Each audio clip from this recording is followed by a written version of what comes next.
Hey, what's up, Faded Shift?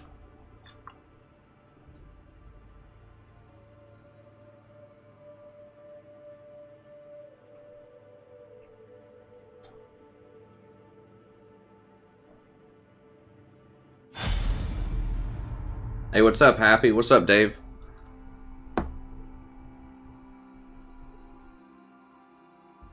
Oof.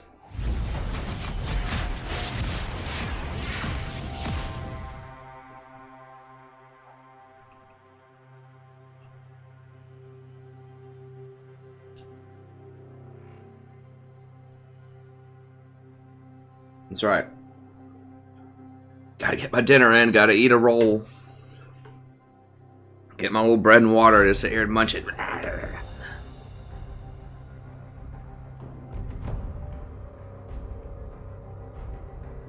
What's up, Brandon Edwards? Esper and Zach? Hey, what's up, the Guider?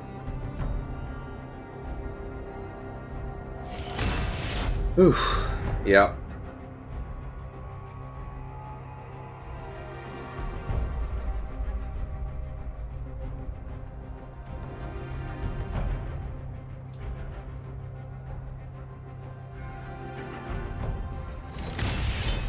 It's a lot of chewing. A lot of chewing necessary for that one. I got a couple of bars here I might eat as well. I haven't really eaten anything since... I can't even remember. I had like 2 pieces of pizza like 6 hours ago, and that's about it.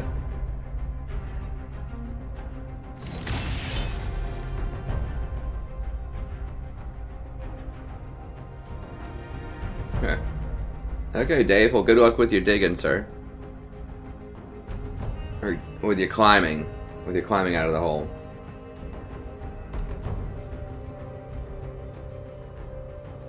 Hey, anime. I talk about that a little bit in my most recent video. I wasn't able to get the timestamps in there, unfortunately. I did release the video today, but I've just been running around crazy all day, and I just was running on like 4 hours of sleep, and I just came home and passed out for like 45 minutes or so, and that's why I was an hour late here. Been doing student conferences all day.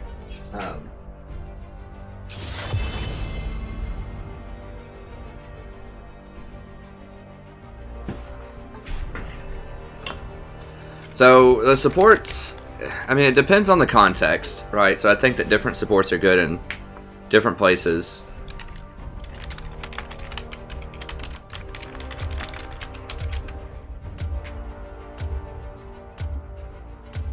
Okay, that's fine.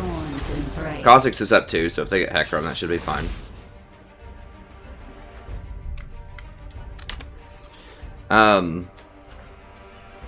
I like Zyra a lot if you can get really good with Zyra. She is a bit harder to learn than some other supports, but she has so much damage, so much lane presence, so much sort of team fighting capabilities that if you can learn Zyra, I think she's extremely good. And I have an entire Zyra guide if you want to try to learn her. Did I link that in the description? Let me see. Yeah, got this in-depth Zyra guide if you're interested in trying to do that. And I also have a playlist of like 26 Zyra videos.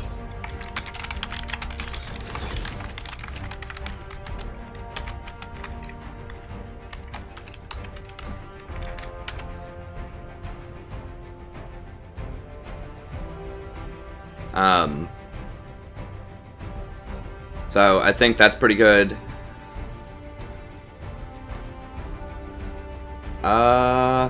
I don't know. I think our team's pretty dang strong. Depending on who they pick top. This person picks top. I mean, Maokai's open. So of the more traditional supports, you know, I think Sona can be very good. What?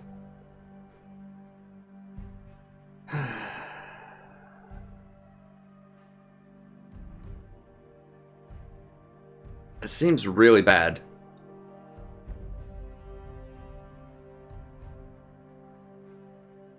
It's not bad enough to dodge, I guess. I think Sona's good. If you want an engaged tank, I think Nautilus is really good. Check out my my tier list video that I have linked in the description. I think I have the whole video linked. I have at least the Google Doc. Let me see. You can hear like what I think about a bunch of different supports. I don't have the timestamps, unfortunately, available for it just yet. Here, it's fine. But it gives you my thoughts on a bunch of different supports, and I'll add the timestamps in later tonight.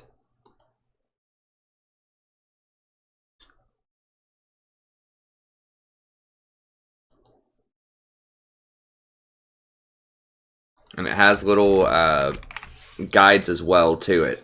So let me link this before the game starts up here.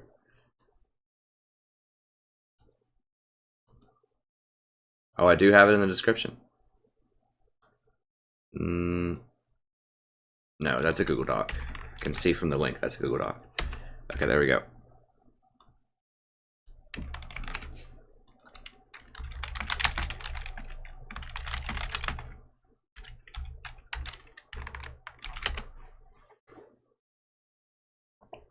Yeah, so if you click on the tier list, I don't have the descriptions, like I said, yet.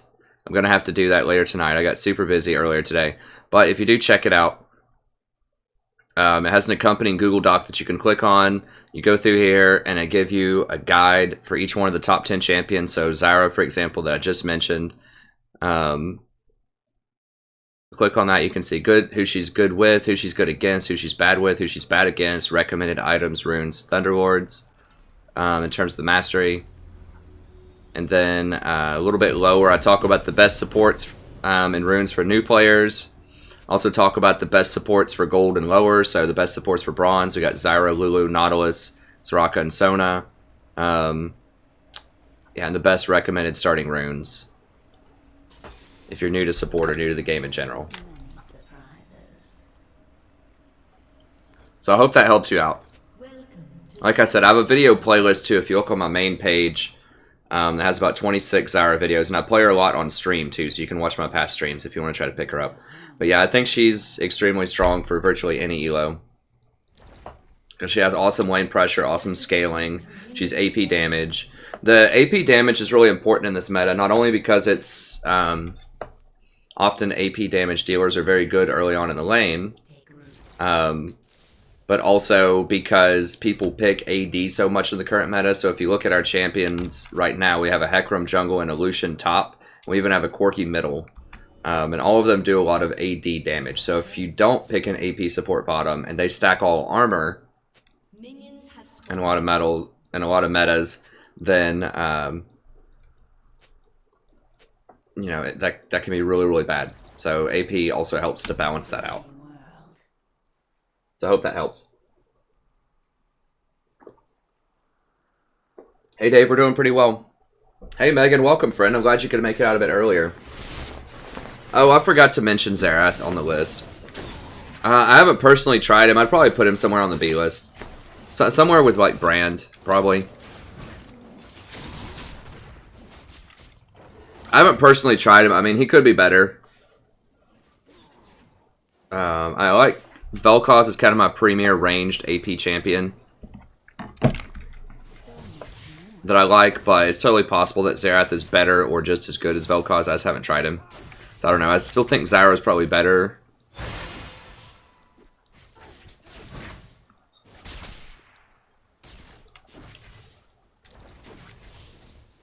Go ahead and VOD this. Hello, buddy. Welcome back to Playing Another Game of League of Legends. I'm the Strategy Professor. Today we're going to be playing another game of Zyra, 7.3. The plant behavior stuff didn't really change that much.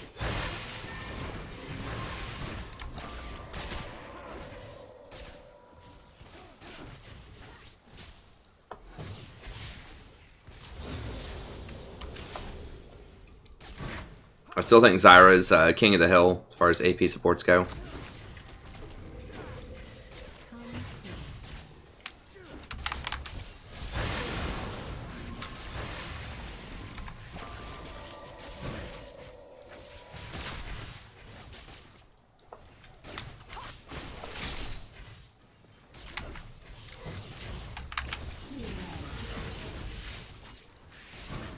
He's probably gonna have to flash.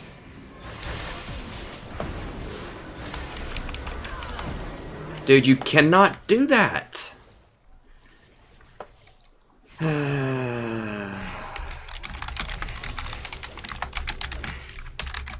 Like, she's flashing into Malzahar minions.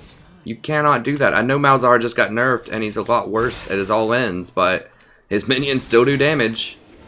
Like, you can't flash forward when they have all their summoners. Man, I really hope this is not sort of a,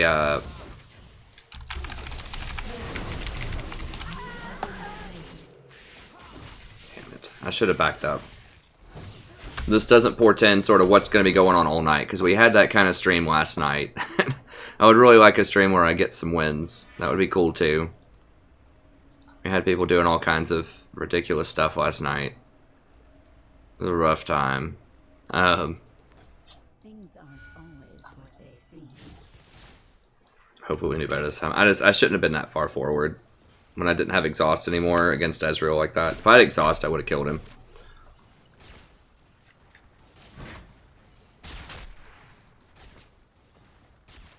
Hey, what's up, Gene?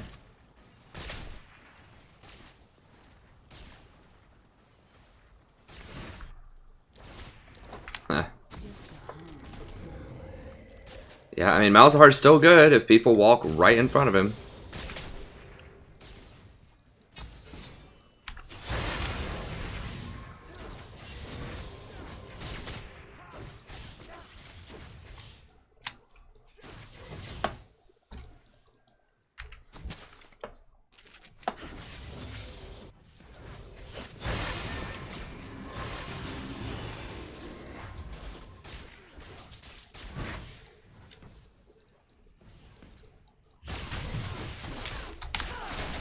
I think we might have him there.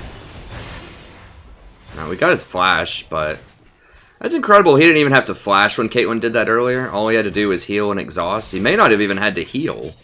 I don't remember what he used before. There's Rihanna. Ghost. It's gonna be annoying.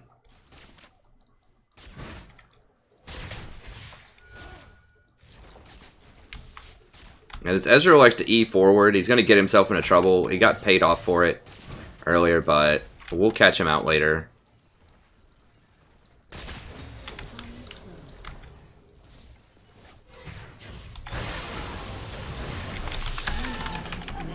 God damn it.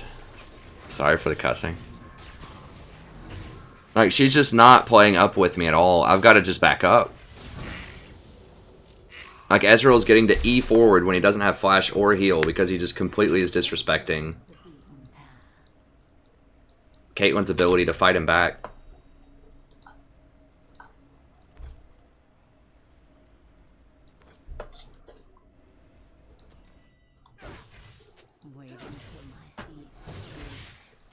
Because she's not stepping up and hitting him at all, so I just can't do it by myself against him and Malzahar. So we're just kind of in like don't die mode at this point. Like we cannot die again. We just have to hope that these other lanes are going to do okay. Even though we should have a huge poke advantage, that's just not how the lane's playing out. She's just either aggressive at the wrong time or too passive the rest of the time.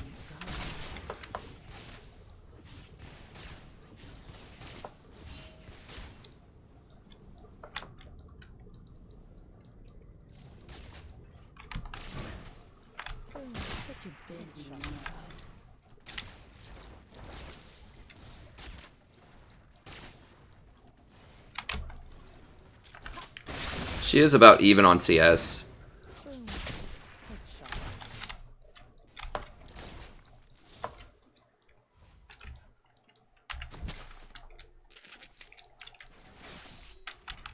Take careful steps. Kha'Zix can take dragons really quickly, so we have to kind of watch for that.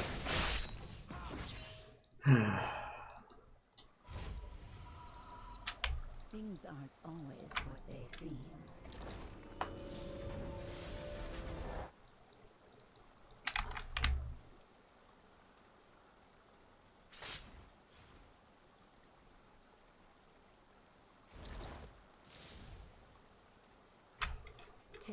careful steps.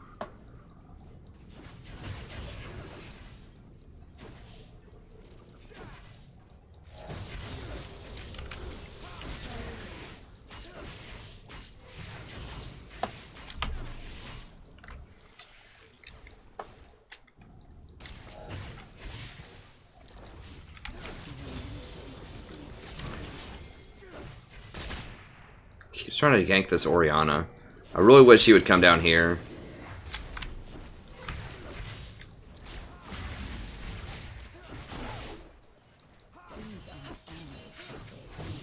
I've gotta try to poke him though, even though they could kill me. Like, I just can't let them sit there and do nothing. I just have to figure out a way to do it very safely and just assume Caitlyn's not going to do anything. So it's going to be a really safe assumption.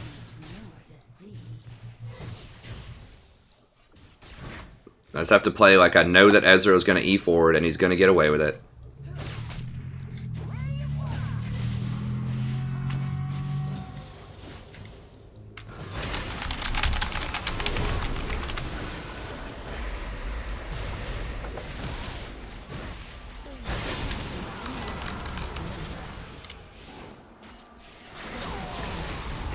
Okay, there we go.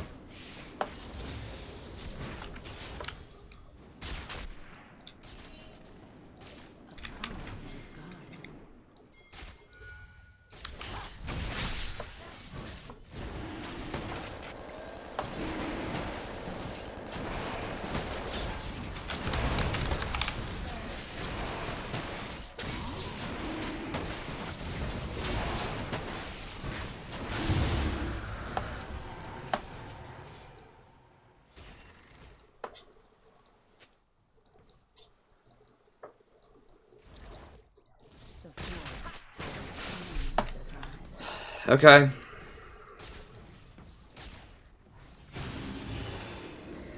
Get beaten by an Orianna basic ability. God. Well, okay. I mean, I guess we'll take what we can get. I guess at least we got a couple of kills bottom.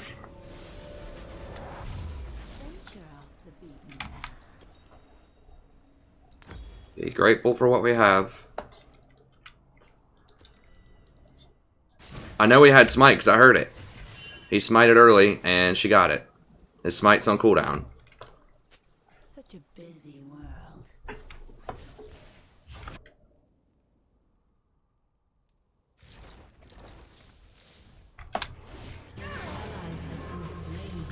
Gets sold out and killed by a Malzahar without even a Malzahar ult.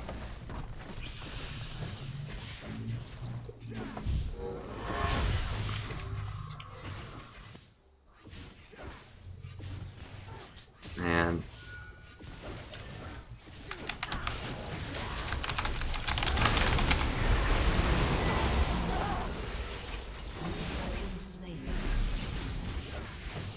Yeah, I know. Because he had his ult right there, so I know he didn't use his ult on it earlier. I know Easy didn't ult her. Because Easy's ult was on cooldown from over here. How does that possibly happen? I don't know. The mysteries of this game. We can still win, though. But it's so hard. Man, the games yesterday were just so hard.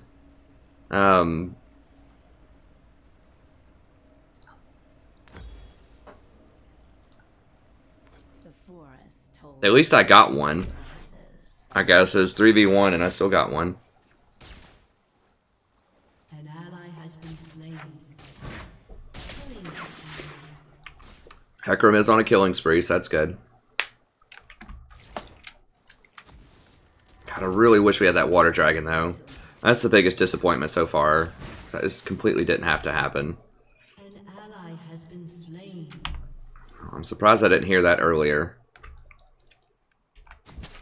It's like, yeah, once he gets his phage and like his cleaver and he can actually run up and get in Lucian's face, it's going to be a big problem.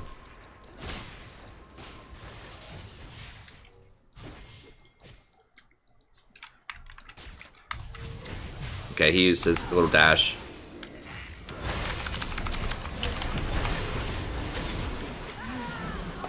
Holy sh... No! God bless!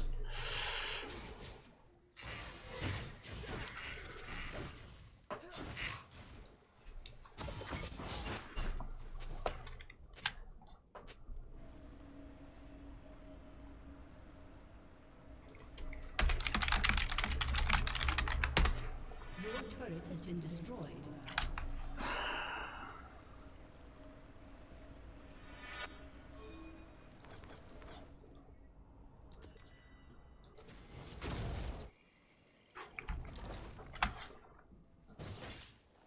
It feels like he's doing way like that. Malzahar is doing way more damage than Malzahar usually does.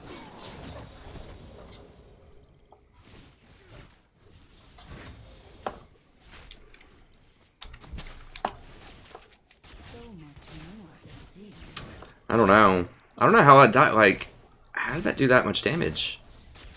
All right. He didn't even ult. Right there, and man, I guess I was just sitting in the minions too long. I thought that I had more time.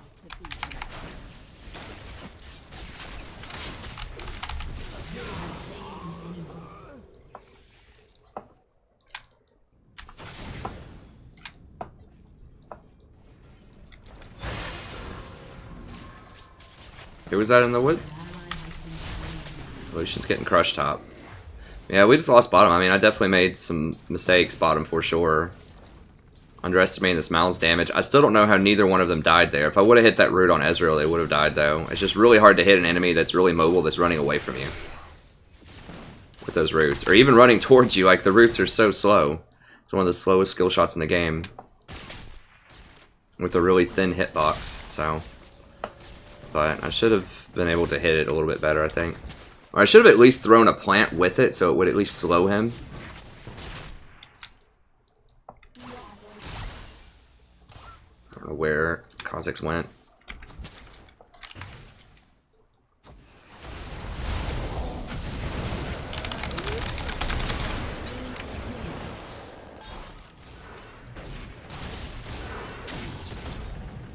We still have Hecarim, so we can still win.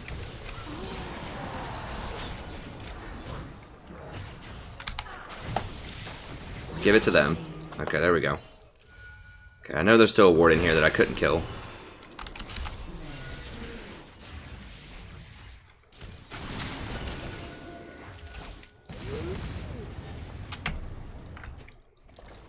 Okay, so we're coming back. So just because you have a bad early game doesn't mean you can't come back and win.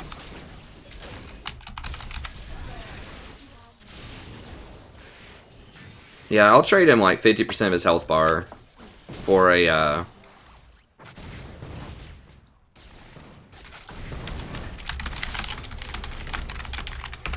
The forest holds many surprises.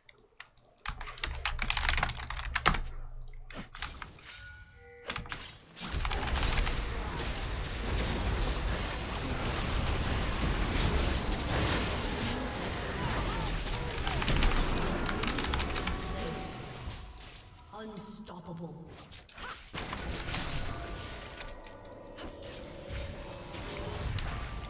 oh, I thought it was gonna be a double kill.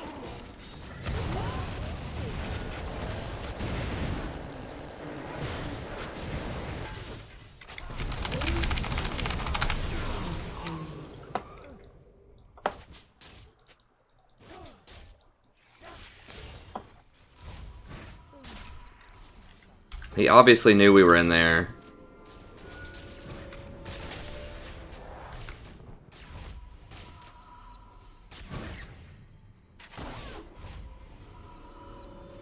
So we'll go ahead and clean that out. Okay.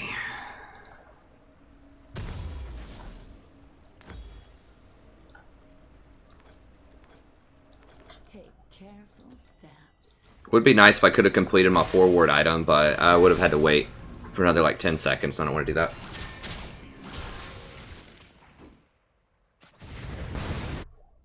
Thanks, Gene.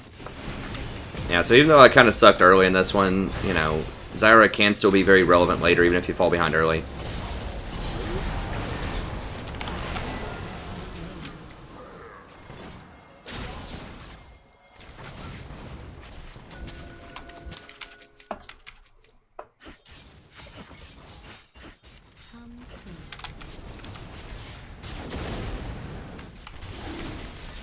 Does he have smite? Okay, he does have smite.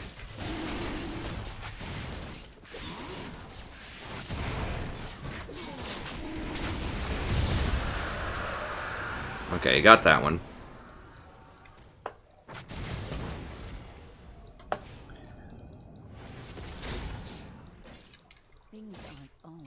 I could have killed him. I could have killed her if I would have been in position a little bit better there.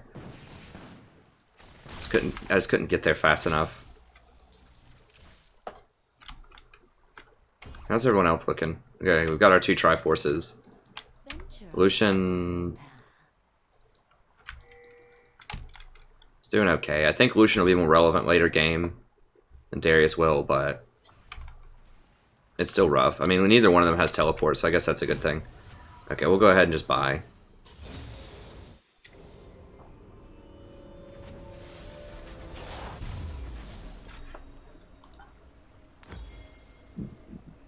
A promising garden.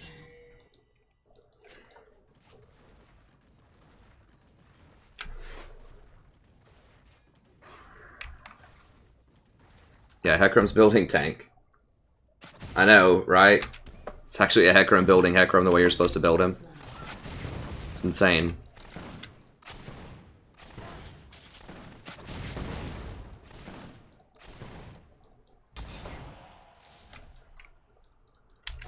We're gonna go ahead and knock that out.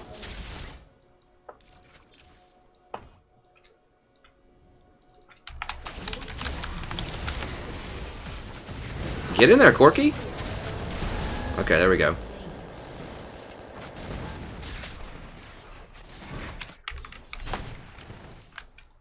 So much more to see.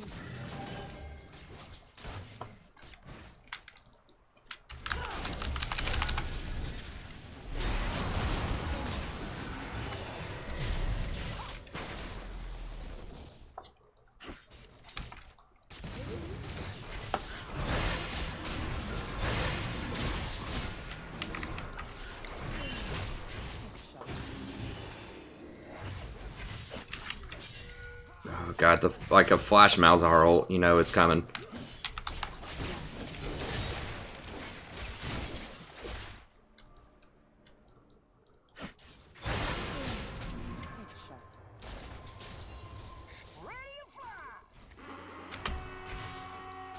Darius has like virtually nothing. He's not gonna screw us all. Just a harmless flower.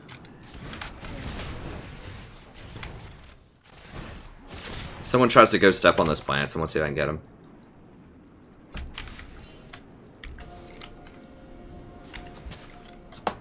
Things aren't always what Make sure they don't have wards over here anywhere. I don't think they do. The support hasn't been through here.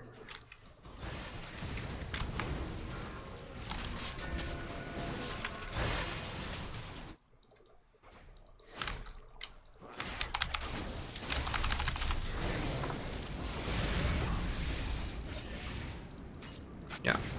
So we get, you know, 80% of his health bar for the pink ward. I think that's a pretty good trade. I'm not sure if we'll be able to pressure him out because of that, but maybe. They have that stupid water dragon. If they didn't have that water dragon, that would be much better, but...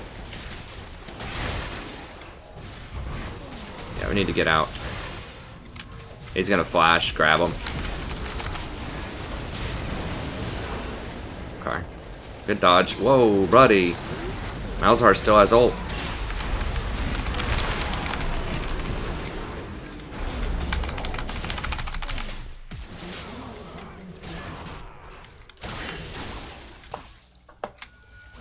Where's Lucian? Oh, he was there. the forest holds many surprises.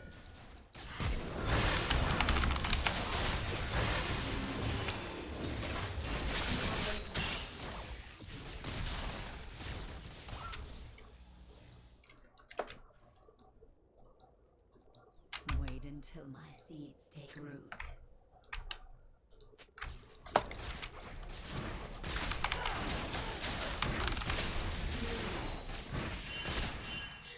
Why would I back up, man? They're all dead. Oh well.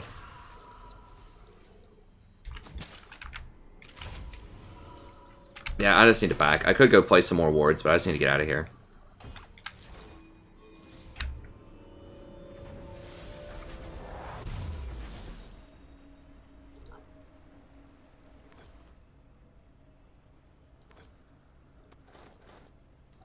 Such a busy world.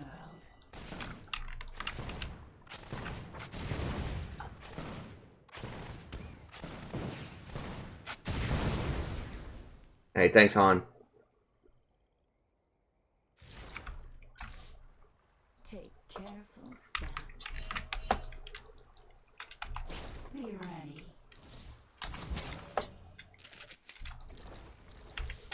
This is very ominous that nobody's here. Nobody's on any, like, no one's on the map. That should be a red flag.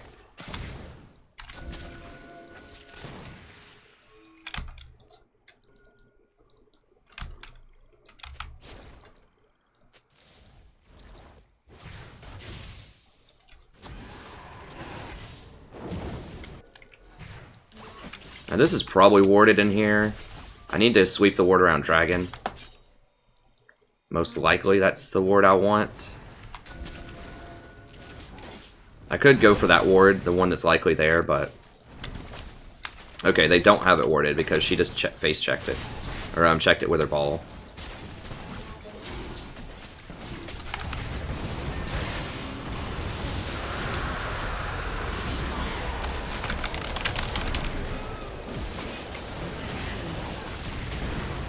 Okay, there we go.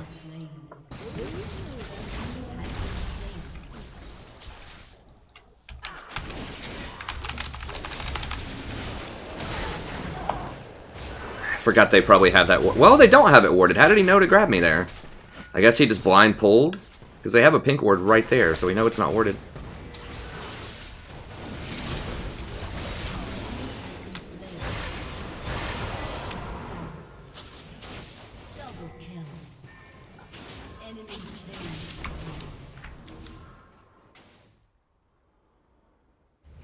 Caitlyn didn't need to step up there for that. She gave him a free kill. I could have checked with my seed first. I really wanted to go for that root. Because if we kill him and I don't die, then we get tower, I'm pretty sure. But it was just too greedy. I should have backed up. Just thrown a seed there just to get vision of him and then figured out what to do from there. Okay, let's get a couple more of those.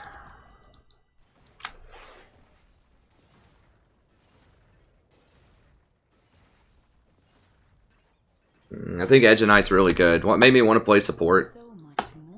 Back in Season 2, I just thought that support was the most, or bottom lane was the most important position on the map. And support was often the position that people troll at the most, so if they get it, they got really mad, and it was often the thing that people played the worst at. Oh god, am I dead? Holy crap. Yeah, I'm dead.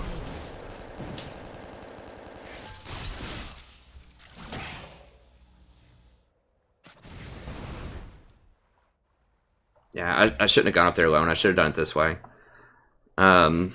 Jesus, I need magic resist for her. I mean, I can dodge around and like try not to get hit by her stuff, but realistically, I'm gonna get hit by her stuff.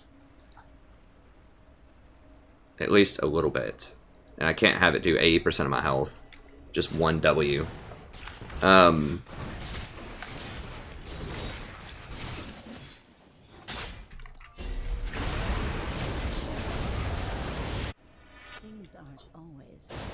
So yeah, I just thought it was a really important position on the map that people usually weren't very good at, and so I just decided to play it.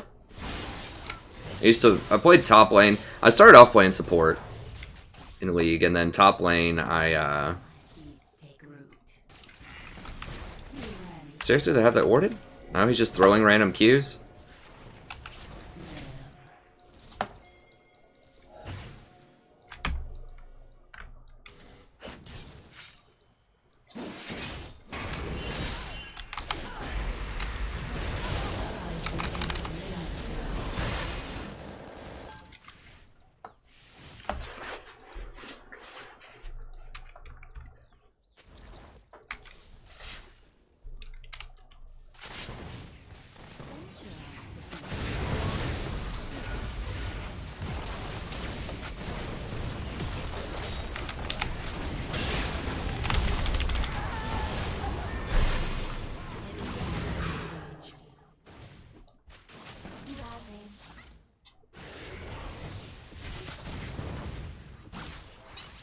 Should have been more careful. I mean, Ori's pretty good against Zyra if she's sitting there watching her because she has such range. Like, anything that's good range is good against Zyra.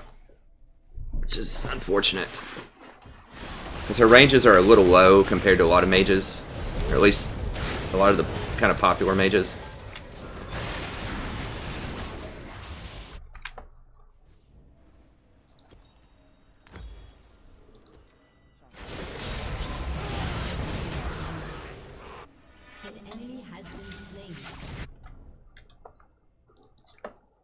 So Ori's just totally wrecked me these last couple of plays. Get him. Do not let him get away.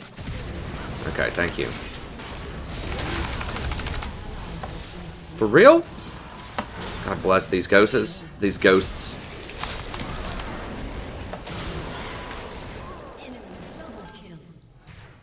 This Orianna is just causing some major problems.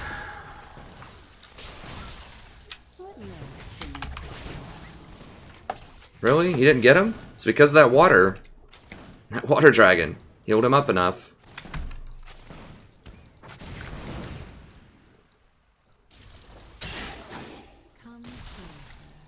Yeah, Ori's causing some serious problems, so I need to get in here. I should have flashed her ult before. I should have been looking for it. Like, I was kind of careful. I was trying to be careful about the ball, but I wasn't watching the ult. This guy's like, dude, our team comp, there's no way we can win. Like, we have good champions. No way we're winning this, man. We're down 2 kills. It's like, bro, come on. Don't be that guy. It's very obvious we can win this. He's the same guy that said it was over at like 5 minutes and we made a comeback without that much effort.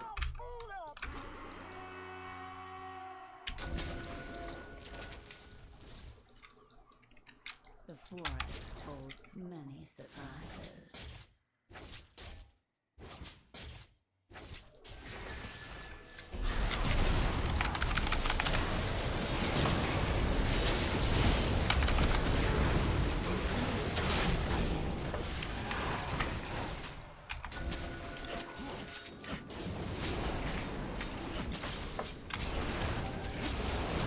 There we go. So he picked one of them off. It should be a free dragon. Kha'Zix is not here. Okay.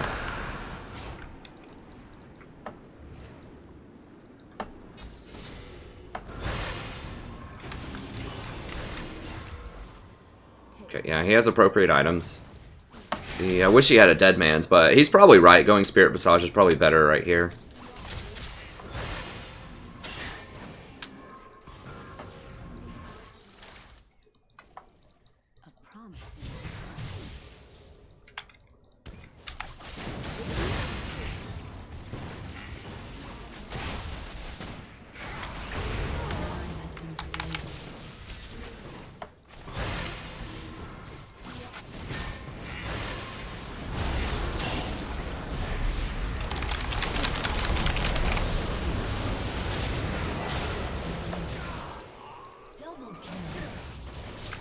Okay, good. Oh, I got the Kha'Zix while he was invisible.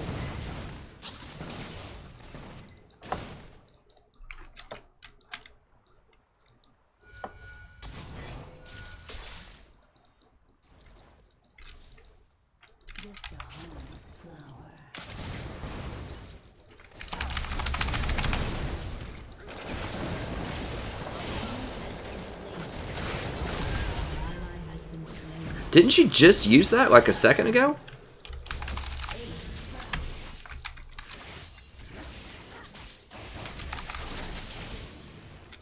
Okay.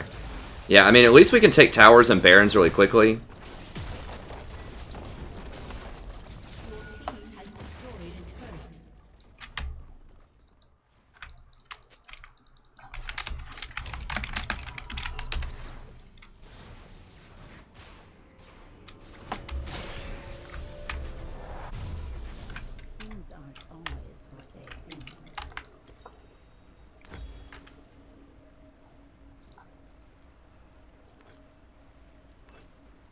I mean, people are like, oh my god, they do so much damage. I do a lot of damage too, honestly. Like, you know, I'm calling the kettle black if I'm saying that Orianna does a disgusting amount of damage, because Zyra does a disgusting amount of damage. So, it's just about who positions better. Who gets the other one first. And Ori's done a pretty good job of staying out of my stuff. Just wait.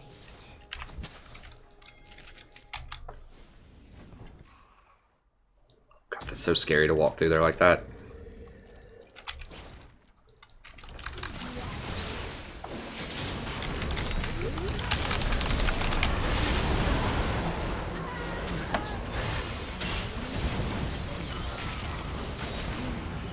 Man, that's gonna be Baron.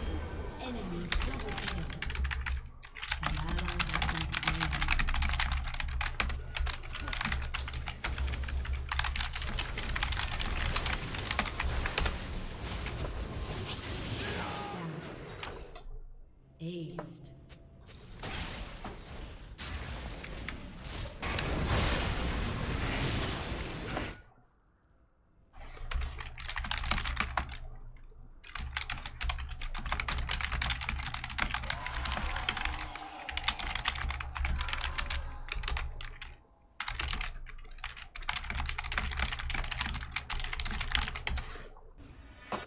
Such a busy world.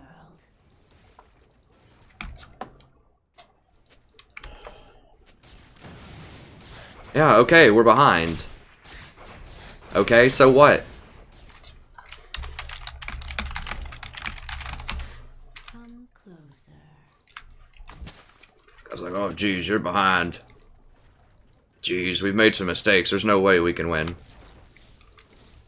Like, has the guy never watched anything competitive in his entire life?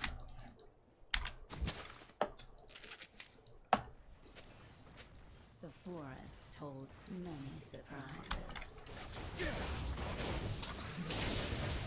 People were just so defeatist. They're just like, oh man, I fell behind a little bit. There's no way I can come back. I've never seen that in any sport ever. Or in any game ever. Teams have never come back on me before. Every time they're ahead, I just always lose. Every time we're super far. Okay, here we go.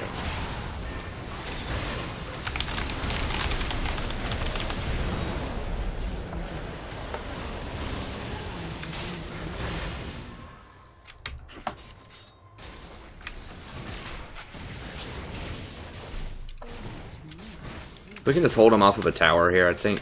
I mean, if they step too close.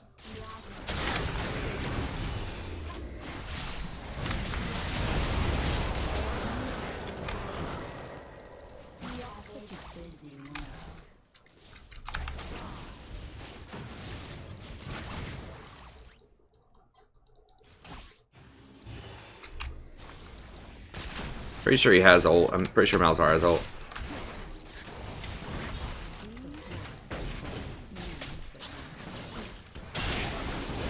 Oh my god.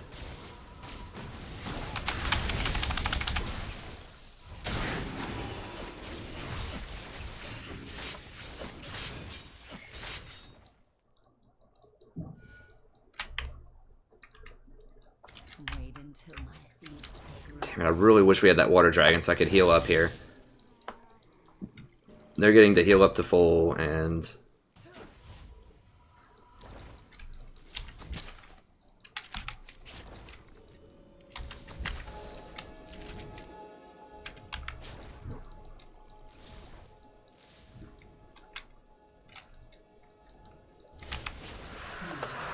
We just can't do it. I mean, they don't even have any dragons. They have water dragon. It's not a huge deal. It's okay. Your team has destroyed a turret. Just a harmless fly.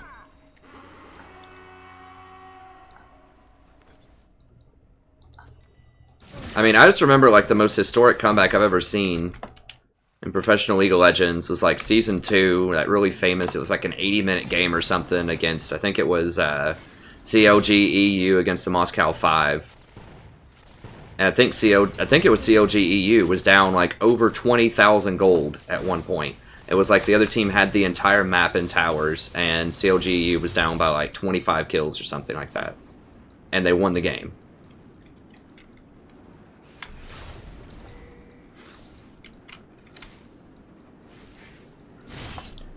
Minor spoilers here, in the Teemo support game that someone sponsored that I played last week, we came back from 3 inhibitors down and won.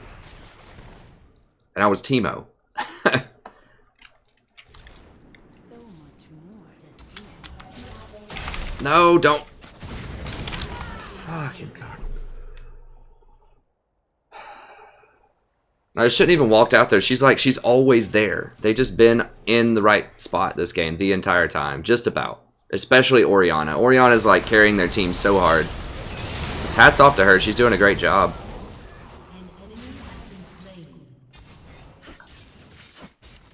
Yeah, just her move command.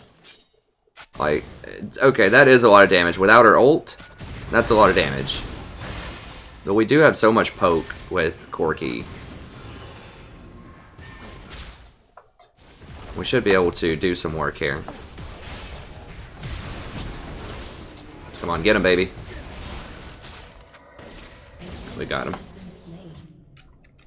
Okay, we held him off. I have to position. I have to respect this Orianna. She's just always there. Like, I'm pretty sure we knew that wasn't warded. Maybe it was warded, and I just thought that it wasn't.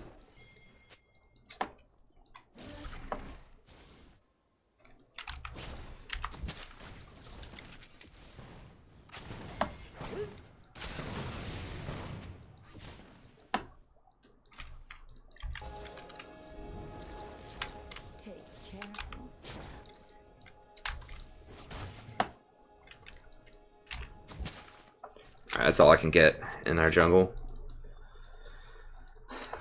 Alright, there's nothing on the map for them to take, so we just kind of got to chill.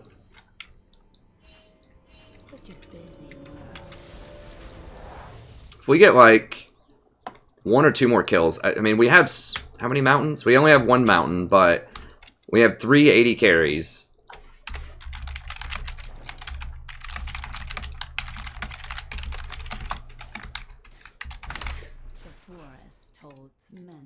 Now, what I want to try to do here maybe is just like ward this. Then I can maybe like chill here.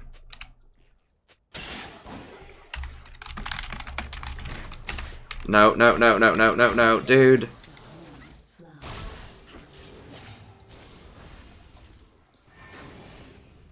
Guy's like, dude, we don't have any towers at all. Yeah, we do. They have more, but they have 1 more tower than us. Like, this guy's tripping out. Like, we don't have any towers, man. They literally only have 1 more tower than we do at this point.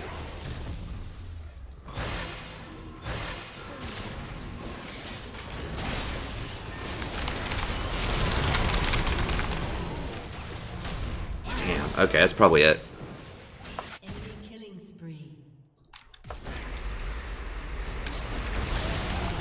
I'm reporting this guy for being negative. It's just really distracting and annoying the whole time.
Yeah, alright, Malzahar.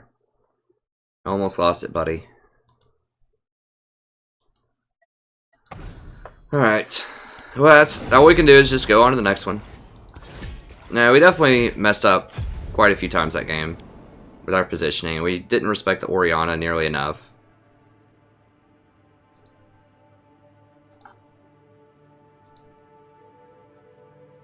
What's this Zyra picture? Huh. Yeah, that's pretty funny.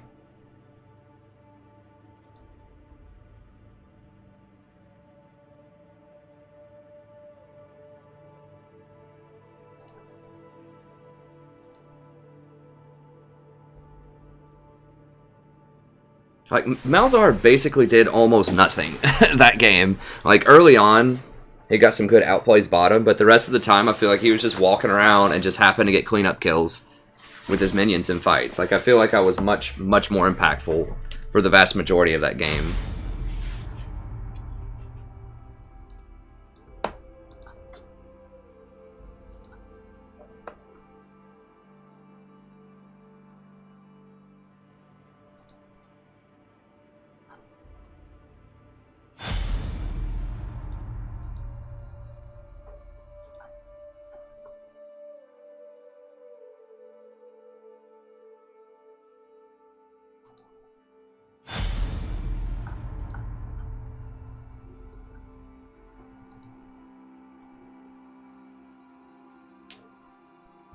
Kind of wanted to see how much damage I did that game. I'm pretty sure I probably did the most damage on the team.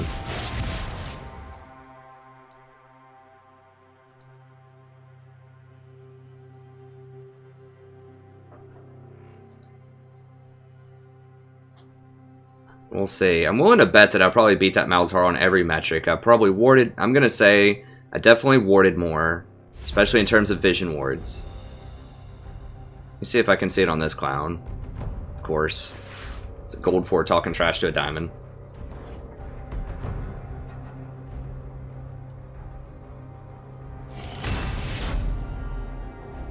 Alright, well, it's taking him a little while to do it.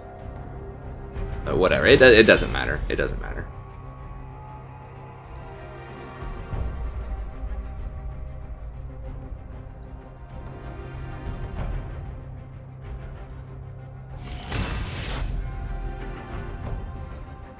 Kind of do want to see it though. Let me see if...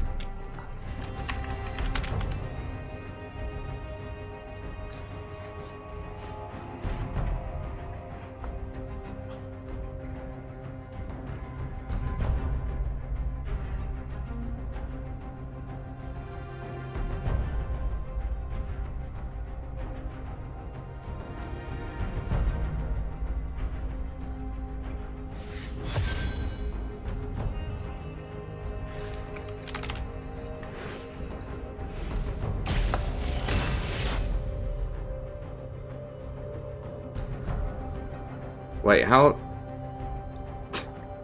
This place doesn't even have my matches loaded from like the last day or something. Yeah, this is so slow on the upload. Yeah, that's like 19 hours ago.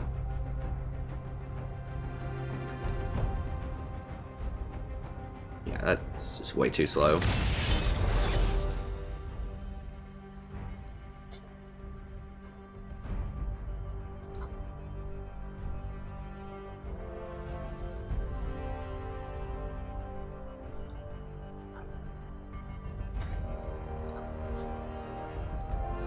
Oh, we're not going to be able to get it. That's fine. I mean, all we can do is just play the next game. Try to win.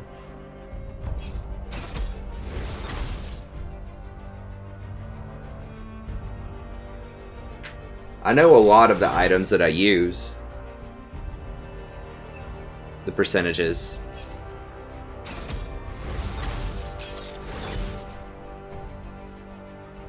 Oh, okay. Thanks, Kachiri.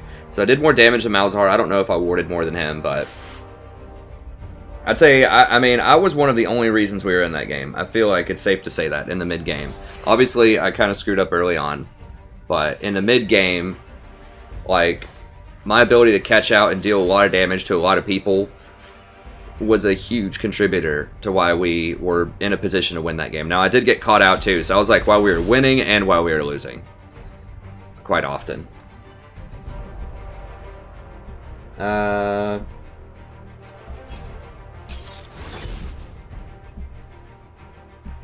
I haven't seen who they're going to rework or how they're going to rework them. But a lot of people, you know, complain they don't like the tank meta. I don't mind tank metas. I don't care. I like all metas. Well, actually, I mean, I would probably prefer the tank meta to assassins because there's more chances for me to interact and have counterplay. Like, it's a lot less snowbally with tank metas. I feel like there's more of a chance you can come back. Alright, they have Vayne. Syndra. Shaco.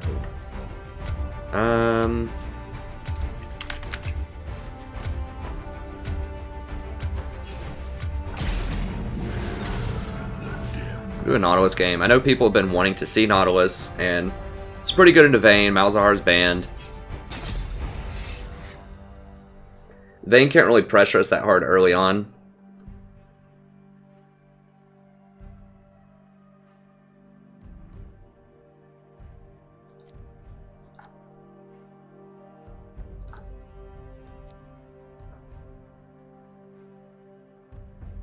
I think we're gonna go Courage. Everything else looks good here.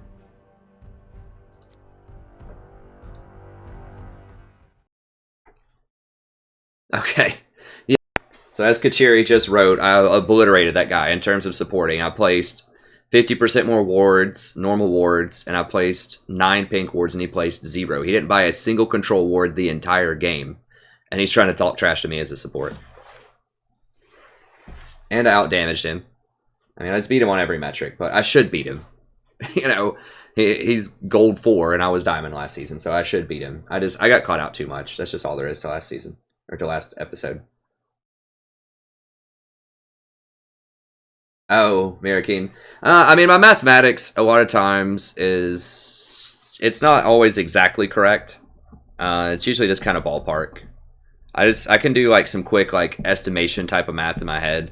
So if something's, like, you know, 7...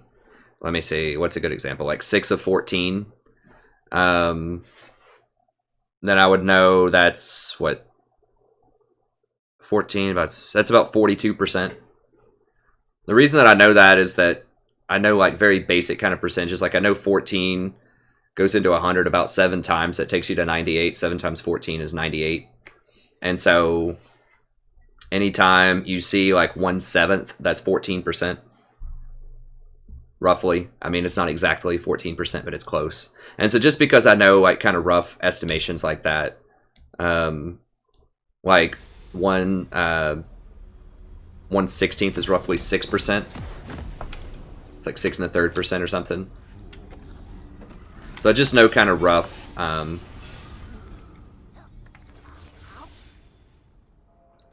rough sort of estimations for different things.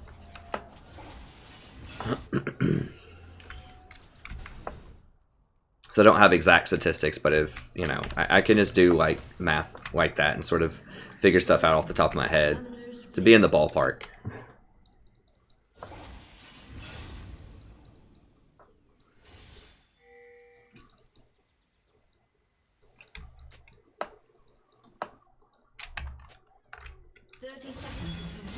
Make sure I bought this one, because people have been wanting more Nautilus stuff. I still do think Nautilus is really good, I just haven't played him a ton. The Vayne's really good against tanks, but Nautilus is kind of special because his rocket can chase her down. We kind of already have enough damage, most likely, between Fizz and Jin. Minions have spawned.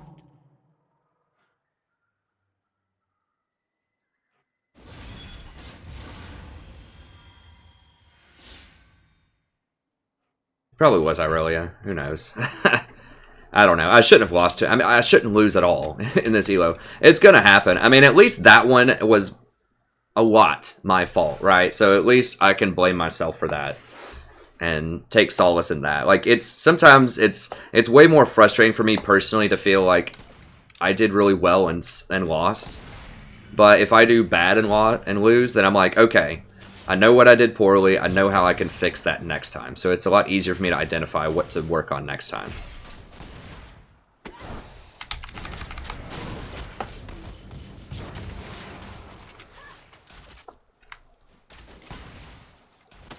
Whereas when you do well, there's always things you can optimize and improve on, but it's harder to find it sometimes, and that can feel that's when people feel frustrated. At least that's when I feel frustrated, is when I don't understand what I can work on, what I can fix. Because there's always things you can work on. There's always ways you could play a game better, but sometimes it's really hard to identify it if you think you did very well in a game.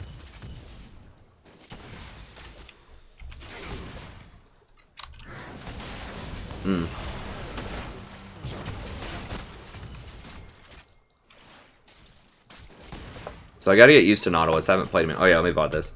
Hello buddy, welcome back to playing another game of League of Legends. I'm the Strategy Professor doing a little Nautilus action here today.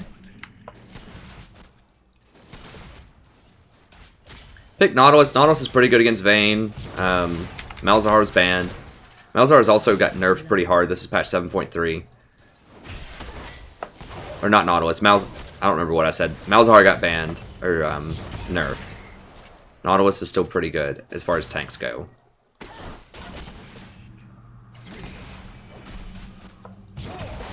Nautilus does have a damage option if you need it as like a 4th or 5th item.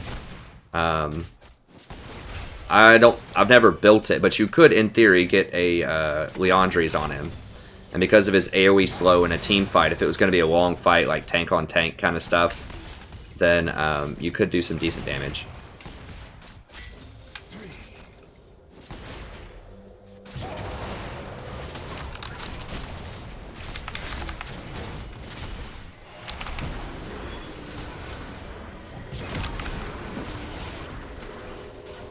Dude, please back up. Please back up.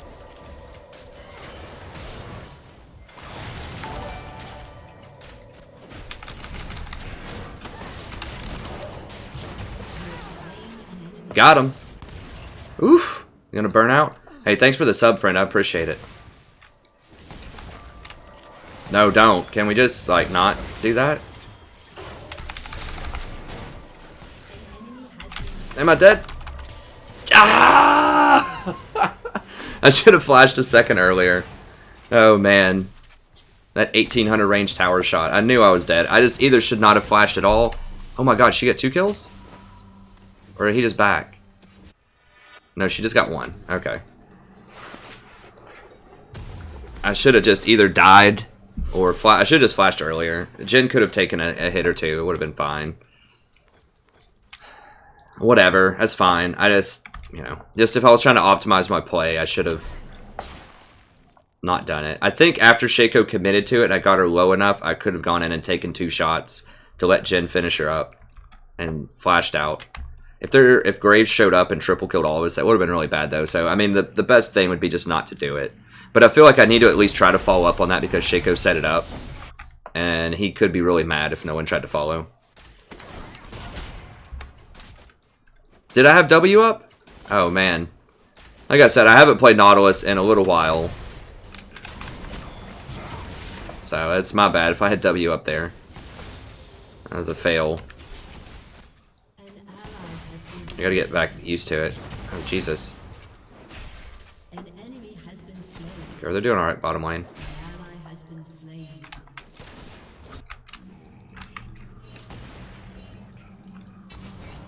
Okay, yeah, we're really far ahead now. I think we can just get up and muscle her out.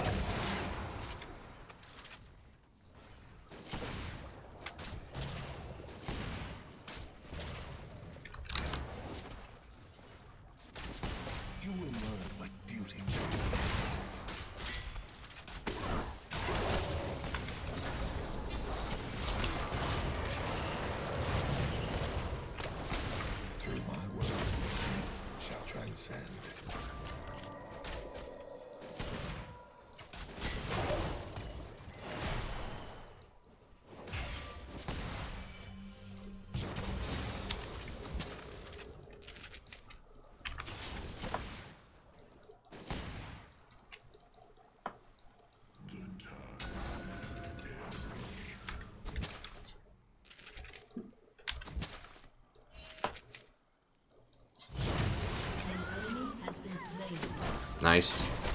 I want to go up and get those plants, but I need this experience also. And I was a little worried they were going to fight him.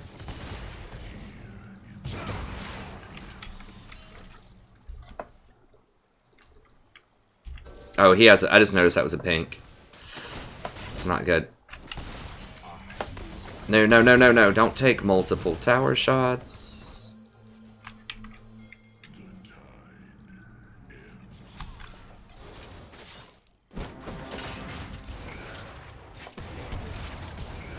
Oof.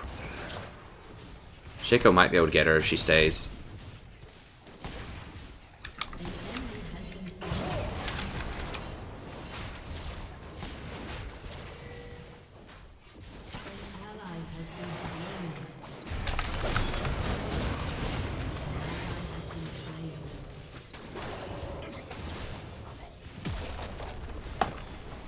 Oh, Jesus.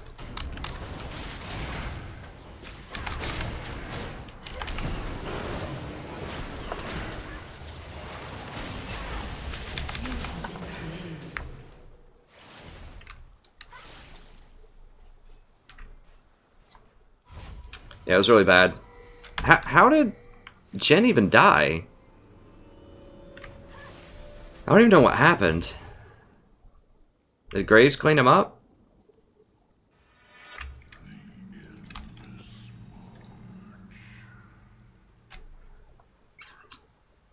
I don't want that. Okay, I guess let's go for that.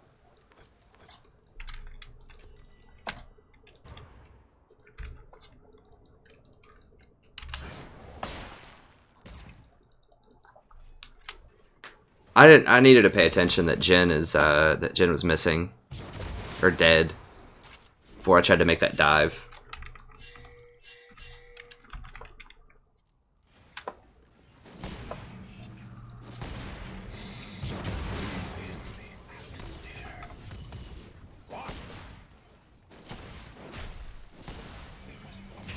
Shaco's very hard to play correctly. There's a lot of different options that you know, different ways you can play him, different things you can do in different situations, so.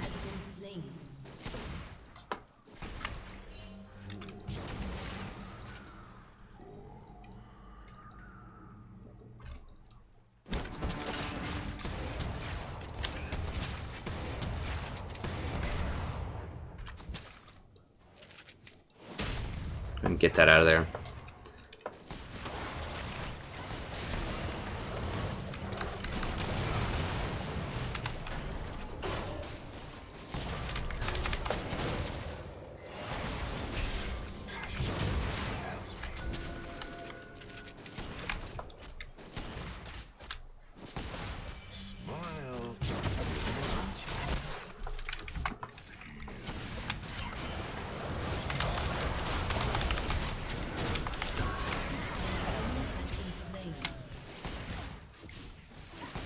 Yeah, I ended that VOD because I screwed up that first sequence too much.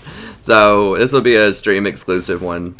I mean, I just woke up too. Like, I don't want to make too many excuses, but I'm making some dumb mistakes in my first couple of games here. But, you know, we can win it, definitely. We can pick it up a little bit. I just have to wake up, like, literally and figuratively.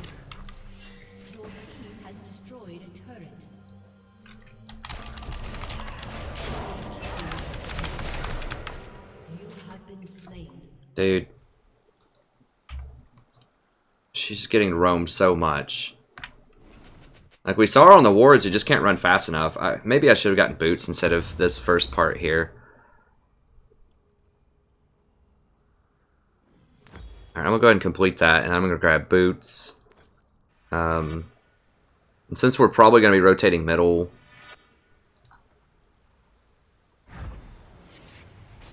I think I'm just gonna go ahead and grab a null magic too.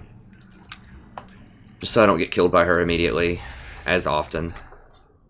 Since she's getting kind of big. I mean, I'm gonna get a locket anyways. I need to get redemption, but I also need to just not get killed by her.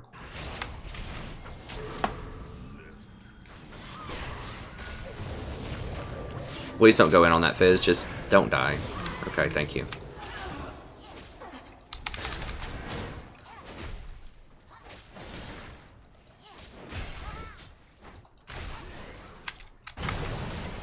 Oh god, Jen, don't die. Oh, now here it comes. Please don't say anything about me not being there, Jen. This is why you can't roam. It's like every time you try to roam, then bottom lane just gets massacred.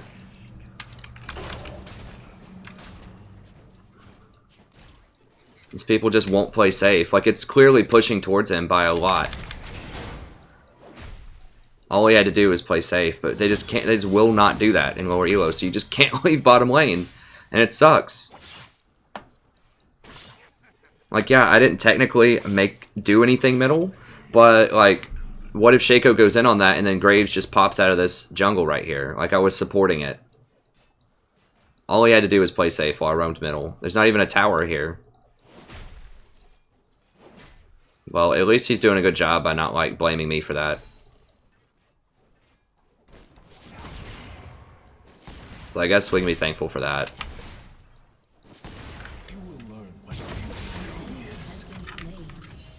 You see now Nami's roaming middle. Okay, I gotta.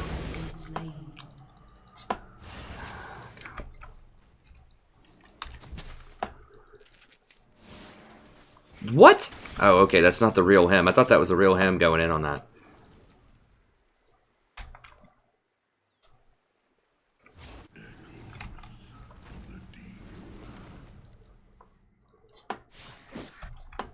So she probably warded this. Yeah.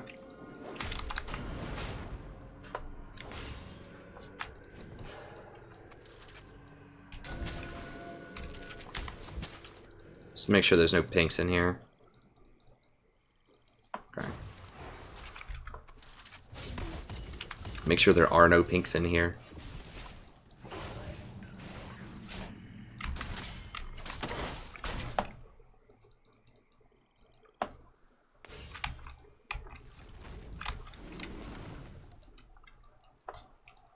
Yeah, she's leaving, but I want this experience.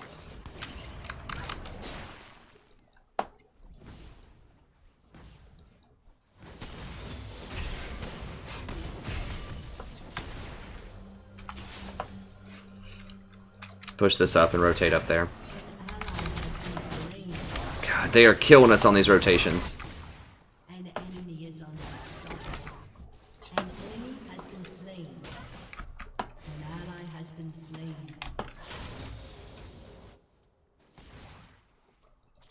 Your turret has been destroyed.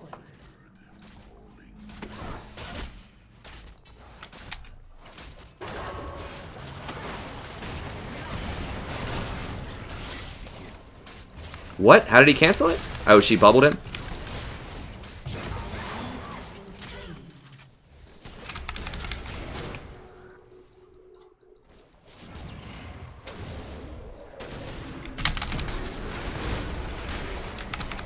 Hit him, Jin?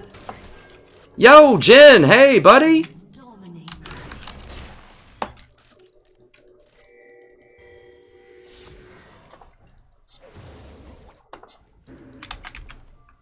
Like, kill the Graves? My god. Like, the Graves is right there killing you. The Vayne is out of the picture. She's done. She ran. And the guy turns around and goes for Vayne. Like, what? Maybe he thought there's no way he kills Graves there? Graves was exhausted. And I was on Graves.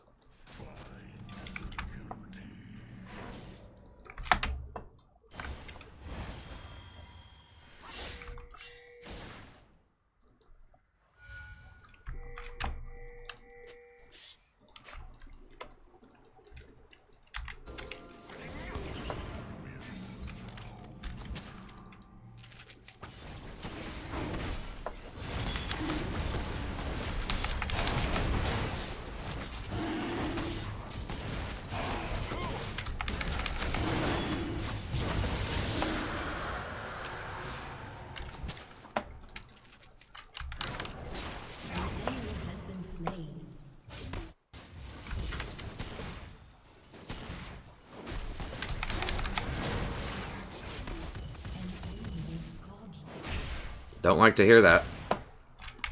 Don't like to hear that.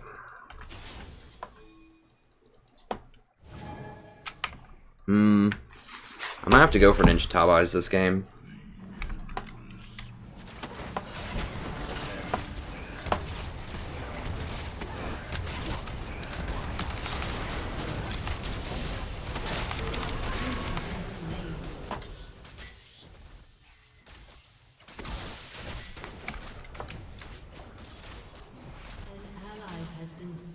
What? How did he kill him?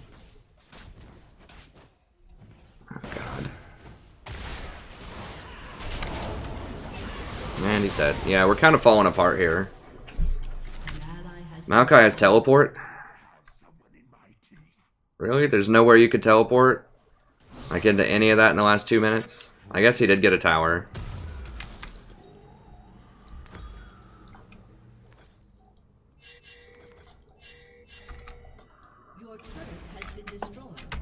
Who's really fed? Syndra and Graves. That's problematic.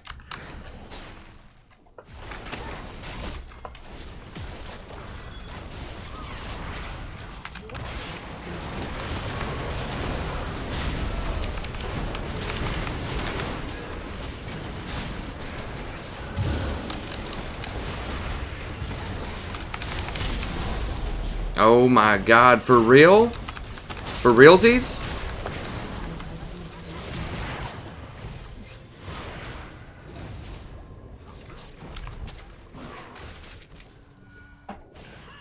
So I ult Vayne, hook Syndra, and we still can't convert anything. And he gets the kill. Is Maokai dead? Okay, at least Maokai came there. I don't know why people like to say GG easy. It's like such a good way to get banned. Hey Corey, Zyra's fine. The changes really don't even affect her at all. At least not that since I've played her. It doesn't matter.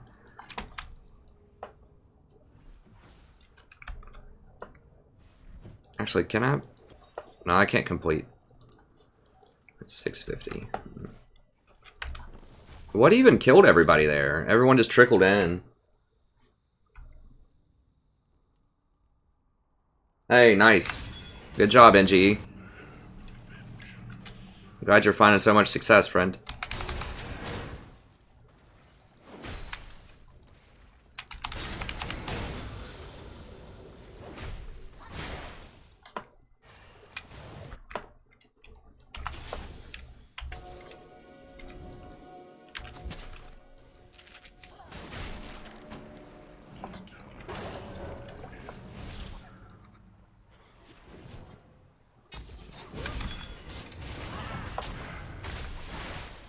Really? You don't want to go on that? I guess he's afraid that someone could be over there, which is legit.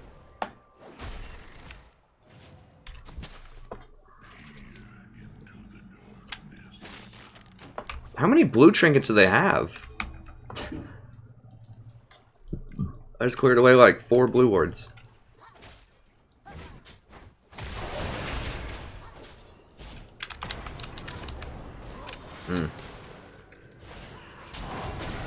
God, Vayne is just killing Jhin down here. She's gonna tower dive him probably and kill him.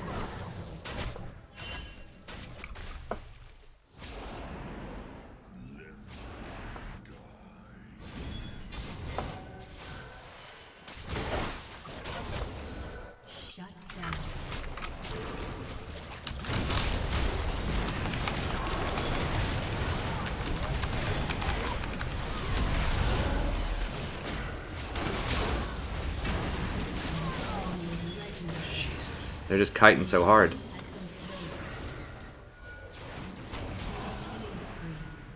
With the goat, I mean, we had that. They just had... Just Syndra would ghost, basically.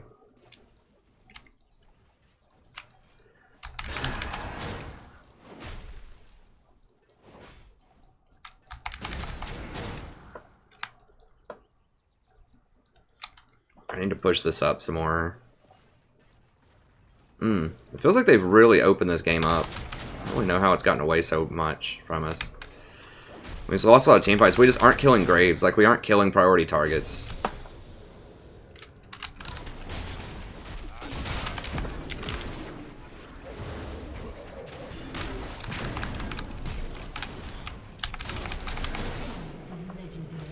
Really? Really? He can soak like 6 tower shots without a single armor item.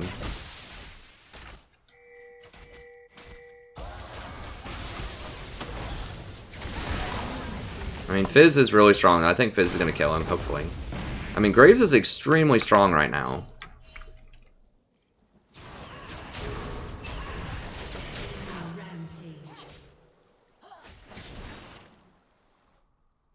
Just in general. Like, he's good in this game, but just in general in the current meta, he's very good also.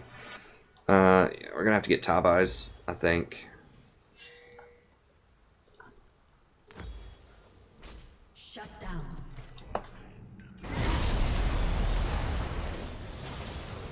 I should have gone Lulu here, I think. I don't know, obviously I've messed up with Nautilus some this game, but I just feel like in general, like, even kind of in this mid game, like, I just can't do enough. Like, I can CC people, but we just don't have, like, the damage, and I just don't have the utility to help people as much as I could if I was Lulu. We don't have the damage that I would have if I was Zyra.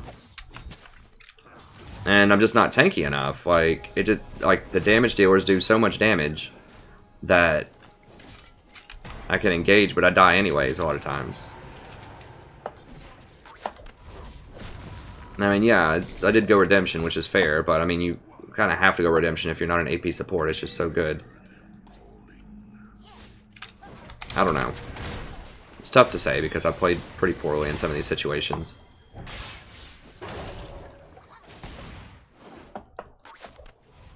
Just don't feel as impactful. Like the Zyra game, we didn't really fall behind early. We were ahead early. By a lot. But the Zyra game, even when I fell behind early, I still felt like I had a lot of impact on the game, and we could have almost won when I was Zyra. This one, it feels like we obviously can win, but it just feels harder to come back. Like, I feel like I just don't have enough. Like, if I had enough damage, you know, Graves can be 9-0, but if I catch him with a Zyra root, he's dead.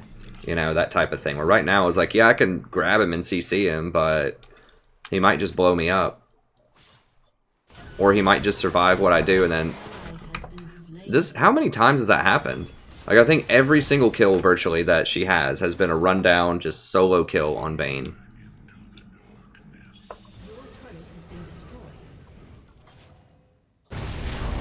The game's just, like, out of control.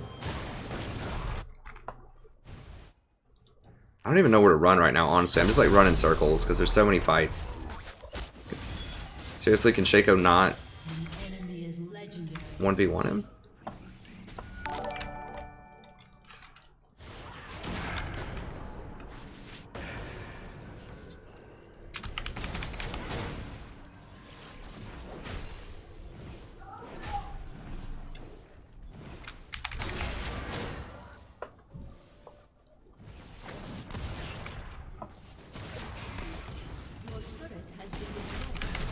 It's like no matter where I run, just whichever side of the map I'm not on, it just loses. Everyone dies. I'm just running back and forth from one train wreck to the other.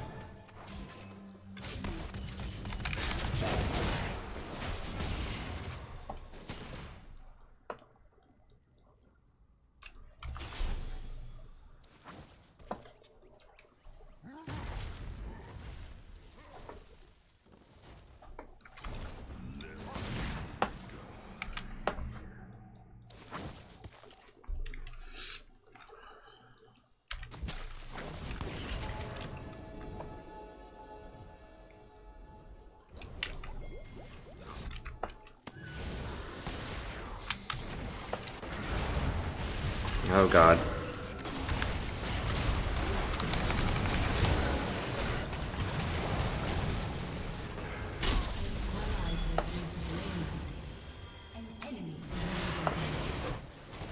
God, they still can't kill this guy?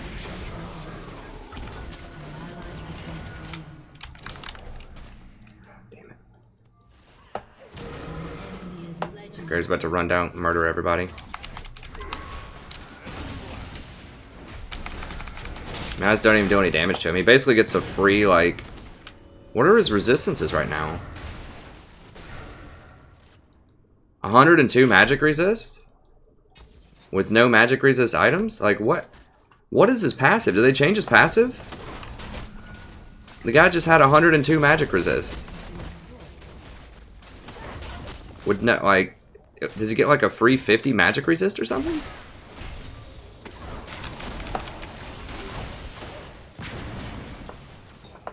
I think Graves might be the target of their next nerf. That's pretty ridiculous.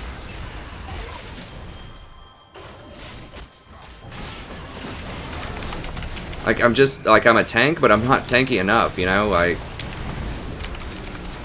It doesn't matter that I'm a tank. Because they just kill me anyways. You know what I'm saying? This is why some people are just like, oh, you don't have a tank in your game, or why don't we see tanks anymore? This is why, because they don't matter. Because there's so much damage on most of the main champions that are played that you just get instantly crushed.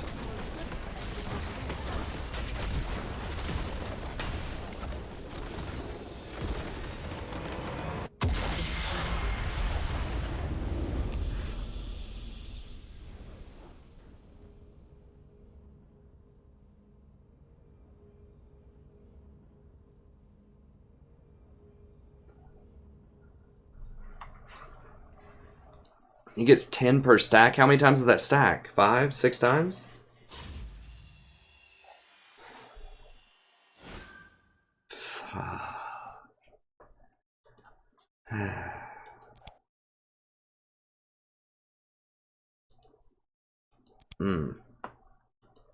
That's rough. Well, we get to do our Plat 5 promos again at some point, so that's fun.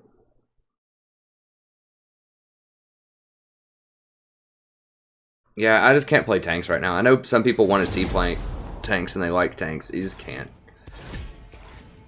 I just get like one-shotted. Hey, Warhound.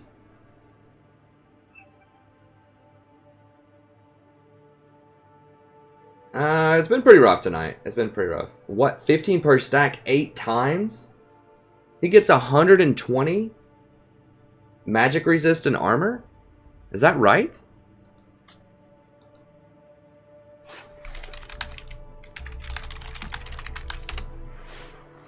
He legit gets 120 magic resistant armor off of his passive.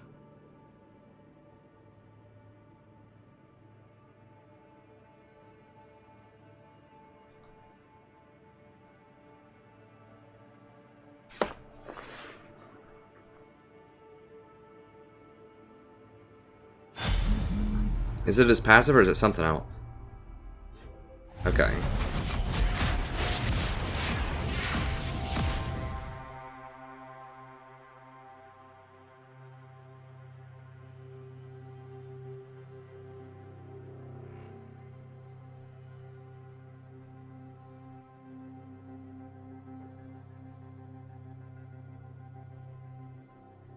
Wow, what the...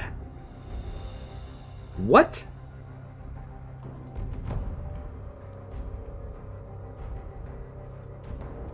How did that make it past the balancing team? Like, what? We're almost... Why don't we see this guy in the LCS? Or like professional play. You might see him after the Kha'Zix and Rengar nerfs. I mean, I still think that Kha'Zix and Rengar are really good, but... That's just dumb, like...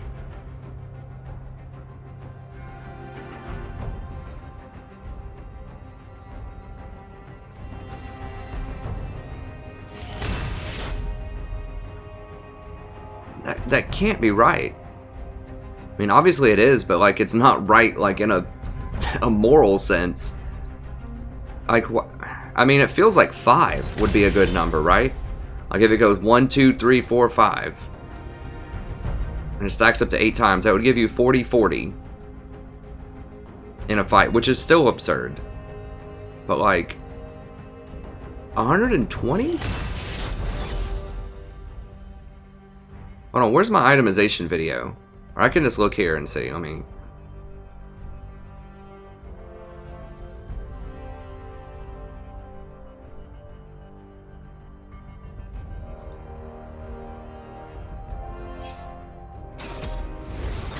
I want to see how much free money that is that he gets.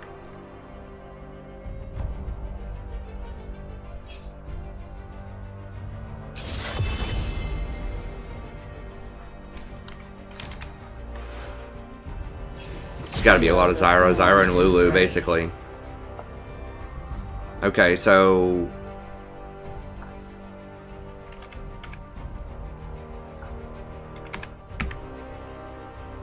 $2,400.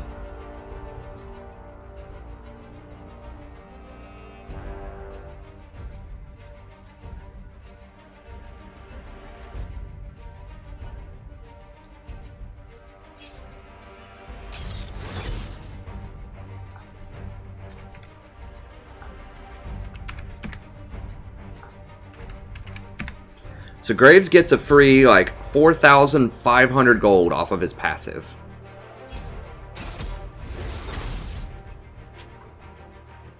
That's like 20% of a whole team's gold. That's like double gold, just about. Well, not quite. I mean, a lot of times, like, a Graves will get, like, 10,000 gold. He basically gets, like, 40%, like, of the gold that he's going to earn for the entire game. He basically, that's like saying, okay, this champion gets, like, 45% extra gold. Like, what if that was a passive? This champion gets 45% extra gold. That's basically what that passive says. And we're going to give it to him, like... I mean, I guess he has to level up the skills to get it. But it's also not going to take up an item slot. And we're going to front load a lot of that early in the game.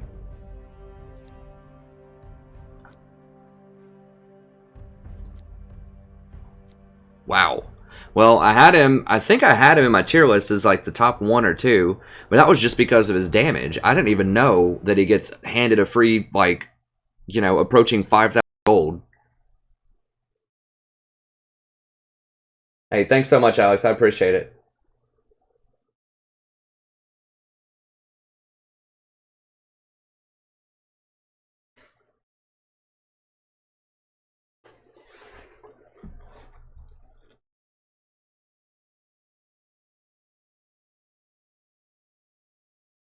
Wait, I thought that he just gained... Does he have to dash each time to do it? The way that I read it, he gets it for his auto attacks, right?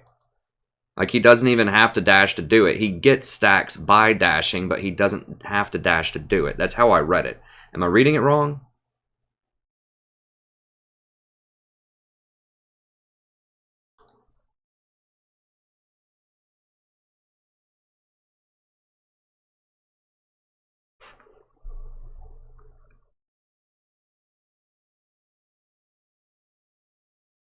Gaining a stack of True Grit.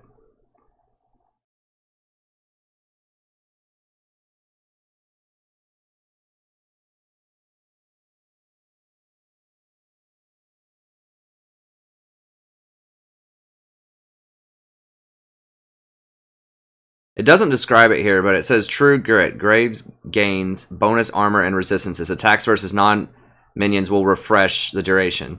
So from what I understand, just attacking something gives True Grit. So it can stack up to 8 times on attacks.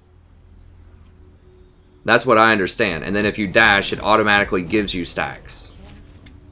But I don't think that you have to dash each time you want 2 more stacks. At least that's not how I read it. That's not how his passive used to work. I know that it used to do just anytime you attacked anything, you get it. But now I think he used to be able to get it on minions as well. Start stacking it. But now it can only hit champions. Like, it refreshes if it hits minions, but it doesn't stack if you hit minions. But attacking champions adds stacks because it says it can stack.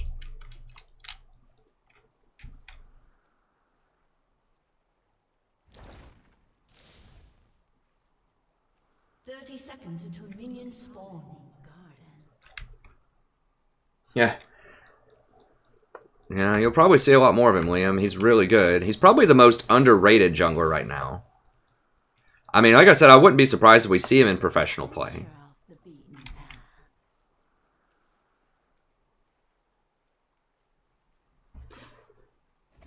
Yeah, the stacks refresh, but... like, the bottom text line seems somewhat confusing because it says he gains whatever. I don't know. I'd have to look it up and see. They've changed him around a couple of times. It seems to me like he gets stacks just for attacking. And then True Grit also gains him stacks. It used to be his... I thought that used to be his passive. Maybe not. His bullets are his passive. I don't know. Either way, he gets a lot of free crap. Even if it was just the,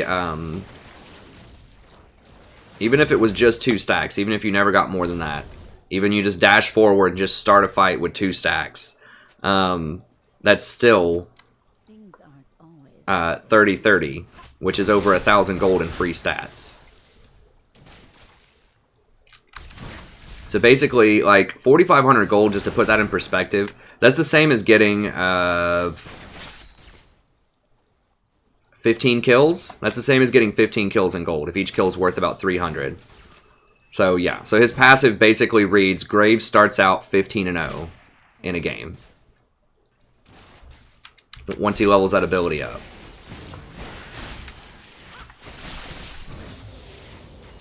First blood.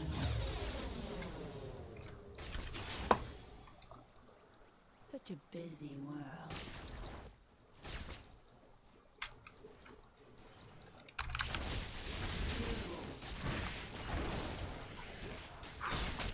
Maybe ban Graves, man. I don't know. Like it's this, the junglers are just so problematic right now. Like they didn't nerf the things that need to be nerfed. They got the champions right. They just got the execution a little bit wrong there in terms of what they should have done about those champions. Kha'Zix and Rengar are still really good. Too good. And now we've got Graves, who has still been really good, but now because those other ones kind of keep him in line, though, because it does take him time, as people said, to build those stacks. So he wants to be in combat for a while before he gets it. And if Rengar or Kha'Zix catches him out in the jungle, you know, they can kill him before he gets those stacks, potentially.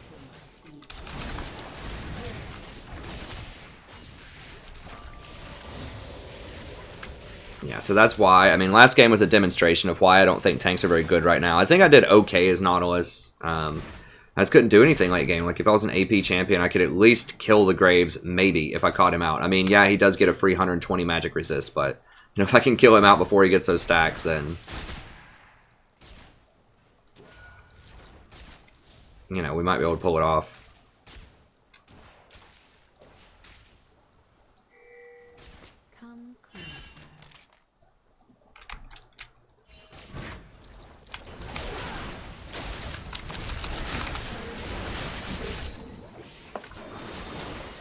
It is annoying to have to cut through Nami. Her heal is very mana intensive, so...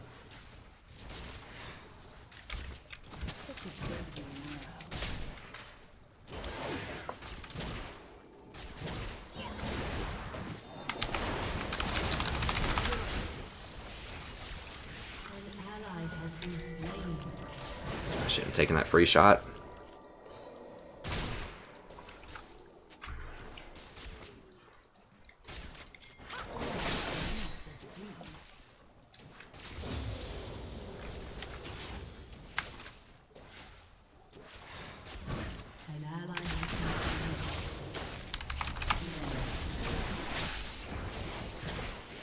We've got Nami out of mana at least.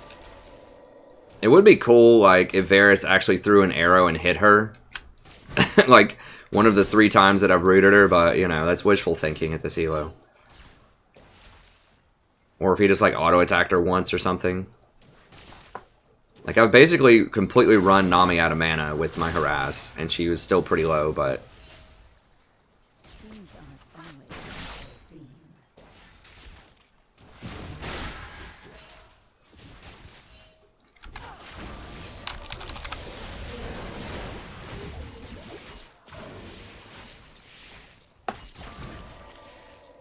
This is the power of Zyra, though. Even if your AD carry doesn't do anything, you can still just about run people out of lane by yourself.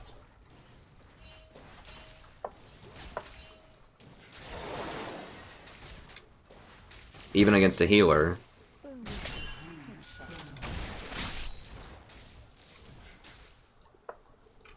Look in CS. She's still ahead in CS. Like, Nami hasn't even touched Varus. I've been hitting Caitlyn so much.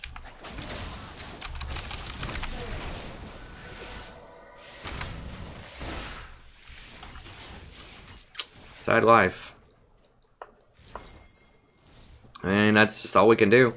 Like, imagine if I wasn't harassing Caitlyn, though. She'd probably be up, like, 15 CS on this guy by this point.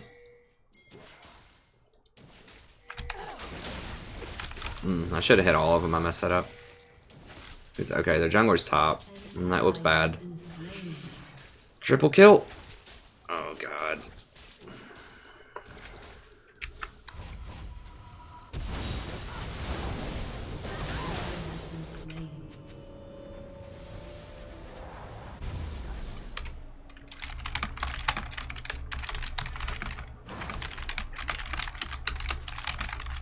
Renekton, like, runs to his death. 1v3, blames team, says, I'm done.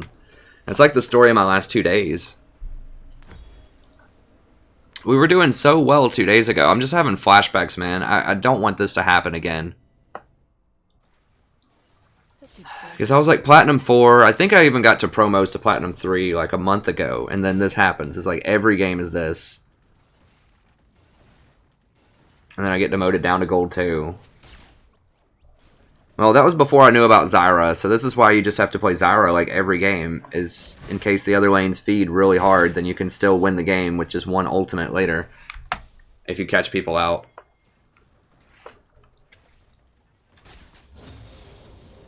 I know people want to see me play other things, you know. I mean, to bust out the old Tom Kench and stuff again. You just can't in the current meta, and just with autofill. It's really hard, unless they just really buff those tanks a lot and actually make them impactful. So right now I just sit around and watch a lot, and there's just so much damage. That's the problem, like I said last game. Where they just kill, like there's no point in building tank items because they're going to cut through it. You might as well just build damage.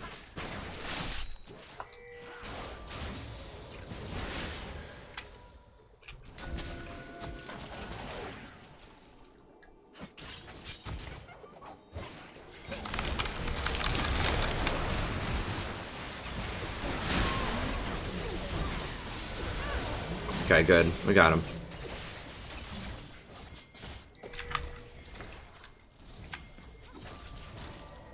Alright, that's a huge wave too. I think we'll get first tower. So there we go. Because I'm Zyra, I can almost kill the entire team by myself, and Lux can follow up on it. Oh, she hit her with that.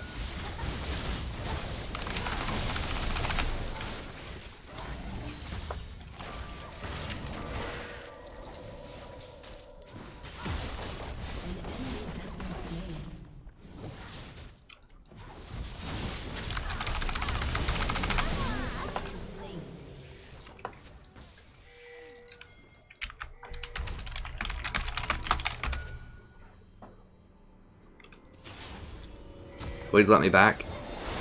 Are you serious? How did... Oh, he didn't kill that ward. I thought he killed it.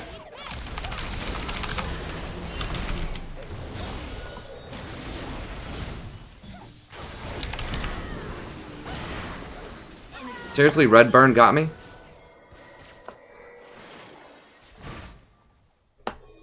For real, they didn't kill that ward, or did she seriously just, like, go ward it that second?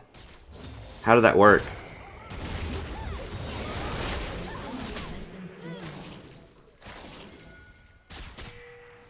I should have just backed in a safer place. I mean, that's just all there is to it. I was like, there's just a pink ward sitting right here. I didn't see it before. I guess she just warded it immediately and just made a pretty educated guess that I wouldn't kill her when she did that. That I was trying to back.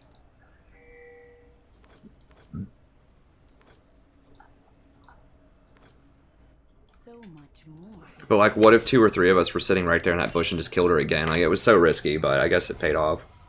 Yeah, the control ward would even shut out vision, so even if they did have a ward there, they wouldn't see me in it. She just was obscenely risky there, and it paid off for her. An ally has been slain.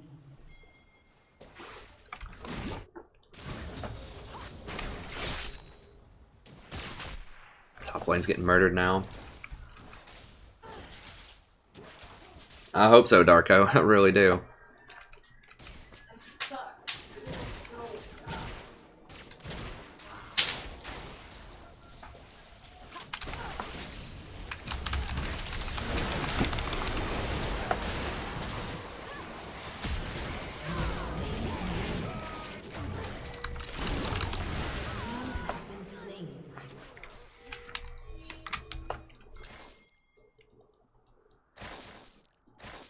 I need to get this tower. I need to get this tower.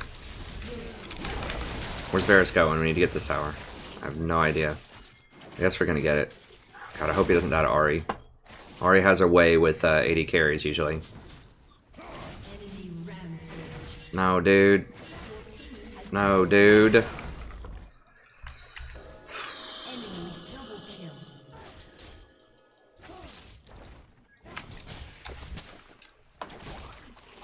And Renekton's probably dead again top.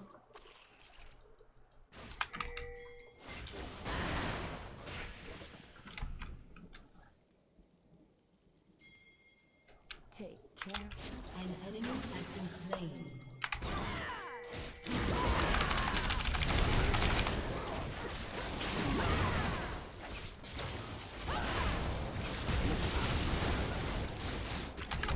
have been slain. Double kill. Why is he not fighting back at all? Like, he just ran away. Like, if he just turned and actually fought him right there, there's a plant right there he could heal off of. This is so hard. We do have 2 towers, though.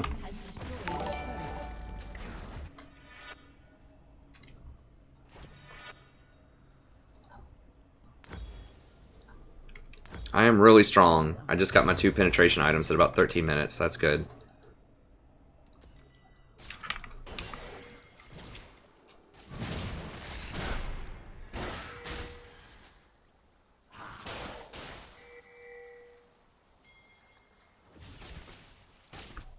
Brennan probably had TP. No, Renekton has Ignite.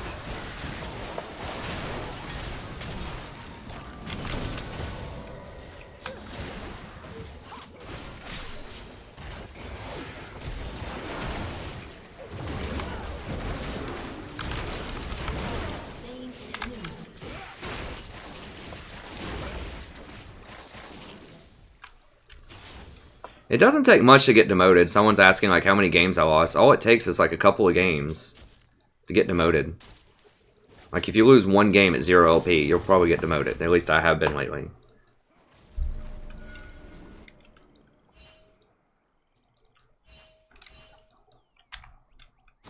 I don't know how many we've lost. We lost 2 today. And that's what got us demoted. I think we went like 3 for 5 last night. So we've been like -4 over the last little bit.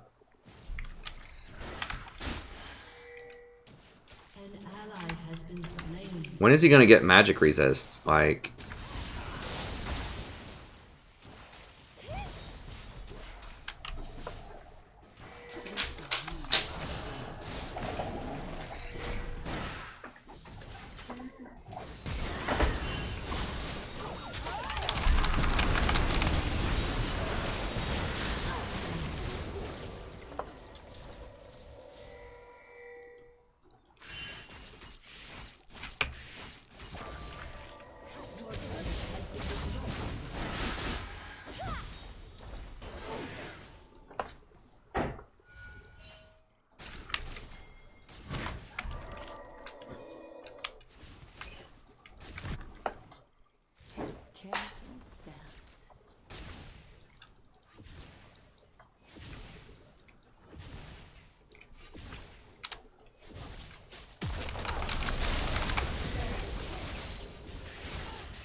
Okay, they did something when I'm not there. That's gonna have to happen, because I can't be everywhere. Yeah, I've got to defend this. She's just, like, hanging out here.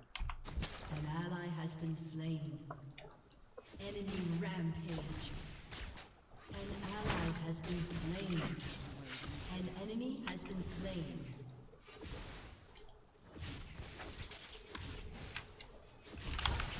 Your turret has been destroyed.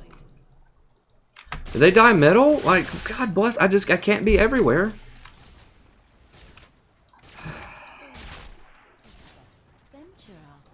I'm trying to stay positive. They just killed 2 towers because I'm not middle though.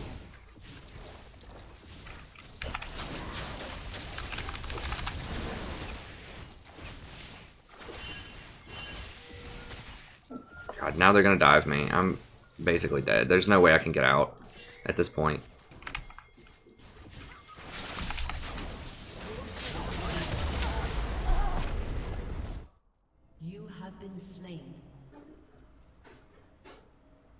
I mean, what can I do? Like, the second that I'm not... I should have just given up bottom lane, I guess, because they can't do anything if I'm not there, basically. Like, every time I'm not there, everybody dies.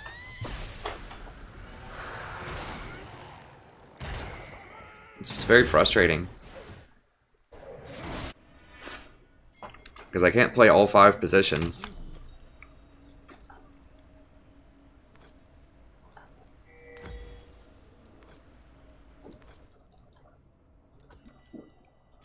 This is why having a duo queue is so important. If you just have like just one other person that's competent that can do something in a game, then oftentimes you can pull through. But you know, when everybody's failing, it's really hard.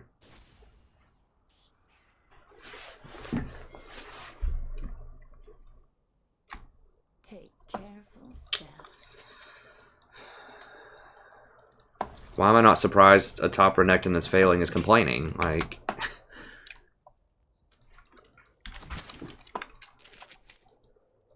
Come closer. it's just like almost a comedy at this point. Like, top lane fails, blames middle. Like, it's been like virtually every game. Lux, do not go back in. Oh my god, all she had to do was leave, man. Probably, I'm gonna die to Ari.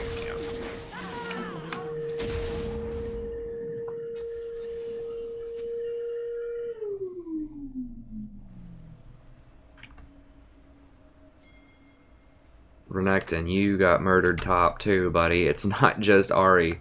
Is she underperforming? Yes. Yeah, that's a huge if, Mike. That is a huge if. Soraka is free. Zyra is free low if my team knows what they're doing. If everyone just doesn't die, like in every lane constantly, then Zyra is free low. But that's too many ifs. That's why I don't play Soraka a lot of times, is because you get to sit there and watch everyone feed and you can't do anything about it a lot of the time. Like, at least with Zyra, if it gets to 30 minutes and I snare like 3 people and ult and kill them all in a team fight, we can come back and win. Like, Zyra has some of the greatest comeback potential of any support.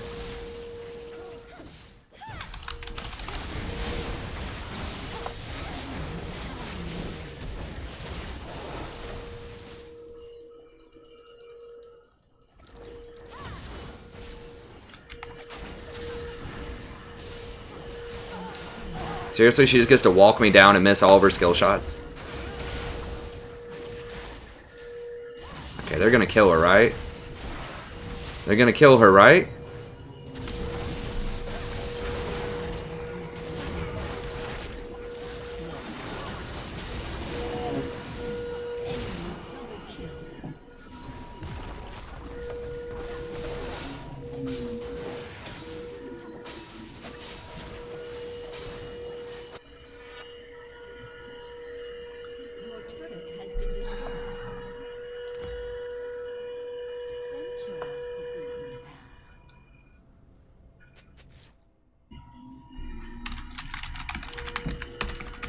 Is Lux bad? Yes, but so is like everyone else is failing too. I've gotten caught out a couple of times also, but it's like, so Zyra can win if you're really far behind, given what I just described. Like, she can just single-handedly like win a team fight, but if they have assassins that are really fed, it's also almost impossible to come back. But you can't do that with anybody really.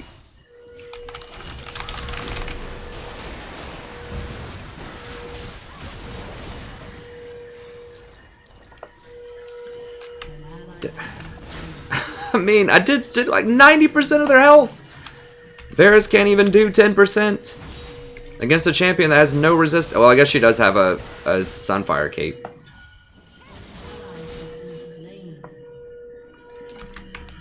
Like, we crushed this lane bottom. Like, absolutely stomped him. Or we should have. Now she's up 60 CS. Like, what? Well, these games just happen, I guess. It's just very frustrating because it feels like it's been every game for the last 2 days, and I just really don't want to go back down to gold 2, like what happened a month ago because of this. I have to figure out a solution.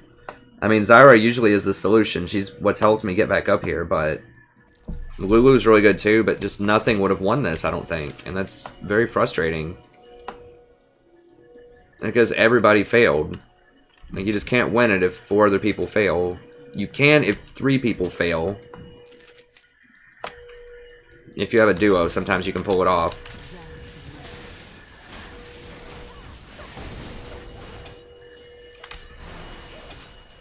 I mean, I can't really get close enough to contest it.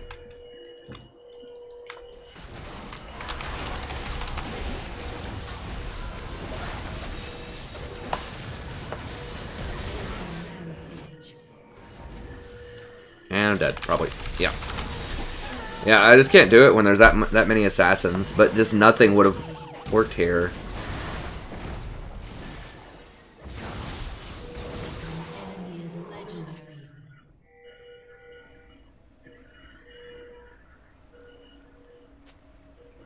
This is just like, I don't know, you could make a play out of this, out of the stereotypes. We need that soundboard that Alex was talking about. Top laner feeds, blames jungler who's also doing poorly, and blames mid laner who's doing poorly.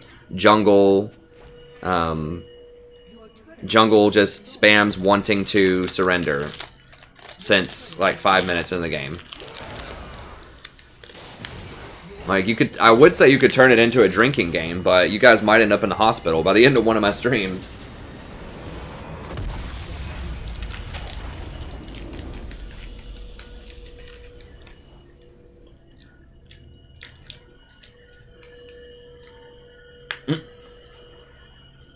Nah, I don't,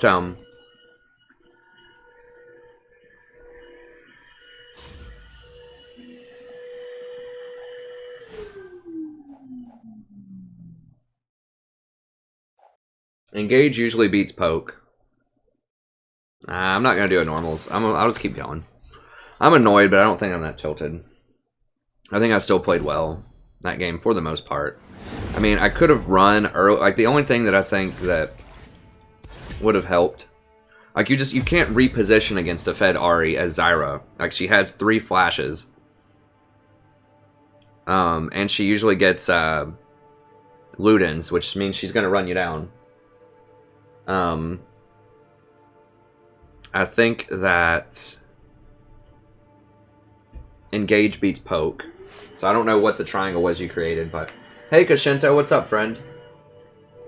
It just makes it that much more dramatic, right? Like, we get to it just takes a lot longer. Like, what's the fun in getting back to Diamond in a month, right? It's got to be 6 months before you get back up there. That's a really dramatic climb. That's like movies, right? Like, if the hero just gets the girl in the end, or if the hero just takes out the bad guy in the end, what fun is that, right? If they do it in the first 5 minutes of the film, you gotta set up some drama, right? You gotta bring some adversaries, some random crap comes in, some of the heroes' sidekicks get into some trouble and do some stupid things, and he has to try to bail them out along the way. Just adding the drama, right? I'm trying to justify why this is so ridiculous to climb this season. But I was gonna say, it's Rito has designed it. They've designed the matchmaking system to make it like sort of a heroic quest movie.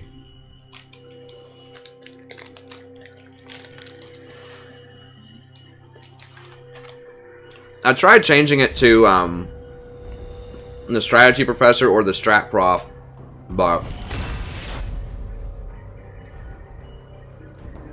I couldn't fit it in there. But at the same time, I don't want these people knowing that I have a YouTube channel. A lot of these super toxic people.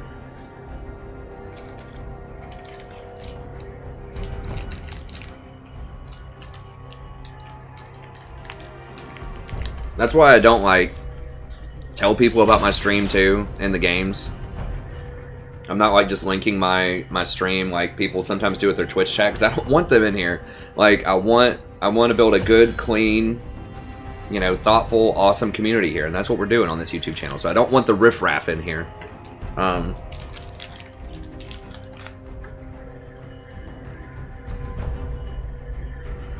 Okay, he wants Rengar.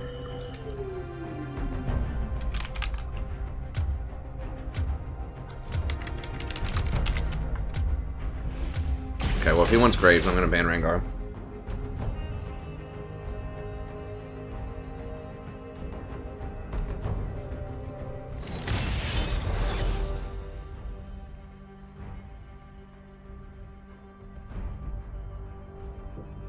Well, poke is good against short range. Like, you know, some of those things are difficult. Like, it depends on the champion. Yeah, poke is good against short-range champions that don't have sustain. That's what poke is good against. If they don't have a lot of flankers or they don't have a lot of hard engage, that's when poke is good. So, you know, something like a Hecarim is going to be really good against a Varus. But Varus is going to be really good against something like a Zyra.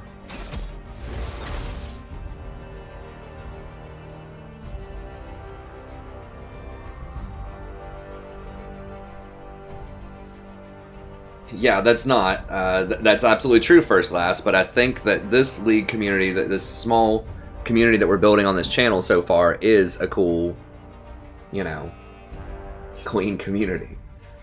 Right? So it's not everybody that plays League. Obviously, there's like 60 million people that play League. I mean, there's not 60 million people anywhere that are all going to be clean, cool people, right? But, I mean, that's more than the population of some countries. Probably many countries. Huh.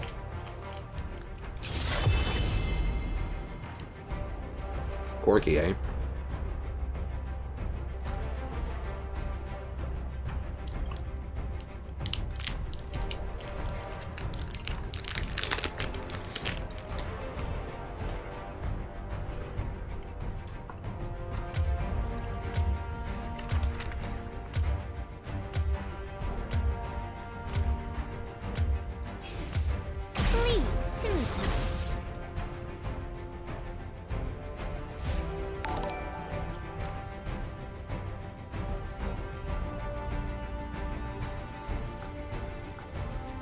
Try old Lulu out here. She's not super amazing in the Blitz. Like, I really wanted to play like Malzahar or Zyra, but she's okay. She's good against Vi.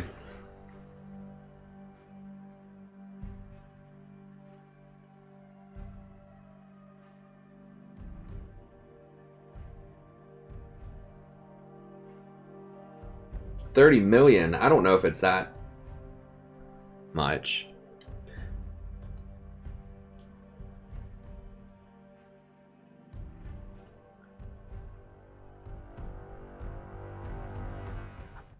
Or not 30 million, 300 million. It's a lot, though. I mean, it's basically just an astronomical amount of people. And when you put that many people together, especially when people want the same goal, like they want to win, they all want to win. It's anonymous, and there are lots of teammates. And there's a mysterious matchmaking system. Then that creates a lot of drama, right? So that's not just specific to League. If you did anything that was like that, it would be the same. Like the Dota community is probably similar. Whatever, any other sort of MOBA is going to be similar. And even something like World of Warcraft, like just doing random raids or whatever, can get like that. So it's just any kind of online game can get like that.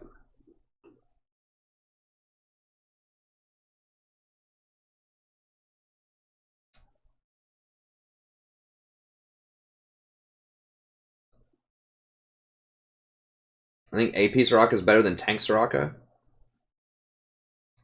I'm not sure which lane you're talking about. I mean, I don't know. I've seen people talk about the top lane Soraka or whatever. I haven't never seen it. I saw like a video on it.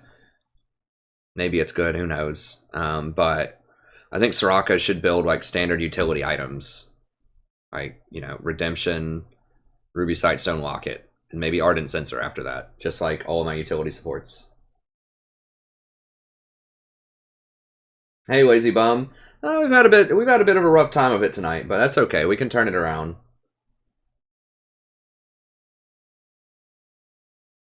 I mean, Janna's okay. I like Lulu a lot more than Janna right now, actually.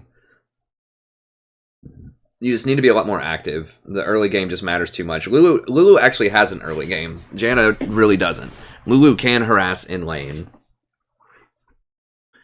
And she's better sort of... she has better crowd... Well, I don't know. It's a different kind of crowd control from Janna, but it's more persistent crowd control and more utility. So, like, the fact that you can turn someone into a little critter for, like, 2.25 seconds is a huge amount of crowd control. Like, yeah, Janna can slow them or she can knock them up with the tornado, which is good, but, you know, crowd controlling them for over 2 seconds is really powerful against assassins. Oh, not that.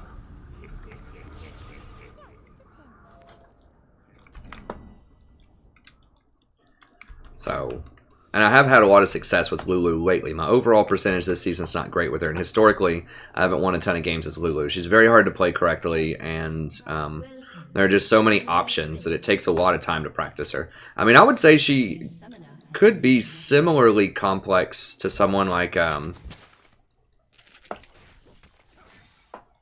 squirrel looks familiar. 30 seconds until minions spawn.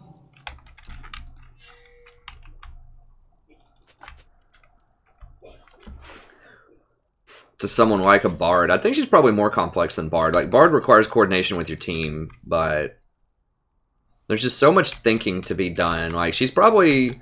I don't know if she's as much as Thresh in terms of complicated. Like, she's not as mechanically demanding as Thresh. You know, she has a lot of point-click abilities, but... like, the decisions you have to make with those abilities are really hard. She's kind of akin to, like, a Tom Kench, where...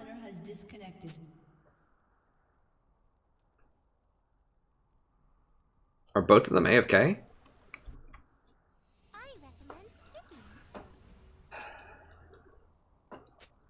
She's kind of akin to a Tom Kench in that he doesn't have a ton of skill shots. God. Well, if Corky's still AFK, I guess we get a remake.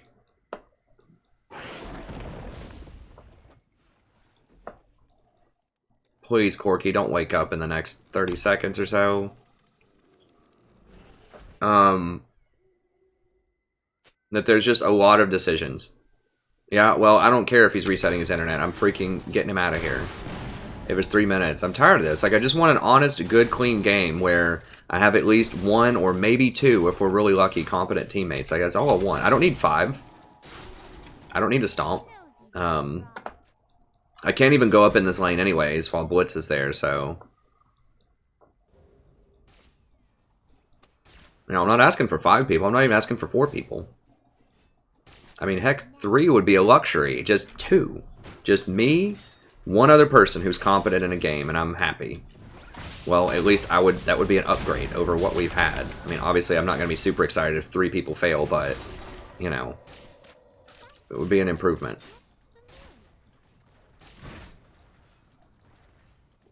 Boom. Headshot.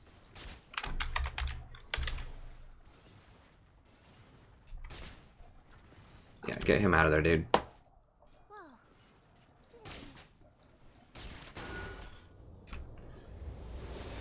Okay.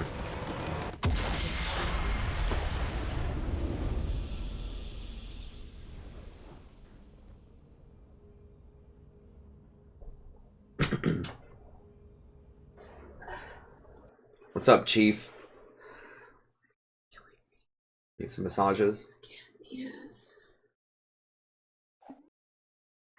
Oh. I'll massage you here. I've got the grabbers. Let me go back in queue.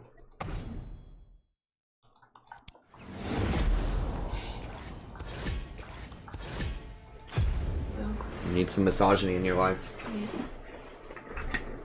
Some good strong misogyny. This spot's just the spot that hurts.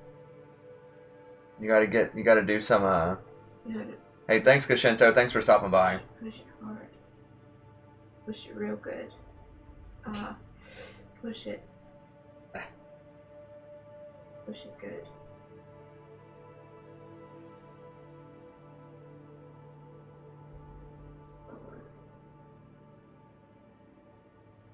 You gotta do those pull-ups, man. You gotta get the Only the right side. It's only this spot that is killing me. I laid down with the heating pad on high for like 2 hours. to get you doing some rowing. And it bought me another 2 hours without pain. So massaging me until Valentine's Day is running a special. Just do the right side. And push it hard. That's right. Like, that's... I'm gonna push it really hard. They said that this room doubles as a Pornhub room. An off thing. Right there, right there. Massage Envy. Through Valentine's Day, if you buy $150 in gift cards. It's called Massage in May? Massage Envy. Oh, Massage Envy. Yes. Hold on. If you buy $150 in gift cards, you get 50 free. Which I think is the best deal. But I don't know if I can buy them for myself. Wow. So you need to do it. Wow.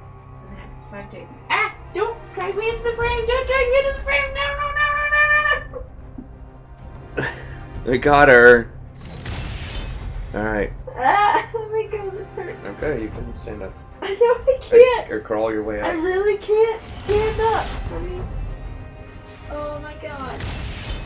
There, look, now you can see. Right there.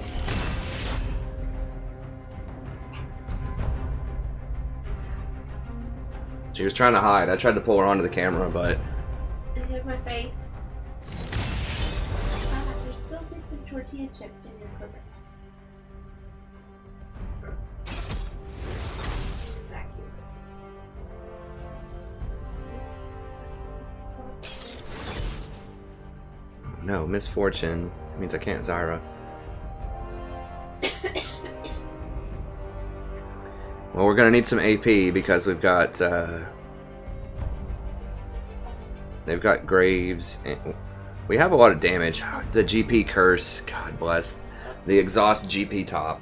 Is that your new thing? That's the second time I've heard you say God bless. Yeah, that's my new thing. And they got Ari also. I guess I have to go Lulu.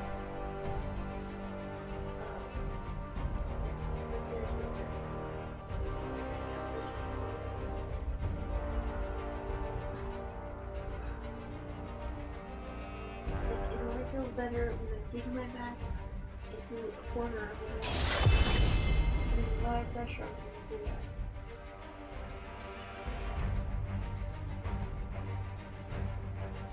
that. Why is this guy trolling? He's like hovering over Graves and then he's like, nah man, I want Udyr.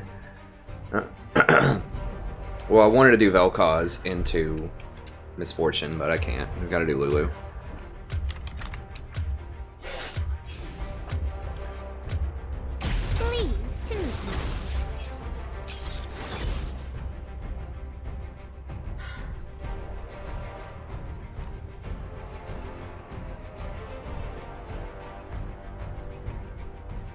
Nah, I can't. I like Vel'Koz, but you can't do Vel'Koz into an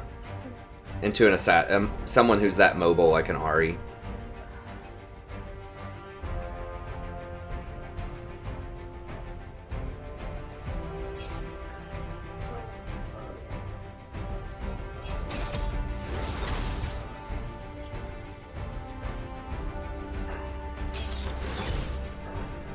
Why not Graves, man? Just Graves.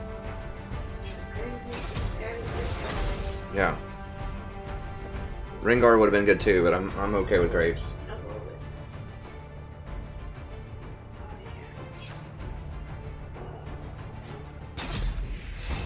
Alright, I'm a little scared about GP getting murdered by Jace, but other than that, I think we're in a pretty good place here.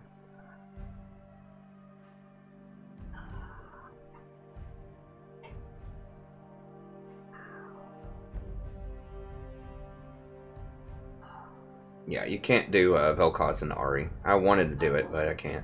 Like, yeah, for the same reason, I really don't want to do Zyra and Ari. Like, some assassins are one thing, but Ari's another level of mobility. That's right, Lazy Bomb. Unfortunately, I probably am in quickly declining. I'm probably playing against, like, Gold 5s, even though I'm still Platinum 5. It's mine. It's my dinner. Oh, you thought it was going to be the other stuff? Maybe. See, you made quick work of those red velvet ones. That's right. Oh, man. I needed some comfort food for all the times I was getting pwned. I see. But you didn't do the things you said you would do. It's the story of my life. But you were supposed to get treats only after you did those things. I'm an immoral person. I'm a degenerate. Yeah, I'll do them tonight after I finish up the stream. Right there. Oh, that's all you got. Can't live like this. Let's go hang out with your snoogle. Let's go grab your snoogle in the other room, dear. It'll make you feel better. Get down with my snoogle. Now. Get cozy with my snoogle. And my heating pad. That's right. Take my clothes off. That's right, Lazy. I mean, like I said, I think Riot's just trying to add drama, right?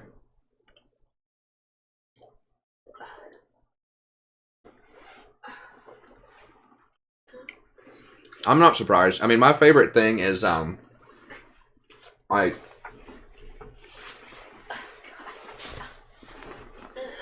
my favorite aspect of the matchmaking system is that even if I had a friend that I wanted to duo with who is Silver 1 right now, I couldn't duo with them. It won't let me do it. Because... That's right. What is that from? Beauty and the Beast or something? Find me a find, catch me a catch. It's from the Fiddler on the Roof. Oh. Look through your book, for I'm longing to be the envy of all I see. There you go. Yeah, Good night. Good night. Love I you. like my show tunes. Yeah, they love your show tunes. Yeah, well, that's my favorite part about matchmaking, really, is that I can't, if I had a good friend who was on like a Smurf account or something, and he was Silver 1, like it literally would not let me queue with him right now because he's lower than a full division. But I can play a game and get silvers in my game.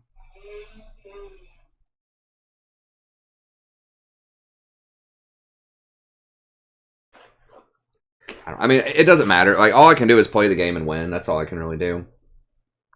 It's like, I'm pretty sure if I go back and watch the stream from probably last night or the night before, before I just started completely running into all this stuff, like, I was playing against Platinum 4s and Platinum 5s. Like, they were in my game. I saw it. I can go back and maybe look it up after this in the thing.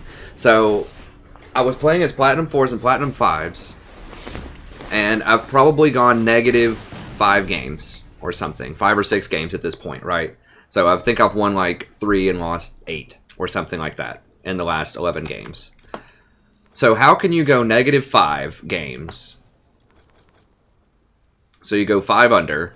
That's about the equivalent of 1 division, right? So if you lose 5 games, you're losing about 100 LP. So that's about going down 1 division. But yet your matchmaking goes from getting paired with Plat 5s to Silver 1s, which is about the equivalent of 6 divisions.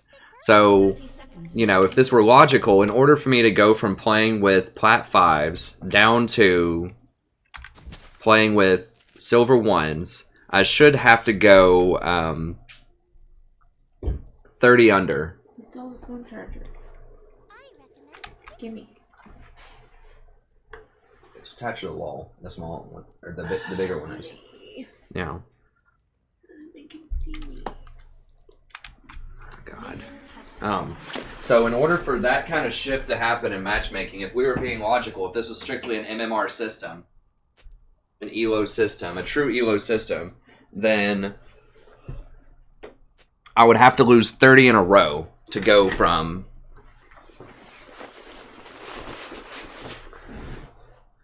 getting paired with Platinum 5s to getting paired with Silver 1s. I should have to lose 30 in a row, and I'll guarantee you I have not lost 30 in a row in the last few days. I've probably, like I said, I don't know exactly what I've gone, but it's probably something like 3 and 8. So nothing about this makes any sense, and now we have another AFK. Like, I mean, I try not to let it bother me. I try to just play. I mean, that's all I can do. I can't change their system. But clearly something just doesn't, like, make sense here. There shouldn't be that dramatic of a shift. Or even if I was playing against gold 3s, I know for certain I was playing against gold 3s a couple of days ago. And I thought, even when I was Plat 5 before, I won a lot and got up to gold 4 like 80 LP or something. I was playing against gold 3s. So to go from playing against gold 3s to silver 1s, You'll see more with your eyes closed. so to go from playing against gold 3s to silver 1s, that would still take a loss streak of 15 losses in a row to go down to playing against silver 1s.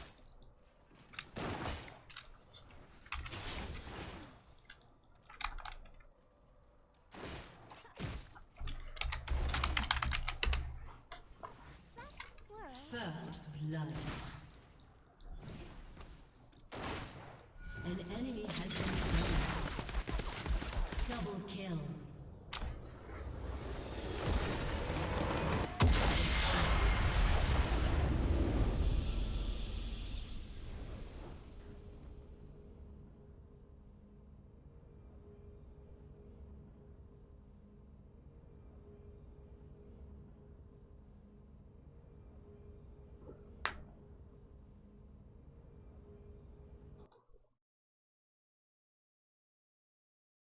I'm not getting placed against high golds though, Brandon. I don't think. Someone just told me there were silvers in that game. Like, let me look. I should be getting placed against high golds. That would make sense because I've lost some games. So, you know, I don't expect to be getting placed against right now. Like, it wouldn't make sense for me to get placed against Platinum 4, Platinum 5s because I've lost some in a row. So I understand that I should be getting paired with, like, gold 1s would be appropriate. But silver 1s is very different. And people were playing like it's... I mean, I don't want to sound derogatory towards silvers, but there's been a markedly lower level of play over the last day than I was getting a couple of days ago. I mean...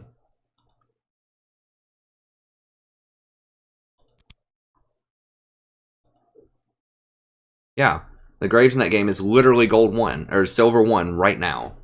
So I'm not getting placed against high golds. Like, I'm literally getting placed against silvers. Not silver last season, silver this season. Silver right now as we speak. Okay,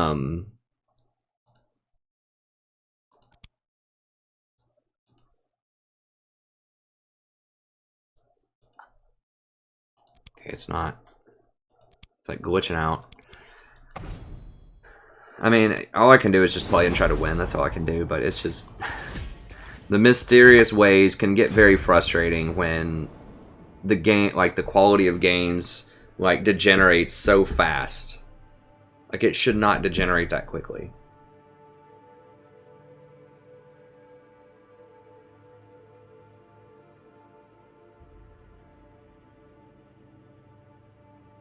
I can't check it. It's not letting me click on my profile. I can click on the store. They got that store working. You can always buy some stuff with RP. They have the loot working. You can buy that stuff. But I can't click on the profile. So I can't see what my LP is right now. Can I click on this and see? Recently played Cho'Gath. I played like one game of Cho'Gath at the behest of a viewer. It was sponsored by several viewers, actually, which I appreciate. Yeah, I can't click on it. I have no idea. I mean, maybe this was having a hard time updating earlier, too. I did not update it 2 minutes ago. Yeah, it says 56 LP. I think 56 is appropriate. I don't think I lost on that.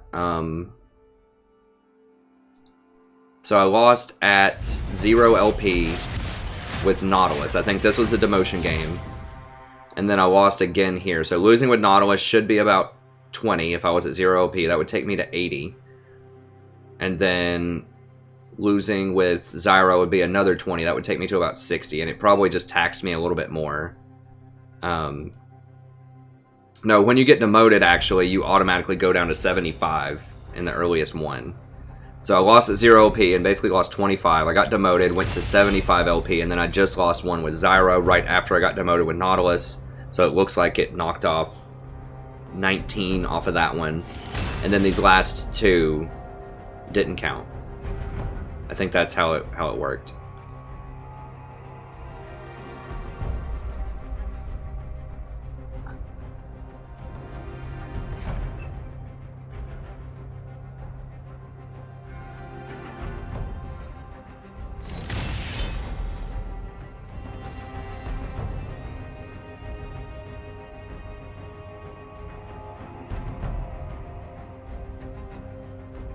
Yeah, I think I lost a game. The game before Nautilus, the one that I lost, I think I had 8 LP or something when I lost the Zyra game. It doesn't make any sense, though. Yeah. Hold on. So I was sitting at like 26 LP, 26 or 27. And then my first game of the night, I lost and dropped down to like 8. I probably had 26, lost 19, dropped to 8. Wait. That doesn't make sense. So, if I win a game, I can't be at 0 LP. So, it's not possible. So, did I get demoted before I even hit 0 LP? So, if you win a game, I have to get at least... Okay, yeah, hold on. So, let's say that right here I was at 0. That makes sense. I win. Let's say I get 20 off of the win. Go to 20. Lose right here. Go to 0. Lose with Nautilus. Get demoted. Go to 75. Lose. Lose 19. Remake. Okay, that makes sense.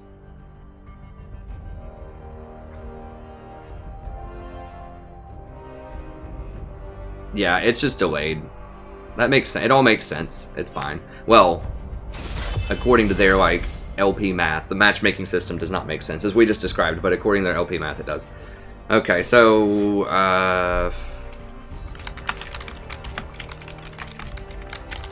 let me just put the idea in their mind. Ezreal.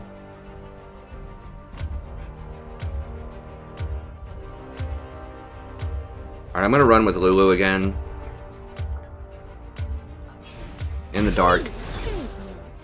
Hopefully, like, this looks like we might have enough damage.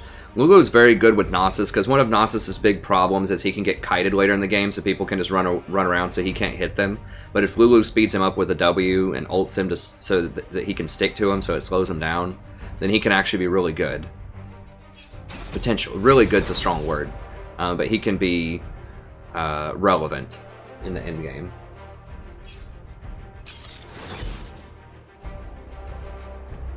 Yeah, I thought I had 8 LP. So I thought that I went from 26 off the Malzahar game down to 8 LP off of the Zyra loss. You shouldn't get demoted. Like, so if it demotes me, that effectively cost me 33 LP. Really, the Nautilus loss cost me 33 LP if I wasn't at 0. That's pretty obnoxious. Because I had just won a lot of games.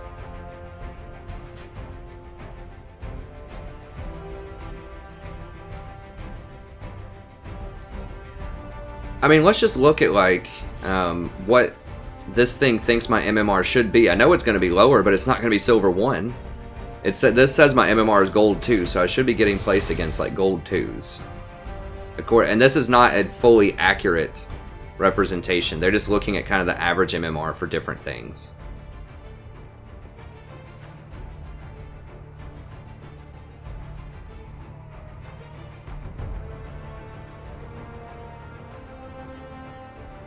Well, I tried to put the idea in their mind, but he just wants to go Warwick.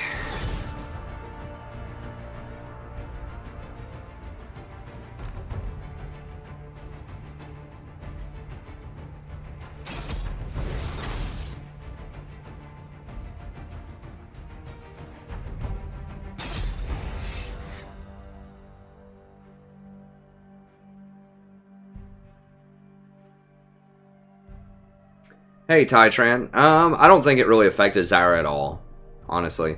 Like, the thing, she's still the best support. Like, Zyra and Lulu, in my mind, are the 2 best supports right now for solo queue. For different reasons, but, like, AP supports... Okay, so first of all, to your explicit point, I talk about this as well in my tier list video. If you want to watch my 7.3 tier list video, it's in the description to this. I don't have the timestamps yet, and it's kind of long. But you can at least click on the Google Doc in the description to the tier list video and sort of see how I rank different champions. But and I do talk about Zyra right off the bat in the tier list video once I start talking about the rankings. But the Q nerf doesn't matter because a lot of times you don't want to use your Q unless you have a plant anyways. And your plant at level 1 has a 20-second cooldown. So you're really only going to be going up and using that Q when you have a plant. Like, you can use a couple of extra Qs if you want, but really the damage is very weak because you're only going to put 1 point in your Q. You need to max your E first because that's your crowd control, that's your team fight, that's how you catch people out and kill them at level 6. So you need to max E anyway. So your Q already does pathetic damage. You really only use your Q to do some damage, but most importantly to spawn the ranged plant. So you don't want to use your Q a lot unless you have a plant ready. So that means that your Q effectively is on a 20-second cooldown most of the time in lane. So the mana cost doesn't matter. The plant AI doesn't seem to matter that much. I mean, I played her earlier. I think it was last stream. I played her some this stream too, but it's so rare that you would try to put a plant right on somebody and cast your Q, and for them to distance themselves from that plant further than a minion, if that makes sense. So for instance, if you try to put a plant on somebody, even if you miss with your Q, the likelihood that they're still going to be really close to that plant when it spawns is extremely high. So even if you miss your Q, the plant's still going to target them most of the time. There was only one case that I can remember seeing where I tried to spawn a plant on someone and it was like an Ezreal and he blinked backwards to dodge it and the plant targeted a minion instead of him. But it's very, very rare. So you won't even really notice a difference, at least I haven't, in trying to put plants on people. It's the same thing. It's like the nerf never happened. For me, anyways. I don't think the AI has really changed that much at all.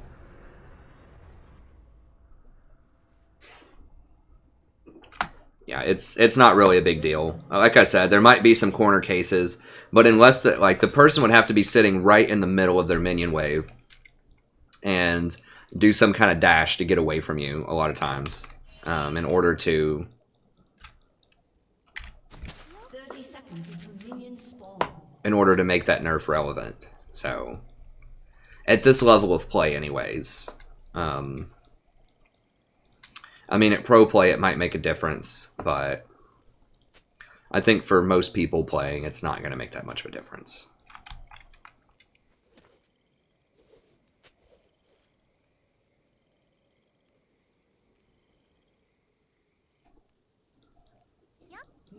I play a lot better with higher level people. I mean, that's the thing about supporting is that's another aspect of it that's great is if you become a good support, you naturally transition better when you play at a higher level game. You're going to acclimate to that faster than another role would because I think so. I mean, maybe that's wrong, but I think you would acclimate much faster because if you're doing good support things, higher level players are going to take advantage of what you're doing even more. So you can play like a diamond level support, like I hope I do most of the time. People just don't follow up on it. Like I harass in lane a lot, and people just don't follow up on it. I ward. I give good vision, you know, to let people know where the jungler is, but they don't pay attention to it and they die anyways. Or I roam and try to make plays, but my bot lane dies while I do that.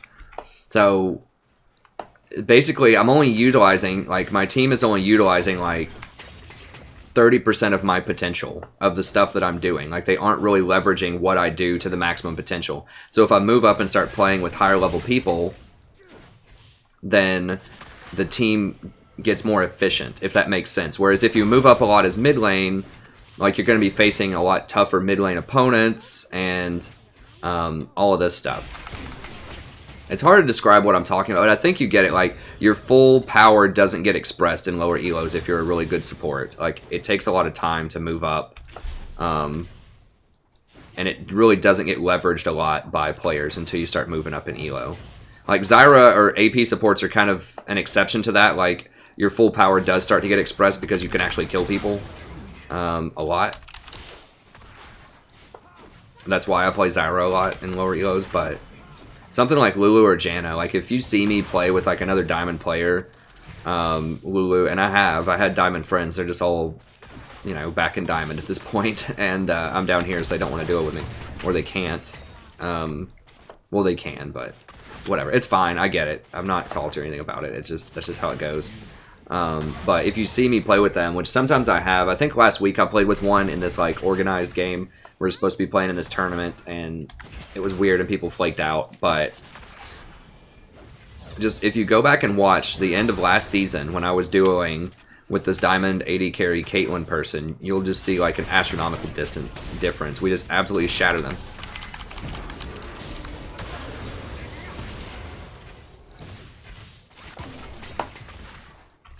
because he does all these things. He hits open CS, so when I harass and make the enemy miss CS, he actually hits the CS. And he follows up on the harass. He plays up with me and actually auto-attacks people when I crowd control them, or when I auto-attack them. He positions really well in team fights, so when I can peel off the major stuff from him, then he does a lot of damage. So it just, when I start playing with higher level people, I think I'll accelerate. Like if I can get to where I'm actually playing with Platinum people, or like Platinum 3 and up at some point, then I think getting from Platinum 3 to Diamond will be much faster. It's just getting through this sort of like high gold, low plat is challenging, especially when I get matched with silvers. It's not to say I can't win with it, it just takes more games. I described this in the psychology video, there's just so much more randomness that goes on. You gotta dodge that, friend. You gotta dodge that, friend. I even crittered him like he had all day to dodge it. All he had to do is walk to the left. At least they gotta kill mid lane. It's Annie top? What? How? What? Why is Annie...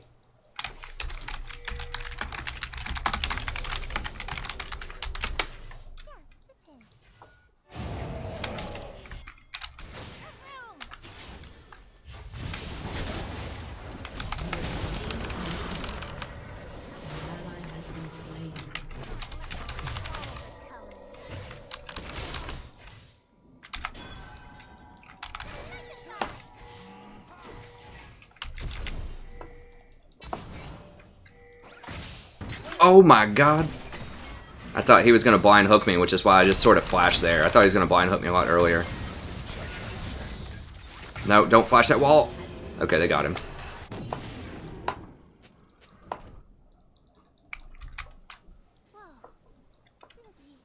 Why is Annie top lane and Nasus is middle against the Cassiopeia? That makes no sense. Like, Nasus should be against Pantheon stacking armor, and Annie should be against...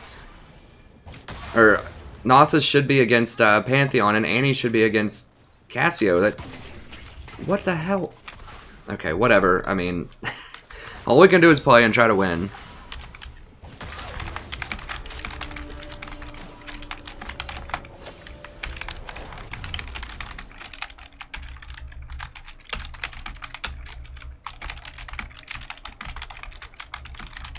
Like, Annie's gonna die again here. What's she supposed to do against the Pantheon in lane?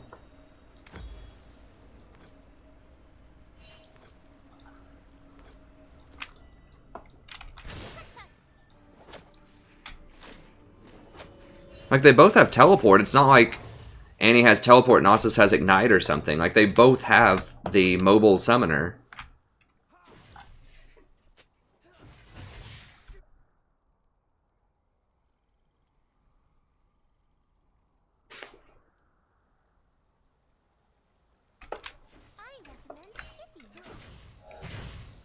I don't understand the matchups, but I can't force him to do it. All I can do is tell him about it and then just let it go. I mean, I can't harp on it. It seems bad. I mean, maybe they know something I don't know, but like, what's Annie supposed to do? She can't get armor versus Pantheon. She can't walk up in CS. She's probably down 30 CS before I even look. Yeah, she's down almost literally 30 CS. Like, the narrative's playing out exactly as you would expect. And then Nasus is probably also down 30. Yes? No, he's only down 10. But, like, he can't do anything to Cassio. Because she's ranged and he's melee. Like, there's a certain reason why often mages play middle and why bruisers play top. That's not just random. There are lots of reasons for that. Which I won't go into all of them here, but it's just suffice to say it makes sense.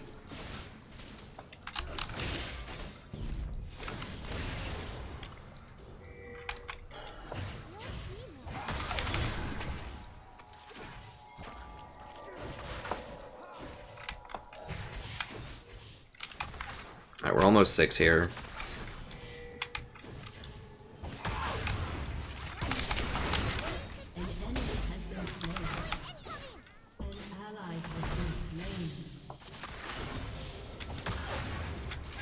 I want to walk into Ezreal Q's, but I need to try to poke him a little bit more.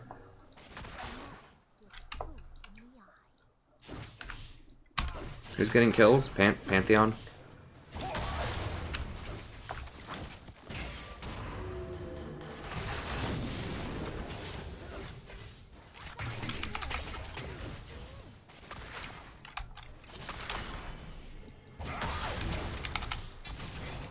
I just can't get up close enough.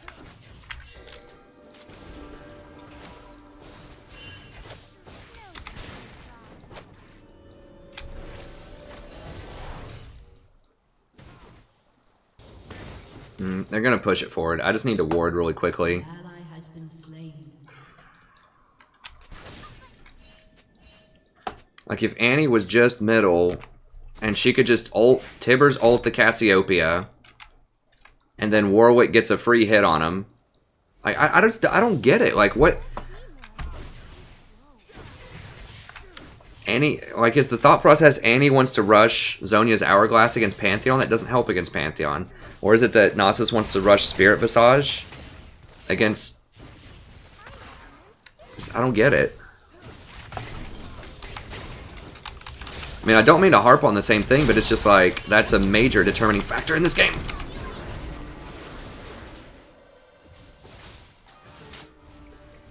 No! Oof, God bless. Okay.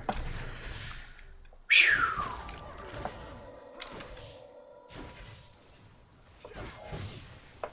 I don't think we can kill him. I need to play back a little bit more.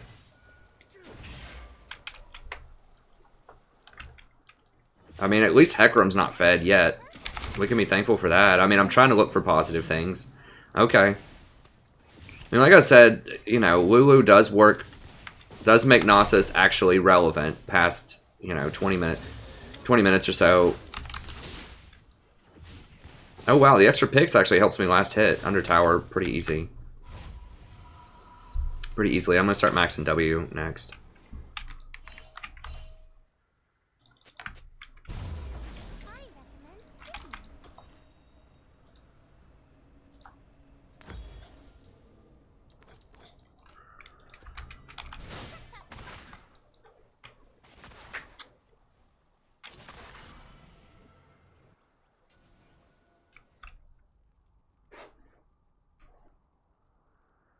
Yeah, I understand 23, but they should have rotated back. Like, it's 11 minutes into the game, you know what I'm saying?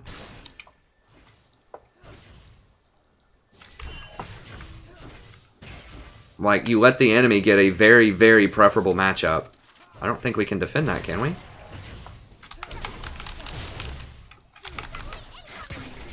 Hit him, Jen. Okay, good. We did protect that pink, though, at least a little bit.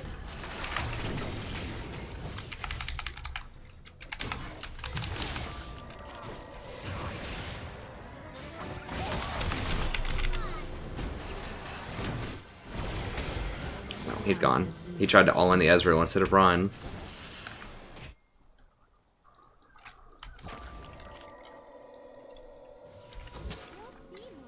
An enemy has been slain.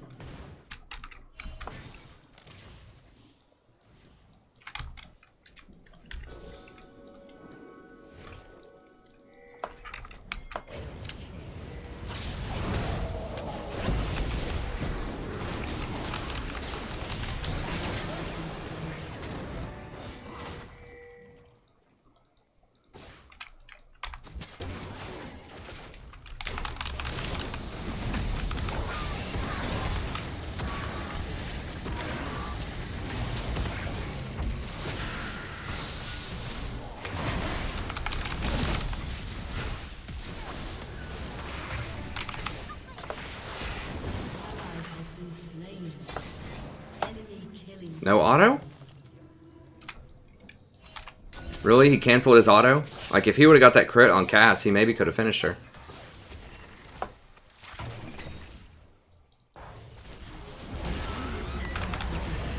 What just happened? What just happened? How did I get feared or whatever? Was I feared?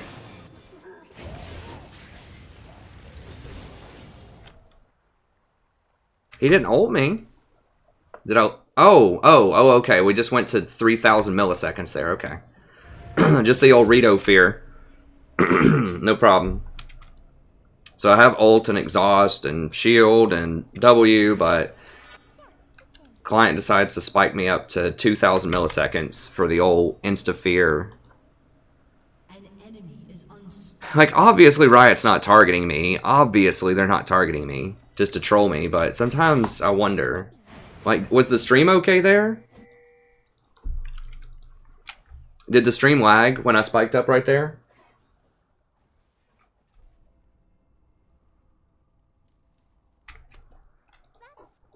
God, my wife went to bed. She's not uploading anything. This happened, this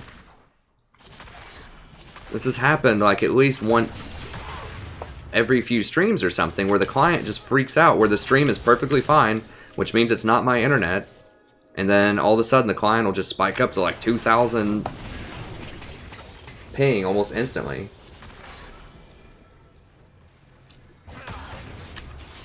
Damn, that was so huge.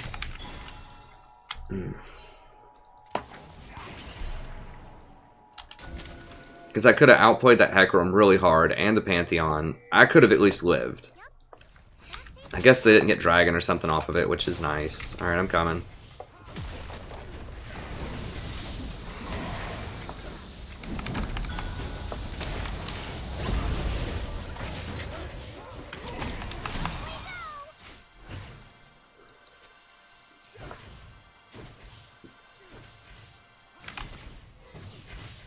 Yeah. Oh, thanks for letting me know, Endless.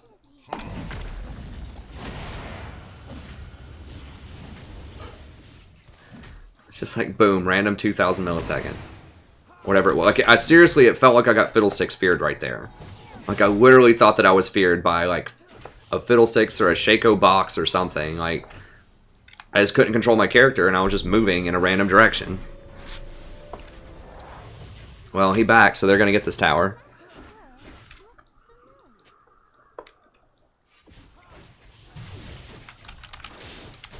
Like, this is just like a comedy, just about it. If I didn't really care about gaining elo, it could almost be funny, I guess. I should have just left the tower.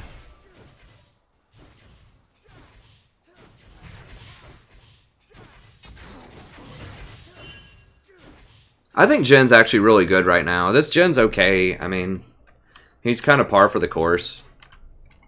I don't think Ezreal's outperforming him at all. I think the only reason that we're... or a major contributing factor... I mean, obviously there's lots of reasons that we're having problems here, but... a major factor is the switch. Like, if Nasus was just top and stacked armor against Pantheon...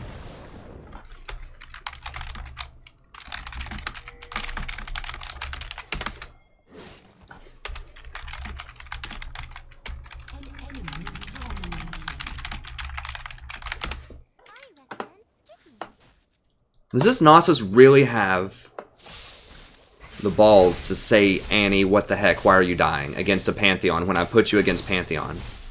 Like, Annie can't do anything in that matchup. That's really bad. Like, the only way that Annie wins that is if she's actually middle lane, and she plays very safe near tower, and you wait on a jungler to come and help you, and then you stun him with like a Tibbers or something, and then the jungler kills him. Like, there's no way you're 1v1ing him. Because he can just stack magic resist, like he did. Like, what does she do once he gets a Hex Drinker and Merc Treads? She can't do anything. It's just really dumb. Like, why would we opt into that? I mean, I know someone explained that, like, they wanted Nasus against Annie in the middle. But...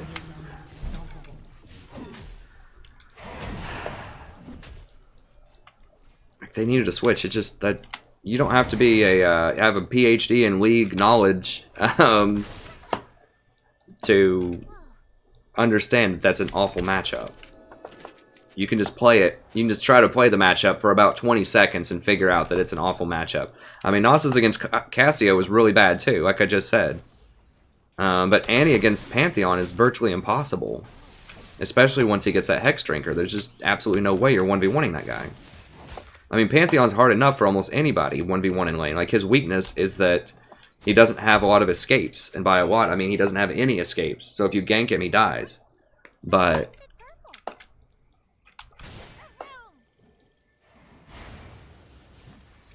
This Nasus is 100% gold. Is Nasus platinum? Can someone tell me in the chat, like, is he legit platinum? There's no way he is, because there's no way anyone in platinum would not understand that you don't put Annie against Pantheon.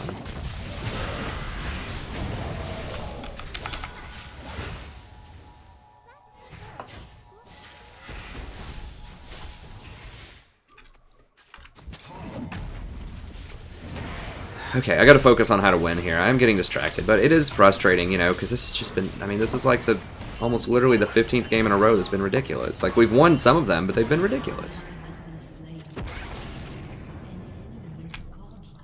I'm just having flashbacks to a month ago.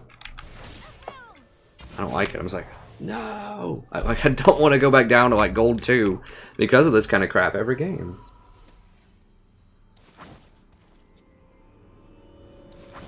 Yeah, ASMR, that, I mean, that's his weakness, like, is that he can get camped and ganked easily, and he can get kited very easily later in the game, so I will wreck him later in the game. He's not going to kill anybody if I'm around, but if I'm not there, then, and he's against Annie, then it's a problem. I mean, Nasus is actually a pretty decent matchup in the Pantheon. All Nasus has to do is get Ninja Tabi and, like, Frozen Heart or something.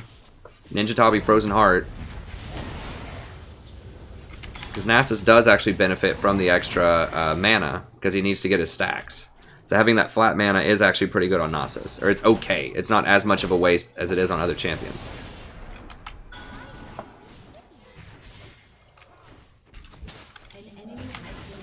Okay, well they got to kill there, so that's good. Why, like, and people were just now getting ZZ Rot. Like, when I was saying ZZ Rot was really overpowered and people should definitely get it, you know, like, months ago. And they weren't getting it, and now everyone gets it now that it's an awful item. Like, it's just so comical, just about.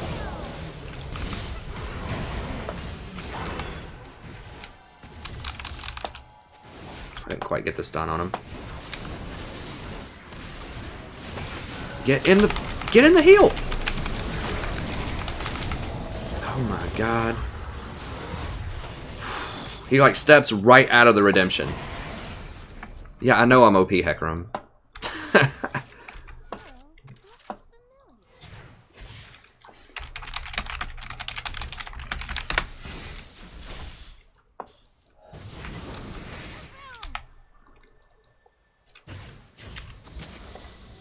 Like, he was literally, like, this close to it, and he just walks out instead of walking into it.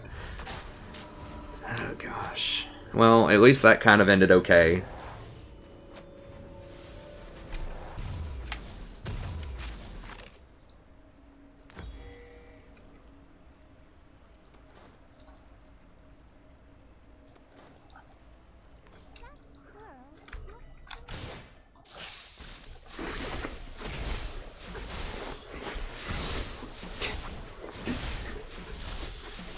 Yeah, you're right. Pantheon. I mean, Pantheon can be good. He's really good early game.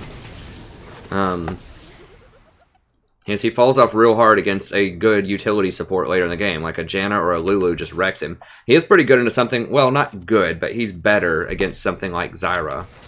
Yeah, I mean, I knew he's just like, I'm not listening to these gold elo people. I'm like, dude, you're gold. Like, let's be honest, you're gold, right? There's no way that you're platinum and you don't understand not to do that matchup. I'm frankly very surprised that he's gold or silver and doesn't know. I mean, there's lots of my bronze friends that know that. I mean, you don't, like, you could have just opened the game out of the metaphorical box here and figured that out really quickly. That you don't want to do Annie into Nasus. You'll be like, man, this feels really bad. It feels like I can't do anything. It feels like I'm going to die. Well, that's accurate. I can't go that way.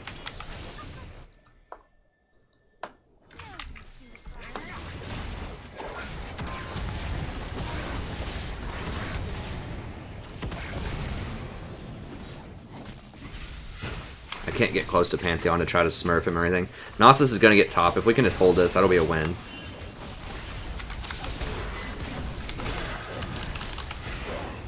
What the hell? Kill the Blitzcrank! What the... He had a free kill on the Blitzcrank, and he decided not to go after it. And decides to jump and misses somebody.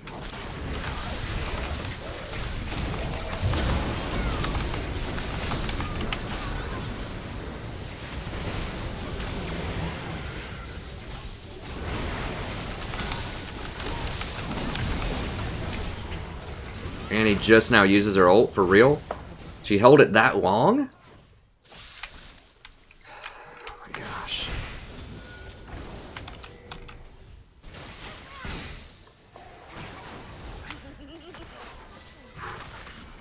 Alright.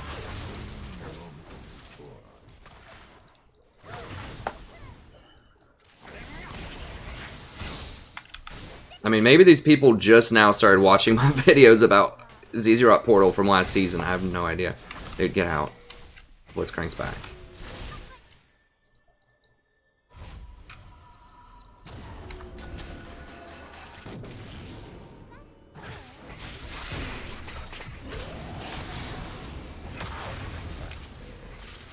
Dude, don't. Just don't do that. Please, just don't. Lulu's also decent with Warwick, because once again, he can get kited. That's his huge problem, and so if you can speed him up, then that's a win.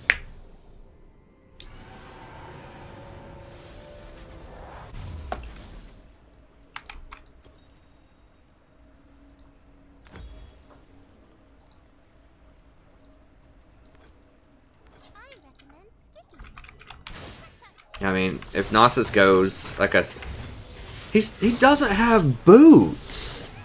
It's 25 minutes in, and he's a champion that gets kited really hard with no movement speed steroids, and he doesn't have boots.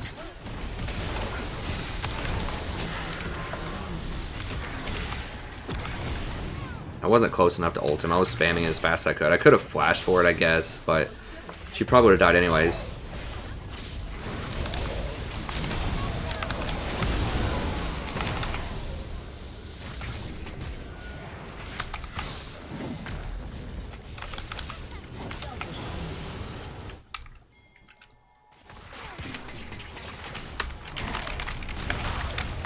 I hope he just forgot.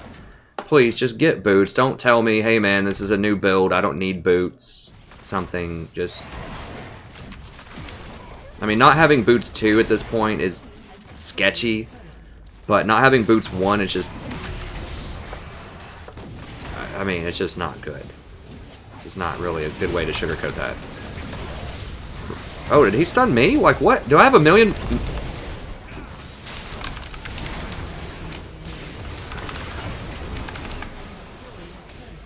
Why could I not W him?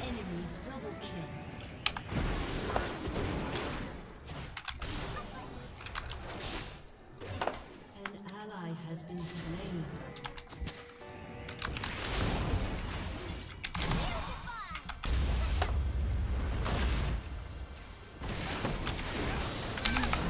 Seriously? Why could I not W the Pantheon when he jumped on somebody? I'll have to go back and watch the replay. I don't get it. It was off cooldown. I was standing right there. You can see my mouse probably hover over him and click W. Unless I'm just losing my mind. Like, did it spike up again?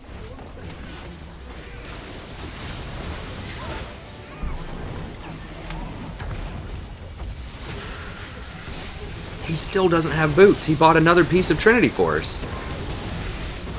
Like, he's just straight up legit, like, I'm not getting boots this game. As a Nasus. And he's complaining about Annie. Like, if you drew this up and you were just like, is this possible? Like, is this possible to happen even at gold? Like, is this a set of things that could happen in a game?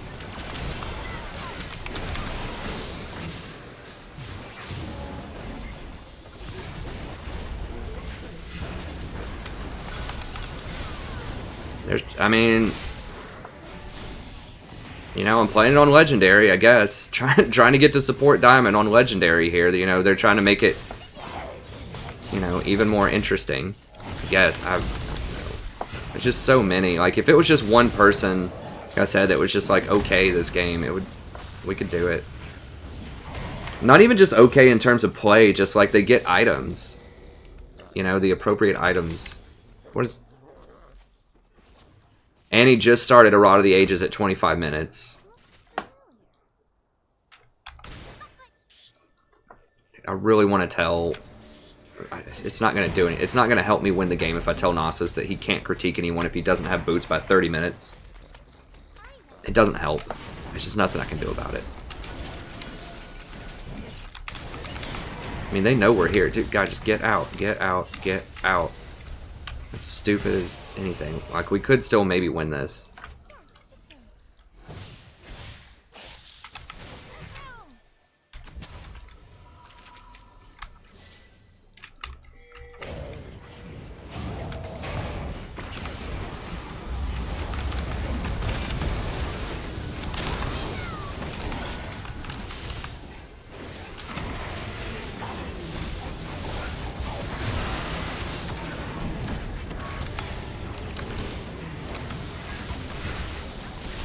I'm dead.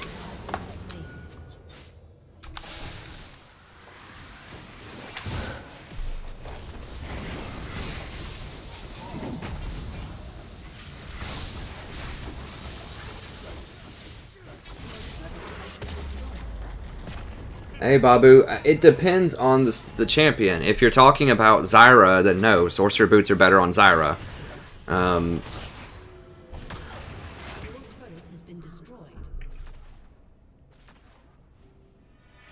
I really want to say something to Nasus. Your inhibitor has been destroyed.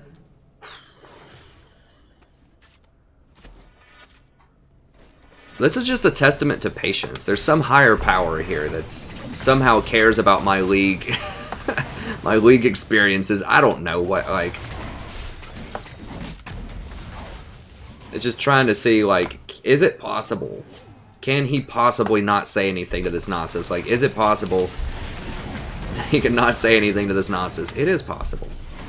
Despite, like, the very deep and troubling level of ignorance of this player who's complaining about somebody else when he's in the exact same rating as this guy, most likely.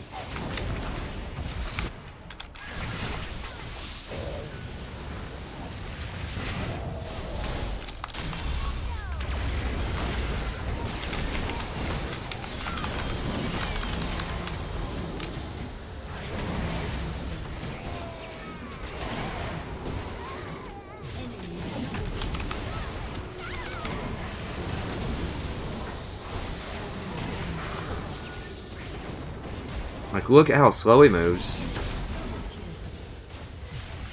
I don't know, I mean, all we could do is move on to the next game, I guess. It's just, it's ridiculous.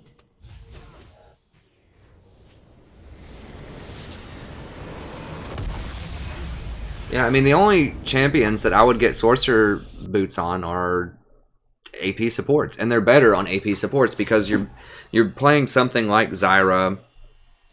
Like, I don't usually like to, you know, obviously I try to find things I could do better. You know, I made at least 5 mistakes in that game because I died 5 times. So there's never an excuse for dying. So that's one thing I can do 100% is don't die. But these games just don't feel fair. I mean, just straight up.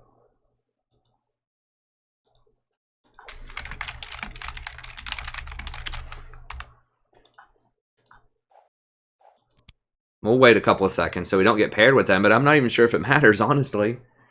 I'm trying to stay positive, I really am.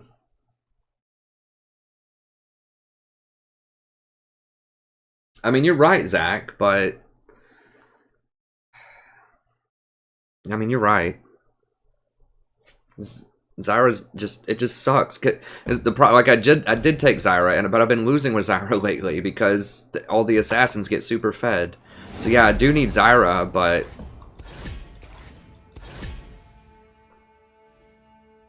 like, Lulu made so much sense in that composition. Like, with Nasus and Warwick, who both need to get sped up. You have the early game harassment. You have the ability to save somebody who gets hooked by Blitz. You know, I do agree. I mean, Zyra's my most played champ. And I try to play her more, but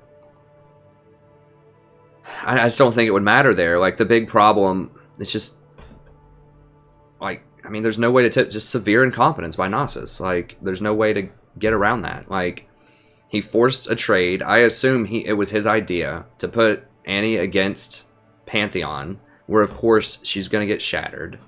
He loses mid to Cassiopeia. He doesn't buy boots. Like, that's the biggest thing, is it's like, how do you not buy boots? Like, the only explanation I could think of was he forgot, which is an honest mistake. You know, if he's raging so hard that he forgot to buy boots, it's like, okay, I get that. You're not thinking, you just forgot to buy boots. I've forgot to buy boots before. Not up to 30 minutes, but I've forgotten after my first item or two. Sure, it happens to everybody. But when I tell him in chat, Nasus, don't forget to buy boots, and then 6 minutes later, he still doesn't even have a 300 gold pair of brown boots. How do you win the game? Like, I don't know. Okay, well, we got a fresh game going here.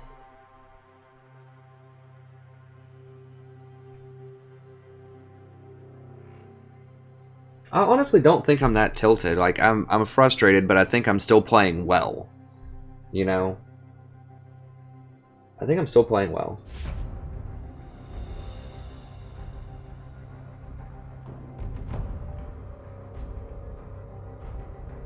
Like, I don't think that I'm forgetting things and not playing well. I don't think so. I mean, I think I'm still playing pretty well.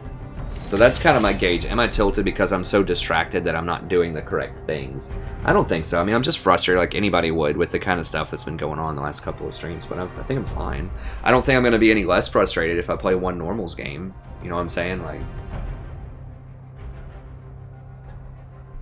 I'm still going to, you know, if I see someone that doesn't buy boots at 30 minutes in the next game, it's not going to matter if I've played 5 normal games. I'm going to be like, but then we just play. I mean, that's all we can do. I mean, Sona's okay. The problem is just assassins are too good right now. Like, that's the whole issue, is like, if someone, and Hecarim I basically count as an assassin, either assassin or unstoppable snowball-y threat that people pick. It's just really hard to overcome it with anything right now. I mean, Zyra is probably one of the best things. Like, I don't remember who mentioned that earlier. Hey, what's up, Vithoria? I really don't think I'm that stressed, honestly, guys. I don't. Like, I'm annoyed. I'm human, but I don't think it's affecting my play.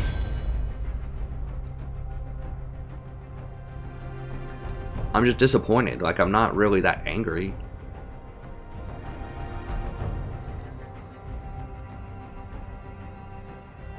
Well, I guess we're banning Kha'Zix and they get Hecarim. Like, the game right now is so composition dependent too. Like, if they outpick you, it's a big problem. Because the champions that are really good right now are so much better than the second tier down. And that's a major balancing problem. Like, if they get Hecarim and we get Warwick like last game, it's gonna be hard. Like, I still think we could have won if Annie actually went middle against Cassiopeia. But if we have someone that's picking Lee Sin instead of Hecarim or Graves, it's brutal. Like, if they get Hecarim or Graves, it's going to be really bad.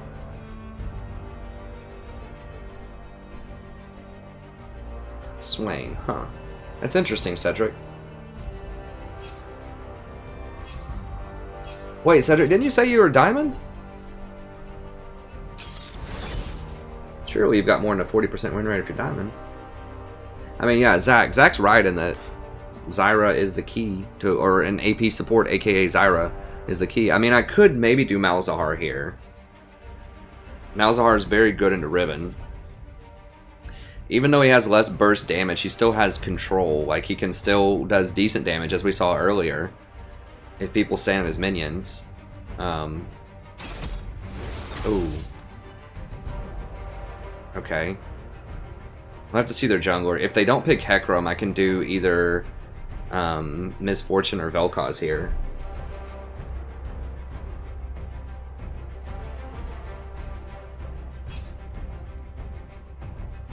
I really do, Corbin. I do need I mean, I try to, you know, I try to do a lot of it solo queue because I know most people play solo queue, and you know, the goal of the stream, like, if I get to Diamond quickly, that's good, but the goal is to help people learn how to play and how to win also, so, you know, I like to do it solo queue if I can, but you're right that I do need a good duo. It's just the problem is a lot of my duos are much higher than I am at this point.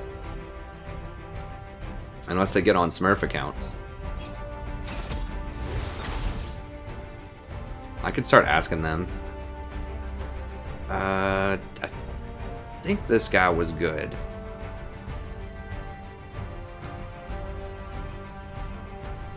I don't remember. I think he was good.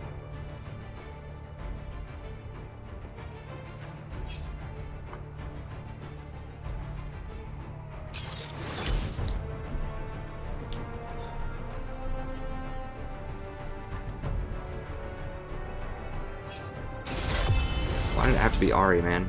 So it's Riven jungle?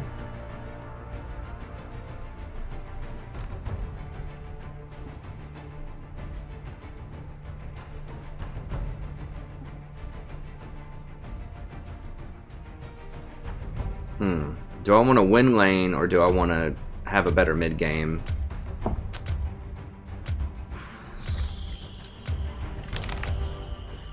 We have two tanky people that should be able to lock them up. I think I'll go for win lane. So my options there, or I could go Malzahar. Malzahar is very good against Ahri. So I could go Malzahar. I'll make sure I get this right.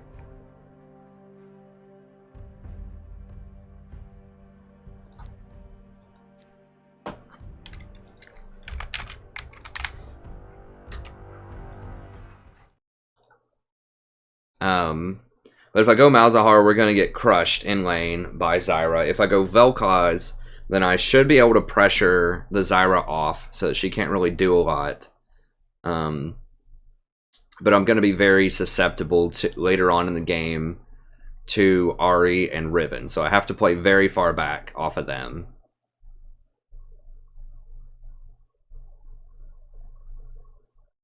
I think I can position around it. I mean, we have a... They're going to have to run through Lee Sin and Maokai to get to me, which I think is going to be tough for them to do.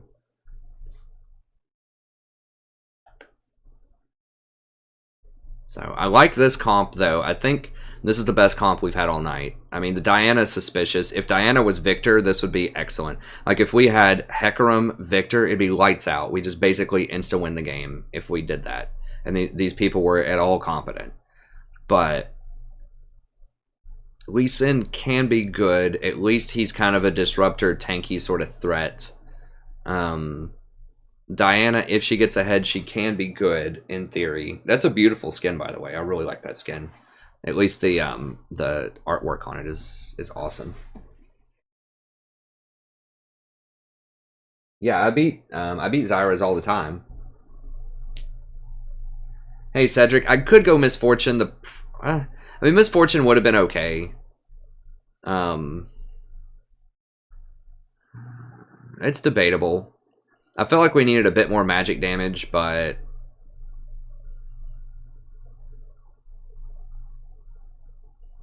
I'm thinking, I mean, you're probably right that Misfortune could have been better here. She's very, like, Misfortune's very similar to Vel'Koz. Misfortune has more guaranteed poke in lane. Misfortune is very good at helping Varus hit his ultimate. So yeah, you're probably right. I should have gone Misfortune, I think. She's going to have a similar problem to Vel'Koz. Like, Vel'Koz can play a bit further back than Misfortune. Like, Misfortune has great range, but her poke falls off later in the game. Like, it's great harassment early on with her E, but later on in the game, often you can't get close enough. It doesn't do as much damage, but it does create a nice slow field, and that would have been good for kiting Riven in particular. And her speed would help her maybe reposition to get away from Ahri. So, yeah, Misfortune probably would have been better here. You're probably right. But I still think that Vel'Koz can be really good. Vel'Koz is a better late game threat in terms of his long range poke, because his Q is going to do a lot more than a Misfortune E will. Now, Misfortune's ultimate will do about as much damage as a Vel'Koz ultimate. Maybe even more in some circumstances, but... And they have similar range. I think I'm pretty sure Vel'Koz's range is even higher on his ultimate than Misfortune's is. In fact, I'm almost certain. I think Misfortune's ultimate's like 1100 range or something. Maybe 1000, and Vel'Koz's is 1550. So Vel'Koz has more range, but Misfortune's able to reposition better.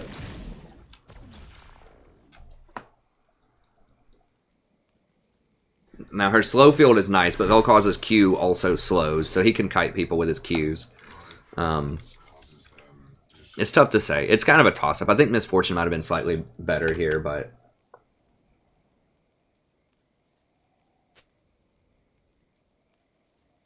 No, you don't want Zhonya's unless you have low cooldown mobility capabilities. As an AP, I don't think so. Or unless you're against, like, maybe a Zed, like something that has a really long cooldown that will not be able to track you down. So, like, you know, if they're about to catch me out with an Ahri or something, and I just hit Zhonya's, they're just going to kill me in 2.5 seconds because she's so mobile, and I have no, like...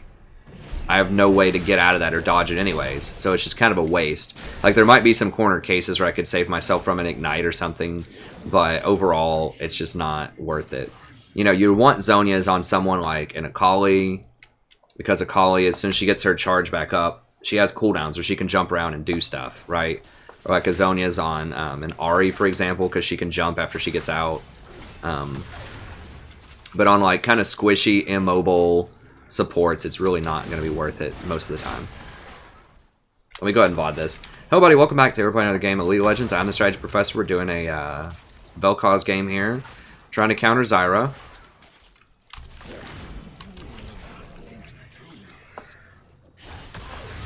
Vel'Koz is pretty good against Zyra. He has some excellent long-range poke. That's one thing that Zyra is really weak to. Dude, don't get hit by the Zyra, please.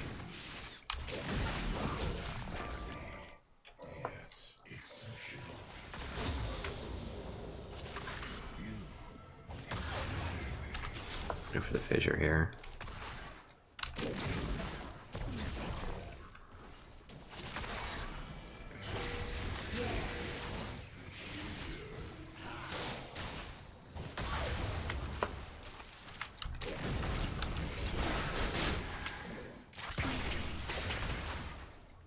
I thought of going up and going for the E, but it's just too much mana. I think just investing mana and just spamming Qs is probably where I want to be.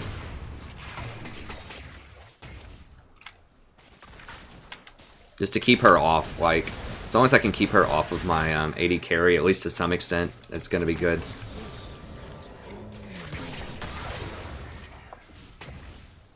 So I'm just trying to poke her instead of the Varus to keep her from, like, moving up and trying to do things. I'm going to get a second level.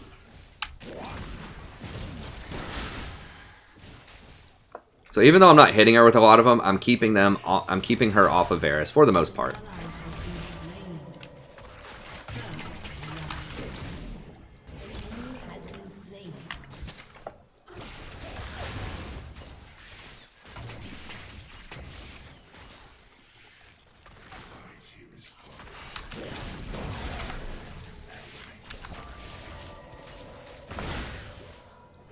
It's kind of an interesting dance how I need to be like staying around max range.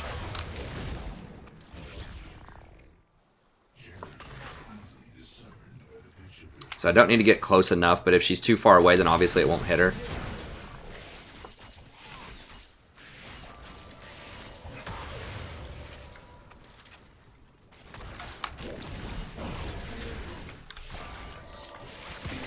She has almost as much range with her plant, though. As like her Q plant max range, like the maximum range of the plant is about as long or longer than my Q, so.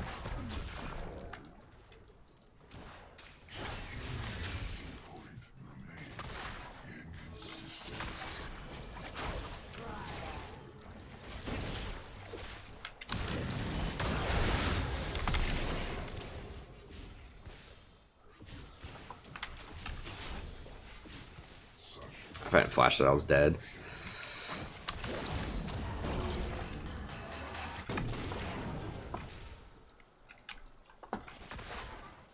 Varus, I guess he's using his abilities on the wave or something. Yeah, he finally is trying to hit her with stuff. Yeah, he got her out of there. He almost killed her.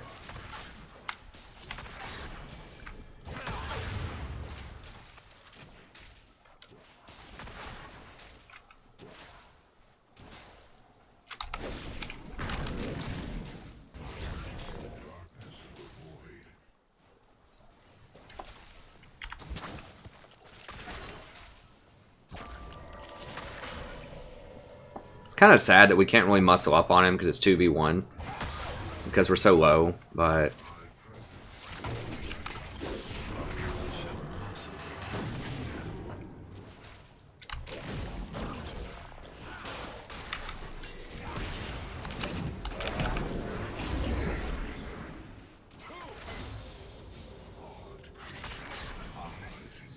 Because he hit that stun, I felt like I had to move forward and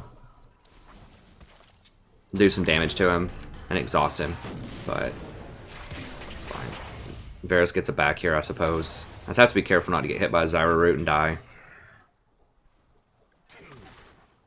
So Vel'Koz doesn't have as much consistent threat early on as Zyra does. I like Zyra better than Vel'Koz in most situations, but he does have more relevant poke later on in the game.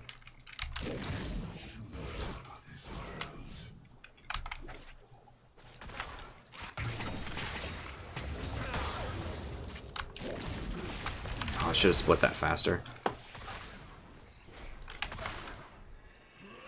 Vel'Koz is pretty hard to play correctly, too. Now, I need to be out of here before he hits level 6. Because he can just kill me.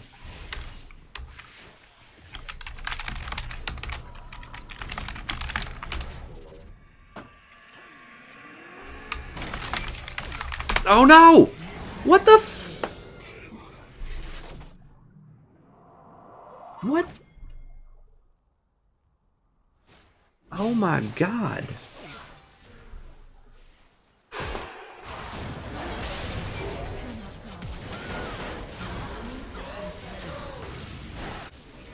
Oh, tell me he got her. Tell me he got her. Nice. Okay, good. Damn.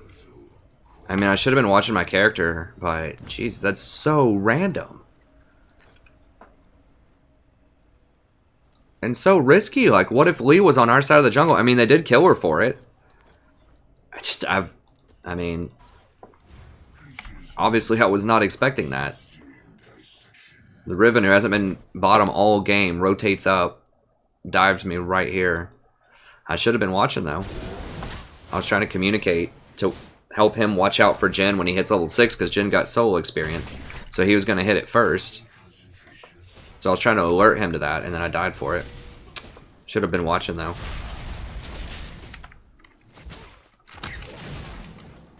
Did she get it? Wow. He has smite. I mean, it's not a huge deal. It's just kind of why. Like, he could have smited it.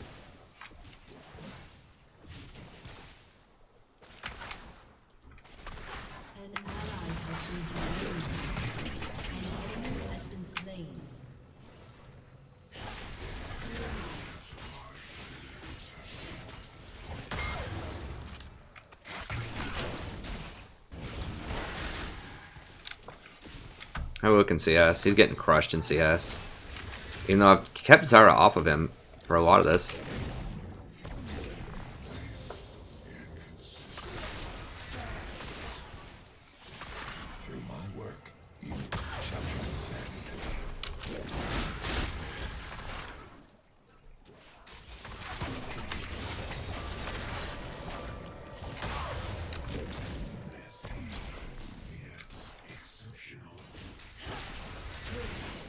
If I can hit her when she steps forward. So I'm gonna like, well, damn it, he doesn't have any mana. What's he using his mana on? He's just like using it on the wave? So...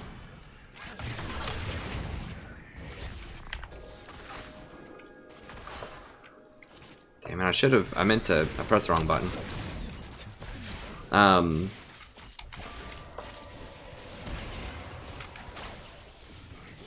I could have E'd her, but Jhin doesn't have mana because he keeps using it on the wave. Like, if he had mana and I E'd and he ulted and then I ulted, they would be dead.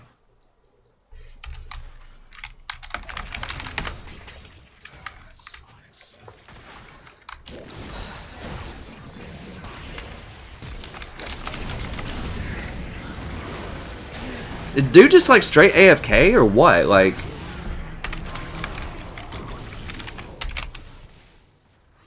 I tried to flash, but I accidentally hit R.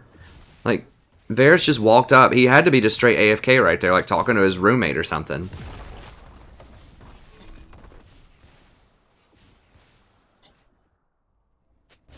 Or lagging. I don't know, man. I don't know. Yeah, I didn't mean to ult. I was just trying to flash. It's really caught me off guard. I mean, what other explanation is there? Like, he's sitting there watching this guy, like, flash in front of me and doesn't even auto-attack when I hit the guy with an E. Guess I could have maybe exhausted immediately and then flash. I don't know.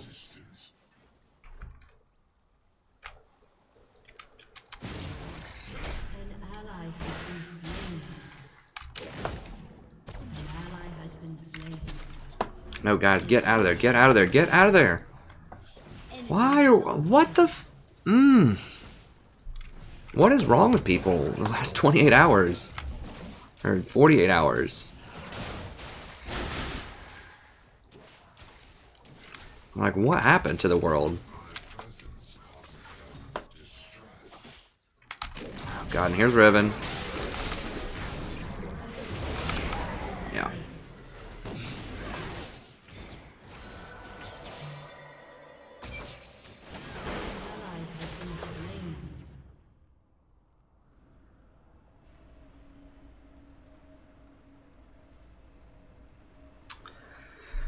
I mean, obviously those last two deaths are my fault. I just shouldn't have gone for that pink. Like, I knew they were all there. I'm just still really frustrated that this Varus just sat there and watched me die. He's just like AFK under tower after he blows all of his mana, missing CS under tower. Because, like, he wasn't, if you just go back and watch the tape, he wasn't even last hitting with the mana. He was just using it and still missing all of the CS. Like, he's used abilities on the wave. I don't think he's hit the enemies with more than maybe one skill shot all game. And he's still down 30 CS. Like, if you're gonna use all of your mana on the creeps, you dang well better actually hit all of them. Okay, she's still there. I don't know. I mean, there's nothing we can do about it. We just gotta move forward. He's gotta ward better.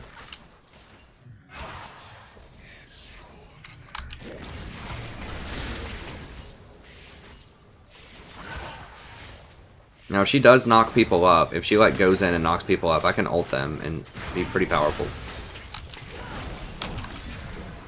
Go in, go in, go in, go in! Oh, God, she blew it with... She used her W without R'ing in first.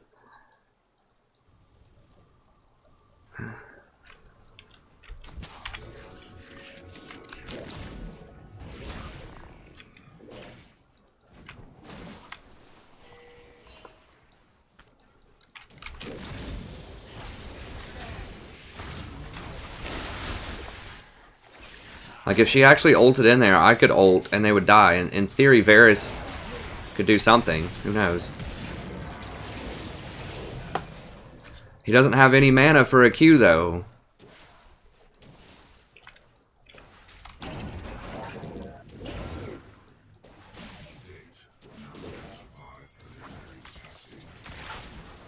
I want to tell him, but it's not going to help. It'll just make him mad. If I say something like, Varus, you have to chill on your mana usage on the wave, man. He's just going to get mad at me, or he's not going to listen, or both. So it's not going to help if I say, bro, you have to save mana. Use it on them. Because if he had enough mana for a Q right there, he could have killed her. Easily. She had virtually nothing left, and she had no flash. Like, she can't dodge his arrow. She has no mobility.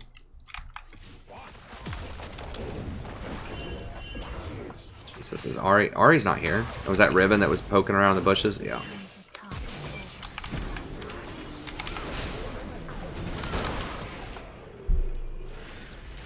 I knew I shouldn't have played Vel'Koz into Riven, and she just can't spot him. And it doesn't matter. I should have just left the tower to go.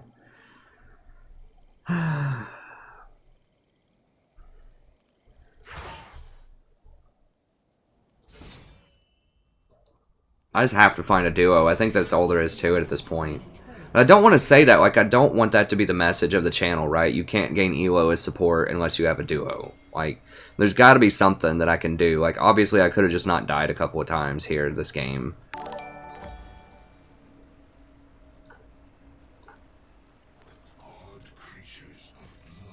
I mean, it is close. It feels like this game's impossible. We're only down 5 kills. Who has... Does Diana have kills? Okay, Diana has kills. Malachi has kills. Okay, Diana can start picking off this Zyra. Okay, I mean, we can win. I've just got to pick it up. That's all I can do is just... Oh, God, guys, please don't start with the KS crap.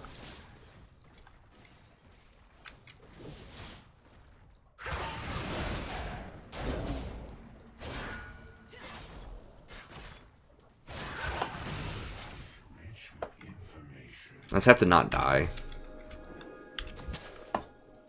Just it. I have to know where Riven is at all times, and I have to stay as far back as I possibly can.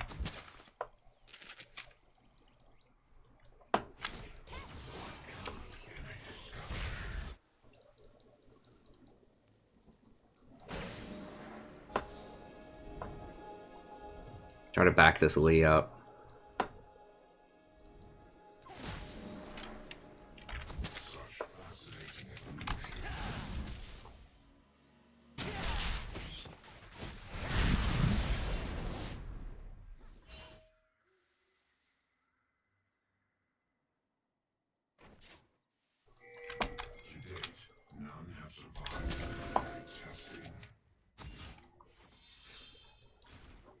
I know we're walking on wards, but we just got to do it.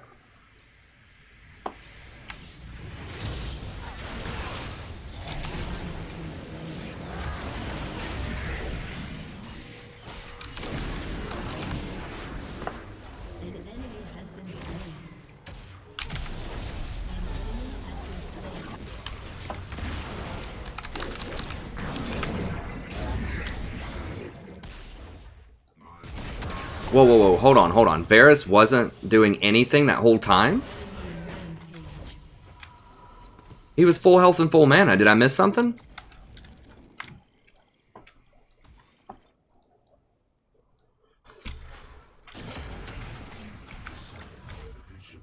He's gonna kill me with like one shock blast, probably.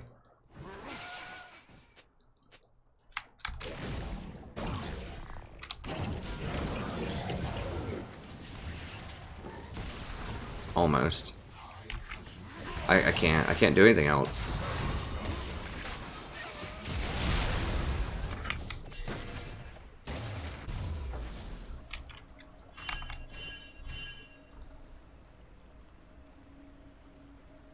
I think I need Sork boots here. I definitely need move speed. It's just a question of which kind of move speed. And I think I want the extra penetration. It's just so helpful for the poke. Am I gonna get middle?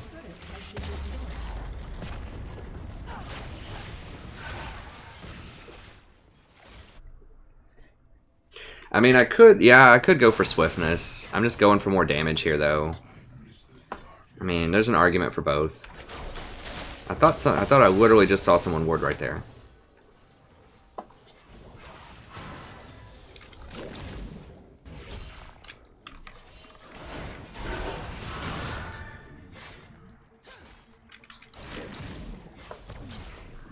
Yeah, I mean, we can't do anything about it. We just got to give it up.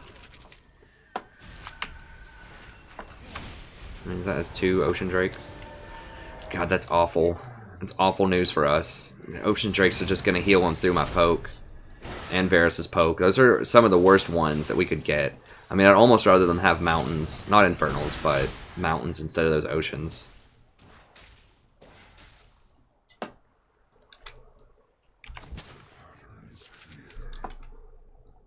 Our team comp is pretty poke reliant. I mean, we do have tanks, but...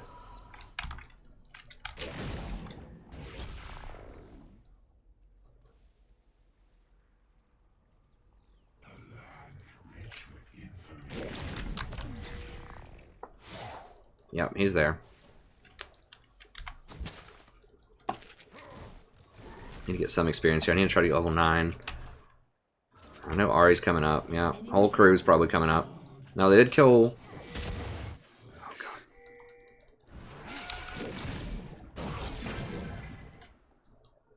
He's gonna ult away. Okay, he's got her.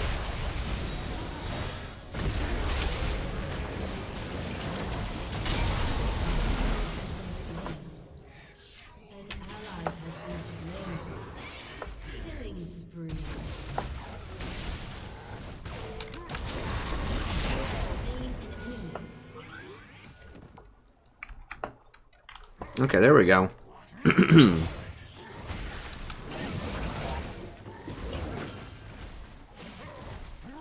Malkai's playing pretty well.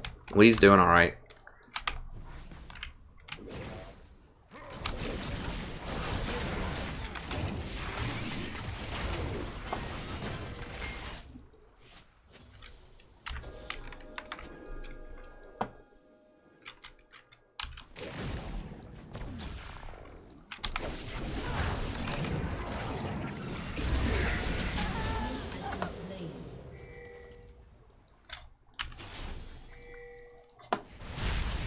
I don't have a way to clear that ward, and I don't like that. I don't like people seeing me.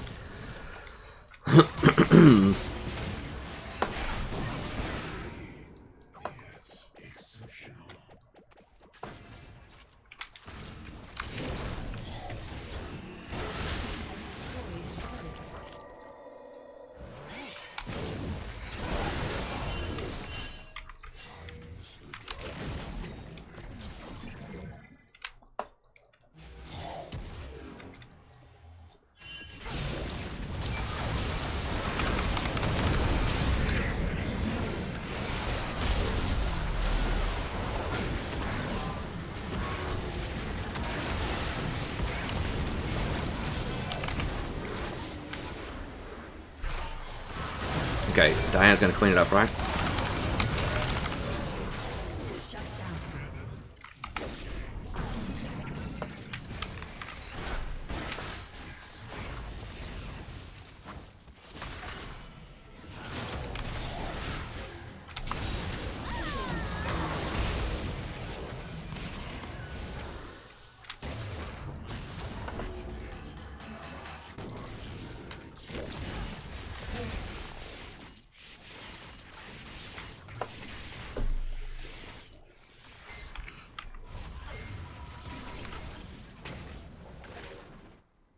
Let me back, let me back, let me back, let me back.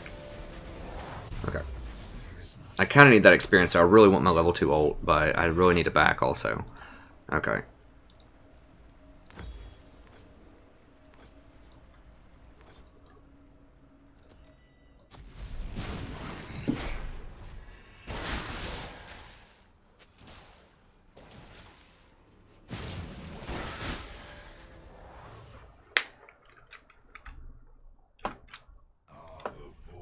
I need to get level 11 by the time I get to my next ultimate ability. So obviously, that's a huge power increase.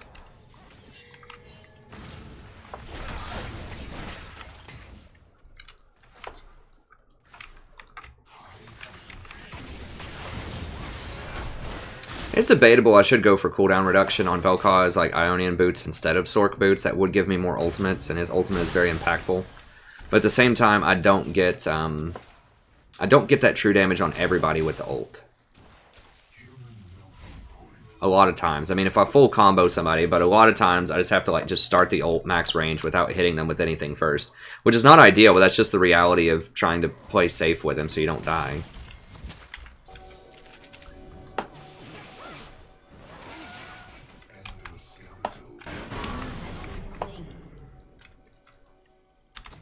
Gotta go the safe way. Damn it.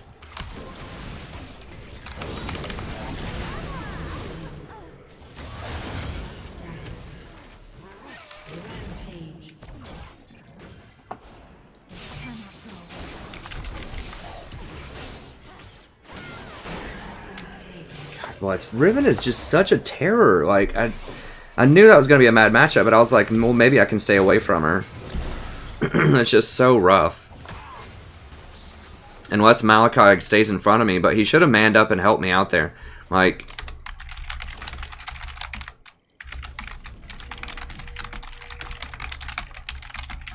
But people just aren't getting tough here. I mean, if we fought right here with that 2v2, then Riven would have flanked us and probably killed us. But... I think Malachi could have helped me out right here, and we could have killed the Riven potentially. I don't know. I can't get flanked by her. there's just no way to get away. Like, if I was Misfortune, maybe I probably could get away with my move speed and slow her down with the E. So, yeah, Misfortune would have been better into Riven, I think.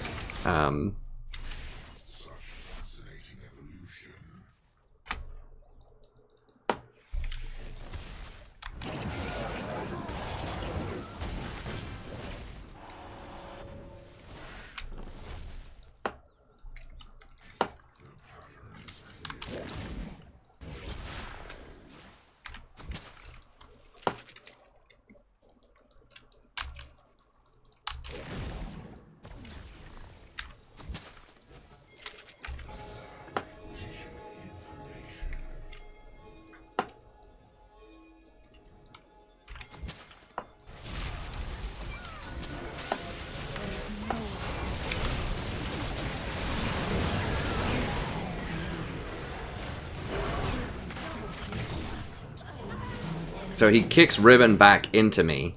An enemy has been slain.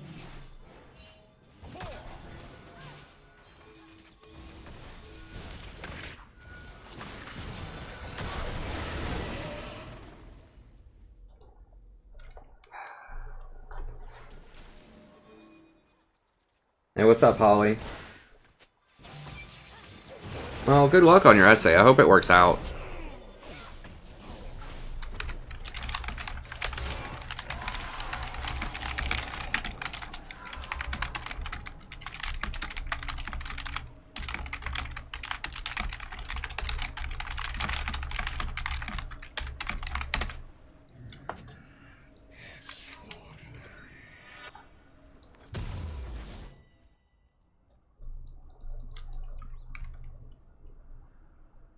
Yeah, you're right, Notorious. I mean, I should have just picked Misfortune here.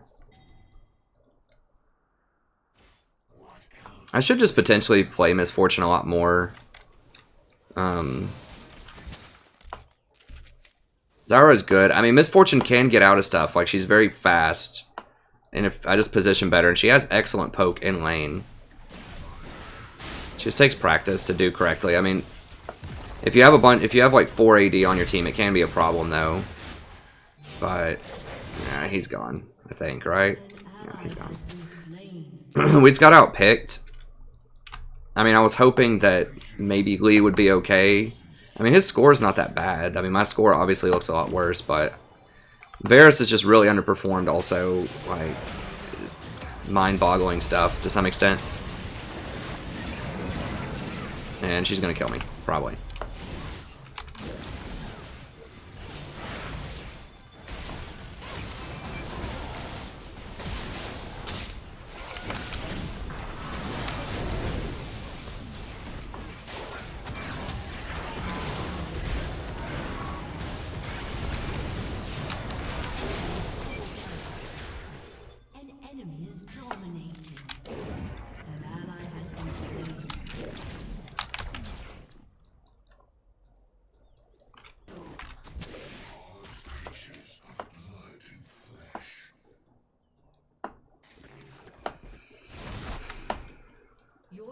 Has been destroyed.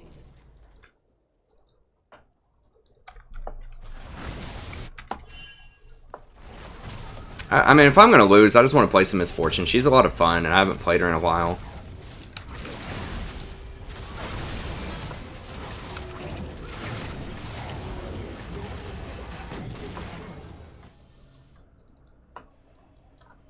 She's not great against assassins, but frankly, nothing is. Like, if your team just fails, then you just fail.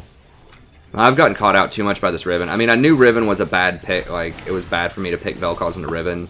The only reason that I did was, like I said, I thought that Lee and Malachi could actually, like, frontline. But instead, we, like, a couple of sequences ago, like, Lee literally kicks the Riven into me. When we had them all nice and lined up in an area. So Misfortune with her speed can reposition. A lot better than Vel'Koz. And a lot better than Zyra, frankly. So maybe I should just play Misfortune and just be better. The only thing that makes me hesitate about that is that she's AD, and people pick an AD jungler and an AD top often. And so having 4 ADs on your team can be a problem, but if you just rush all armor penetration, I mean, I'm not going to give up. I think we can maybe still win this. We're only down, like, a little bit. Well, a lot of it, frankly, but, you know, we can still do it. Oh, he's alive. I forgot he was alive. He has a GA. Okay. Oh, put a second ward there. Whatever. I'm about to refill it anyways. Oh, they're just AFK straight up? Well, I guess we can't win if they're just going to AFK.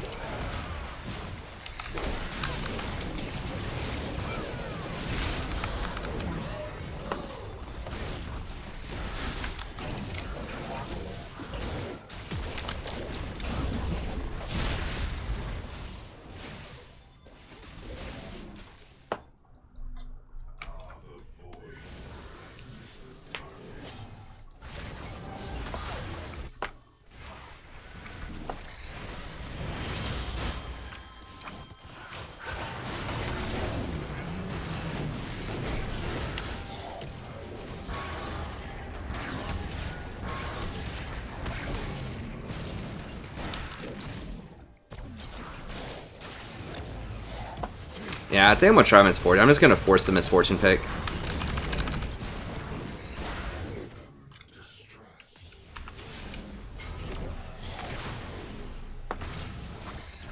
Just dang it. If we're gonna lose, we're gonna spice it up and play some different stuff and have some fun with it. We might as well make something out of it. If we're gonna lose, we're gonna have fun doing it.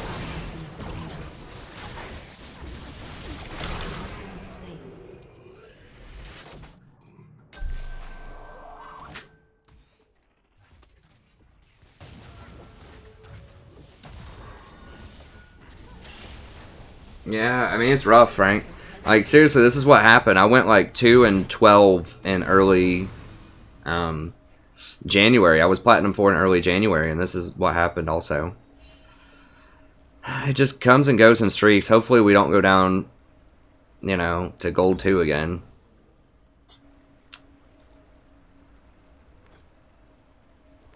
We'll see. I mean, I've messed up games. It's not like I'm playing perfect tonight. Obviously, I've messed up a lot this game. I've just been too caught out, and I knew I shouldn't have picked Vel'Koz into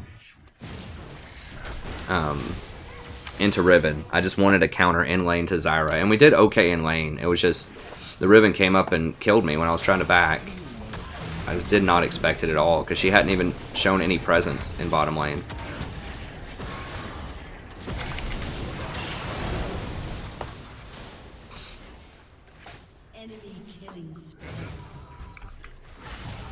I can't get through them. I really wanted to try to snipe her out with my ult. That's okay. I mean, we'll just keep going. That's all I can do.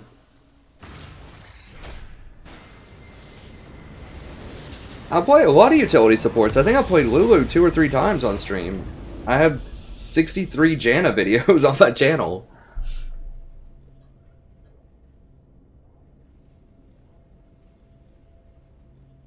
Yeah, you don't pick Vel'Koz. Like, I only play Vel'Koz specifically against Zyra. If we need AP damage and we don't, like, I should have picked Misfortune this game.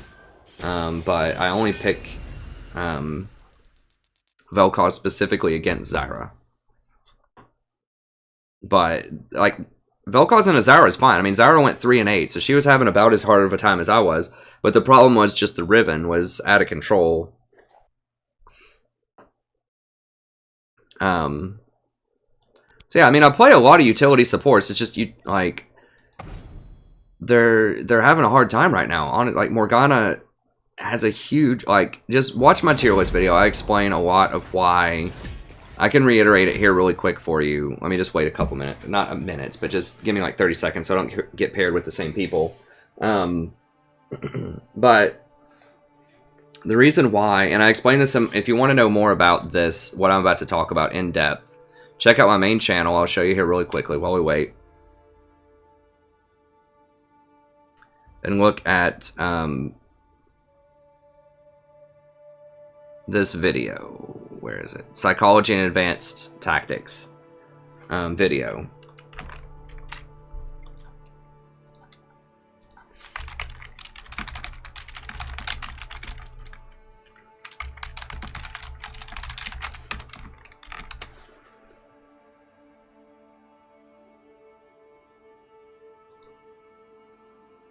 I don't know. I mean, do you guys want me to have a consistent duo? I mean, my thing is like for the viewer experience. I'll explain it in a second. Sorry, I didn't mean to dodge the question, but someone asked me about duo. Is that people want me to try to do it solo? A lot of the community wants me to try to do it solo because that's how most people play. But if people want me to have a consistent duo so that you can see how teamwork works and see how I interact with other people, then I can do that. I'll gain elo a lot faster if I do that.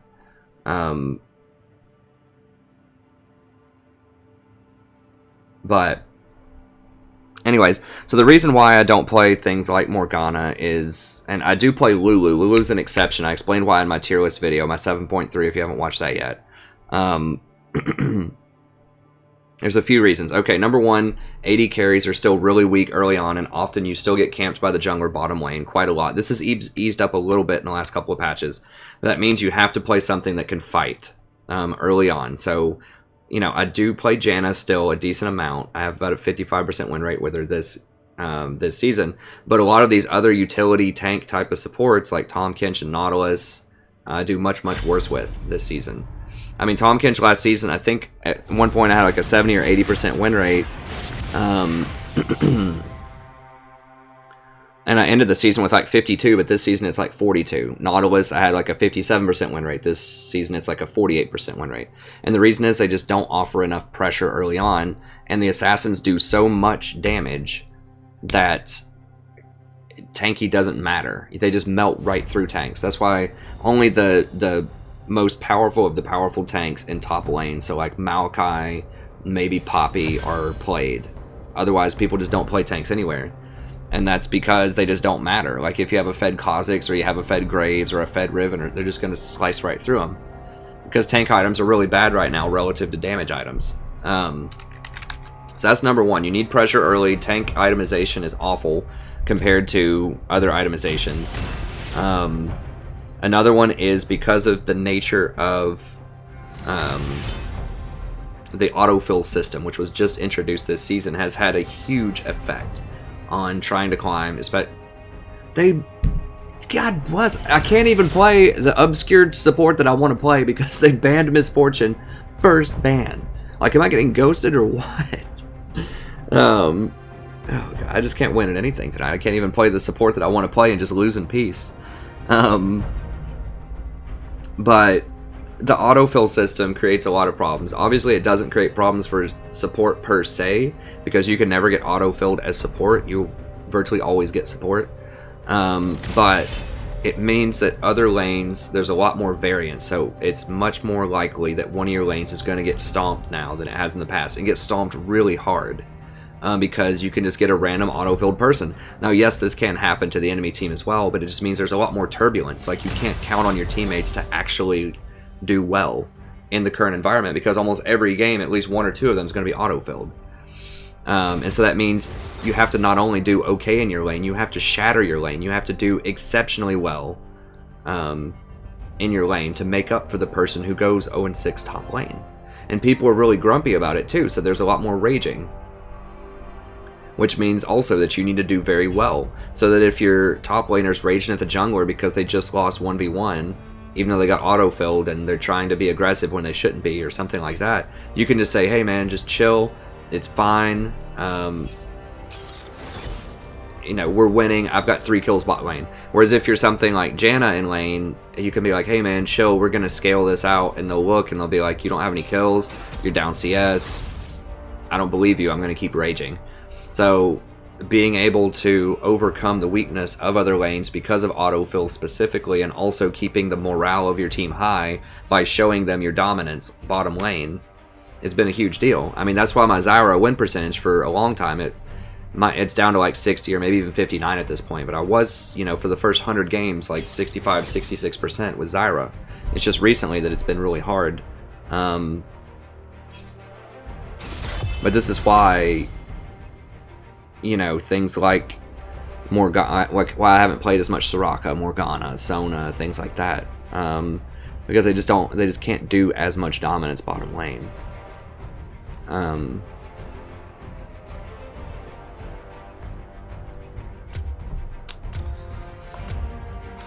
gonna have to do Lulu again here. Because I can't do Zyra into all of that. There's just too many things that are anti-Zyra.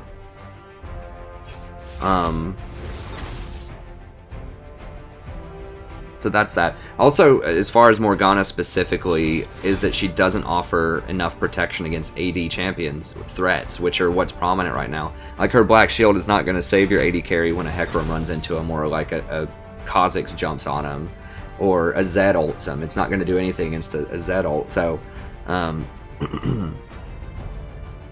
don't think it blocks his ultimate on her, because it's not crowd control. Not sure about that one actually, but I don't think it applies. I don't know. That one's kind of a mystery. But just in general, there are all these massive AD threats, and having a spell shield that blocks AP damage is not going to help you against these divers. Like, yeah, if you hit them with a Q, it's good, or if you know, get your full ult channel off, that's good. But oh, not that, Janna. There we go. Okay.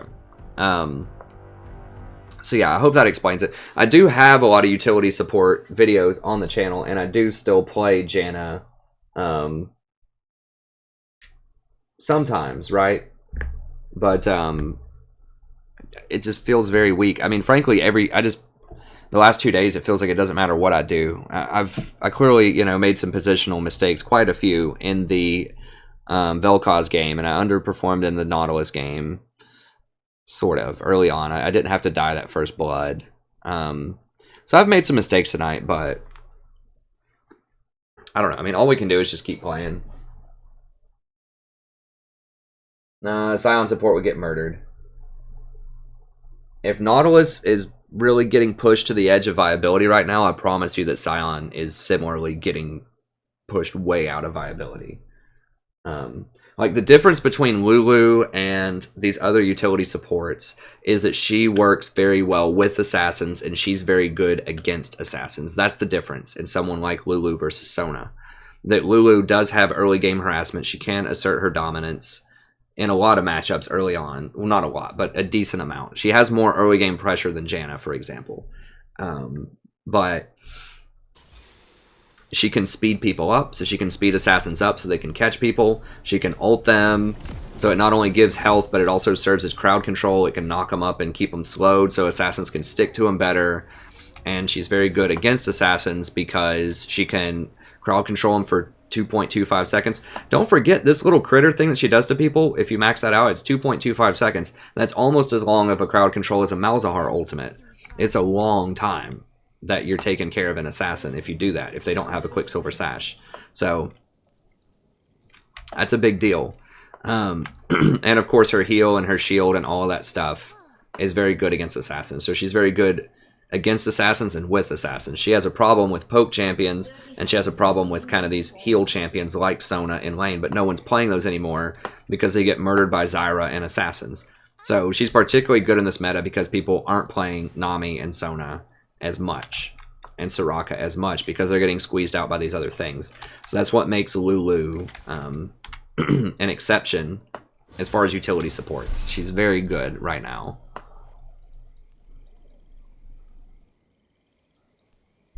Minions have spawned.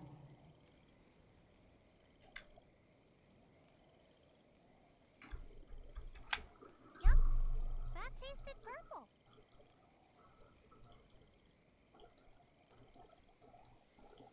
Yeah, I haven't set the prices yet. If you want to see me play a more game,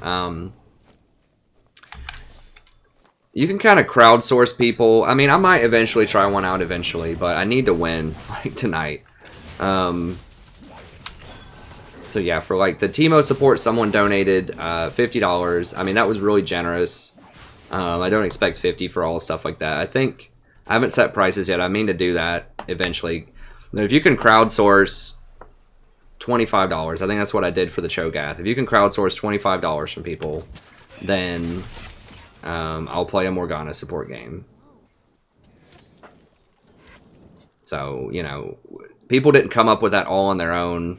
I think the guy who really wanted me to play it put down 15, and then I think Holly chipped in 5 and Tim chipped in 5. So if you can recruit people to help you donate a total of, if you can campaign to get people to donate a total of $25, then I will play a more support game. But yeah, I mean, I might be underestimating her. I have played Morg a lot in the past, but I think, I mean, she can win. It's not that she can't win. It's just that I think that there are other supports that give you better opportunities right now to win.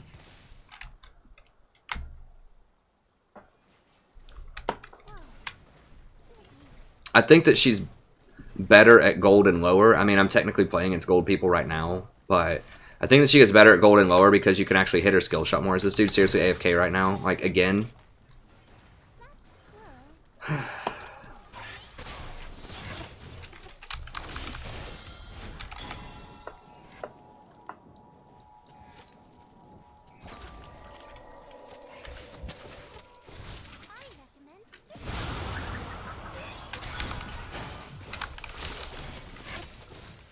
Taking a lot of minion aggro, or she should have been. I don't know why the minions... I guess they were hitting Janna instead of her.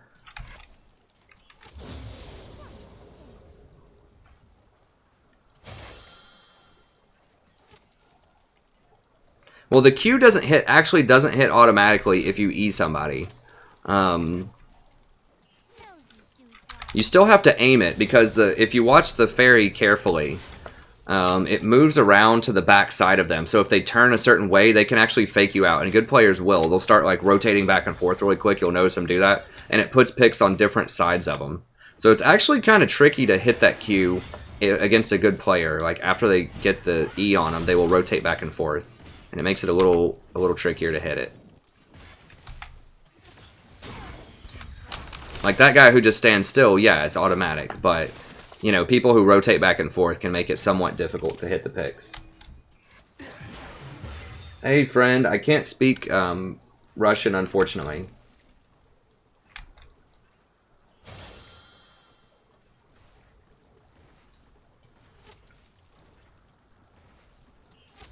More conventional support.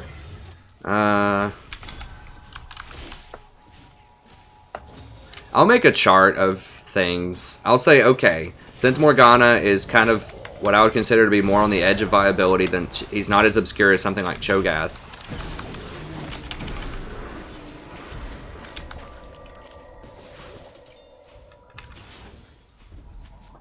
I don't know. So here's the thing, like if I lose by playing a support that I don't think is super viable, then that's, you know, that's 30 minutes for the win, and then, or 30 minutes for the loss, and then 30 minutes for a potential win to get that LP back.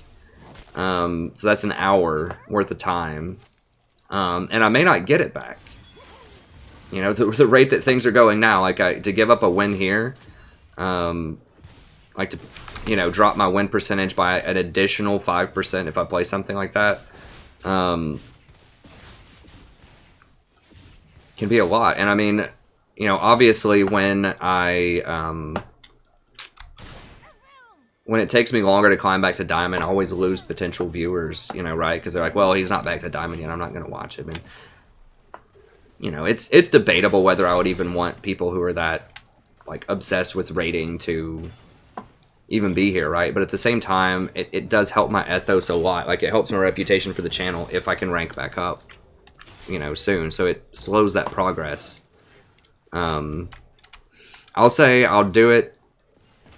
I'll do a Morgana game if people want to see that for 15 in a normals, because she's more on the edge of viability, and then I don't lose ranking out of it.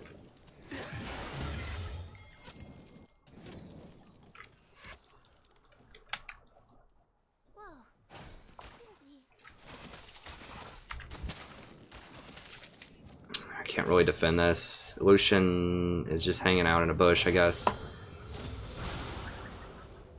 Does she have... She has a back already, and I don't have a back. Did they? So they both backed? I'm the only one that didn't back? Oh, I guess they backed when... I don't know. I don't know. I'm lost in thought from talking. Thanks, First Lass. You know, like I said, if I will get back there eventually, I don't have a doubt that I'm going to get back there. It just is taking more games than, you know, I would like. But once again, it does make it epic. It makes it kind of interesting. We're winning this. Like, we can go back in. And they do have a lot of minions there.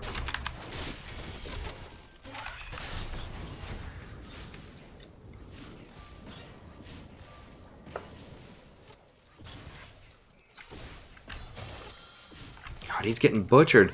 How does my, like, I put out way more pressure. Like, I feel like every game so far I've put out more pressure than the enemy support. Every game. And I feel like my AD carry has been down in CS every game. Even though they've basically had free farm. Like, this Janna has put no pressure on this Lucian at all. Hardly. And he still is getting pushed in and misses CS. And neither has the jungler. Like, the jungler hasn't been here. This guy just stands here. Like, is he lagging or AFK or what? Like, we should not be losing this.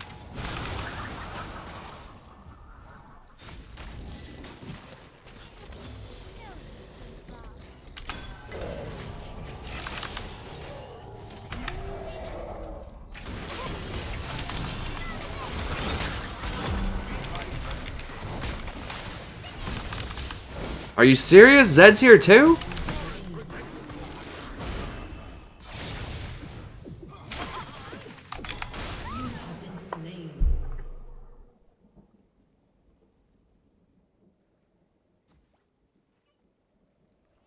Man. Ah, God, that's just so demoralizing.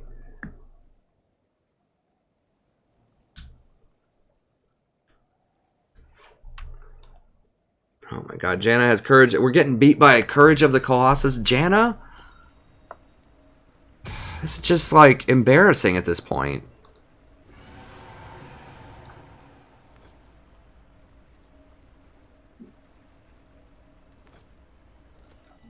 Like, I'm embarrassed for my team at this point. I'm embarrassed y'all have to watch this. Like, this is such a joke. Like, Shin has teleport. How did he even use his ult? What did he use his ult on? He has teleport. Ahri is the most mobile mid lane you can possibly pick. That might, I guess Ryze technically is, because he can ult and like teleport, you know, a quarter of the map. But she's extremely mobile. And we get 5v3 bottom. Alright. We lose to a Janna Colossus lane. I can't defend it. I'm gonna have to... Well, I need this experience. They're just trying to bait me with that, probably, because I know Ashe was there and saw me place it, so that she's just waiting. That means Ivern's probably there. Or is Ivern top? He's top. I don't know what they're... They seriously just gonna let me clear this?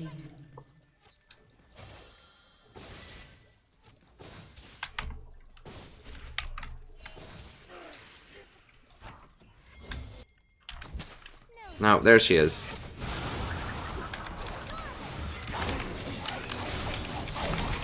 Please kill her before she ults. And I'm dead.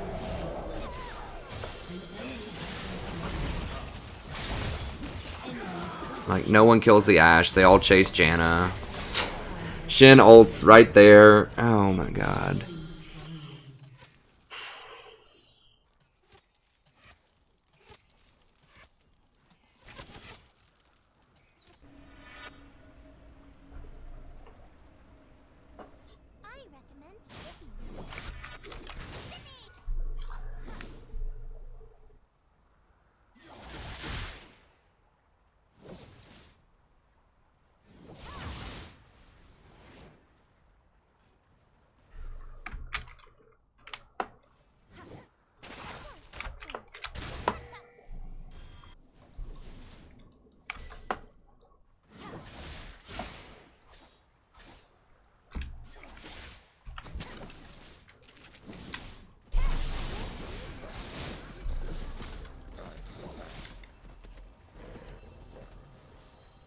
I mean, maybe I'm at the point where I just have to hold my nose and just play Zyra every game. I don't care what the matchup is. Just play Zyra every single game. Doesn't matter. Even if it's a bad matchup, even if it's Zed, just do it. Just hold your nose and just do it and just pray.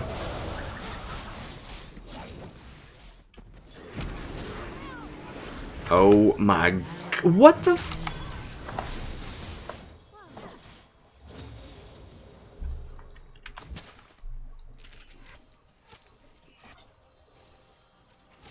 Seriously, is that where I am right now in Elo? Where someone will walk all the way through a tower to try to auto attack somebody that they know they're not going to catch up to when they have no abilities that can close the gap. Like they're just literally just praying to walk up and auto attack a Janna under tower and take 6 shots doing it to die. Like no cooldowns. He has no cooldowns that help him catch Janna. So it's not like, you know, he's just waiting for one more dash to get on there. He used it. Like he doesn't have an ultimate. He literally has there's no threat on him killing Janna other than an auto attack.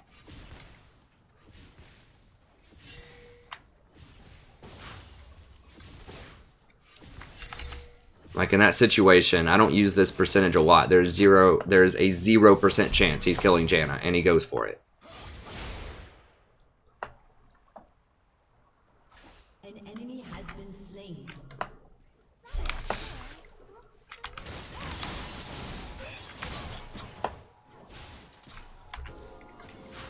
There's not even a 1% chance that he kills Janna there. There's a 0% chance that he kills Janna.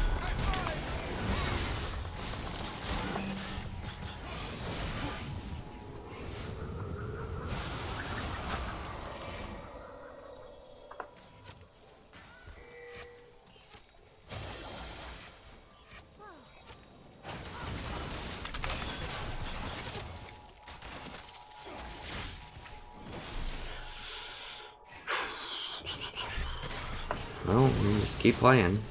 Eventually, like, this has to equal out, right? Like, if I win, you know, if I can just win 55% of my games, that means that 45 of them are going to be bad. So if these last, like, 15 games have been really bad, that means I'm due for, like, 15 really good ones.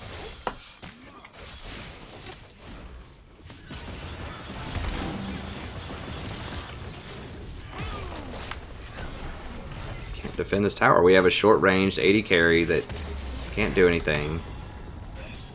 We've got an Ahri that's getting blue buff while mid tower dies. Oh my god.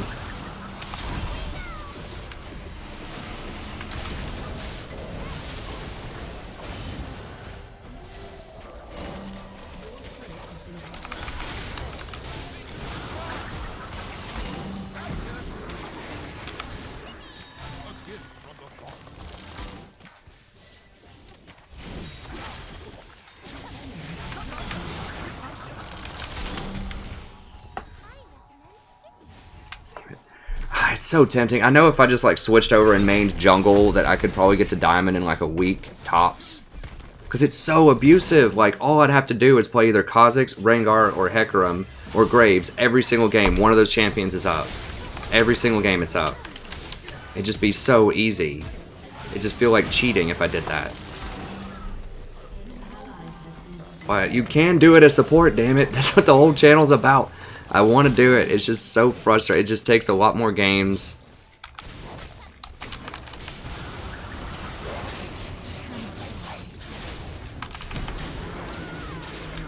We're not killing her, man.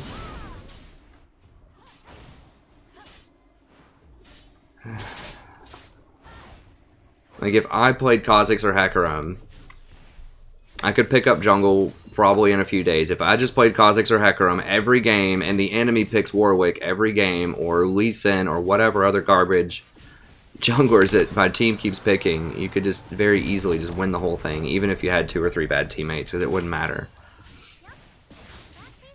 But you can do it as support. I'm going to do it as support. I might try to call in some big guns here, though. Just as a little pick-me-up.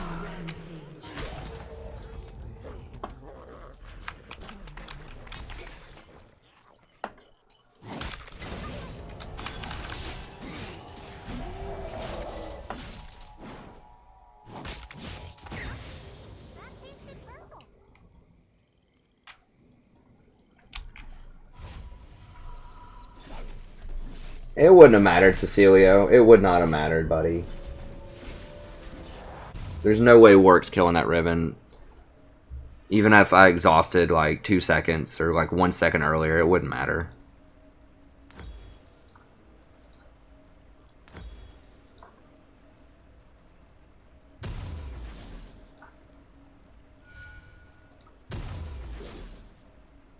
I need to get redemption right now.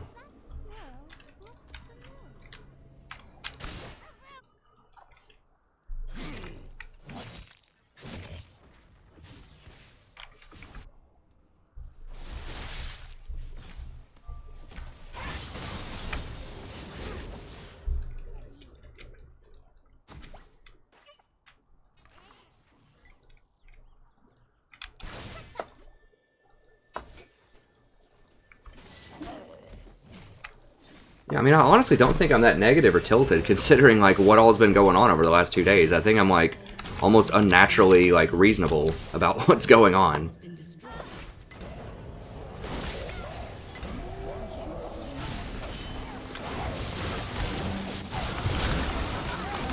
Like, how many other people would be able to, like, have as little of a reaction as I just had with what that Warwick did, for example?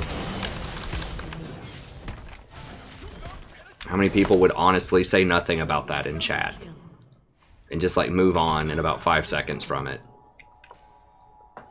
It's just a non-stop barrage.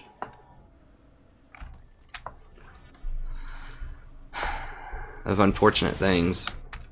An ally has been slain. An enemy is legendary.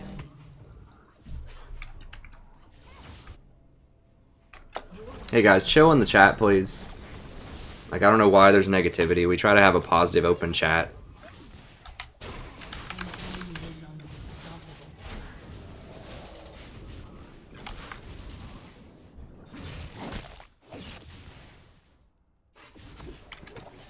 I've tried Veigar support.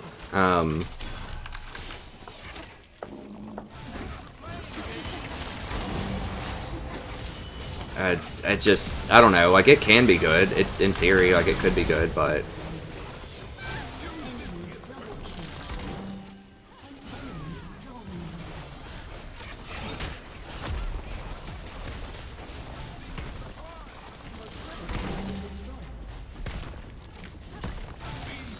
Yeah... I'm pretty sure Cedric is Diamond 5, Exto, so...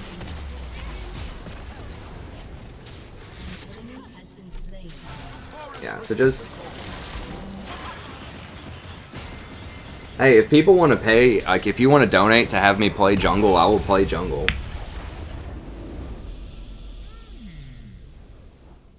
Extra, you just called him bronze or silver, and he's Diamond 5, buddy. Like... I mean, I don't want to antagonize viewers,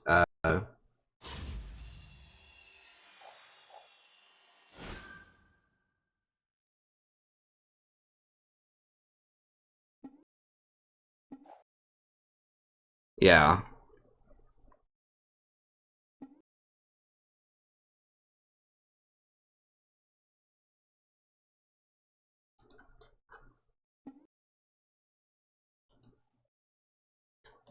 Yeah, I'm not trying to deal with it.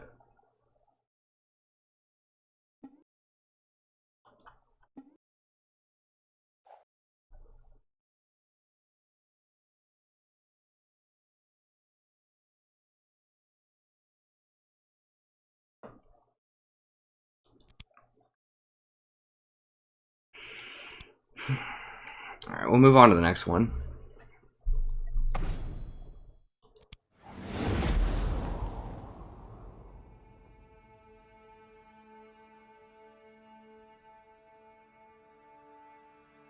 Night Blue 5? I haven't seen that. Is that like a meme or something?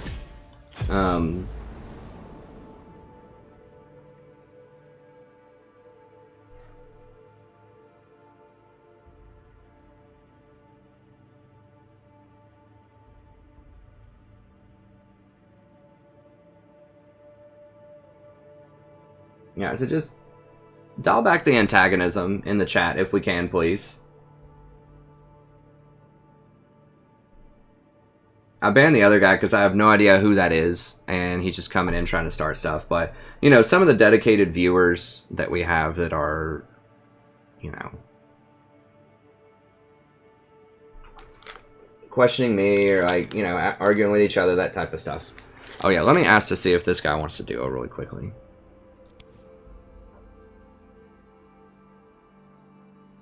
I think he might be in a game. I think he left. He doesn't really play that much, it seems, these days.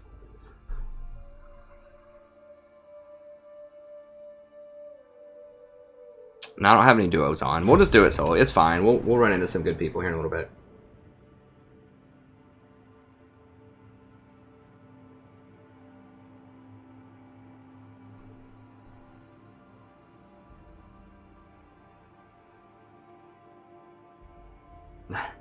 Oh, I see. The Night Blue 5. Okay, yeah. I remember that. I didn't know that was like a reference to that, though.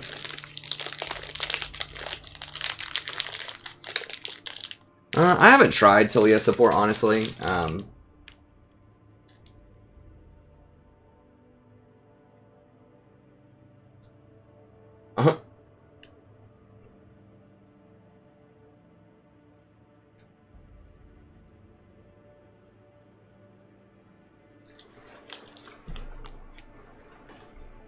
I don't know. I mean, Night Blue's okay. He's just really young and has a big ego. That's fine. Most streamers are.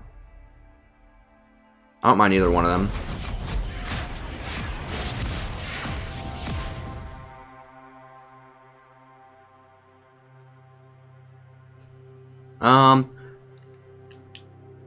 I didn't catch a hint. Joe, tell me about these changes they're thinking about. In terms of bot lane, I'm not sure.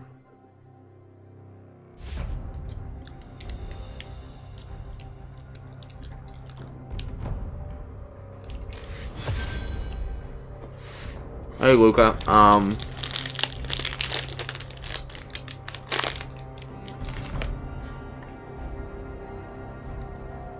I think Fiddle support has a lot of problems right now. He's just too low range.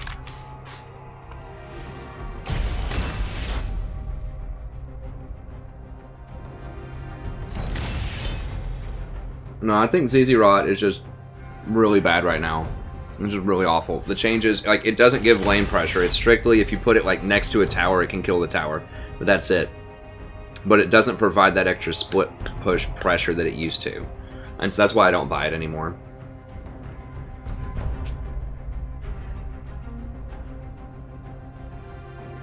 Okay, I'll have to see. I'll see what they, when they come out with some concrete stuff about bottom lane, I'll look. I think bottom lane is relatively fine right now. They just need, like, if they dial back the assassins, if they actually do real nerfs to AD items, AD assassin items, if they give them real nerfs, then tanks will come back. If tank items actually matter, and then I think bot lane would be fine. The assassins are still the problem.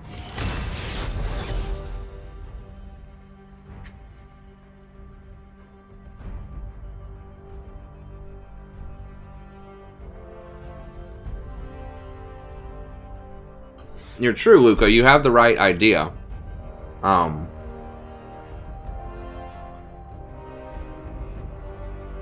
Zyra is the one that you want to really cheese people. I need to, well, to apply really strong pressure and dominate bottom lane.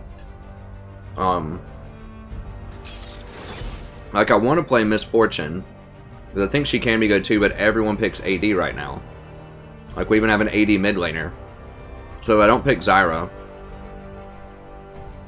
then we're gonna have like 4 AD champions on our team, assuming they pick an AD top, and there's no good AP tops, so.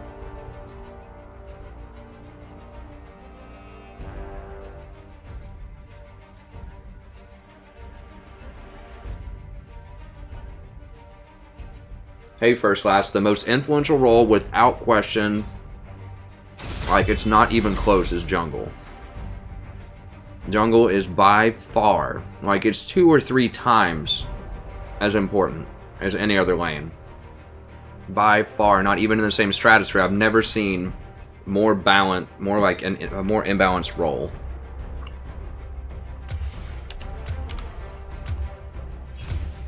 Feel the thorns. Like, I would say that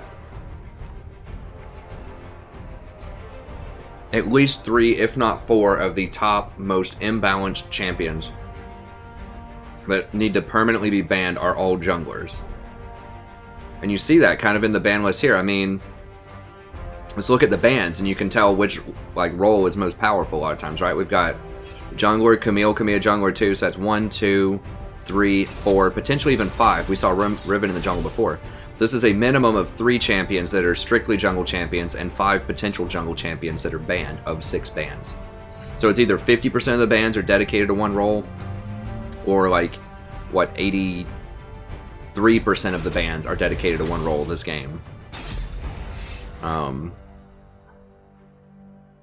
It's by far, unequivocally, the most overpowered position I've seen in League history. Like, I've never seen a position as important as jungle is this season, so far.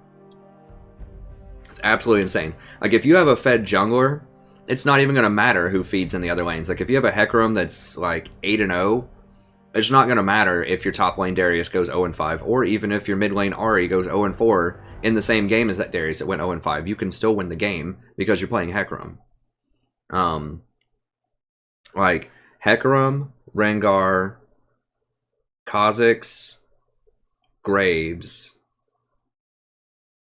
Who am I forgetting? Rengar, Kha'Zix, Hecarim, Graves. There's other ones too. Ivern doesn't really deserve a ban.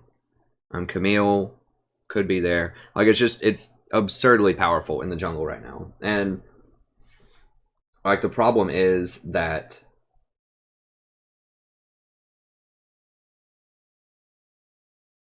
people don't ban or pick correctly. Like, that's the thing too, is even though jungle is this powerful, it's like completely dependent on the player. Like, that's another reason that jungle is so important, is if you have someone on your team, when Hecarim's open and picks Lee Sin first, and then the enemy team gets Hecarim, that's such an astronomical deal, because they're going to be like, I mean, their win percentage probably goes up almost literally 10 to 15% off of that.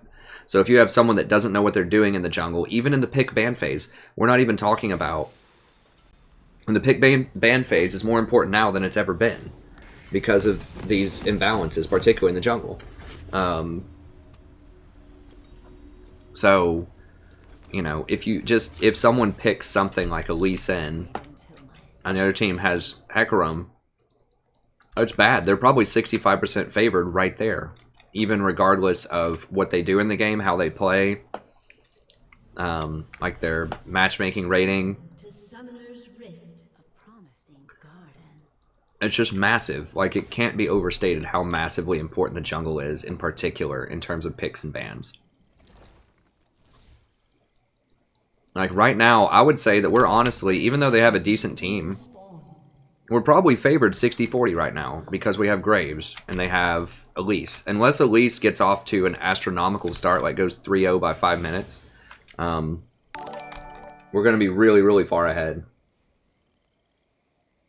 Yeah, Edge of Night, like, the items on AD carries, particularly these lethality items now, are so strong on AD junglers in particular, are so strong that like, you can't play anything else in the jungle. Like, you can't play a tank, really. You can't play an AP champion. You have to play someone who does very well with these penetration items, which all of the champions that I mentioned do, except for Hecarim's kind of a special case.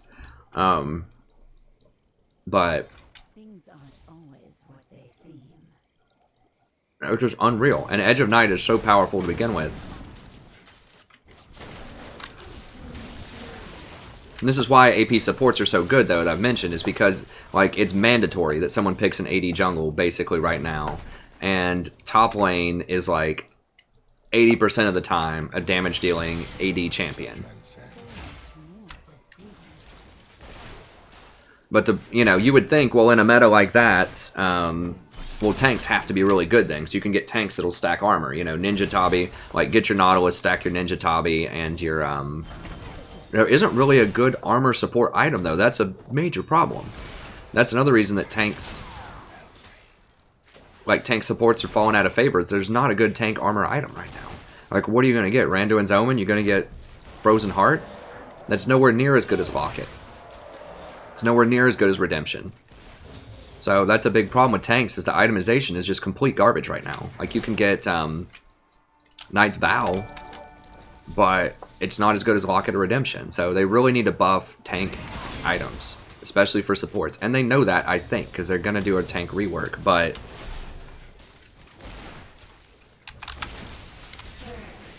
so that also means that assassins are even better because tanks are so bad right now, unless it's like Malachi top lane. Or maybe Poppy's still pretty good too, but as far as supports, you can't really do tanky supports right now because the itemization's so garbage. And so you kind of have to do AP, or your team just won't have any AP. I don't know. It's just a really, really bizarre meta. I think they've got a lot of it wrong in the preseason. I mean, it's interesting, you know, some of the viability of certain champions, but all of this combines to make games feel a lot more unfair. Like, there's been more lopsided games this season, probably, than the entire last season combined. That's what it feels like, at least. Just like, who gets the fed assassin, who has the better team comp, and who doesn't get the AFK. Like, this is the third game in a row where we've had an AD carry that's either AFK or lagging, or more in a row. Like, I don't know. But yeah, so I don't even remember how I got started about that, but that's why you have to play APs right now, and I just need to do it. Just hold my nose and just pick Zyra and just position better. Basically, that's what this comes down to. And I've known this for a while. I try to keep playing other things. Lulu, I still think Lulu's good because she's good with and against assassins, but yeah, the viable support pool was down a lot from where it was at the end of last season.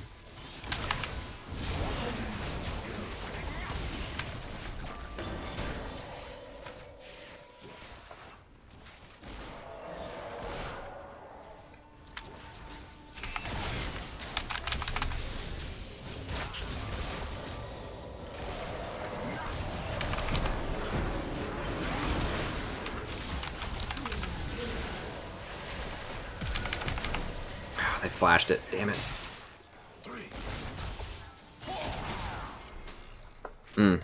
If I would have waited on them to flash and then rooted them, I still don't think I could have killed him, but it would have been close. Closer.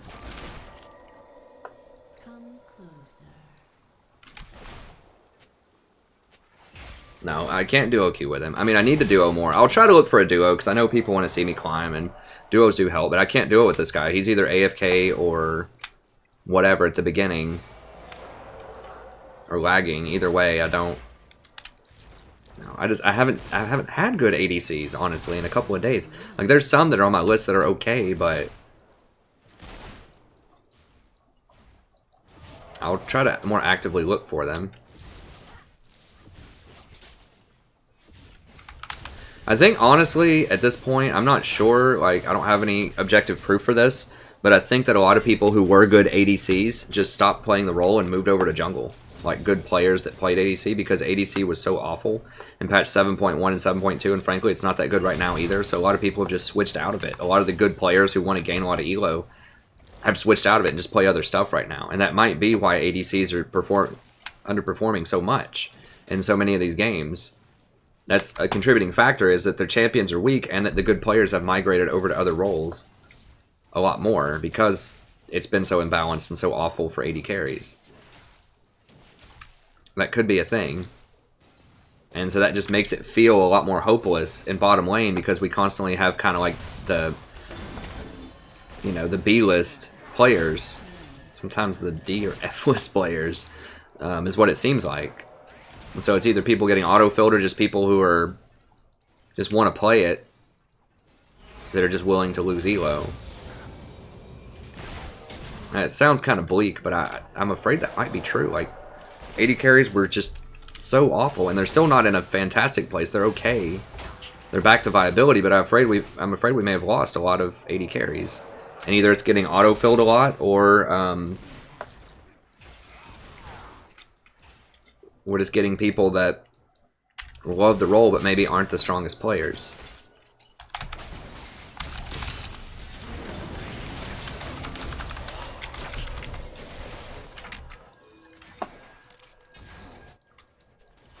Okay, I think Graves is going to clean him up, right?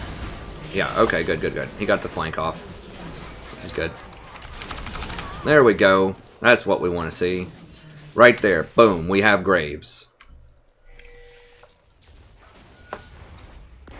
They have Elise, we have Graves. We get triple kill, they don't get anything. That was about a push. I think like I did about as much damage to Thresh as he did to me. I maybe did more there. But I escaped, and then so their support was low, our support was low, and then it was just basically a 2-on-2 with Varus and Graves against Elise and Jhin. And Jhin is better than Varus early on.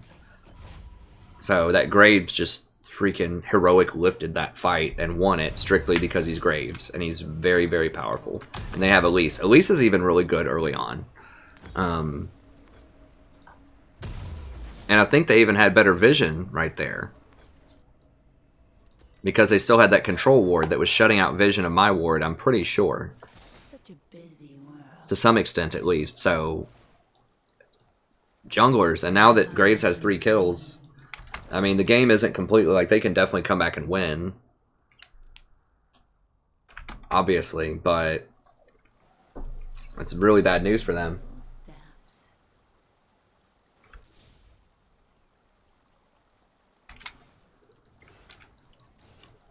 I don't think, like, Thresh is not viable right now. Like, I mean, he's viable if you're a really good Thresh. I get asked about Thresh all the time. Like, am I going to have to hit this Varus? I'm seriously going to have to walk up and last hit that? I even missed it. Can we just get an ADC that's, like, here? Paying attention?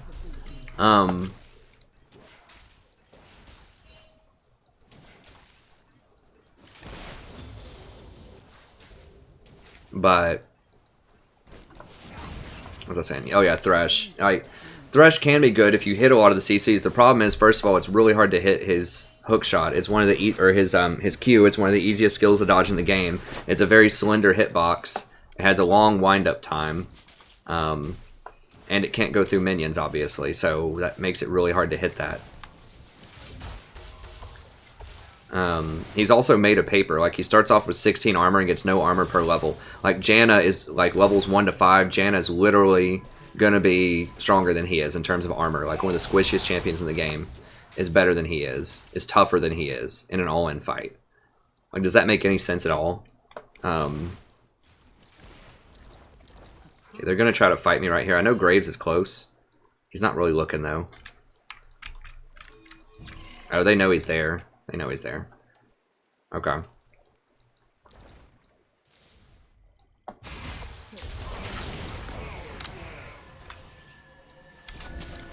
How do they know he's there? There's not a ward there. Seems weird.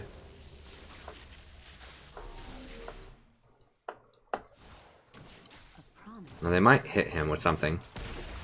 Okay.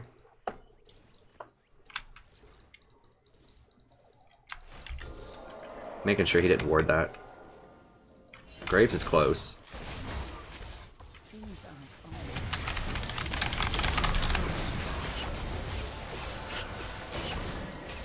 Varus, what the hell? Get in there! Oh my god. Well, five-man bot.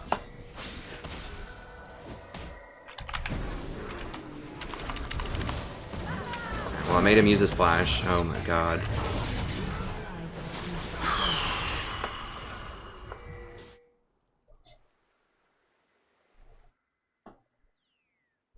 Where did the Malphite even teleport to? Like, I swept this bush, and I have a pink in this bush. Like, they have a ward here, and he teleported to this ward?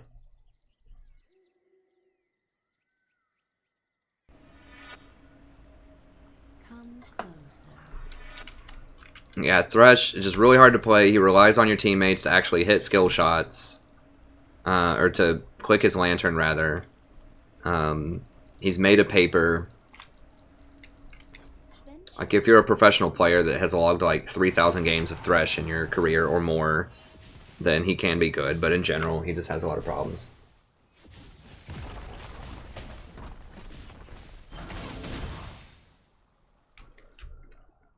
I agree. That would make Thresh a lot better if he was just straight up a melee champion.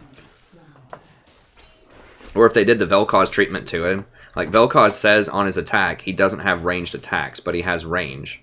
Like, just say that on Thresh to where he can use Relic Shield, and that would certainly help. Because then you wouldn't have to build AD, and you could build armor early in your runes. With your reds in particular, so you don't have to build AD to help you last hit. That would be a nice, simple quality of life change that would be good. I mean, what they need to do is just change the scaling on the souls to something else. I don't know what it would be. Like, just either, like, maybe a lengthened chain on his Q or on his lantern. Just like a bard treatment where it changes, like, how his spells work and improves their quality of life. It gives bard extra damage, too. But make his souls give you armor and magic resist. And make it more. Make it, like, 1 per soul instead of 0.25 per soul. Or lengthen the chain or just something, because right now the souls just aren't worth it. You have to get like 100 souls to get the same kind of tankiness that Nautilus would normally get by like level 14. So you're like starting off in a deficit by playing Thresh. And you're just working your way out of it. It's not a reward, it's something that you should just have because you're a tanky engaged. You should be a tanky engaged champion.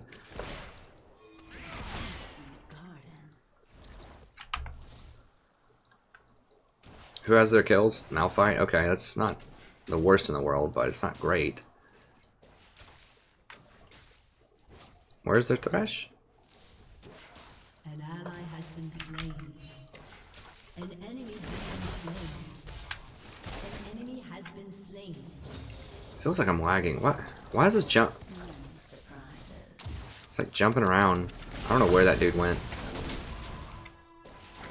Maybe he was trying to make a play middle. I don't know.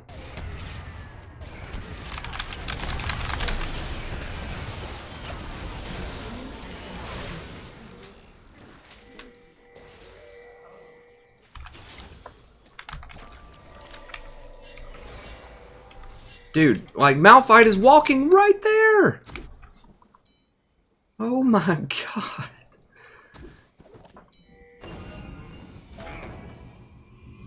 Why is he trying to find Malphite, dude? God, we're so lucky. Like, what if Malphite just teleported right there? Like, I assumed he teleported there and started walking down because he wanted to gank and kill us.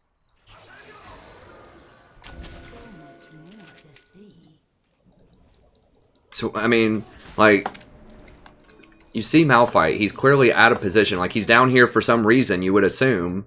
And I would assume if he's doing that, he probably has his ultimate. So what happens if he just ultimates and just straight kills Varus right there? What if he just meets him in the river and just ults and all in kills him?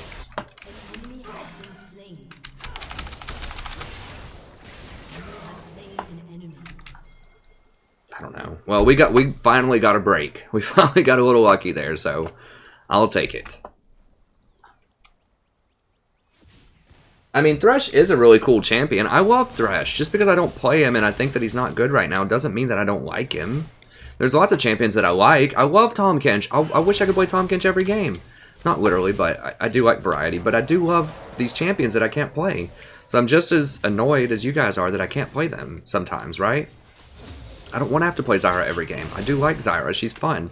I know we have lots of Zyra fans on the channel, but I don't want to have to play her every game. But Riot's making me do it.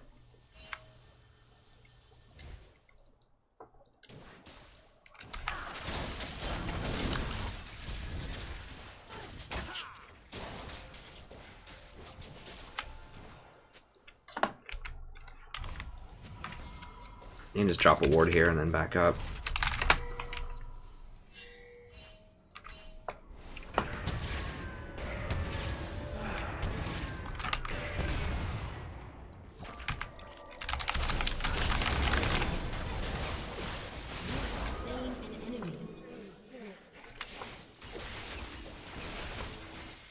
You see how I'm just brutalizing Thresh, like, in lane as Zyra? Like, Zyra murders him. Like, it's an absolute massacre.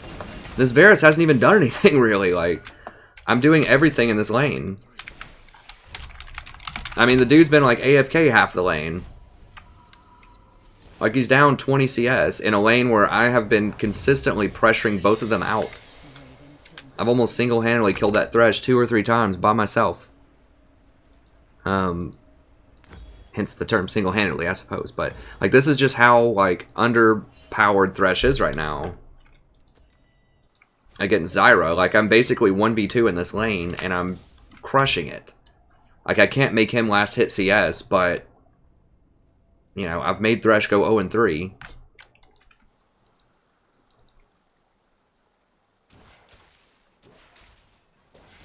An enemy has been slain. I mean, yeah, I'm a pretty good Zyra player, especially for this elo, but at the same time, you know, you could do similar things to Thresh without being as practiced as I am on Zyra.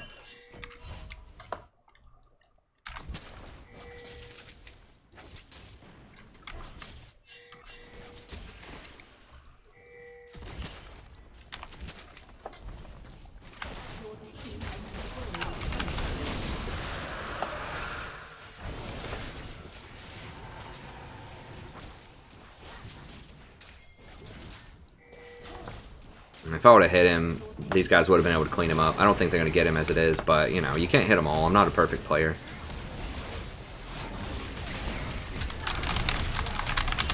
Oh, I don't have my ult. No! I thought I had ult. I got 5 seconds left on my ult. I at least made him stop, so he didn't kill Jace, though. I'm out. If Graves fights him, he's dead.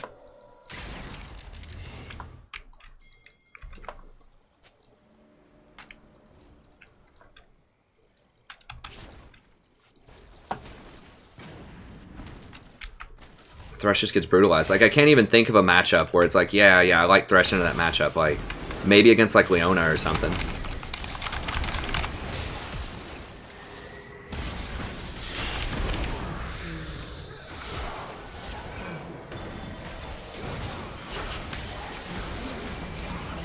Can't do anything. Ally has been slain. I wanted to root him, but he threw up the wind wall.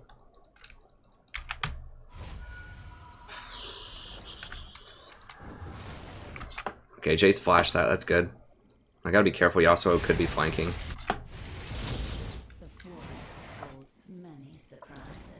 Alright, I gotta go back down and...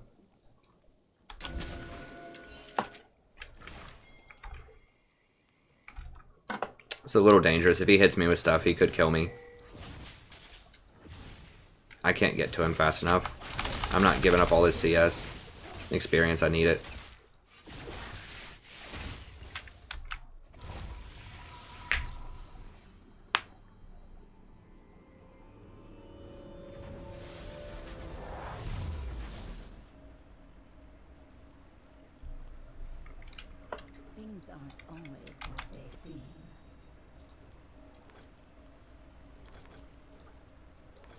I don't know. I'm sure... I mean, Varus has messed up a lot of stuff, but I don't care. I'll take it. I will take it this game. That's fine. Just... Graves is doing okay. Like, bot lane is not 0-20. Jace is okay. You know, it's fine. I'll take it. This is a good game. This is all I want. I don't need a lane. I don't need a game where everyone smashes. I just need a game where people don't just completely feed out of control and do okay. And that's kind of what's happening in this game, so I'll take it. I'm very grateful, even if this Varus is messing up left and right. I'm just grateful that someone's doing okay this game. And it seems like these people have played League of Legends before.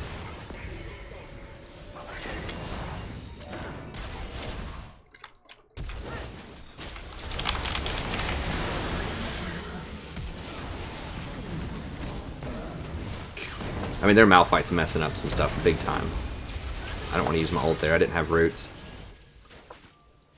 Probably would have just walked out of it.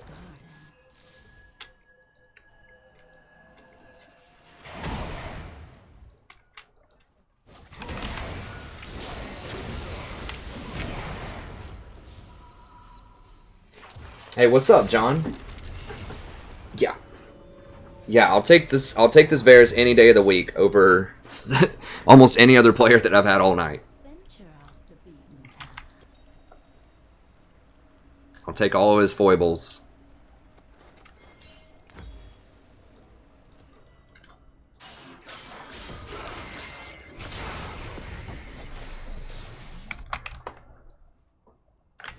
I mean, this just it shows you just how powerful. Yes, I mean, yes, Graves did go 3-0, but if you watch my stream a lot, the jungler matters so much. Like, not only their play, but their pick, as I just explained. Elise just doesn't do anything. Like, she caught somebody with her skill shot. She should be able to blow him up, but I can just kill her. Like, if it's Graves, because Graves gets that free, like, you know... Oh, whoa, what? That was nice. That was a good lantern. I got outplayed there.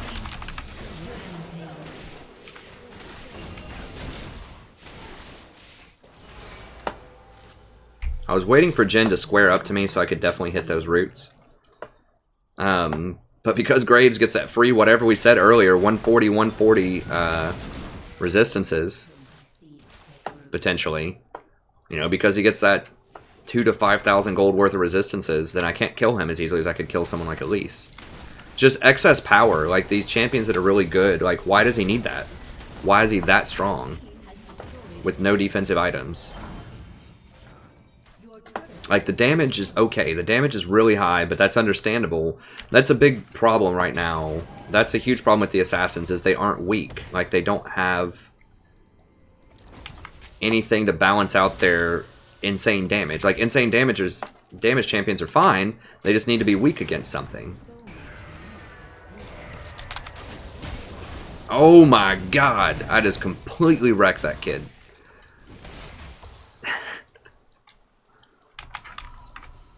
He tried to flash ult and I rooted him immediately. Dude, please, just don't 1v3. I mean, I guess he can because he's Graves. I mean...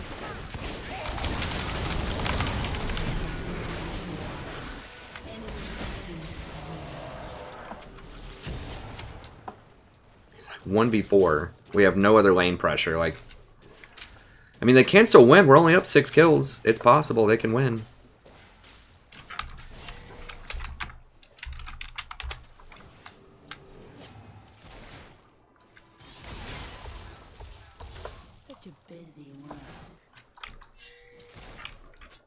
I mean, I can kill them all now, potentially. Have to watch out for getting flanked here.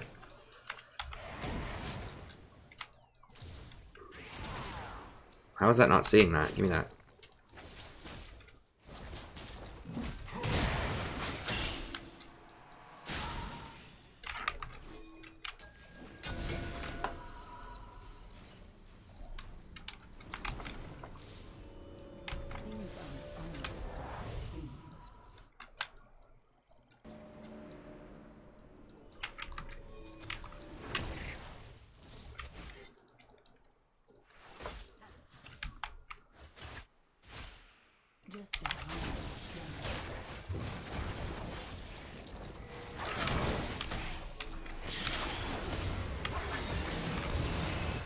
What the f...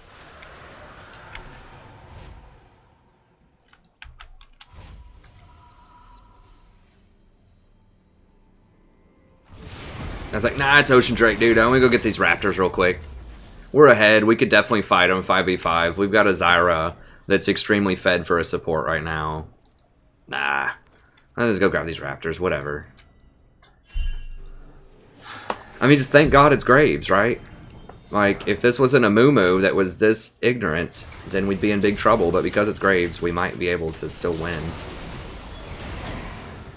Like, we want to team fight them right now.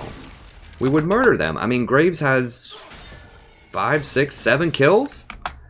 Like, my ult into Graves' ult, that's like an ace.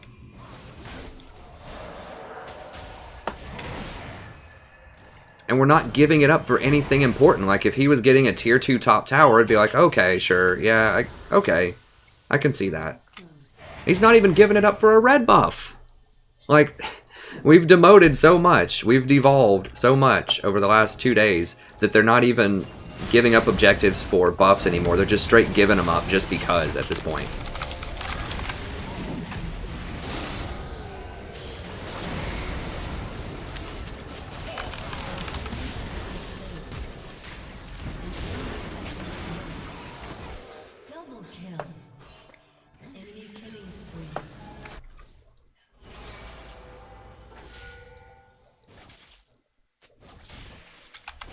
No one cares about red, dude. Get tower. Thank God. This Jace is actually... No, Jace, don't get baited by Graves. Oh, God bless. Come over here. Get this tower. Damn it. Okay, he's here in time, but we could have pushed the wave like 3 seconds faster. Okay. Okay, we still got it. Alright. Crisis averted. Yeah, I know it doesn't seem like a big deal, right? Like, who cares? You get the tier. It matters. You cannot give the enemy team any chances. We've already seen this Graves doesn't know what he's doing. And, you know, we just can't let them back in the game. We've got to just keep our foot, like, on their face. Right now, we have to close this game out.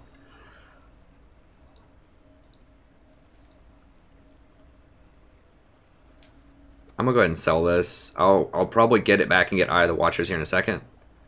Oh, actually. No, I'm not gonna do that. I thought that I had enough. Well, no, I don't have enough. Let me go. There we go. Now, there we go. There we go. Give me Eye of the Watchers. Eye of the Watchers, come on. Give me the item. Okay, there we go.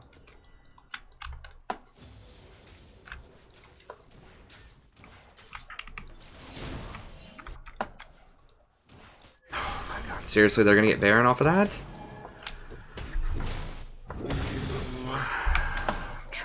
I'm trying. Give me some energy. Can you guys give me the energy? Like, do the energy thing in the chat. I need it. I need it. Are you kidding? I've got to mute him. I've got to mute him.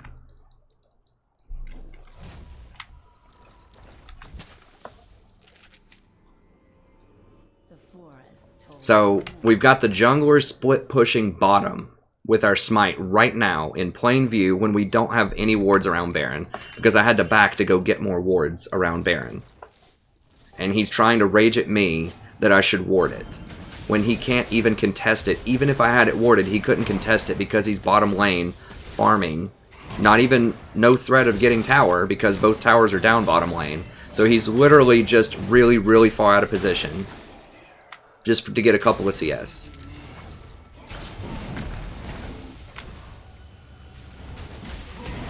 Dude, if they win this game, I'm going to be so sad. I can't be really close to Malphite. If he ults me, I'm done.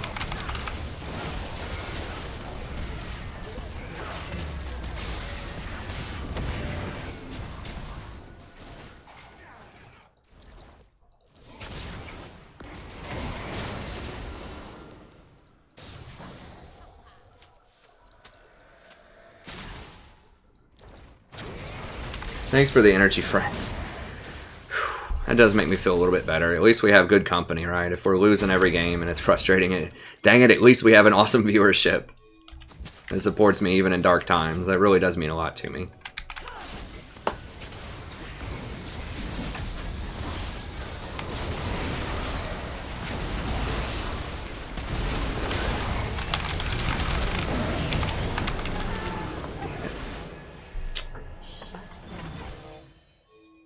I let Malphite hit me because I had to go forward because they kept pushing forward into them.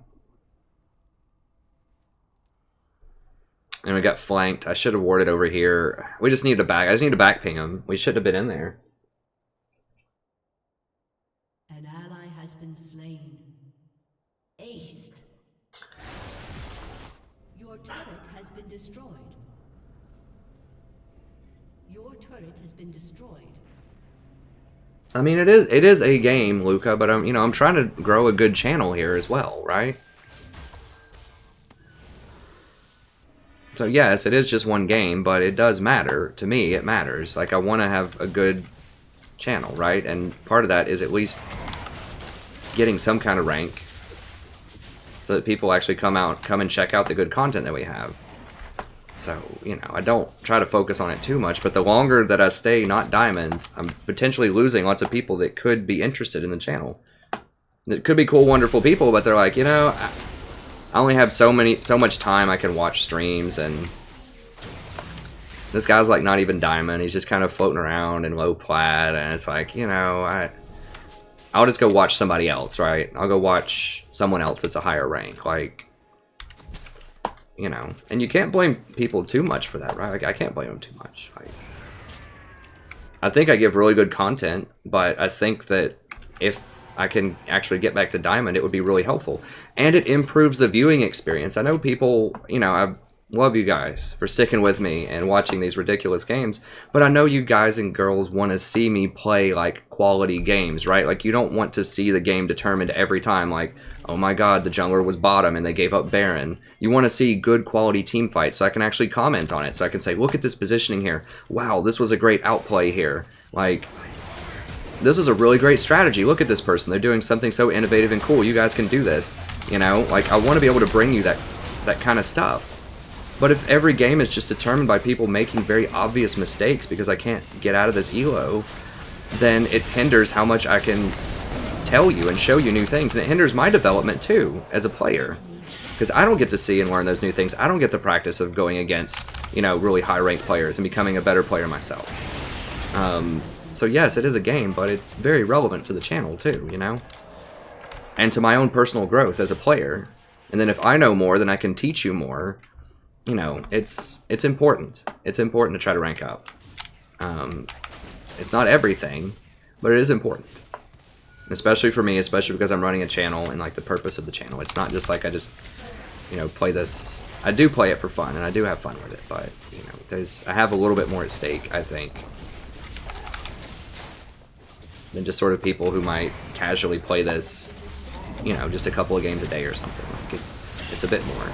It's kind of like, you know, I'm not like a professional player or anything, but it's like someone who is like a professional football player or something, for example, right? Like, there's backyard football where it's like, yeah, it's just a game, whatever. Our quarterback keeps throwing interceptions. Whatever, we're all going to go just hang out and get some lunch after this. It's fine. And they throw a bunch of interceptions like in the NFL and cost their team a bunch of games.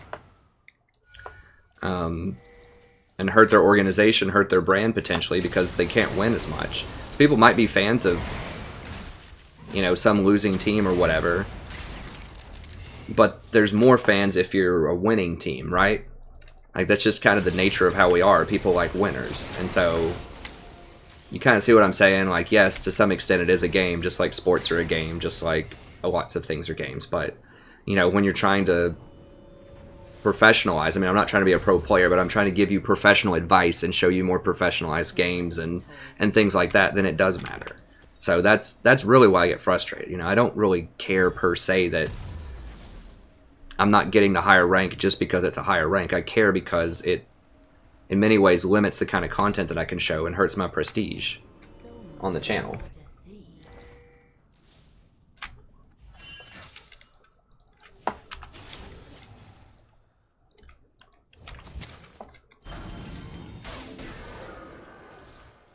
Things aren't always what they seem.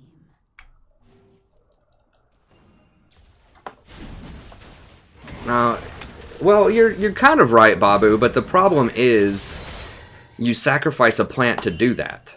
So if you use your WQ right now just to poke a little bit of like moderate damage to them, then my Q is down. And then if we get engaged on like that and I don't have one of my Ws, then my damage is cut in half and it's all in because I tried to set up a plant there.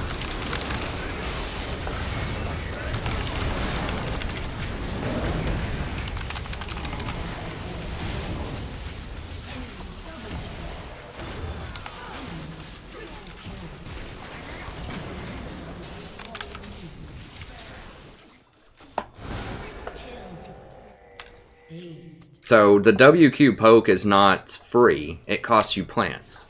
And when your plants are on cooldown, like if I had 2 plants right there, if I didn't use one to scout over that wall, if I had 2 plants, I would have probably dealt at least 30% more damage in that fight. So it's not free. It's like, you know, if you're a Thresh, for example, you don't want to constantly throw your hook out all the time. Because if you miss and it's on cooldown, then all of a sudden, if you get into a fight, then you lose a massive form of crowd control. It's a major cooldown. Your plants are a big deal. That's why I level up my W quite a lot, even though Q does more damage, because you technically, because it's a damage spell, your plants are so important to your DPS that you really don't want them on cooldown. So that's why you don't poke outside of lane very much with your WQ. Because yeah, you're going to do a little bit of damage, but in an all-in situation, you're going to do a lot less damage. It really hurts your DPS. Big time in an all-in fight.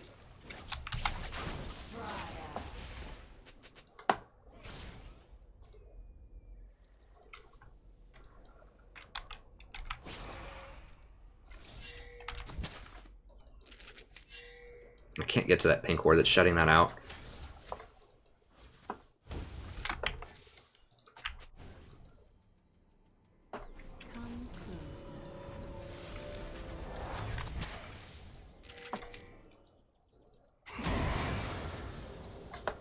I can't, dude.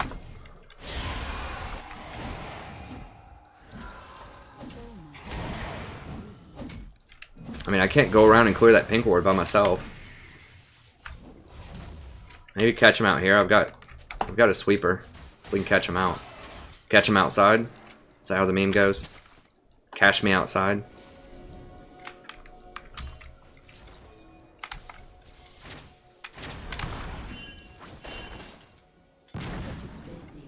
Guys, get down here. Help. Oh, Jesus Christ. Am I dead? Please finish him up. Okay, there we go. I'm down with that. I think Graves is going to clean them. They don't have Gen. They can win the game after this, I think, right? Varus, get down here. Oh, God.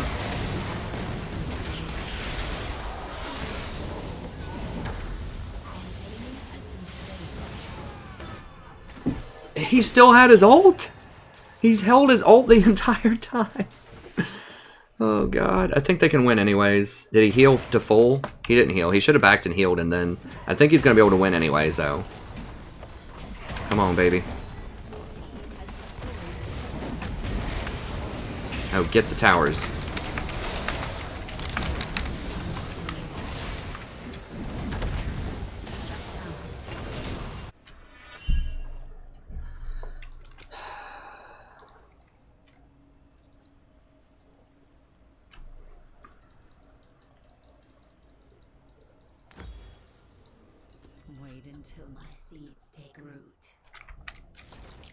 I think they could have ended it if they just completely ignored Thresh and Malphite. They're not going to do any damage. The thing that did all the damage there was the Baron empowered minions, and they don't attack you. I don't know. Maybe they couldn't have ended that. I feel like if Varus would have just straight up even ulted the Thresh there, anybody, and just kill him and just make it a 4v5 at the end, or a 4-on-1, a 4-on Malphite at the end, that they could have won.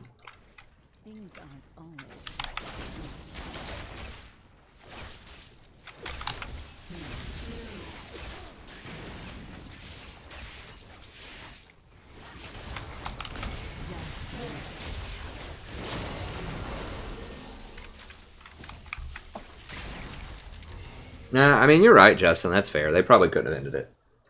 Come closer.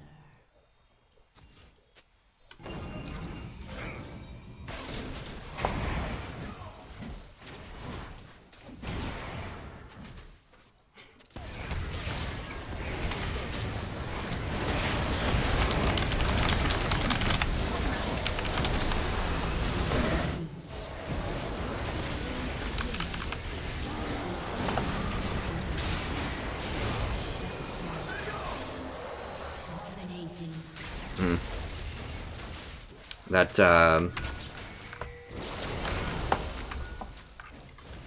wind wall hurts, but my my ult still got underneath it, and I still activated plants, so I can work around the wind wall better as Zyra than most other AP supports.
till my seeds take root.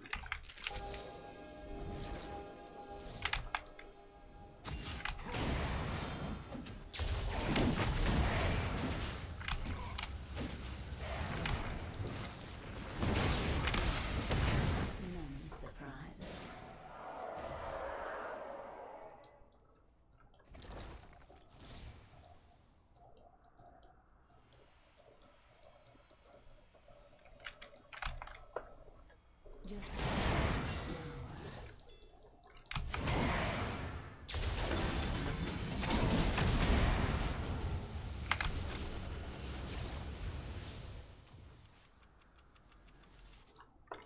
So much more to see. He also attracts the kind of people that like to chase for kills. Someone asked why, what's Yasuo doing, like trying to chase people down? It just attracts the kind of people that like to do that. Such a busy world.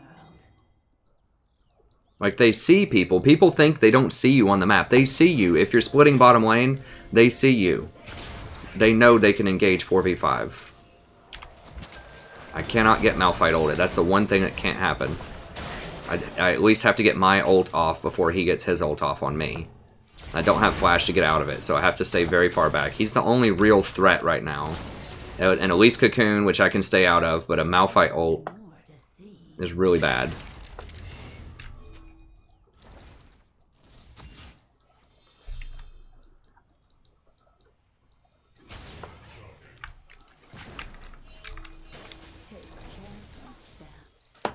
Baron, I don't have wards. They're gonna know I'm here. Can Jace poke him? I mean, Jace has poke.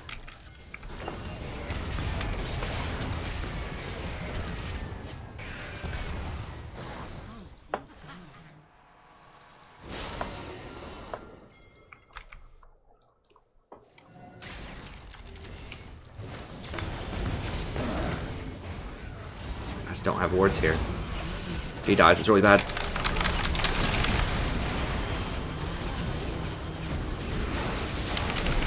Varus hit people! Holy...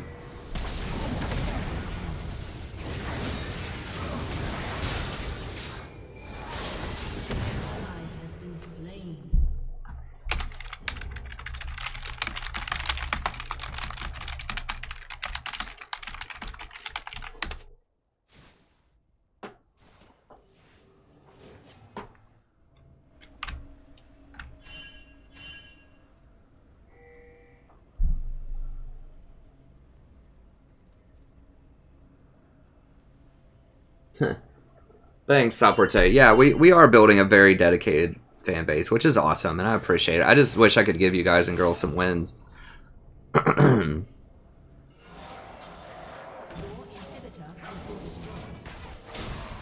Like,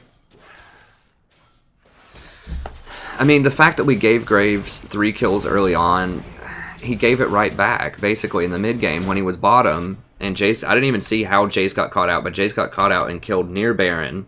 But the big kicker was that they saw Graves bottom, and they knew they could get Baron for free, because the smite's nowhere close.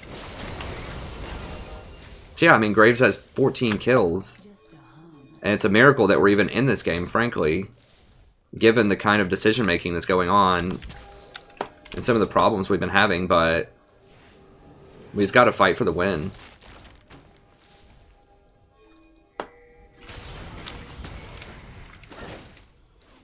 If you got Cocoon, that'd be lights out. We just don't have any engage. Someone just has to get caught. I mean, at this point, I would almost rather Varus just get caught, just get hooked, just to start the fight. Like, if we could trade Varus for Thresh and Elise, I would absolutely do it. If they just dive to kill Varus and we kill them, I would trade him in a heartbeat, because right now he just doesn't do anything. At least that would be a slight upgrade to his usefulness. He's at least making them burn cooldowns. And getting them out of position where I can actually hit them with stuff. Okay, so I know they're right here. I just saw them pop those plants. Graves is bottom again. We really need Nasus bottom. They're just gonna go do it. I mean, we can't. They're just gonna walk it up middle, though. Yeah.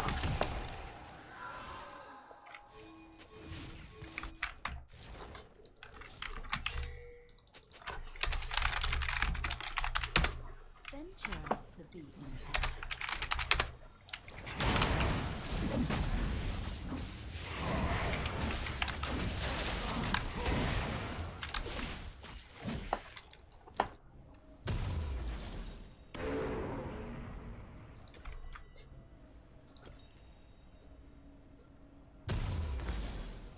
So much more to see. I'm serious. I would trade Varus for Thresh right now. Thresh isn't even doing all that much. Anything. Because I mean, so far he just like runs. Just a harmless flower. Well, I mean, I'm peeling for him. Like, if you look at that last fight, like the last serious fight that we had in the jungle, like, I rooted 3 or 4 people and we had perfect vision of them right here, and Varus is right here. Like, they have to run through my ult and through my plants. Okay, well, they got Dragon somehow. Alright, let me run down and help them. An ally has been slain. Maybe run, run, run, run, run. Not Graves, not Graves.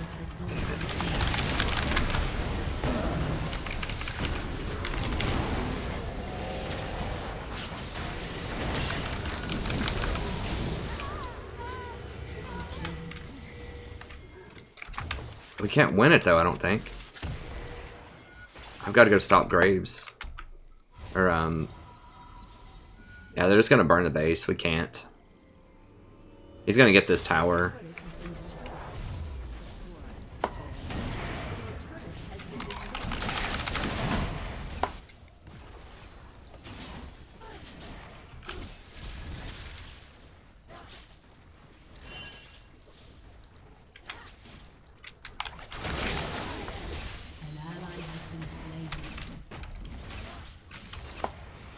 He gets soloed by a Thresh.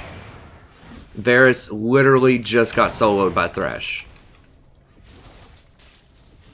That actually happened. 50 minutes into a game. Everyone else is dead. Like, it's literally was just Thresh. Like, full tank Thresh soloed Varus at 50 minutes into the game. 6 item Varus. How is that even statistically possible? I assume it had to be something with him standing in like a 20 stack pile of minions or something. I don't know. Your inhibitor is respawning soon.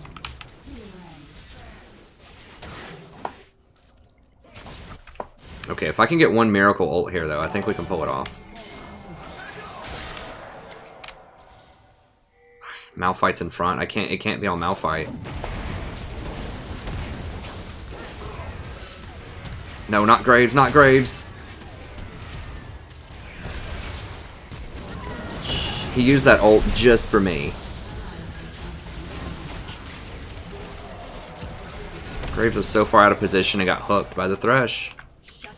I couldn't ult. I couldn't use my combo on Malphite, and he was the first one standing up. I have to stay away from Malphite. I have to respect his engage.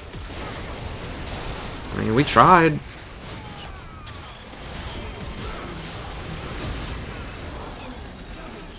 We gave Graves a triple kill early on. We tried to ping where to be.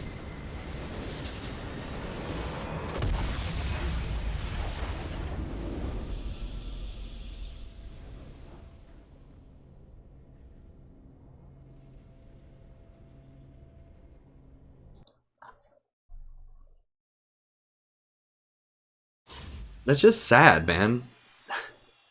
Like, he killed himself on the Thresh, basically, is what you guys are telling me. When he could have just hit the tower. I mean, Thresh probably does negative damage to him, right? Like, Thresh has no damage items.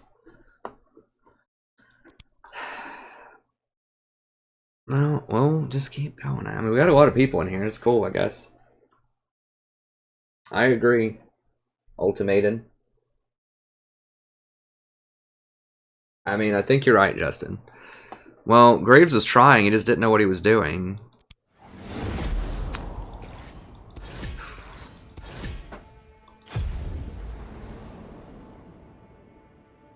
Well, we'll see.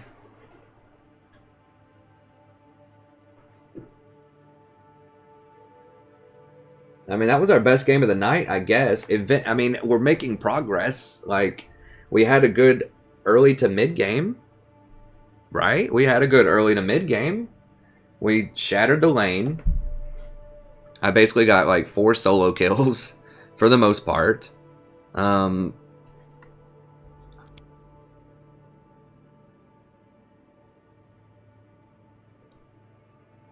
me see.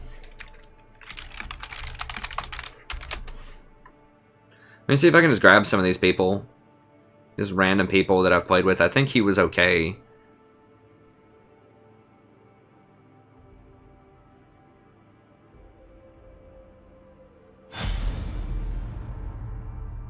Let me see if he says anything. I don't think he will. He's not like good enough where I'm like, I gotta have that guy. He's like, okay. I don't know. I just...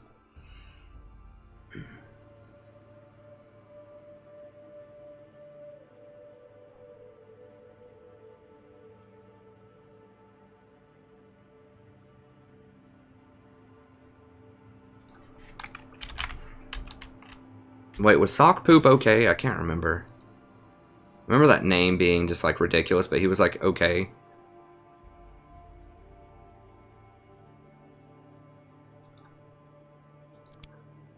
Oh, I can't look at profiles, is that the deal? Whatever, we'll just do another solo one, that's fine.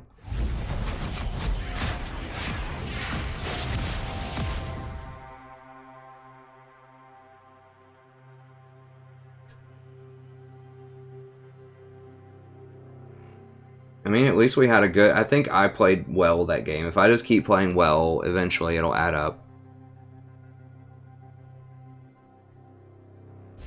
Hey, thanks so much for the subs, Ron, Gus, Jonathan, Milo, Solomon. My Streamlabs was glitched out over here. I appreciate it, especially in these darkest of times.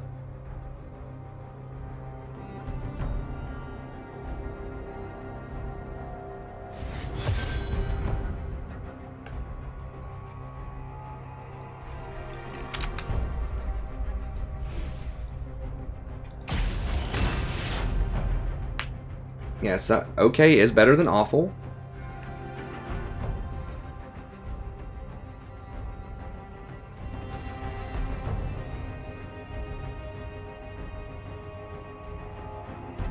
That's right, we are making progress. We might even venture into respectable this game. Who knows? We might even have a respectable 80 carry. Varus is an extremely good 80 carry right now.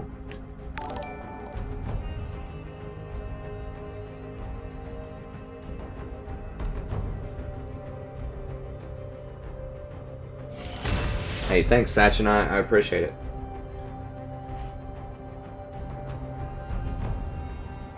I've tried it, Kenny. I mean, one of my things about brand support, and Zyra, remember, Zyra murders people in team fights too.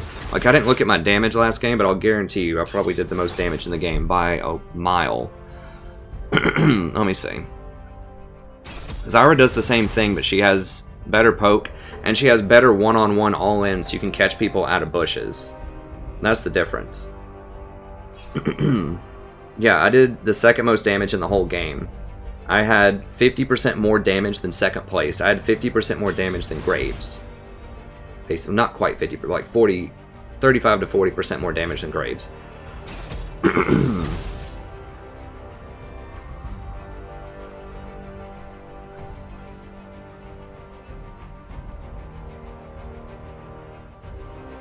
So I had least deaths, most assists, most damage by far by like a 35% margin as the support. And I almost had more than their Jhin on the enemy team, even though we were down the entire game. So Zyra does the damage. It's not that. It's just... I mean, there's just not much more I could do. I could have pinged... I mean, I was trying to direct Graves. I tried to be a leader. I tried to tell him, hey, go get Dragon. And the guy's just like, screw you, I want to give up dragon and get raptors. You can't reason with someone like that.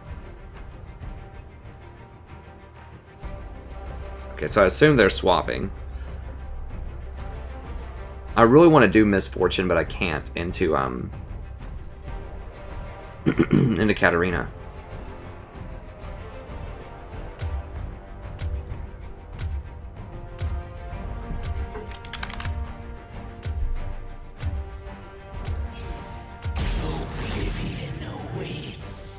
We'll try out Changed Malzahar. It's going to be a lot less damage, but I can lock down Katarina, which is really important right now with our team comp. To hold her still. And hopefully these other people can kill her when I do that. Because she's very, very unlikely to get Quicksilver Sash. She might, but it's going to, like, she can't build it into anything useful.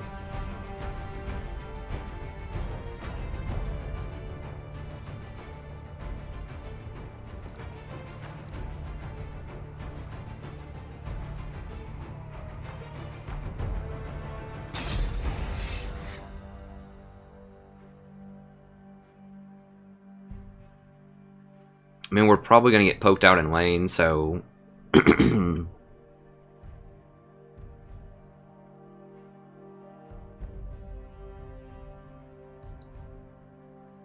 So, I do like Brand, but the problem with Brand is, like, if it's just a solo situation and you have to burn your ultimate on one person,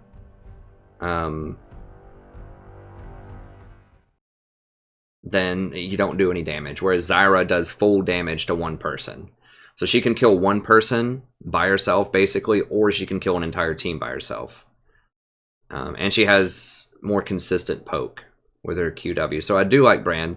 Brand has better poke and kill potential under tower when you have them pushed into their tower. Because Zyra can't do a lot because her plants won't survive under tower. So I do like Brand a lot. Like, if his ultimate could bounce off of him, then I would probably play him a lot more. So if you could walk up to someone one-on-one, stun them, ult them, it bounces them, you, them, you, them, you, like Ryze's old thing used to do, then that would make him a lot more viable.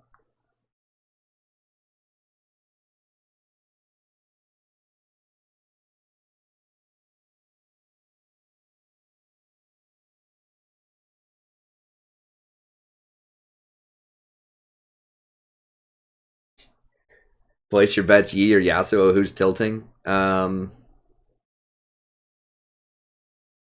Yasuo.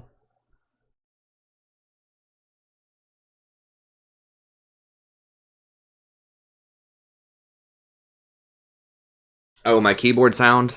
Yeah, sorry, I have a mechanical keyboard. And when I play Zyra, it takes a lot of buttons to do things with Zyra.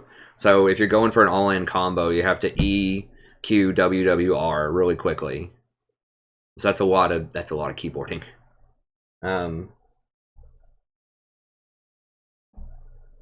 Yeah, check out my I have a bunch of guides in the video or on the channel. I just released my 7.3 tier list guide. It's in the description, actually. If you just scroll down in the description, you can see it. I don't have the timestamps there yet. I'm going to have to do it after the stream ends. This is probably going to have to be my last game, unfortunately. I really hope Yasuo does fail, but knowing my luck tonight, he's probably going to do awesome.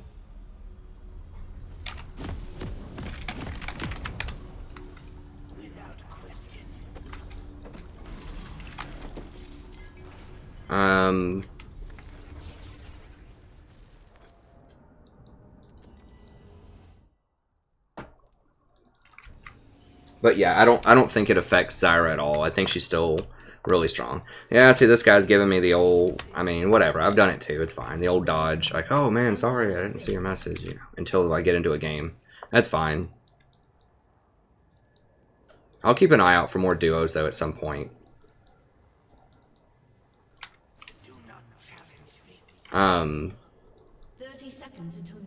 People, I think, just look at my op.gg and they're just like, he's no good or whatever. I don't know if I want to deal with that guy or whatever. So that's, I mean, that's fine. But yeah, I still think that Zyra is really good.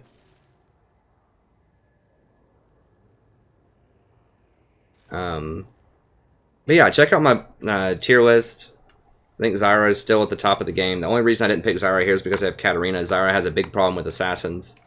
Sometimes I just have to pick her into assassins anyways because we just need the damage and the laning power.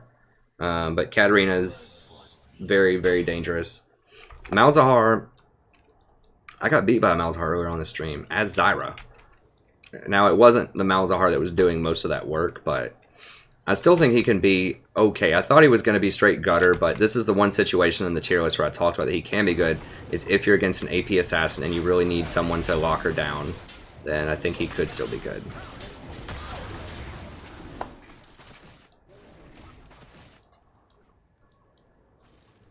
Because they are unlikely to build Quicksilver Sash. He can still be good against things like Kha'Zix, but the problem is if Kha'Zix gets Quicksilver Sash, you're in big trouble. Katarina is unlikely to do that. Malzahar also has a hard time against Zyra, who is really popular right now, so...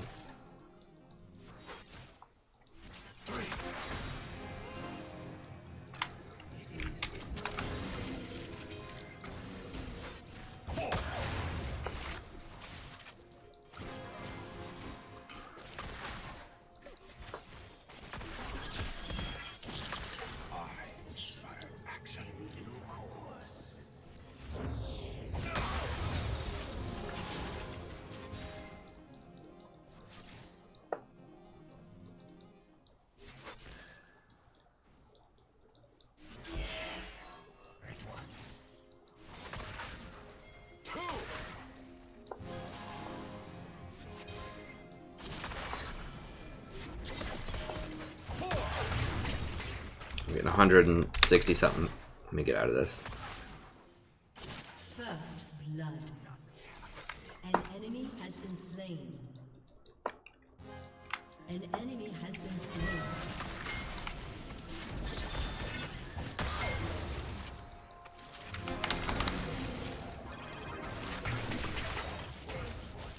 An ally has been slain. Jeez.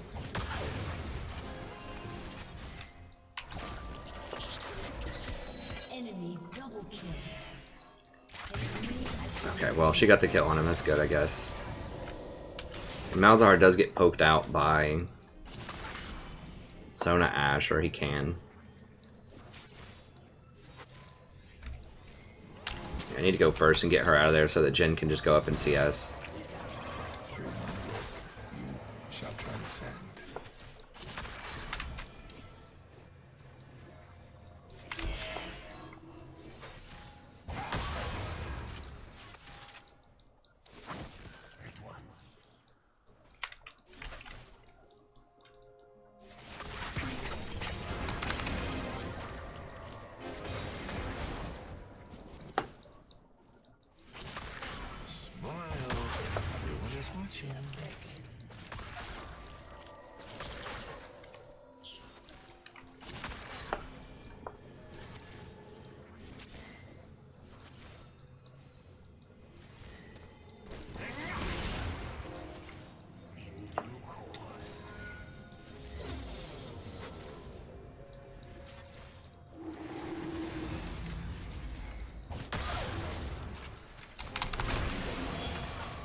Wow, that W. Why were the minions not killing her?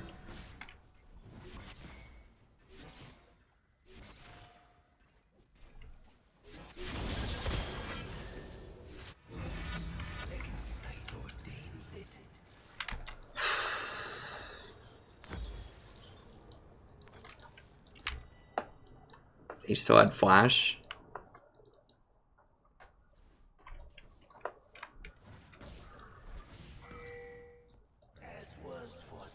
I guess I should have just left her.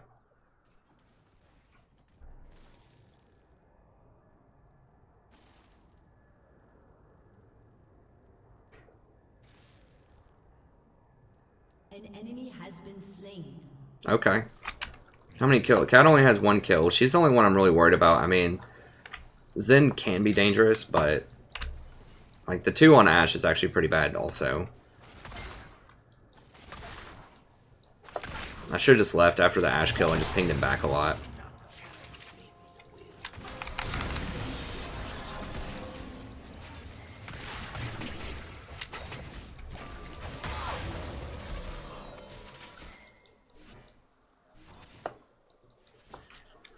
I could have done Lulu also. Lulu might have been better into against Katarina. So we do have enough damage. Having some kind of magic damage on the team is almost a must, though, because we don't have any right now. So once again, we have like a 4 AD team.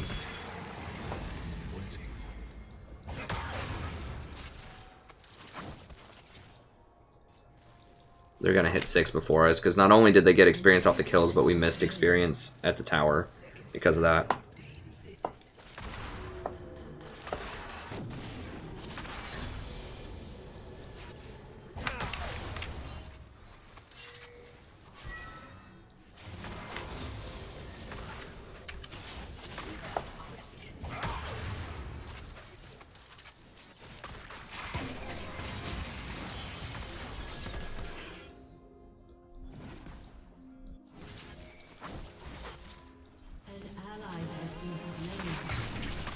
We pinged it. Okay, well, he got a kill back, I guess, but you don't want to trade kills with Katarina.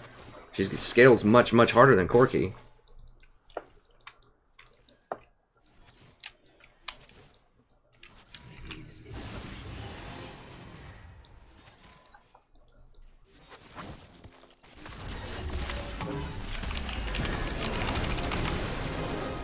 And I'm dead, because they both hit 6.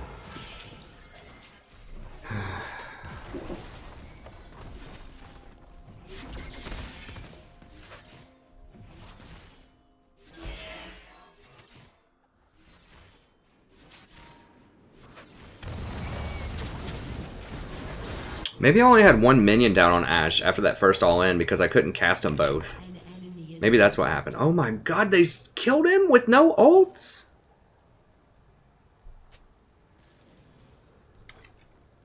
I'm so sad.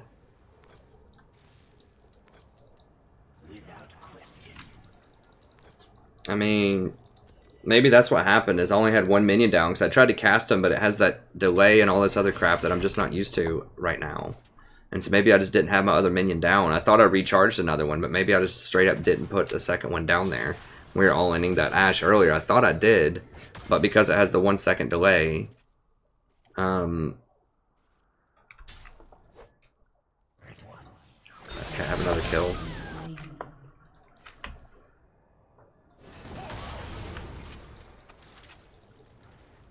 And we're gonna have to rotate middle and try to get a kill on Cat. Jhin had a heal. I know he had heal the whole time. I don't know, man.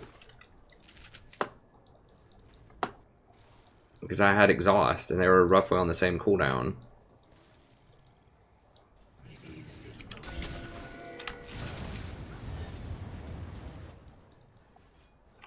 And I'm not 6.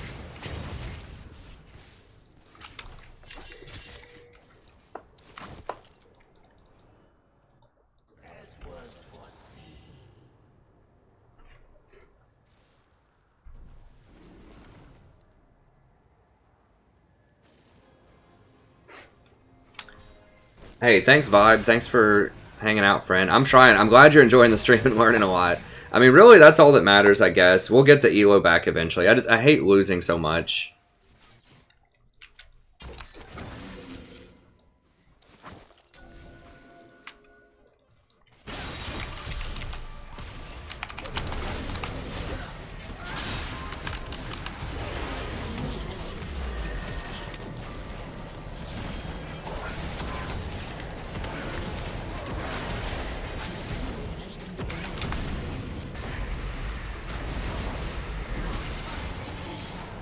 There we go.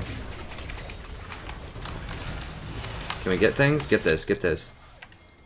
Can we get first tower? We should be able to do it with Master Yi, I'm pretty sure. Who is that? Who's TP? Oh, it's Yasuo? Okay, we gotta kind of respect that.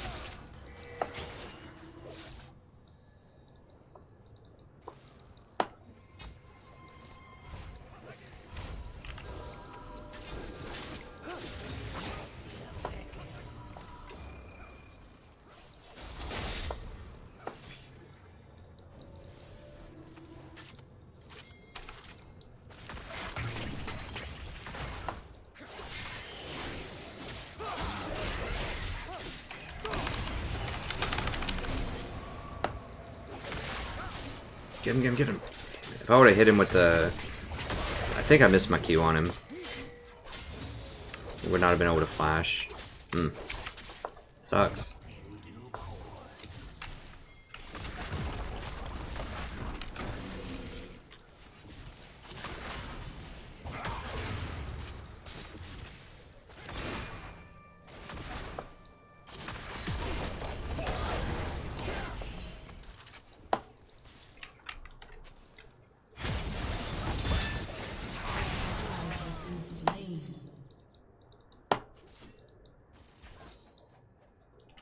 No, he's got to give that up.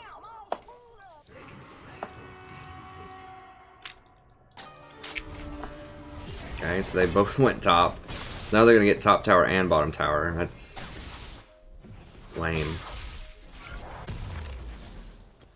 Alright, I need to get this cooldown reduction immediately. I just can't do anything unless I have my ult. I guess that's... whatever, that's fine. Well, it's 375, right, to complete this? That could be relevant. That's a little bit more damage, a little bit more gold.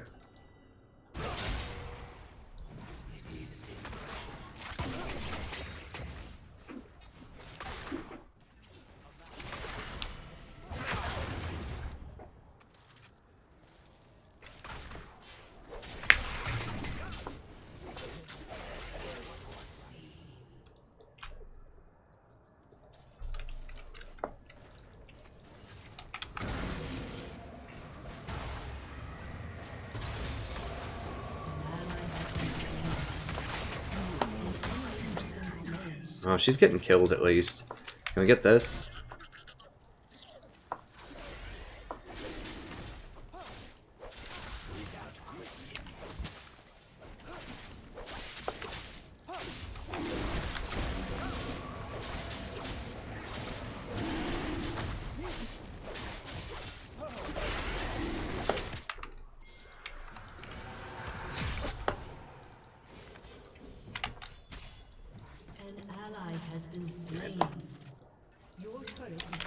She gets away.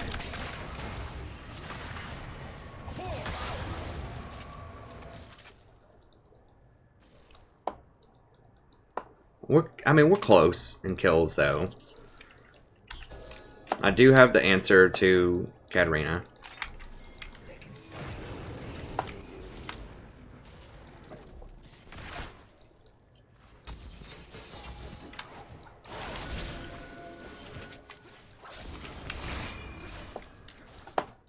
No, don't get red baited. Save tower.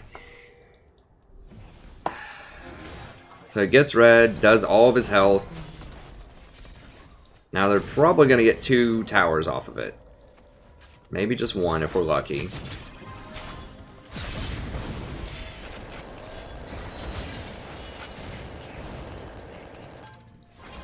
If he would have been there helping me to hold the tower.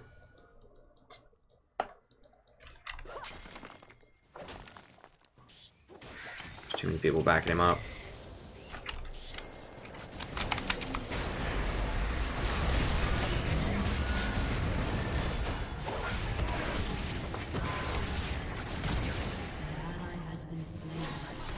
Oh my god, what? You gonna flash it?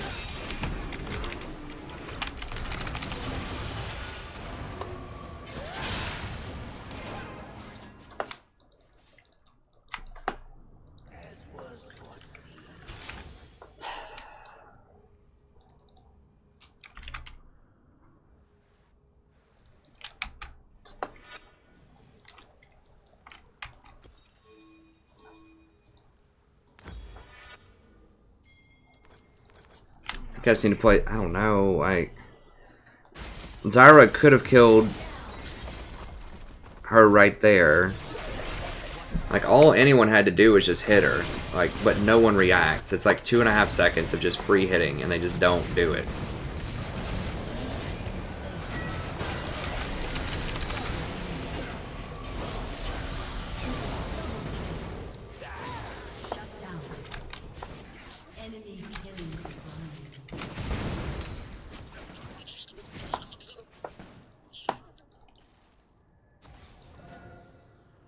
Who's left? Just Cat? I feel like I need... Oh, God, seriously?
It just like still wasn't enough damage to really kill her. An ally has been slain. Oh god, they're both dead. Enemy double It's like wherever I'm not on the map, every game, everyone just dies. How fed is Yi? Yi's getting up there though. I mean, Yi is one of those champions where if he's really far ahead, we could still win just with him.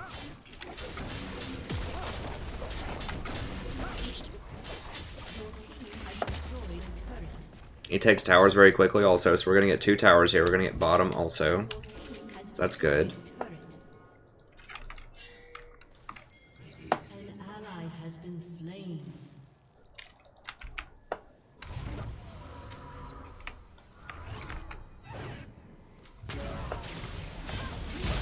And he's dead. An ally has been slain.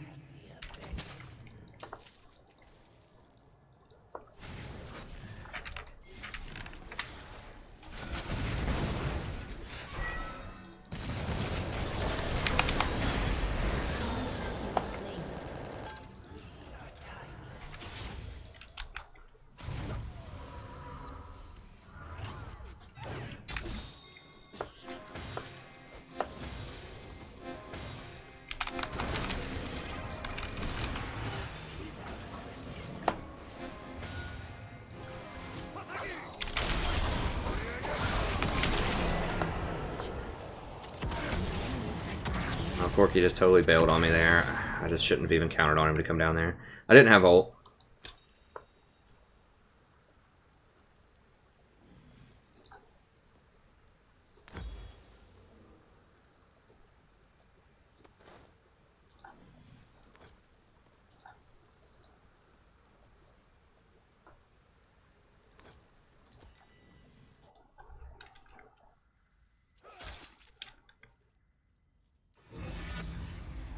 Yeah, basically, Meek, and that's what I need to do is just try to make kills. I mean, every time my ultimate's up, we have to kill somebody.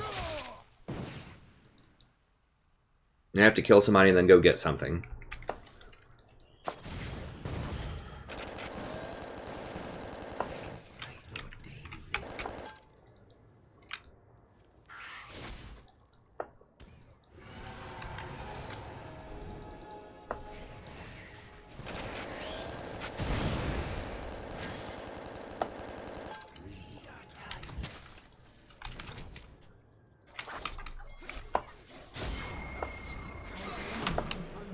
I don't feel bad for this gen, man. I feel bad for me.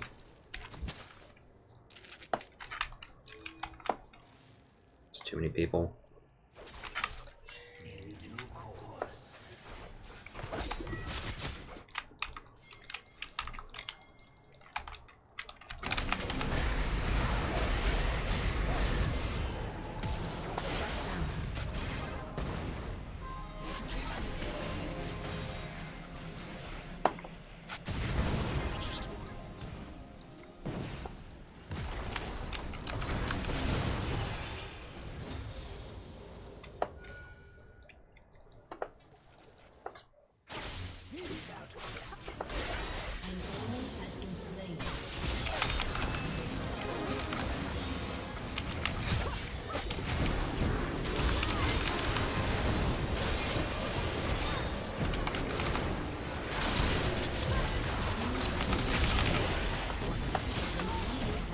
She does have a QSS. Look at that.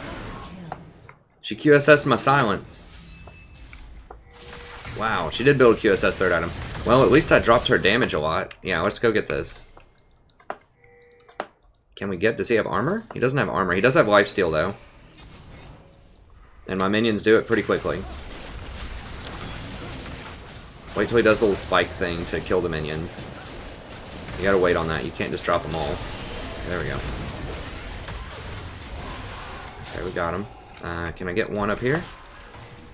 Get at least one tower real quickly, and then we can counter push. I mean, I guess we don't have a very big wave, but...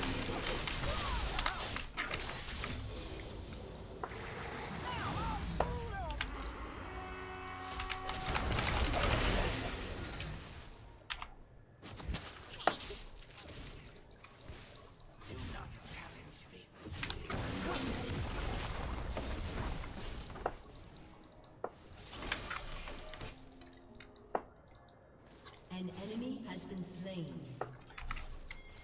You have slain an enemy.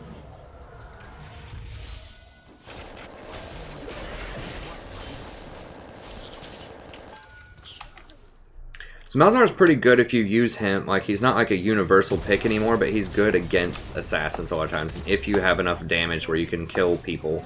As you can see, sometimes it's already been kind of hard to kill.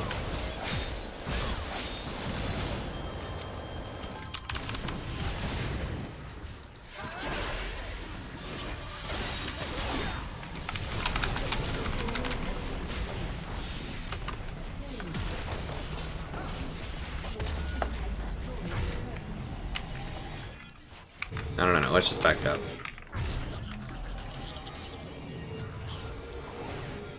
Also sitting on a lot of cash.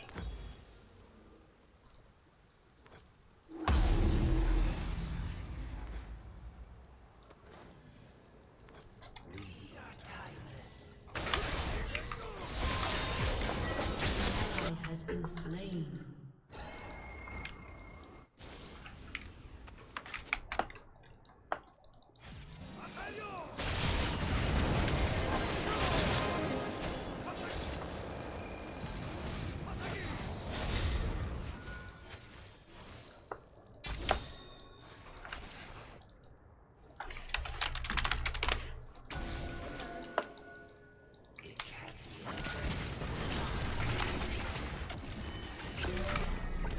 Yee, please, can we just not counter jungle the blue when they're taking our base? Like, what?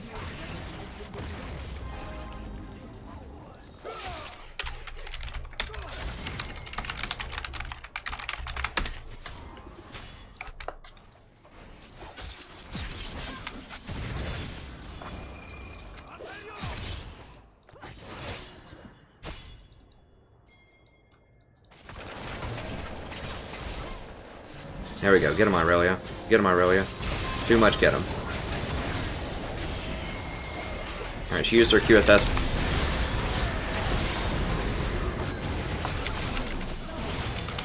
Like, seriously? No one's gonna... God bless!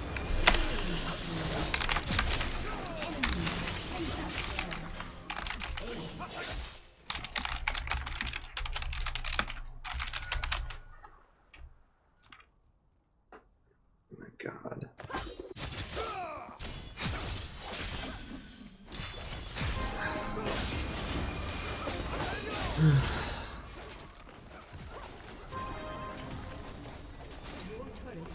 So 4 people got hit with a Yasuo ult. Is that what just happened?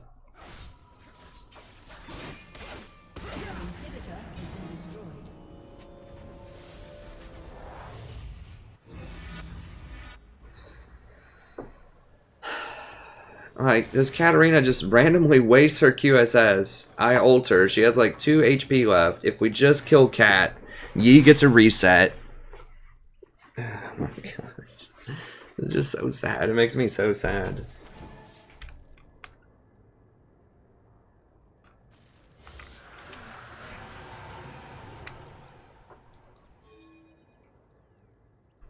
No, you can't. Well...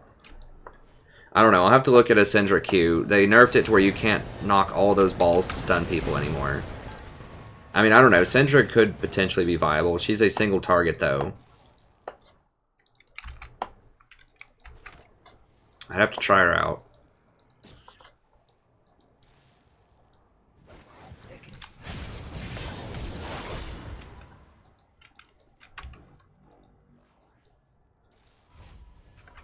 I guess I'm gonna have to ult the Yasuo.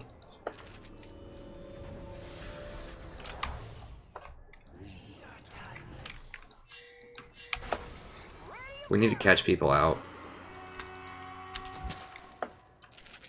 Catch them outside.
It's so hard to push through supers, though. You will learn what beauty truly is.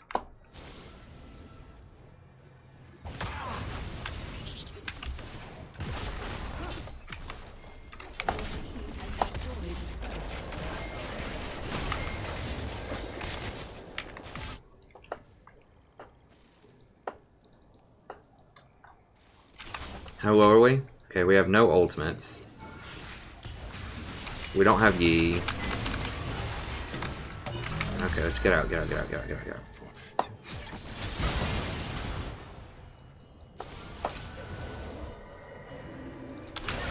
No, gone. He's gonna run us all down, probably. Yeah. So that means they probably get a second inhibitor.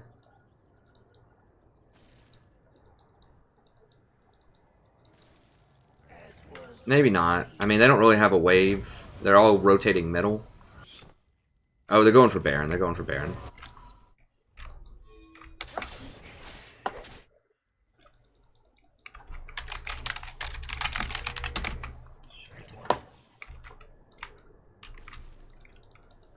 Hey, Katarina's just hanging out waiting.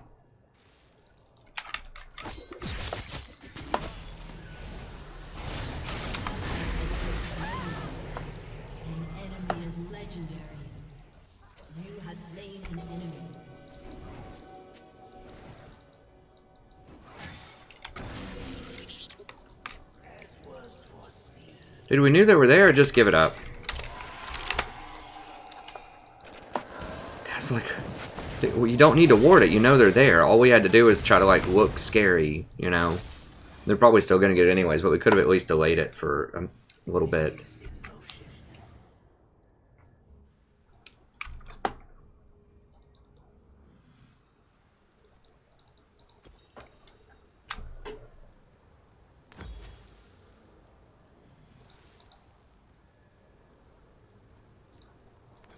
Your inhibitor is respawning soon.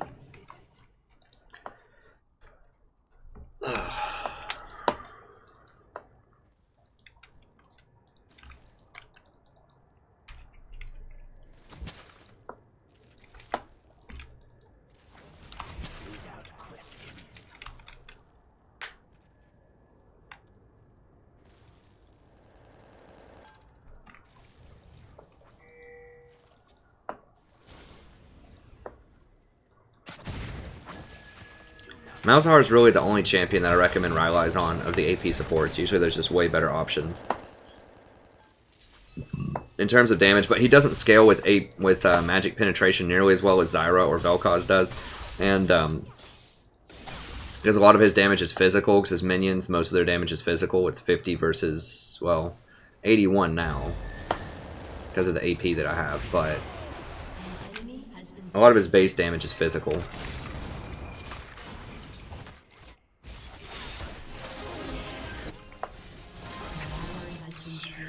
God, this Irelia, man. He's got to go back and heal. Irelia's really are engaged. She better be very tanky. She's kind of tanky. I don't know why she's building another damage item. We just need her not to die.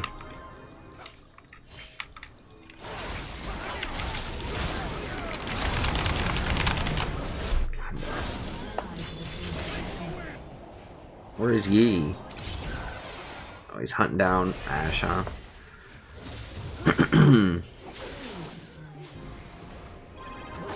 So they get the base, he gets the Ash.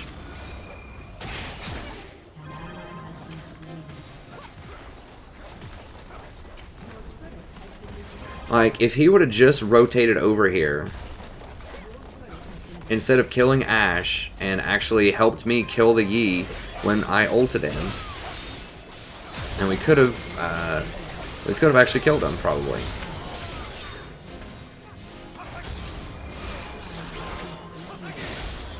So I just shouldn't have been that up that far.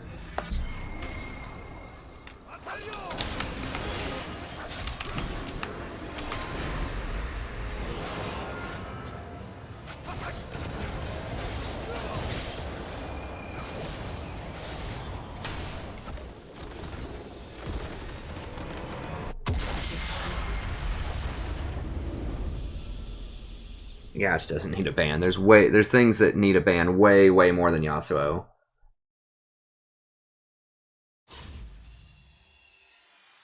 Yasuo is...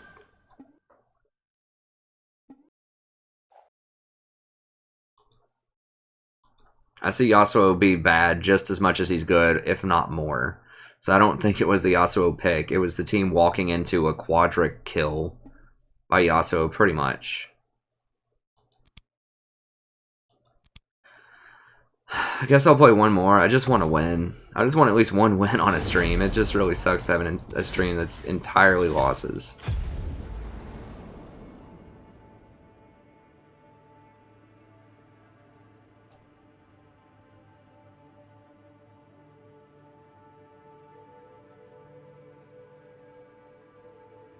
I mean, he can snowball a game, but think of how many other champions can also snowball a game. You know what I'm saying? That are much more reliable, that are much easier to play. So, you know, Hecarim, Kha'Zix, Rengar, Graves, Katarina, LeBlanc. I mean, that's 6 right there, and there's only 6 bans. So, Camille.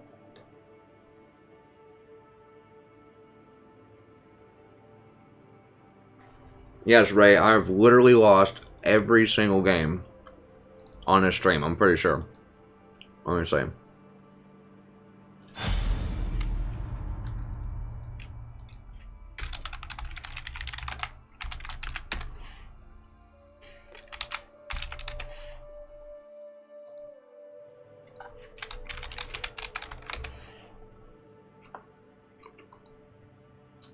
Like, we were at Platinum 4, 27 LP, I think, when we started.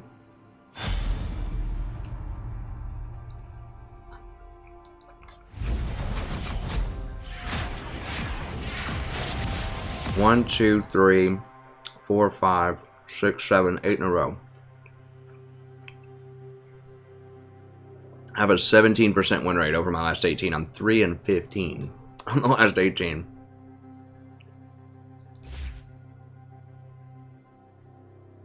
Hecarim is not easy to deal with. At all. I mean, I don't know which kind of Hecarims you're playing against, but...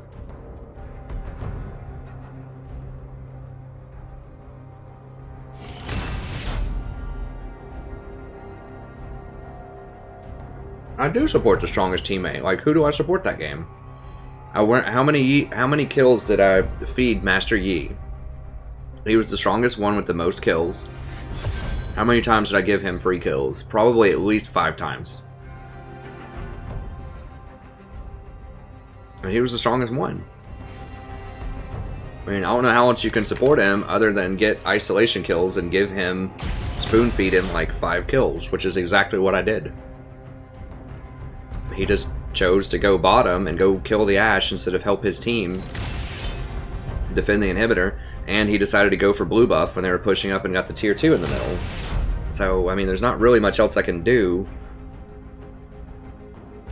other than help Yi set up kills.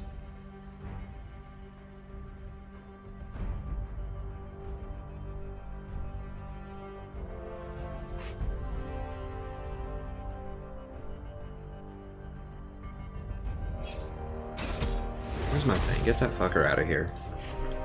Sorry for the language, but that's not even remotely funny.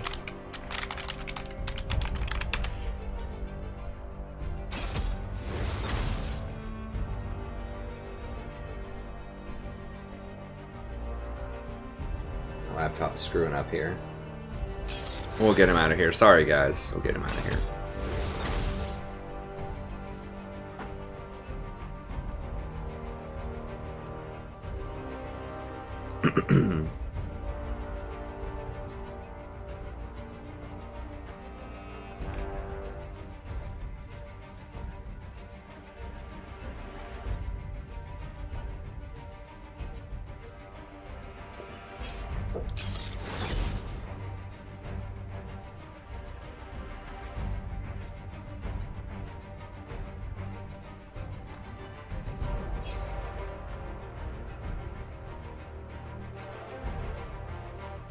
It really is shocking, isn't it, Mikun?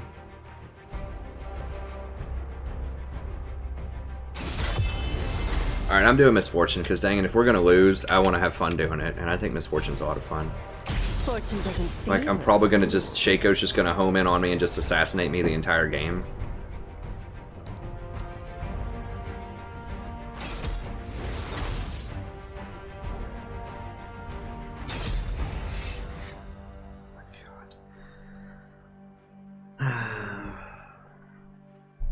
Soraka.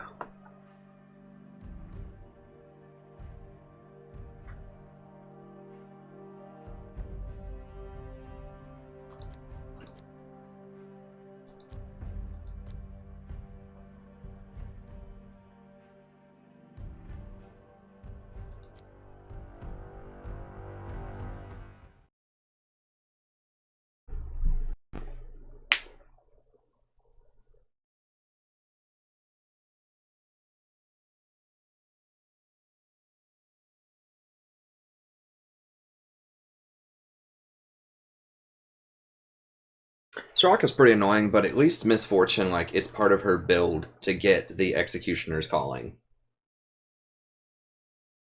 So Misfortune's actually pretty good against Soraka later on, because you can slow her so she can't escape, and you give everyone on the whole team that debuff where nobody gets healed, or everybody gets a huge healing debuff. But she's just really annoying in lane because the poke doesn't matter.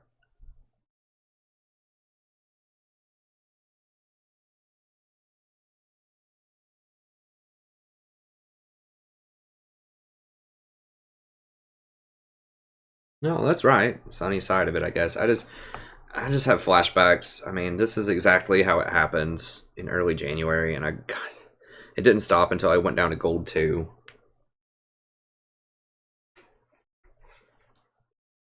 Nothing changed about... I mean, some stuff changed about my playstyle. I quit roaming more. I started playing Zyra more. You know, I did change it, and I talk about that in my Psychology and Advanced Tactics video, but it feels like I'm still doing a lot of that stuff, and it's just hard to win these games today.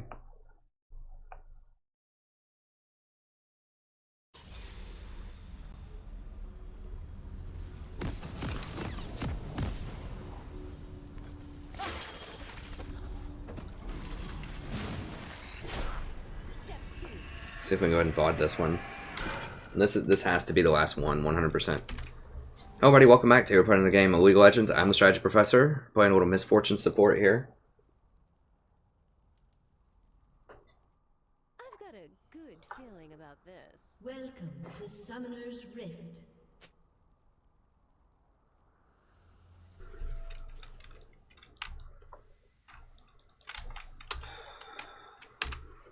Set sail! 30 seconds until minions spawn.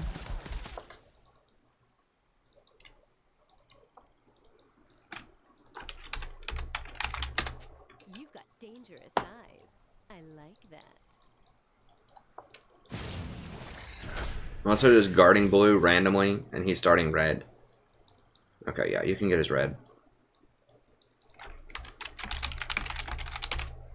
Don't get cocky. Minions have spawned. Like, what's he doing? Go take his red, man. What the hell? You're Ivern. That's Ivern's whole thing, is you go take Know the what I'm buffs. doing.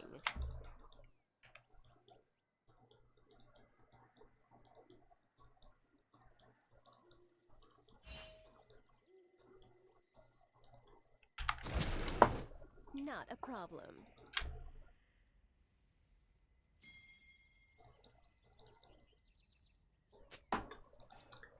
It depends on who you're talking about. Negates on his E. I'm not sure which E you're talking about. If you're talking about Zyra, then you are correct that it's not a good item on Zyra. The only champion that I recommend Rylai's on is Malzahar. Because it helps the minions hit more, so it's actually an increase in DPS because people can't run from the minions as easily. Okay, at least this Varus follows up.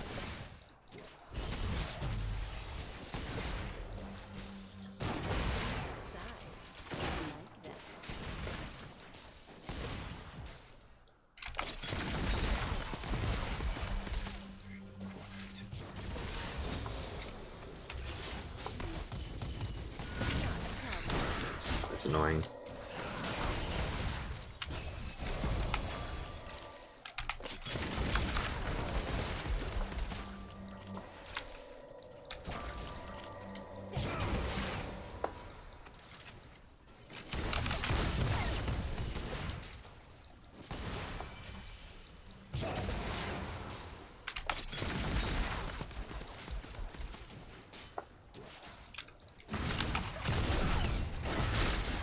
Oh yeah. We're sticking some damage on her now. First blood.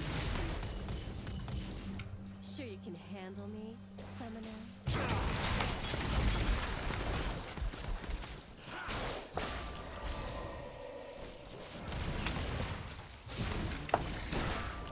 Careful, you're taking too much. I know what I'm doing. Do we have her out of pots yet? Okay, we just got her out of pots.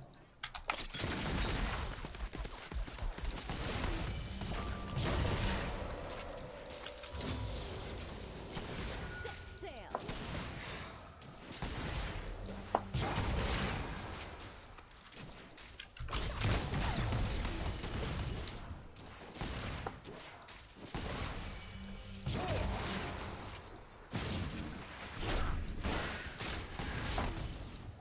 Don't get cocky.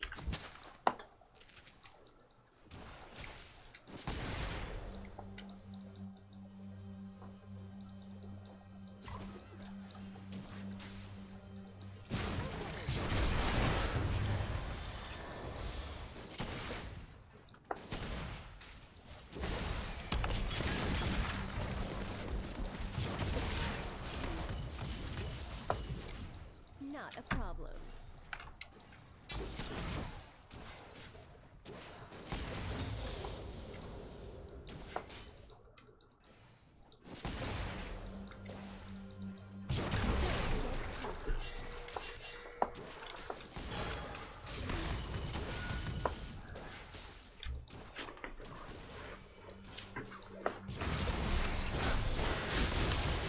You've got dangerous eyes. I like that.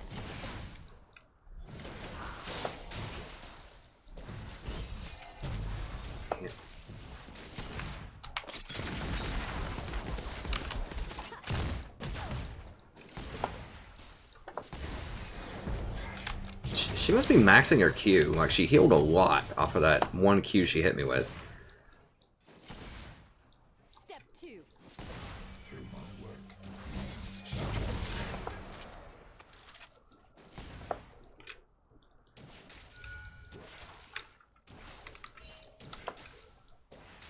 Set sail.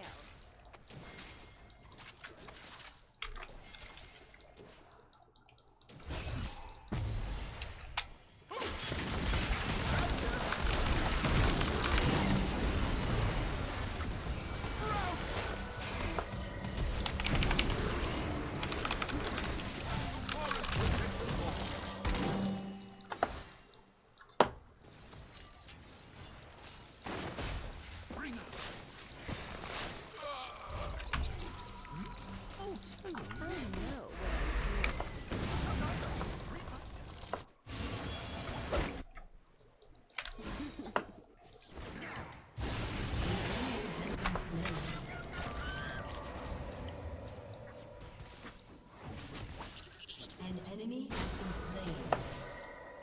Sure you can handle me.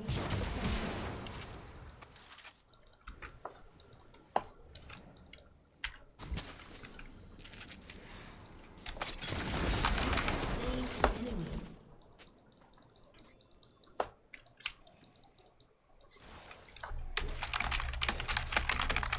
I think Ivern is really cool. I think Ivern's one of the coolest designed champs in a long time.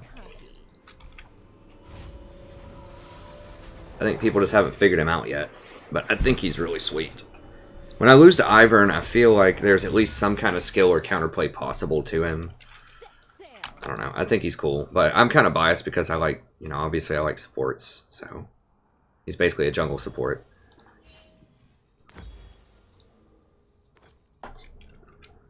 Guy with pink.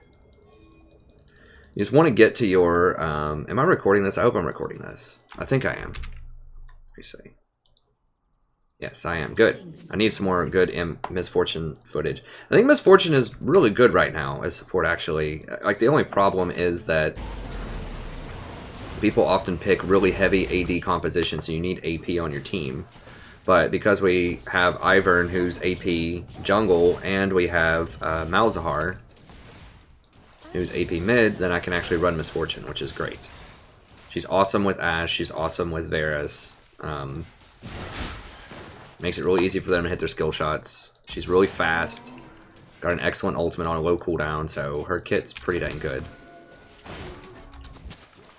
I haven't had a lot of statistical success with her yet, but it's a low sample size. I think I'm like 45% or something with her. I don't know. Maybe less, who knows. But I just haven't played her a lot and haven't really taken the time to master her a lot, so. She can be good. So I think she's obviously good against Zyra, but I think she has lots of other applications where she can be really good too.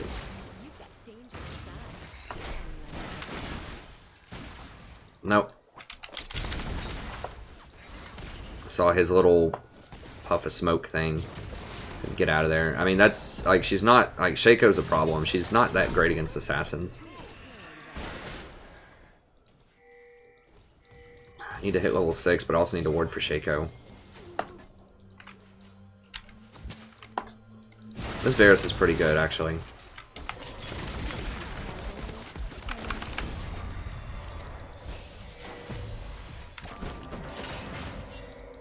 Oh, God. The camp is real. And Ziggs is here, too. It's like every game we're starting to win bottom, and then it's the like 4 or 5 man bot. I just need to play safer.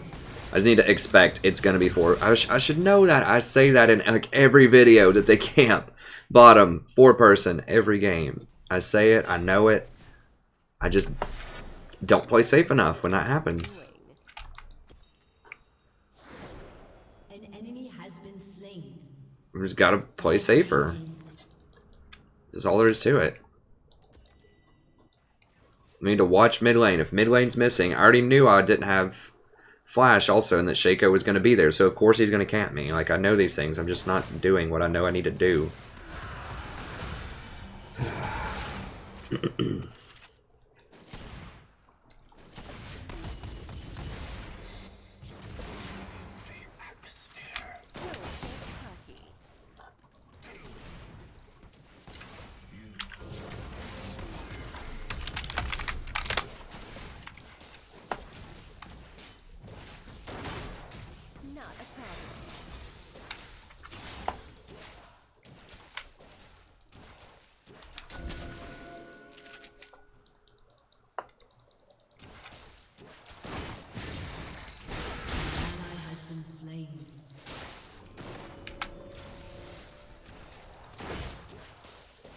Okay, Shaco's middle. We might be able to take this.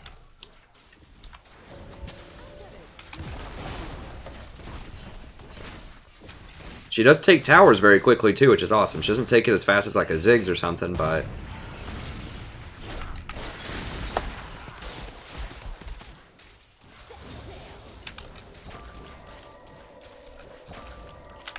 I thought Ivern might want to... back or something.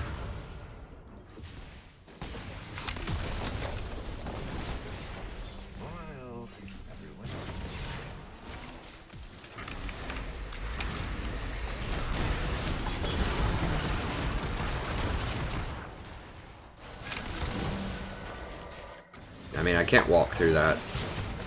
Ally has been slain.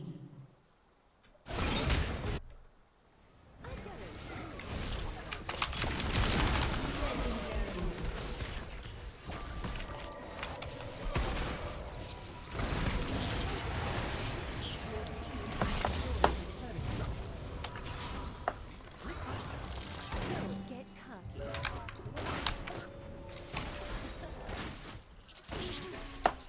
An enemy has been slain.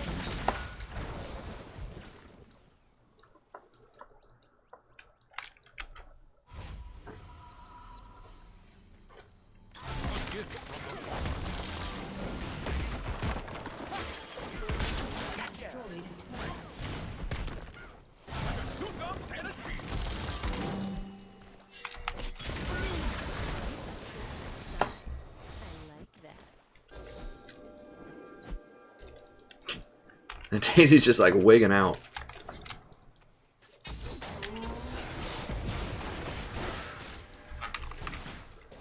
And Misfortune's fun, man. I like playing Misfortune support.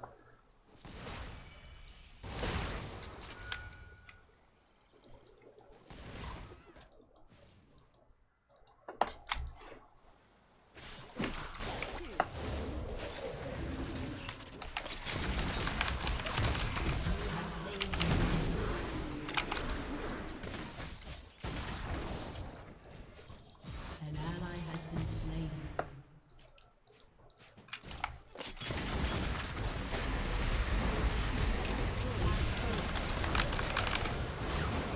An enemy has been slain.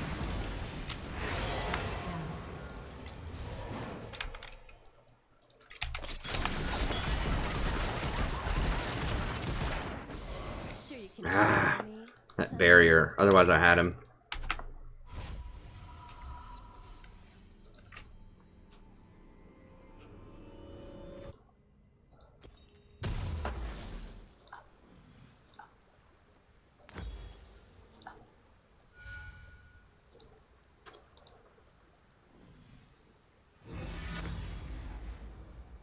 Uh, 350 for one more sword. I'll take it.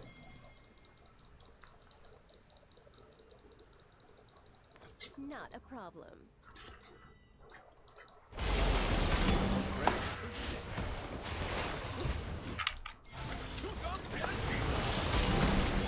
An enemy has been slain.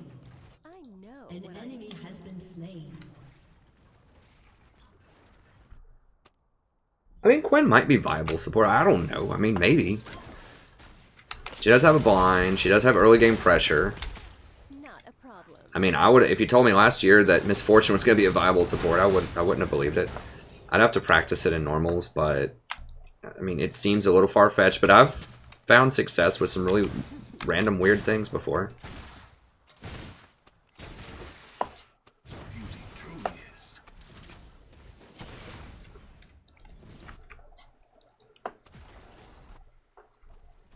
Sure you can handle me, summoner?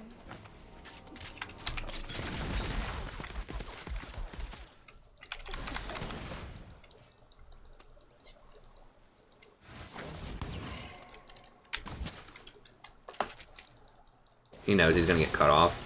I just want an assist on it. There we go. That's probably good enough. Has been slain. I was just trying to stall him. I didn't need to kill him there. This Varus seems pretty good. I could try to duo. Maybe I'll do a couple more games. God, I could just like not go to sleep tonight, I guess.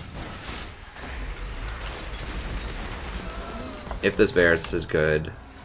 Killing I haven't watched him the whole time, but he seems plausible. If he plays Varus a lot, because I really need a good duo. So I need to try to maybe play another game with him. I haven't seen any like huge mistakes. An ally has been slain.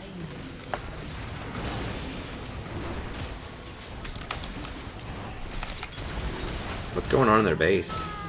2 people diving base.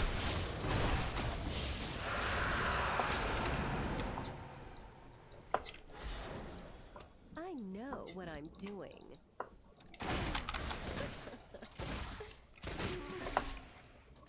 She's really fast too, so she can kind of get away with doing stuff like this, like pushing up a little bit and then running just to pressure waves. I mean, if no one shows up here... Oh, yeah, there's somebody.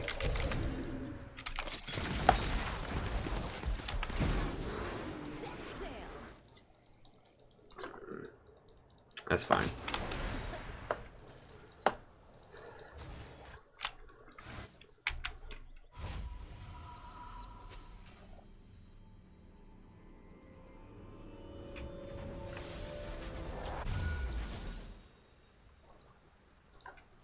Need to finish these Ionians. And the build path's actually kind of nice for Black Cleaver. A couple of wards. I don't have enough for more right now. You know, she takes objectives quickly. She takes towers very quickly. Because she has the 80 damage. It's just, if people build armor, then it's a problem with most compositions. That's really the only thing that holds her back. But she's so much fun to play. I think. She's very different from other supports. She's very refreshing. Like, I love playing support. I love traditional supports too, but it's neat to be able to have her kit. Think about different items with her. Like, she's just a completely different kind of support. It's kind of like when I first discovered Malzahar. I was like, oh, this is cool. This is a different type of thing. I haven't tried something like this before.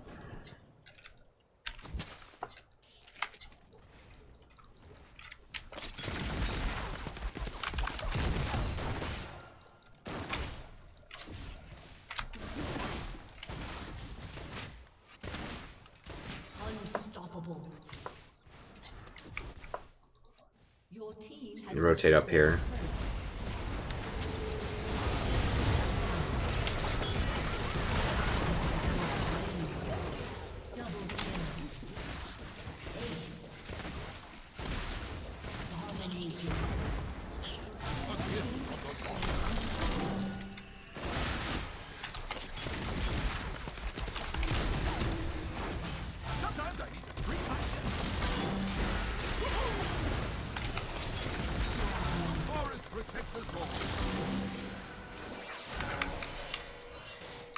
We can still lose. Back up. Probably not, but I mean, trust me. You can lose. Don't give them any hope. Like, make them surrender at 20.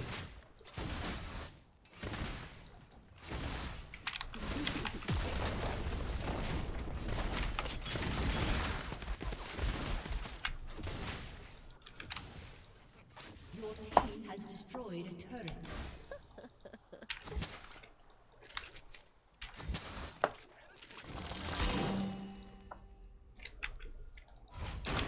They do have pretty good ward coverage with pinks. I've cleared a lot of pinks. Being honest, they're warding okay. I don't really know why they're failing so hard. The Shaco seems uncomfortable with that role, and so does Rumble. We did pretty well bot lane, considering it was a Soraka.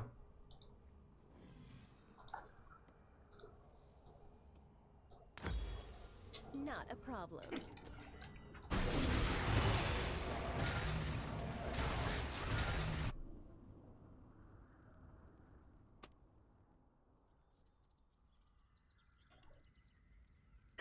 Yeah, I think that with my experience, I think the average gold that I get in most games, I did the calculation in my itemization video. I think it is around like 8,000 or 9,000 gold over a 20 course or over a 20 game stretch that I averaged back when I did, like I said, my calculation stuff.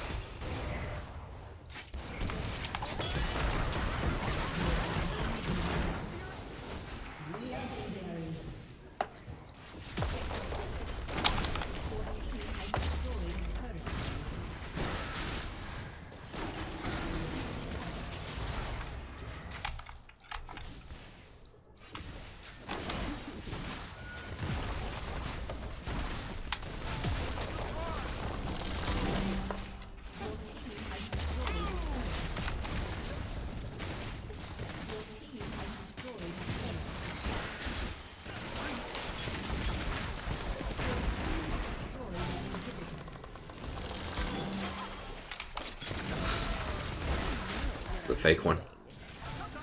I mean, Shaco might be AFK, I don't know. I can't say I have much sympathy if people lose due to underperforming teammates. Okay, yeah, we need to back it up. I mean, it's only 20 minutes.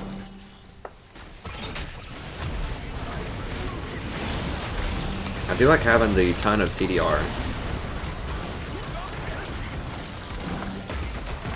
Means I get a lot of ults. I mean, maybe that's something I should try to do more with other other supports. Is get more CDR, like get it faster. So maybe I should be going like Ionians on Zyra. I don't know. That feels bad though. Like the damage is just so strong with the sorcerer boots. The Black Cleaver is a really nice like support item. Like I swear, if they just changed, I'll play another one. I want to play some more Misfortune. She's fun. Yes, I gotta win, baby.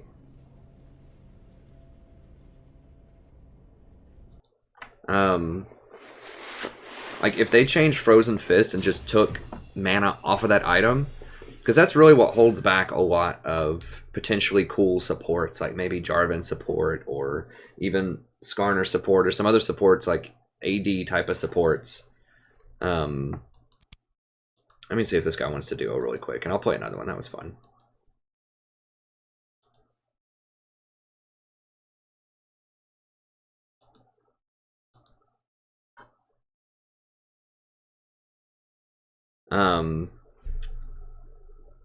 Is that they don't have a good Sheen proc like item for supports, right? So Frozen Fist is just really bad. Like I talked about this last night on stream. If they just took all of the mana off of that item and gave you the discount, it would be a 2,000 gold item that gave you 65 armor, Sheen proc, and a slow.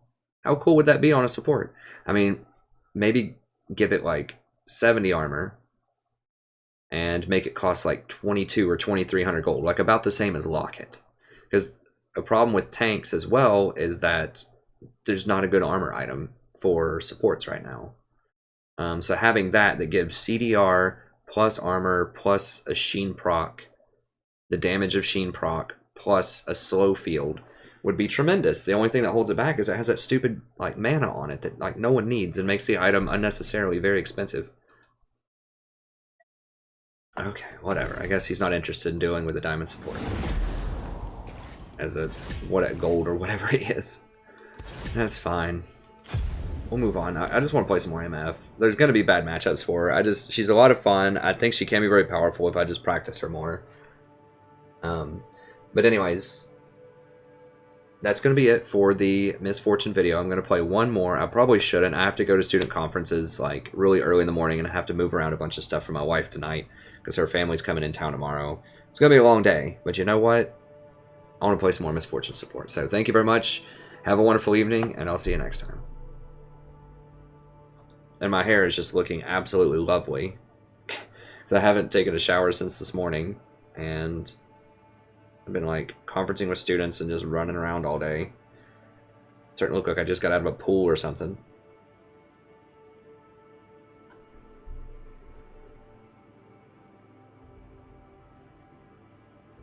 Oh, are you serious, Alex? He can't duo with me because he's silver 1. I mean, that's true. That's just sad. I'm like so hard up for supports, like anyone that's competent, that I want to duo with this guy, but I can't because he's silver 1 and I'm platinum. Like that's how hard up I am for a support. Like we've had bronze supports all night. If we have a silver, I'm like, oh my god, this is so refreshing. The guy actually follows up when I crowd control somebody.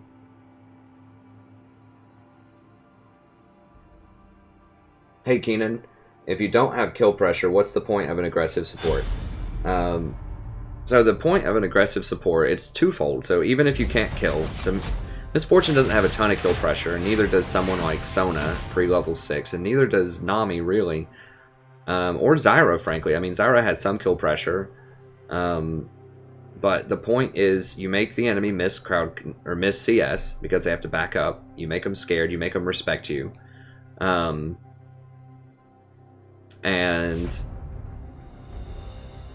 you screen for your AD carry, so you make sure they don't harass you. So if you harass them enough, then they're not going to harass your AD carry. So you're taking attention away from your AD carry, and that lets them free farm, as they say. That lets them just sit there and focus on last hitting, which is what they do usually. Like, the best AD carries will come up and harass with you in lane, and they'll hit their CS.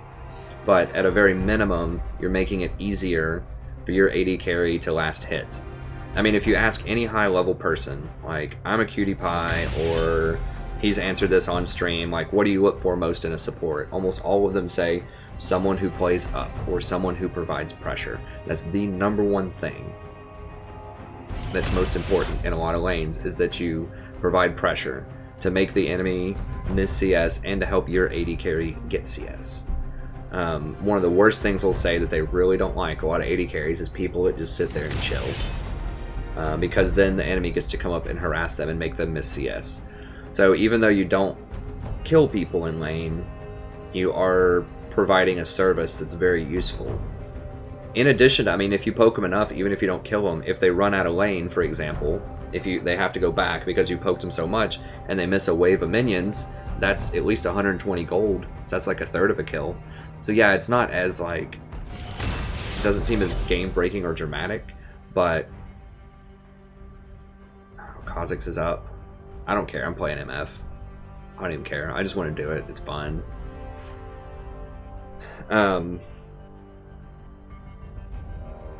Even though, I mean, so I just say like a common scenario, especially in like pro play, like why people play all these aggressive supports all the time, is that, you know, you'll be up, if you're up 20 CS in lane, then even if you don't have a kill, that is a kill. That's, you know, roughly 300 gold worth of, well, that's like 400 gold worth of minions. So if you get up in CS, if you make them miss CS, it also, if they have to back, then you get a lot of damage on their towers, so you get first tower faster. So there's a lot of reasons why pressure. It also, if you just do a lot of damage, even if you can't kill them, if the jungler swoops around and dives them later on, then that's good. So it just creates a lot of good things.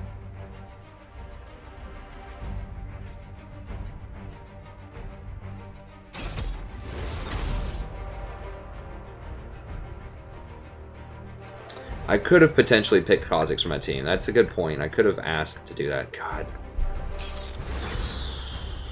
Zed is one champion that I definitely don't want to see, though.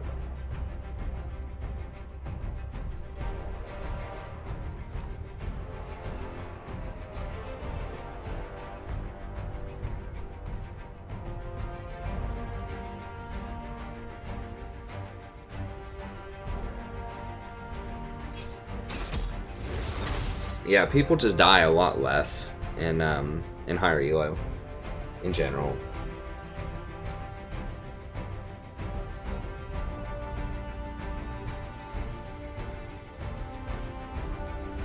So Zed's problematic. If Zed really like guns for me hard and keeps killing me, I might have to get a Zhonya's, which is awkward, but at least Miss Fortune has an AP ratio on her E, on her poke, so we'll see.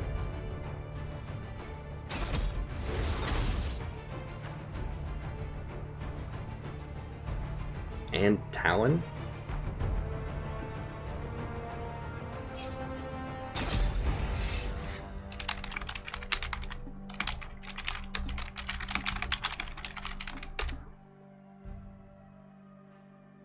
Yeah, they have a lot of assassins. At least he's playing Ezreal, though. I mean, Ezreal is about as good as you can get against assassins. In theory. He does have a hot, like, it takes him a while to get going, but with Frozen Fist, it's pretty good. I mean, Miss Fortune's pretty good with Ezreal. Because you can slow him, and that helps Ezreal hit his ult on somebody, if he wants to, or helps him hit Qs. Oh, I can get GA. That's right, Celigor. You're right. I should probably just get GA. That's a good idea. No, not Zed. I would guess Talon. Yeah, it's Talon Jungle. Talon Jungle's okay. I mean, he can hop. I mean, it just makes sense. Like, he can hop around and, you know, get some interesting gank patterns.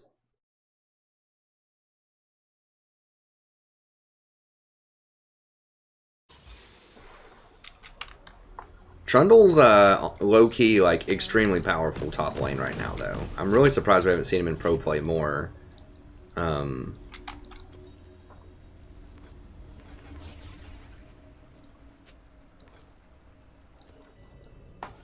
know what I'm doing. So I might get a GA after Cleaver. We'll see. We'll see how fed Zed gets and how interested he is in all ending me. If he does it a couple of times, I'm gonna have to do it.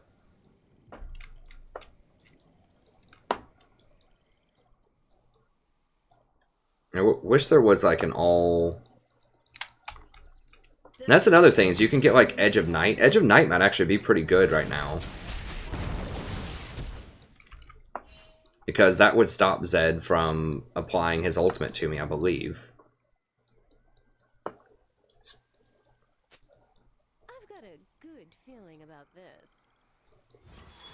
So Edge of Night is something.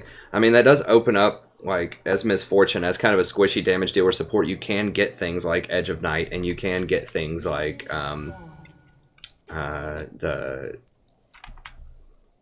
Maw Malmortius type of stuff. So you have quite a lot of utility damage stuff. Like, the AD side of it has a lot more utility than the AP side. Like, as AP, you can get Zhonya's, but it's a pretty weak item.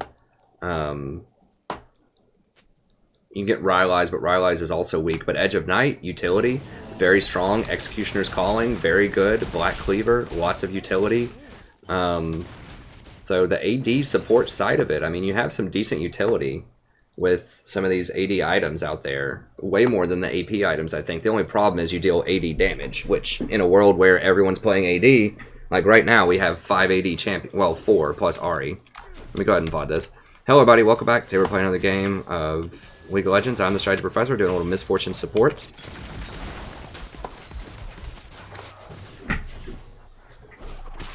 What?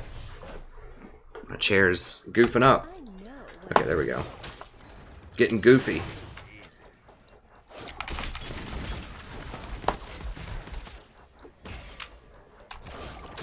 We still have to watch that alley famous level 2 all in, even though it's nerfed from its former glory. It can still be pretty brutal. Oof.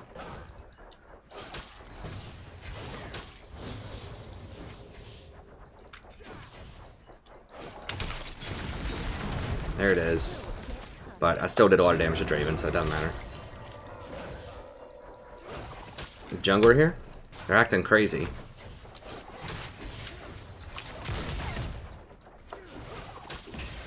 Misfortune has a lot of good support, or a lot of range, and a lot of harass.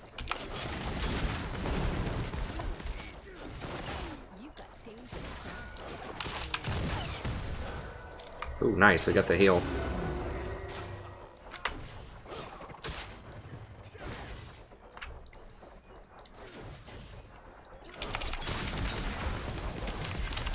Oh, I don't have enough mana for the Q. Dang it, if I could have Q'd him right there.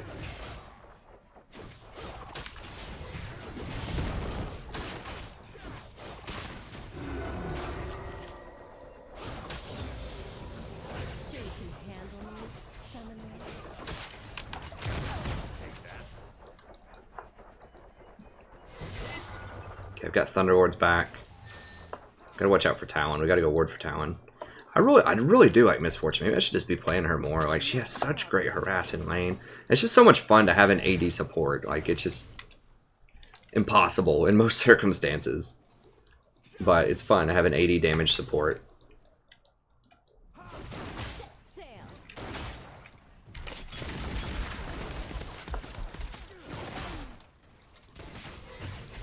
So thank you. Who invented that? It was either Rox or SKT. I can't remember. I feel like it was SKT invented it. As a counter to Zyra last Worlds.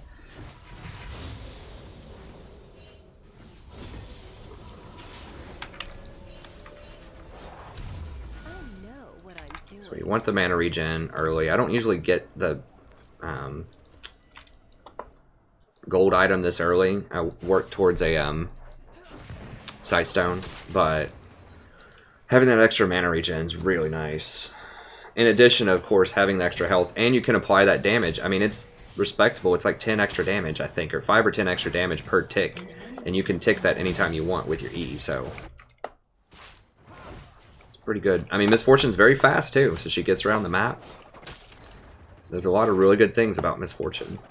I was talking trash about her before, but I've come to see the light. She can be really good. Now, she's very squishy, so you have to be very careful with your positioning, but if you're wise, she has the tools to help you position because she's so quick, and she has that slow on her E.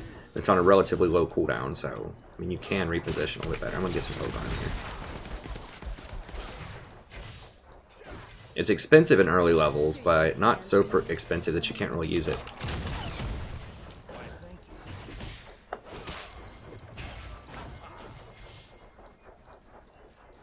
I was trying to want to warp in. Okay, I need to bait. Oh, never mind. He's backed up. Alistar's about to combo me.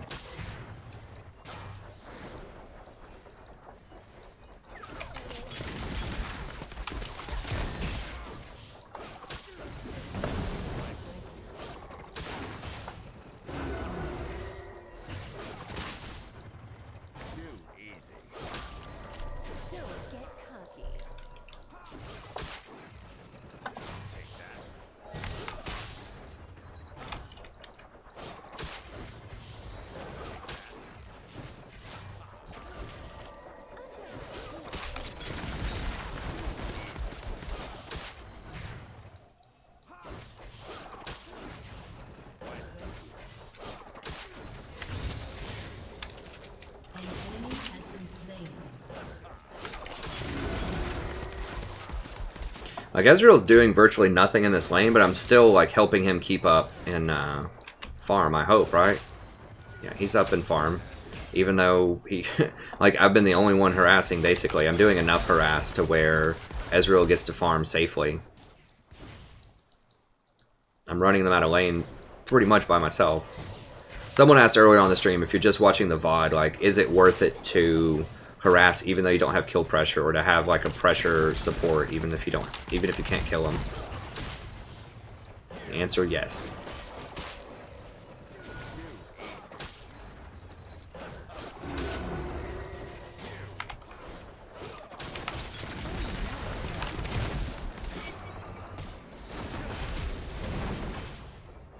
Okay, he flashed, it's fine.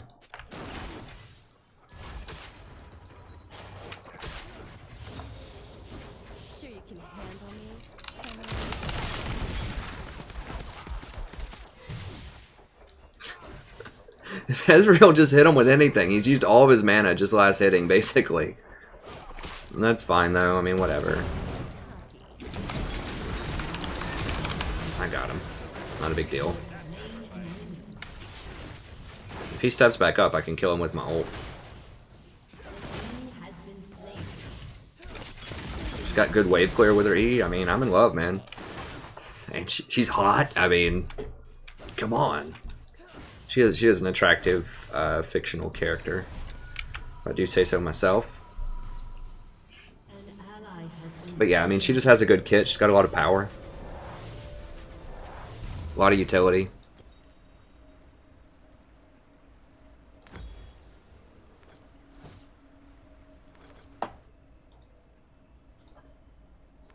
Step 2.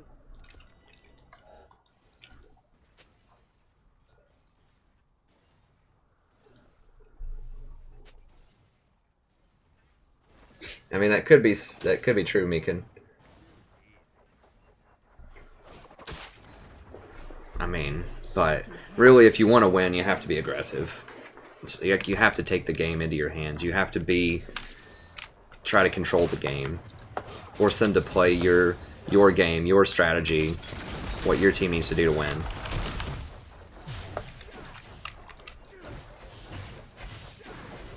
What does he have? Does he have a BF? No, he's just got a Vamp Scepter to try to heal through my harass.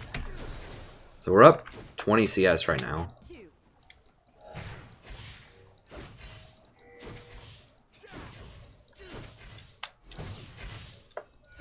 Is it Joker? It's Talon. We gotta be a little careful of Talon, but...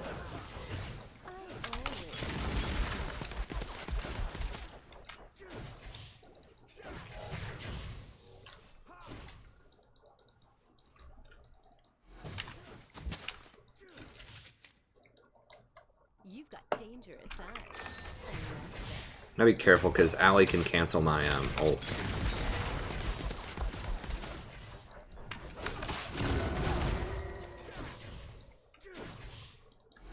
It's really cheap to try the Q harass. It's not very expensive at all. Is he back over there? I can't tell what happened. No, he's... Oh, he tried to ult. That's what it is. Okay. Okay, now Israel's hitting him with the Qs. He still doesn't have a Sheen yet, which is kind of not good, but...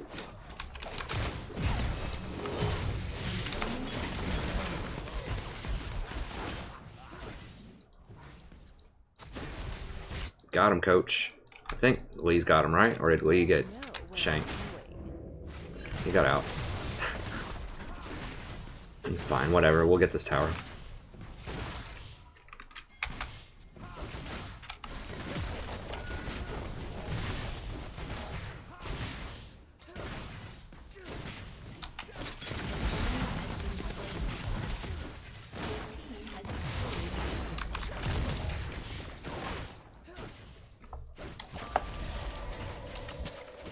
Oops, I meant to...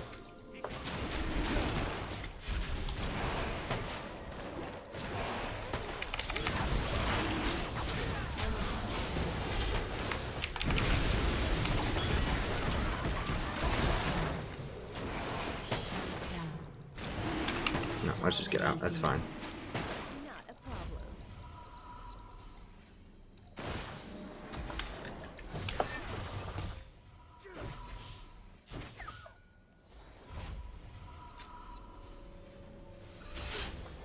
You get Strut second. Increases your attack speed, helps you take towers faster, and it helps you reposition and move a lot faster too, which is important. I mean, the Q is really good for harass in lane, but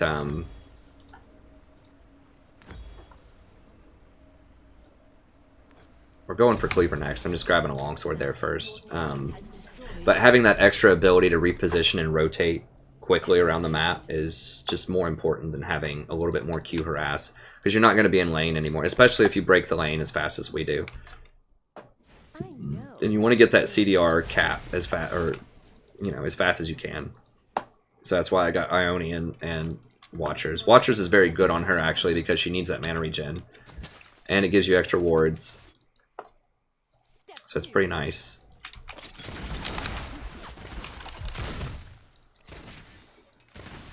Talon's right there, so we gotta be careful. Do they have this warded? No.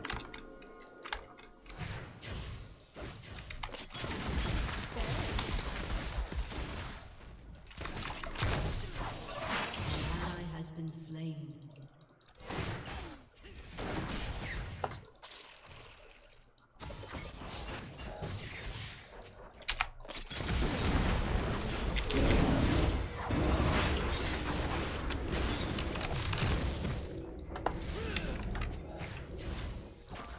We do have quite a lot of poke.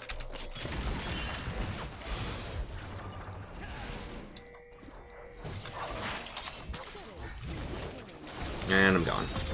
Most likely. Yeah. Yeah, it just can't be me. If it was somebody else that they went on, I could kill them with my ult, but because they got a hold of me, that's a problem. Oh god.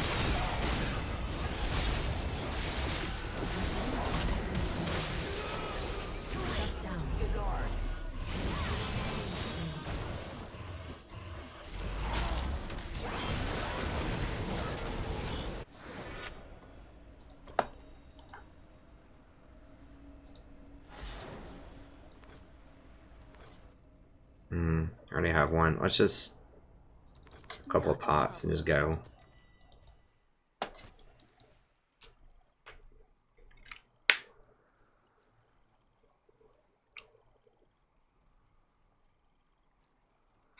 I got the that's funny. I got the opposite of relax.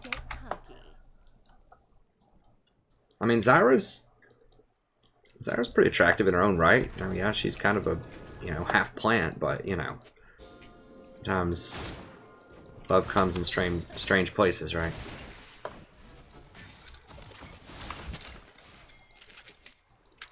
Oh, hell no. Gonna keep a pink in my bush? I don't think so. We're shutting that out.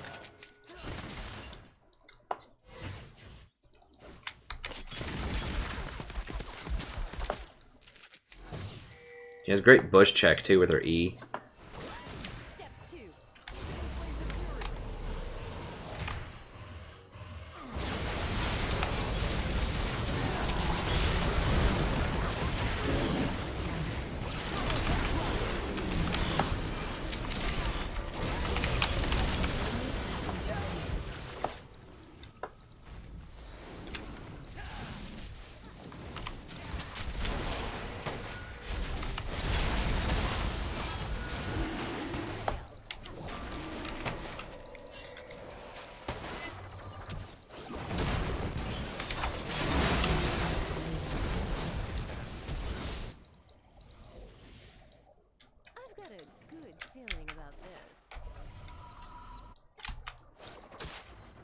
Your team has destroyed a turret.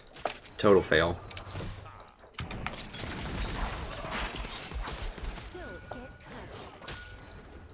Trying to ward over that wall, and I ended up warding right in front of me. I mean, yeah, I meant to ward right there next to the tower.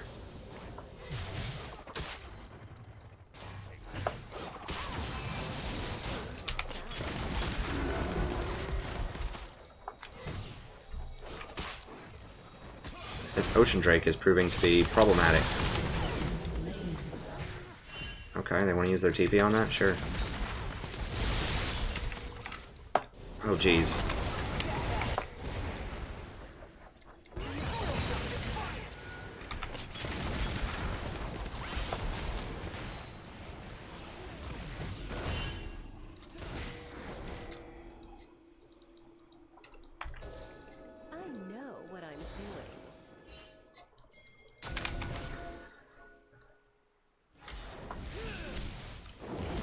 I really want this Water Drake. It's so good on Misfortune.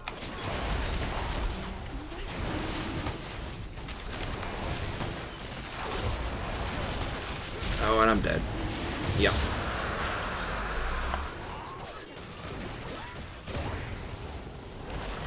I'll have to get a GA soon. These assassins just keep gunning for me. It sucks. I mean, I'm a real easy target. Like, she's not great into assassins, but she's just good overall right now. If assassins ever get nerfed, it will be glorious. But don't get cocky. It's fine. We did get Water Drake out of it. I should have backed up more. I mean, I had it kind of warded there. He's just so fast once he goes invisible like that. The pink ward nerf was a big deal. Oh, she just hit him. That would have been cool.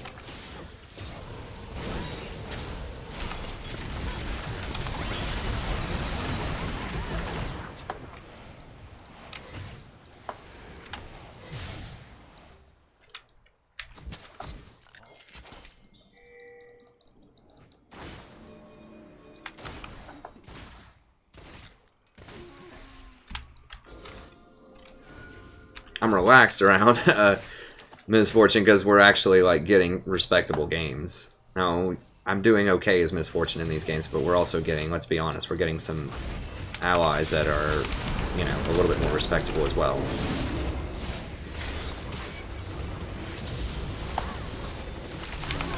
Now, if she would have kept running, I think maybe she could have. Oh, don't dive, please don't dive.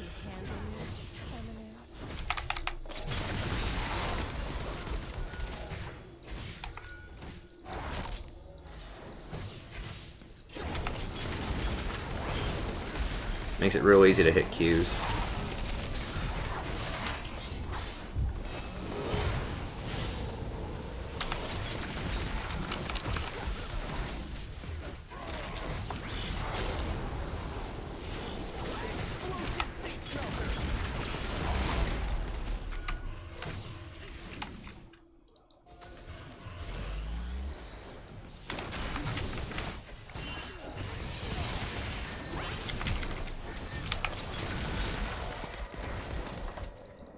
That slow just saved my life.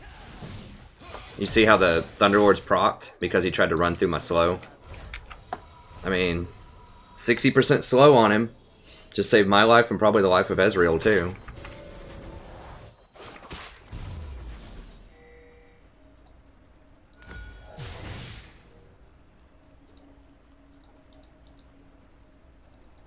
I might do Edge of Night.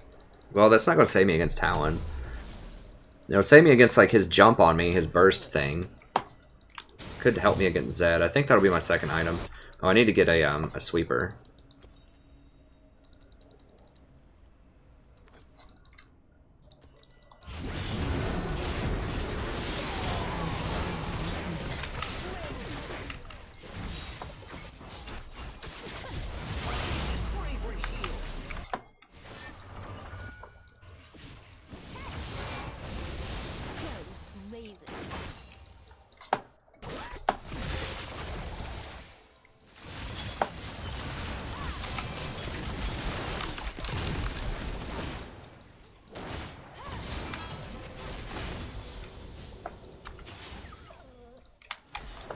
Okay, so they overstayed, so we should be able to punish them here.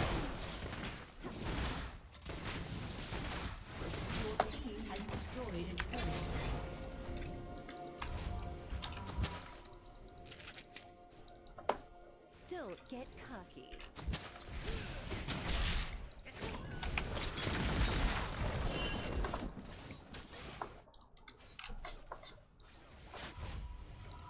Yeah, that slow field's pretty nice for helping people kite and escape. It's a big slow. 60% does 260 damage on a 7-second cooldown. It's pretty good. Pretty good utility for something that has so much damage.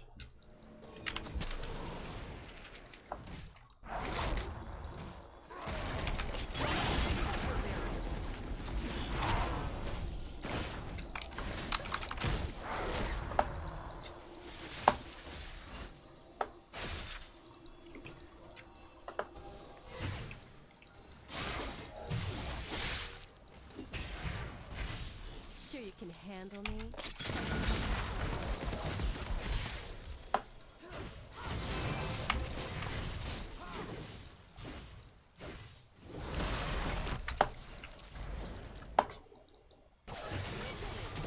Feeling about this.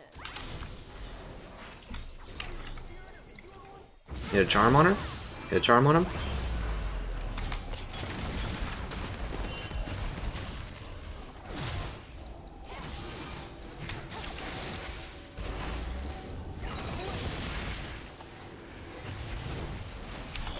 No, not me, not me, not me. God bless. There's like 3 people that flash on me.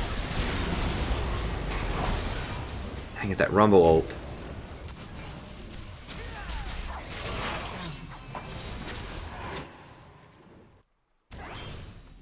My flash was down. Ugh. Yeah, you just can't ever get hit by anything, pretty much. Okay, we'll go for that. We'll go Edge of Night next. They don't have that much armor, do they? Or do they? Not really. I think Edge of Night will be helpful. Handle me, summoner. And then we'll probably go Mortal Reminder after that.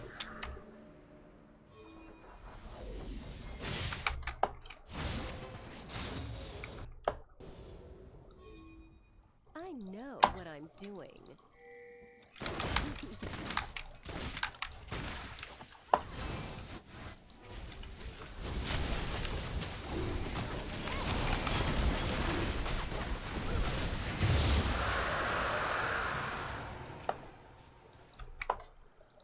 Kind of dangerous to go this way.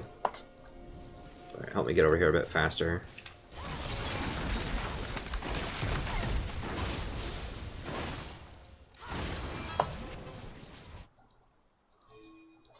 I'm gonna push this up one more wave. Alright, I'm coming, I'm coming. Dang it. Thought the wave would get there a bit faster. Oof.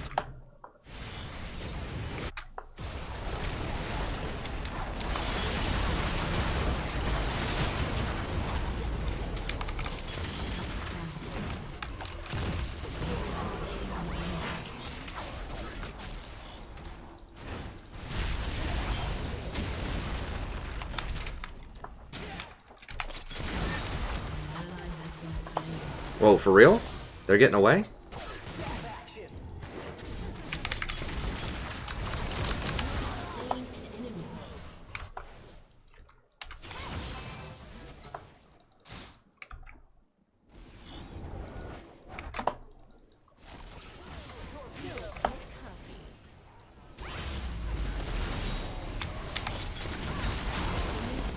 You're not getting away from misfortune.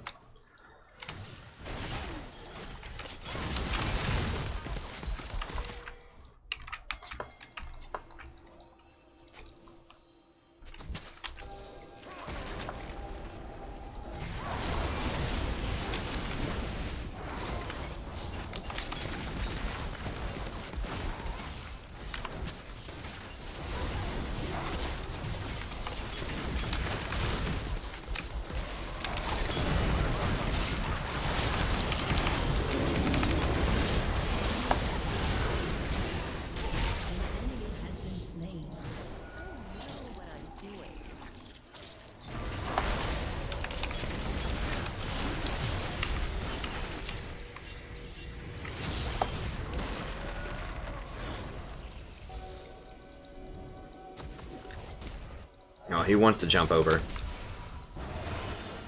That's fine. We baited him into a lot of kills. We can take that as a win.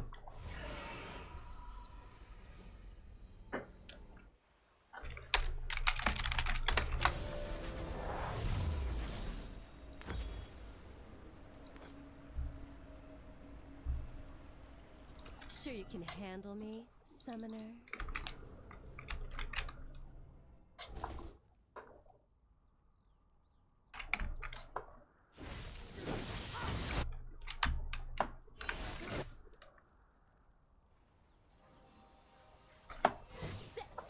I talk about it in my video. Look at my 7.3 tier list video. Look at the Google Doc, scroll down, and you can see the runes that I use for any of the champions that I recommend.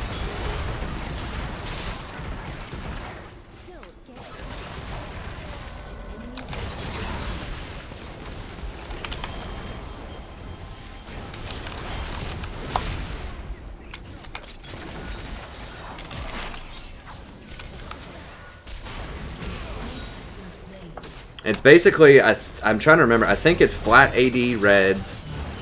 Oh god. No, I'm out, I'm out, I'm out. You've got dangerous eyes. I like that. It's flat 80 reds, flat magic damage, I think blues, and flat magic damage quints, and then HP yellows, I think. But double check. I just looked at like what most pro players were doing in terms of their runes, and that was what was consensus. Is whatever my rune page is. I think that's what it is though. Flat 80 and then flat AP blues. I remember that, and I think it's flat HP yellows. And then the quints, I believe, were. I don't remember if they were all AP or not. They might have been like 1 armor and 2 AP or something like that. Not a problem.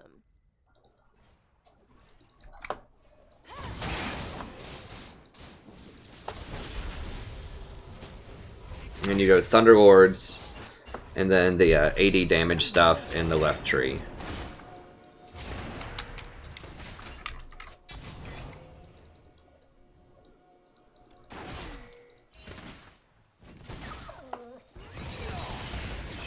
Seriously? God, this...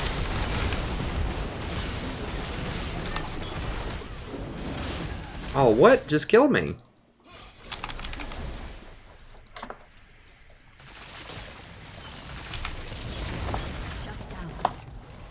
Seriously, Ignite? Did I just cancel that on my own? Did I press R too quickly?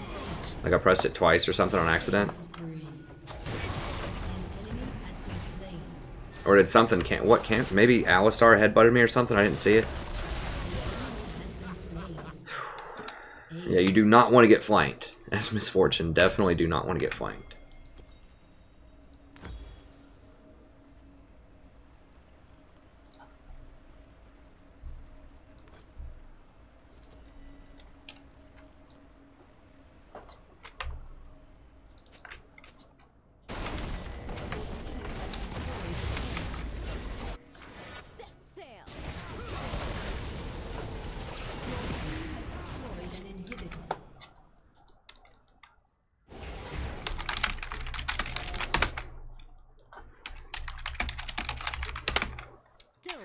cocky.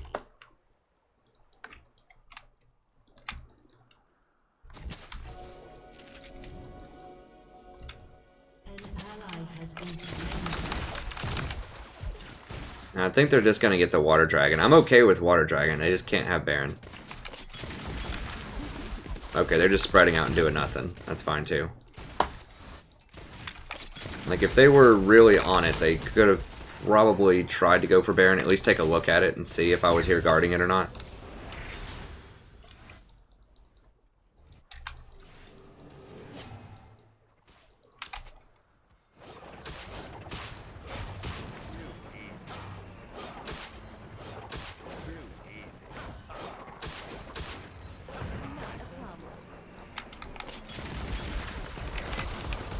Okay, that's Flash.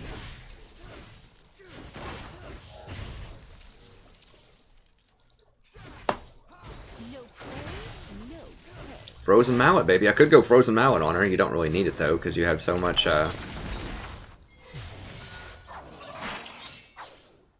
Why did that not trigger his thing? I hit him with it. I guess little fields, like, don't pop it. So it's better... Is that the deal? Like, AoE stuff doesn't pop it? I don't know. It seemed like a weird interaction there. Sure you can handle me, summoner?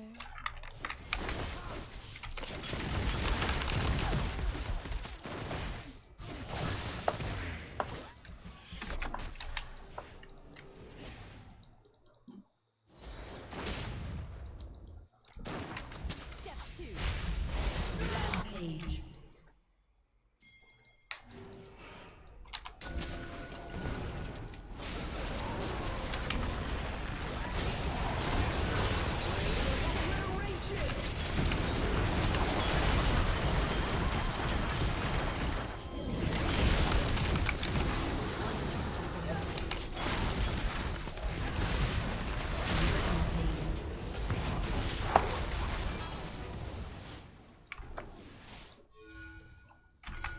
Don't get cocky.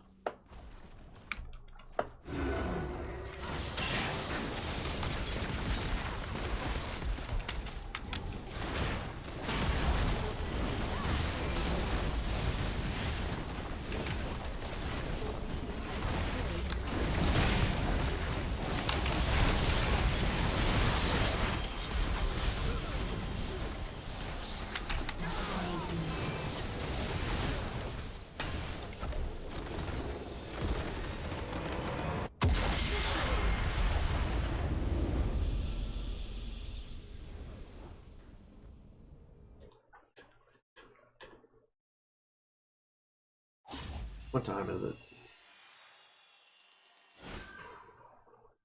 I'll do another one. I'll do another one. I'm having fun with it.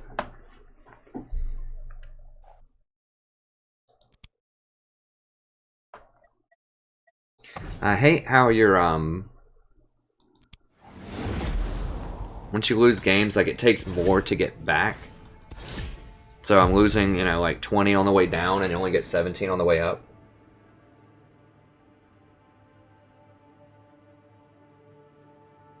Hey, thanks, Mayraj.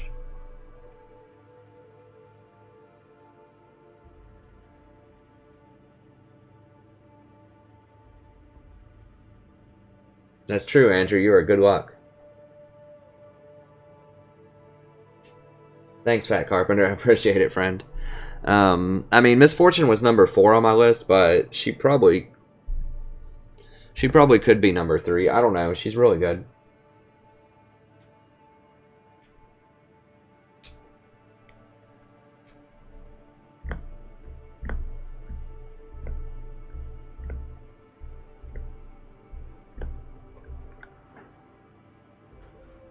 I think Zyra and Lulu are probably a little bit better than her in some situations, but I don't know. I like her. I like her interactions.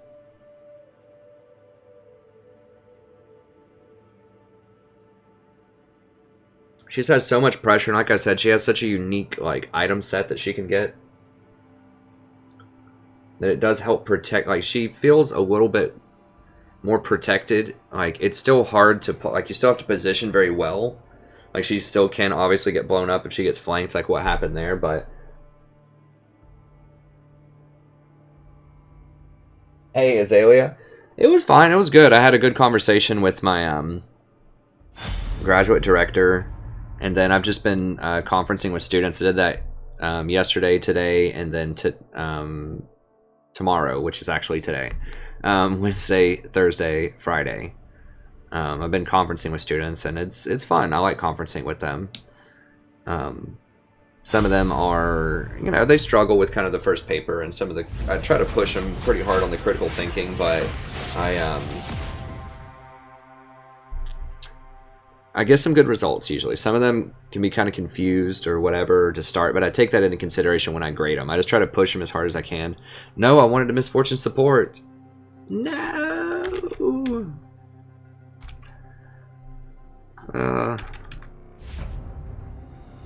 Dang it, the only reason I'm playing again is to play misfortune support.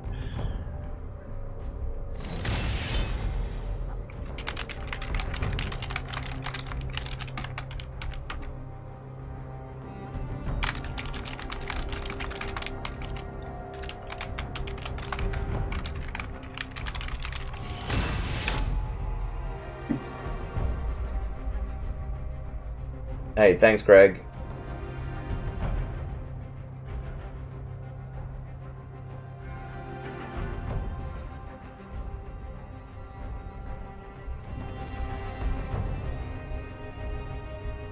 Thanks. Yeah, it was fun. I've been doing all right with the other adulting things. I'm half tempted just to dodge it and go to sleep, but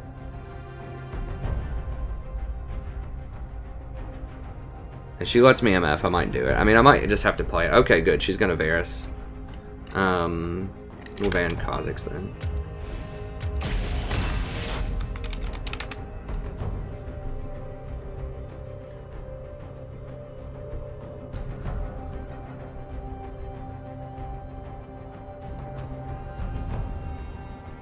Zyra is still really good. I like Zyra. What was our peak viewership tonight? Did we crack 130? We got...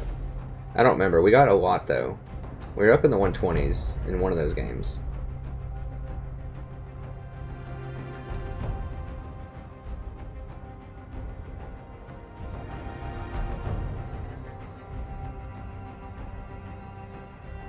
Mess up Pika's ear. We've consistently, like, most streams lately, we get at least 80 people, which is great. I mean, it was like a month ago, we'd get, you know, 30, 40, and I was happy to get 40 a lot of the time. He may have just wanted to play MF, who knows? He may not main that champion. And Misfortune is pretty good as an 80 carry right now.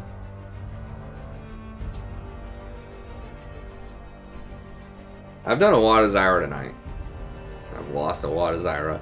I don't know. I'm just kind of having fun with Misfortune, and I think she is pretty good. So what are her advantages over Zyra then? Well, so she can't zero people out in bushes as well, but she has a more reliable slow field to zone people. Her ultimate has much further range, so she can ult safer than Zyra.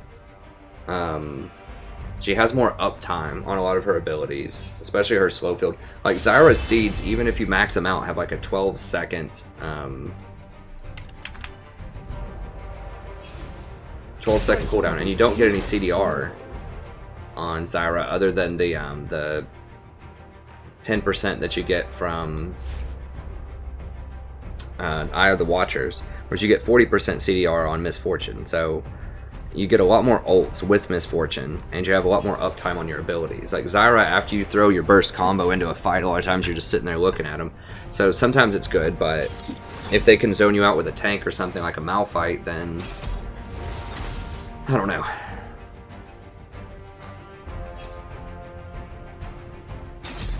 Okay, so he does main MF, that's fine.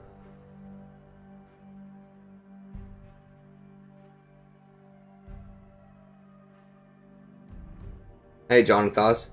Hey, I'm not AP. I'm AD. I did play Lulu a good chunk earlier.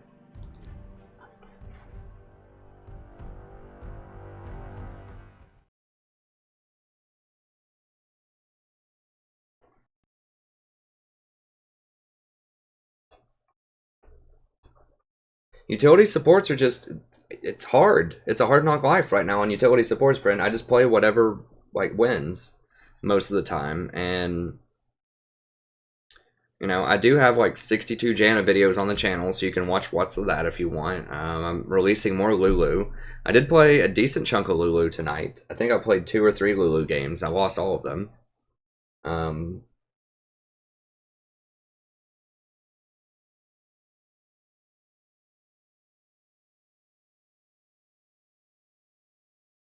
So I just need a win, friend. But I do play those other things. When I can. I just need wins, man. I mean, I was like 4 and 16 or something. It was awful. I was on just like this huge loss streak, and I finally won a couple of games of misfortune, so I'm just riding it. I explain a lot about why you really need damage pressure supports in the bottom lane right now.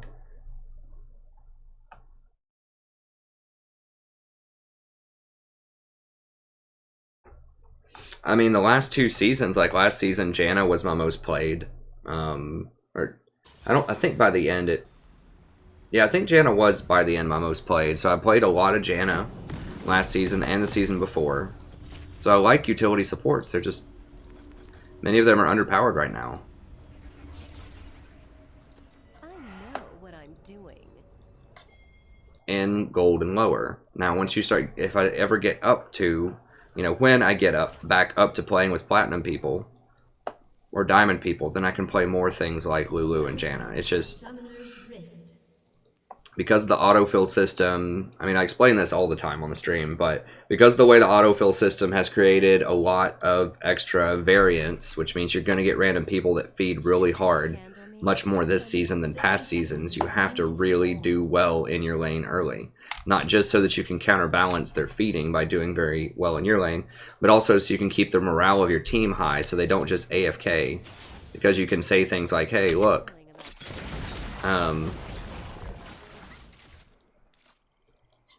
we're winning bot lane really hard, or we have a couple of kills bottom lane, like, don't AFK, please, we'll come help you in a little bit. Whereas if you're playing something like Janna, and you're just kind of going even in lane, you know, you can say, hold on, we'll come help you later, but it's going to be a lot less credible because you're not really super far ahead. So it's important for the psychology, it's important to counteract other people that are likely to feed. It's important to have a lot of pressure because a lot of AD carries get auto-filled into AD carry now, because I don't have any statistical evidence to back this up, but it feels to me like a lot of the good AD carries may have just switched and are playing something else this season because AD carries have been so bad. Which is another reason you need to have a lot of power in the early game of support, is because AD carries are very underpowered right now. You need to have something to fight back if the jungler camps you, which they will almost every game, because of the way the rewards work bottom game with Dragon and Towers. There's no reason for a jungler to even go top, because Rift Herald is just a garbage thing, so...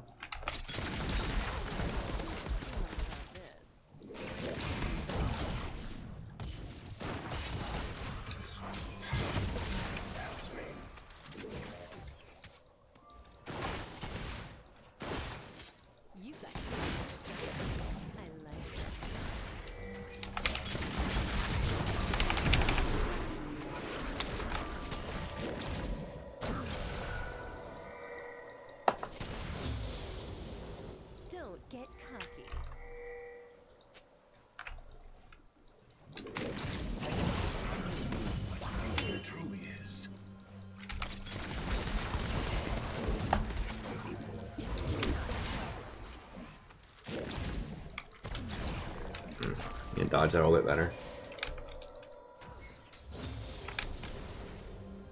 I know, Jonathan, but I gotta try to win, man.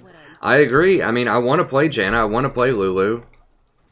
I do play Lulu a decent chunk because she works very well with assassins, but you know, it'll change back. So once the tanks come back into the fold, once assassins get nerfed a bit more, you know, they'll come back into the fold.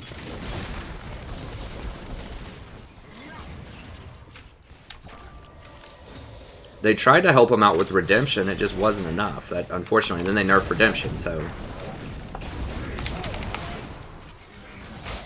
Oh, I thought I'd eat him. Dang it. Just pressed the wrong button.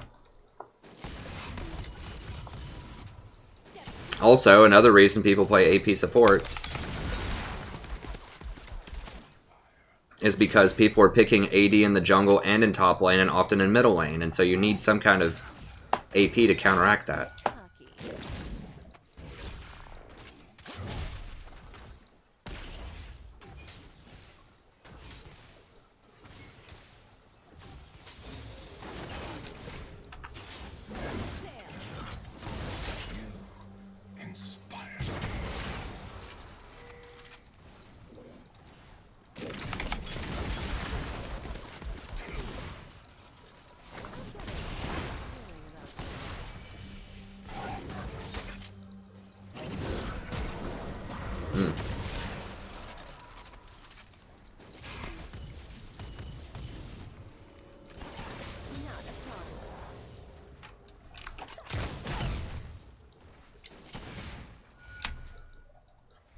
Is Vel'Koz gonna like flank around behind me or something now?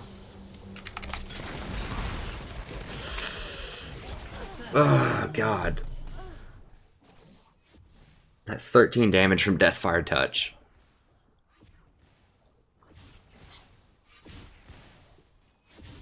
Oh,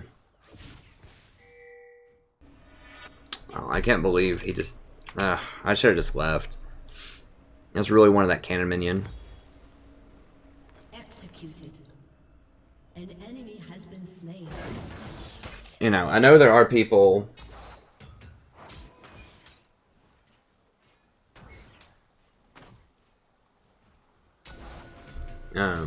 You know, I know there are people that like seeing me play Zyra a lot, or seeing me play Misfortune, or all this other stuff. You know, there's all kinds of people of different tastes, and then they're going to get bored or annoyed when I'm playing Janna every game again, when Janna's good again. So, you know, it just comes and goes. It's seasonal. Riot does a good job of making different things good at different times. Like, often the same thing is not dominant for very long periods of time.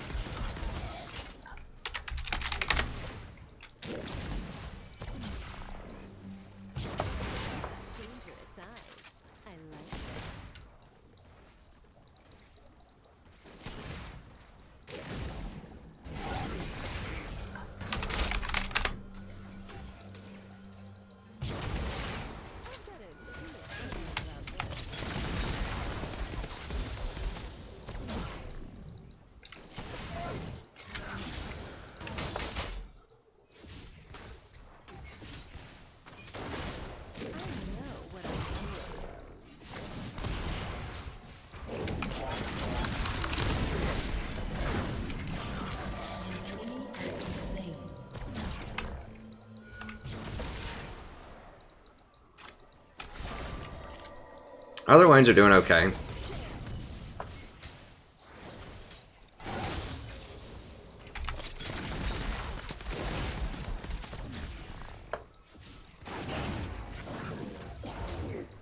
Sure you can handle me, summoner?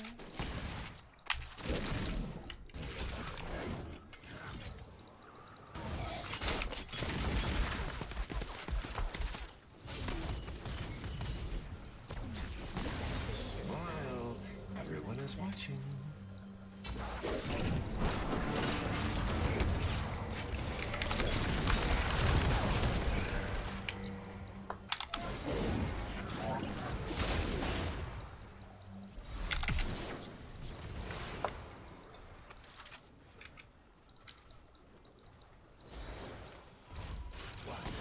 God, he's level 6?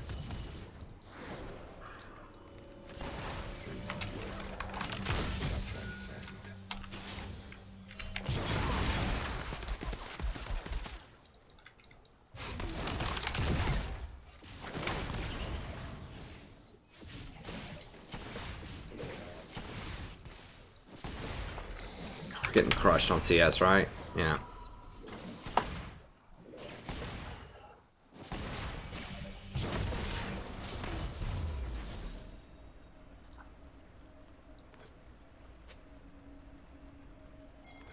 Don't get cocky. Yeah, I mean, I feel I do want more variety.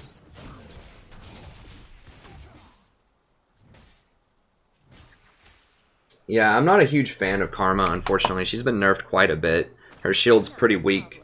I don't know. I think Lulu is just a better version of Karma if you want someone to help speed up the enemy, or to speed up your team. I think Lulu is very, very good right now. In the right compositions. If you have assassins on your team, I think she's very good. Or if you're against a lot of assassins, she's very good.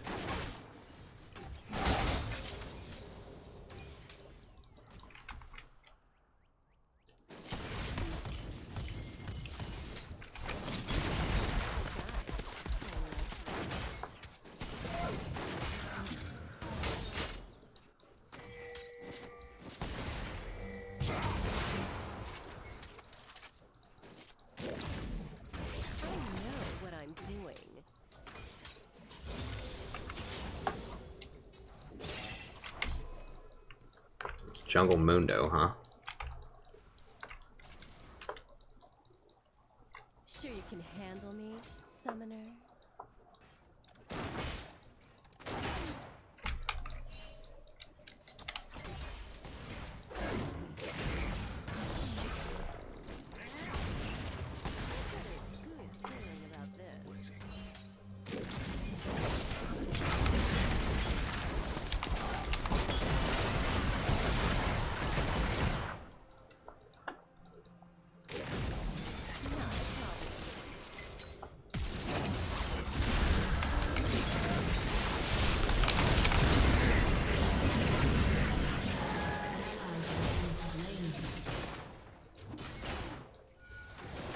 I could have maybe moved up a little bit closer to Vel'Koz right there.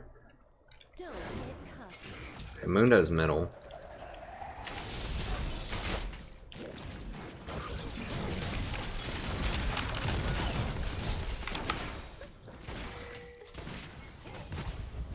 Kind of racing them. I don't know if we're going to get it. They're probably going to get it first.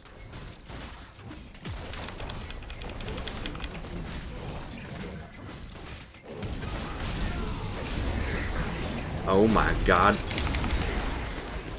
Okay, let's get out of here.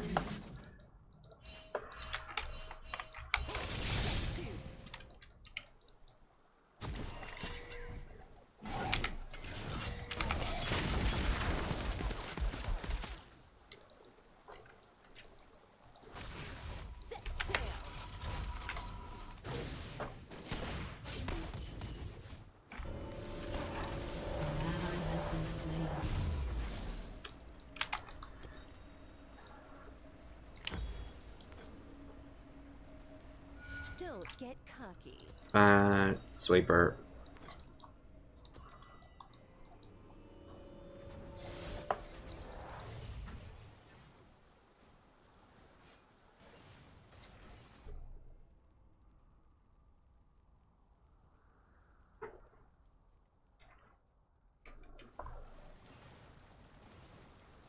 Yeah, I mean, I agree. Karma is fun. She can be really cool.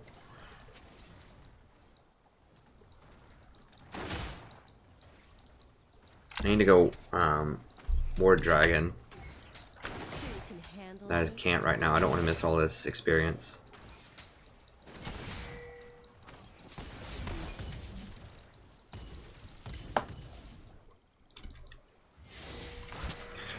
No, I just can't.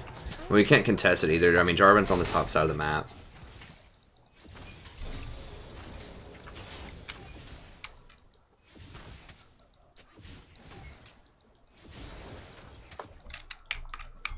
Oh, they've already got that tower. I forgot about that.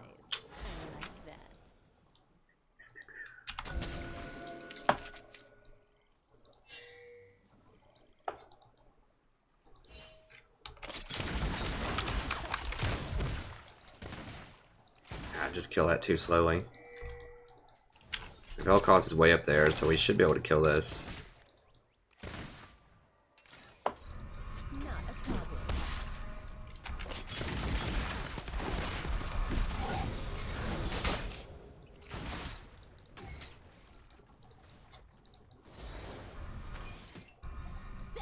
Urgot's... I'm not an expert on Urgot. I'm not 100% about that.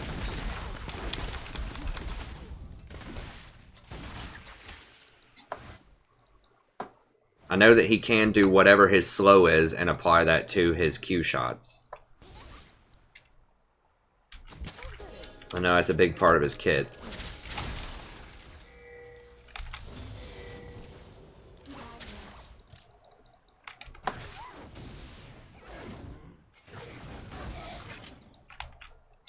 Not a problem.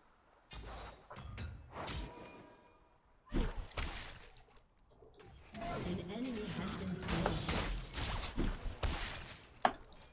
An enemy has been slain. An ally has been slain.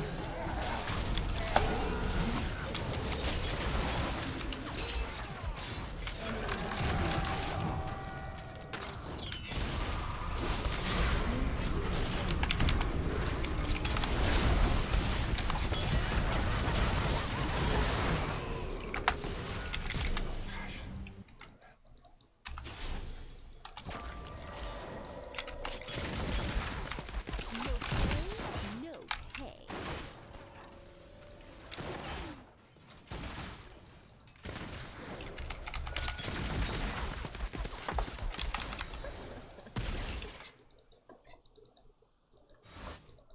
You can't just kill Tibbers, like when he's enraged like that, running really quickly. It would take forever to kill him, and it's more important to just move on there. I mean, I don't think so. Maybe I could have slowed Tibbers with my slow field if I was paying attention to it, but I think she died before I got there. I don't know. I'd have to go back and watch. But Tibbers has a lot of HP, especially early in the game.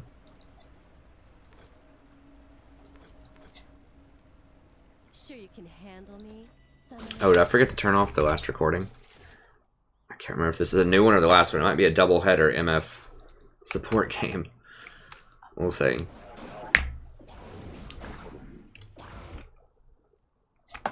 Don't get cocky. I think Misfortune support's cool. Like, I think it's a lot different. Like I said, the itemization is very different.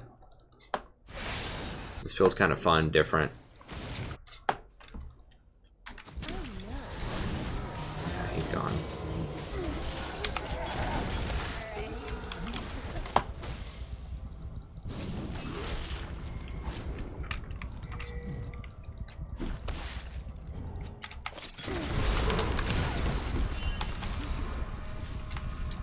Oh, for real? Killing spree.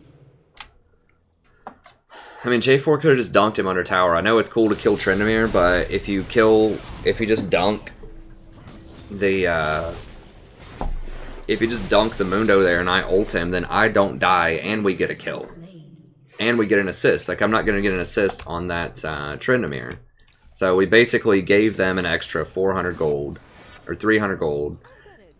And we lost the assist gold, which is another 150. So because he decided to go get him instead of Tryndamere, you know, that netted the enemy team about an extra 500 gold or so.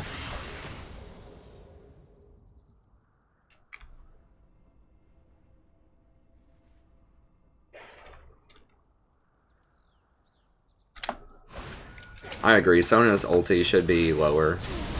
I think the support ulti should be like 90 seconds, almost all of them, or 2 minutes tops. Like having these like 2.5 minute support ults are pretty bogus. To use a really old term, probably.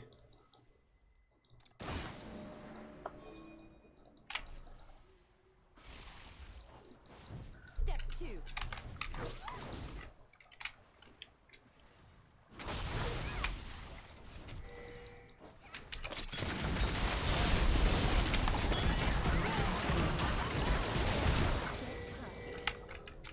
Perhaps unnecessary, but I wanted to try to kill her before she could get a full combo off if possible.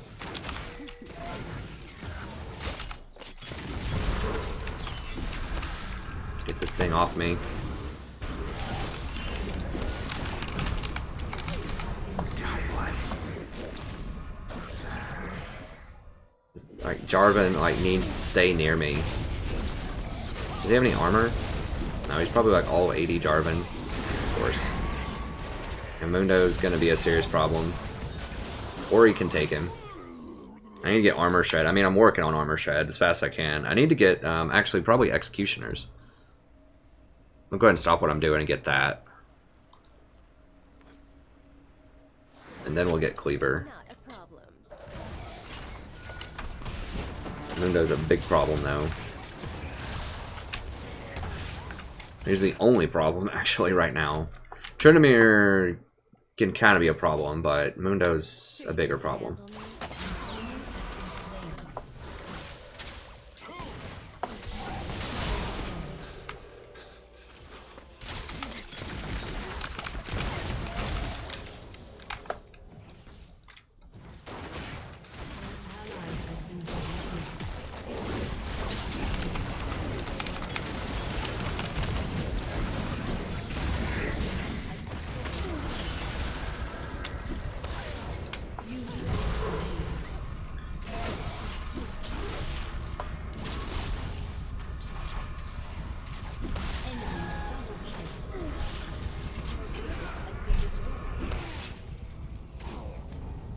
How much did Vel'Koz do to me?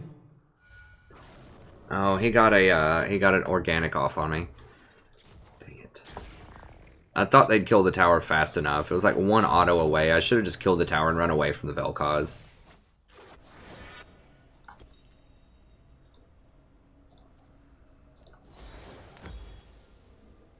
Your turret has been destroyed.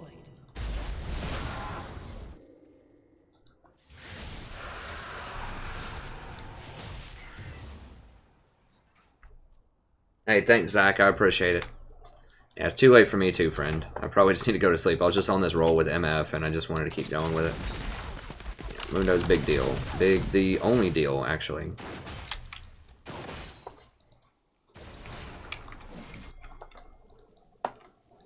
I mean, it might be worth actually just finishing Mortal Reminder at this point, instead of finishing Cleaver. I don't know. It's tough to say.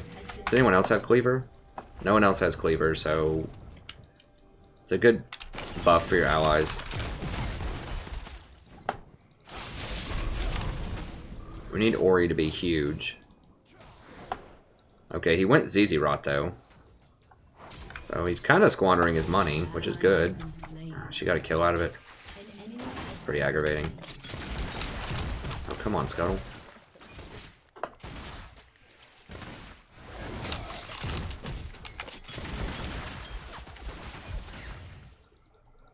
An enemy has been slain.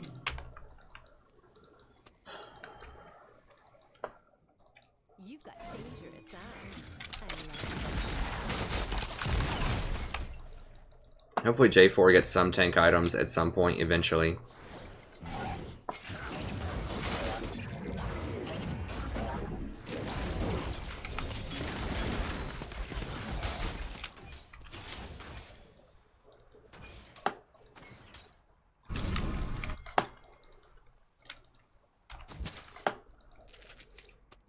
I'm gonna get wards here anyway, so might as well.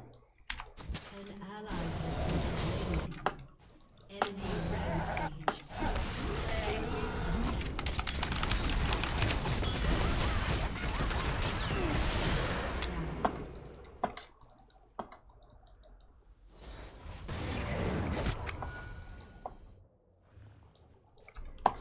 sure you can handle me.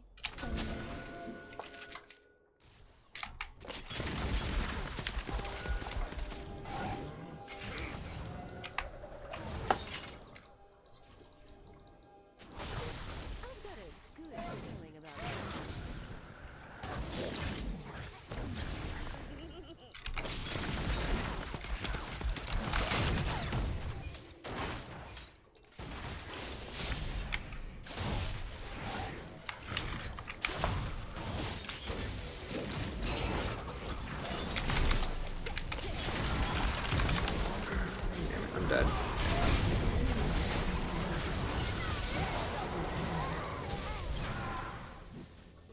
Tryndamere's gonna get like 3 kills out of this. The bear killed him. Has been slain.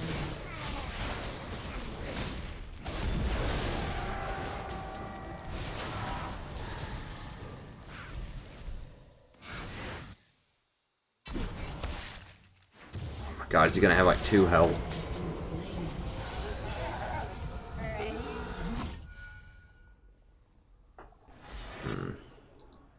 I should have known that flank was coming. Yeah, I think I'm just gonna go ahead and get Mortal Reminder first. Nah. Let's get Cleaver. I'm not really sure. Mundo is such a huge threat, and Mortal Reminder is such a big deal to take him down, but the Armor Shred will help the rest of the team take him down.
You've got dangerous eyes. Some people play Teemo.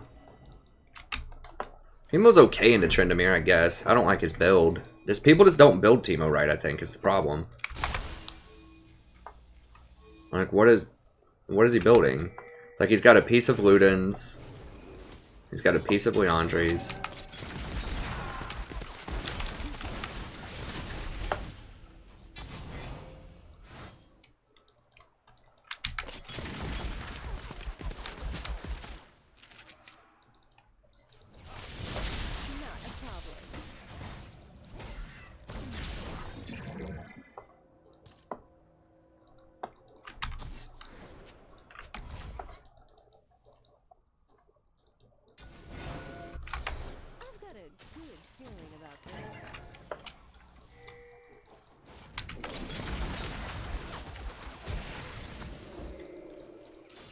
I probably should have just ulted them right there. I don't think I can kill them with an ult, but that would have poked them out so they can't do dragon.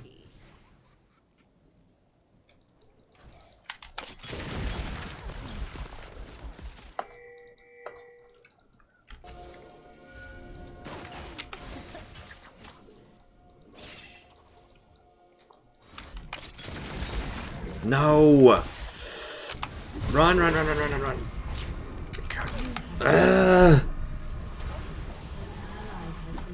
Hell. So they had this warded also. I guess we should have given that dragon up. We just don't have... Mundo's just too big. Like, I cannot get caught out alone near where Mundo is.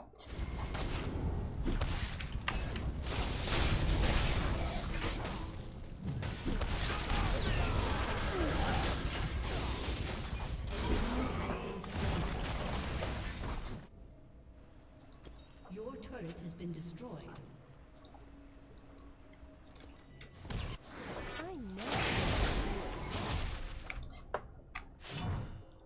Enemy killing spree.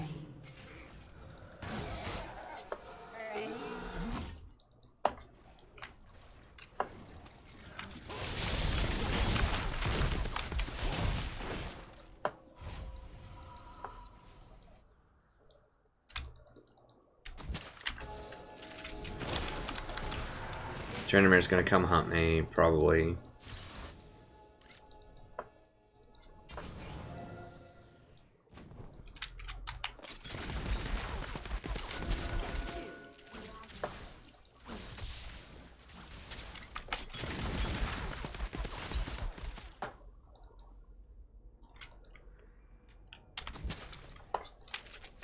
Set sail.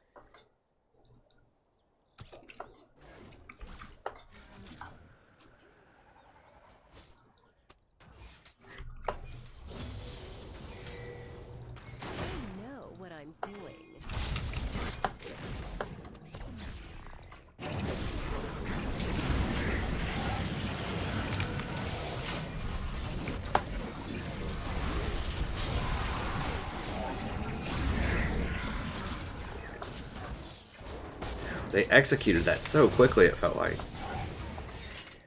Vel'Koz did a good job of zoning.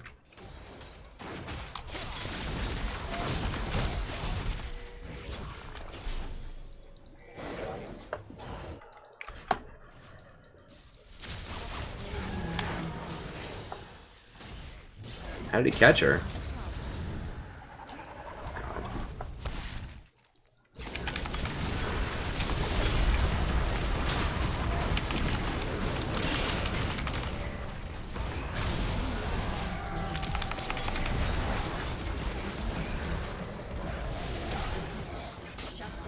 Okay, we got him. You've got dangerous eyes. I like that.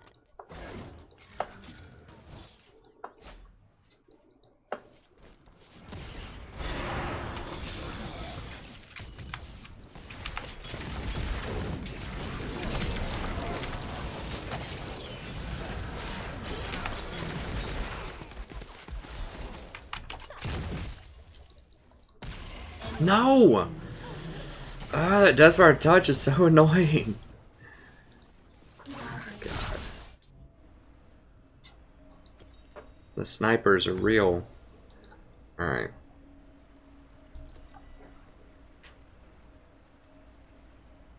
I would build Teemo with Leandri's, Void Staff, and Ludens.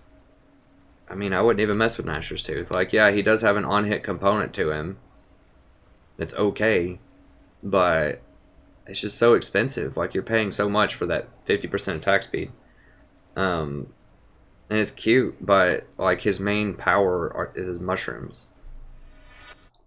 I've got a good feeling about this. And so you want those to hit as hard as a truck as fast as you can do it. I mean, I ran a Teemo support game. I'll post it up. Maybe I'll try to post that up over the next couple of days. But I ran a Teemo support game, and that's how I did it. I mean, it wasn't an amazing game. It's my first time playing Teemo in 4 or 5 years. But I think you want to build him AP and build around the mushrooms, not the on-hit.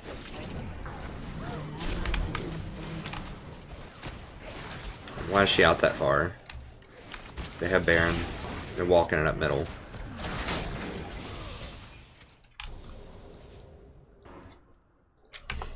Sure you can handle me, summoner?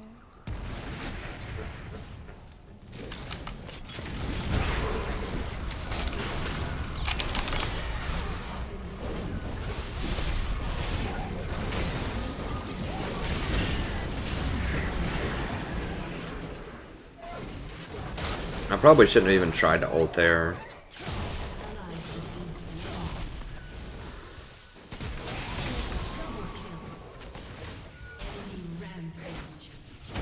I guess he's trying to deal with Tryndamere. Yeah, I don't know why he straight walked up to Annie if he doesn't have like a QSS or a Maul or something like that. Oh, he canceled his Edge of Night. An ally has been slain.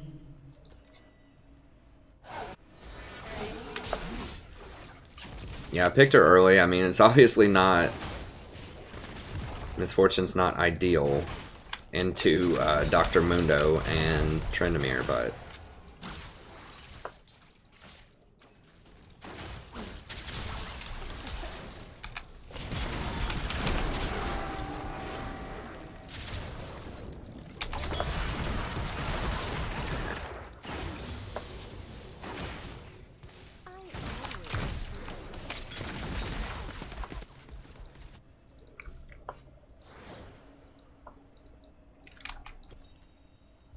People, like, have people just never watched a televised game of League of Legends in the last 6 months? Like, MF is an extremely popular support, at least in Korea.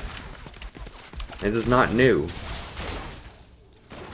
It's very good with the kind of champions that are good right now. Like, it's very good with Varus, it's very good with Ashe. Obviously, I've made mistakes this game. I'm not an amazing MF player yet. I've got about 10 support games where they're under my belt, but... the character itself is very good right now in the current meta.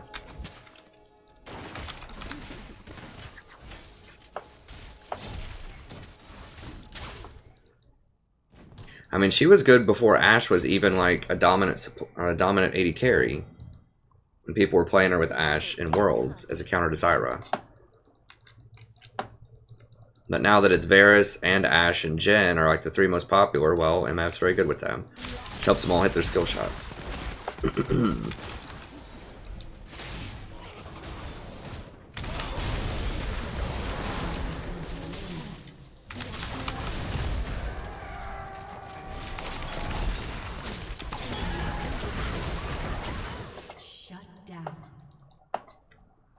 Now Trinimir's back in the game. Yep.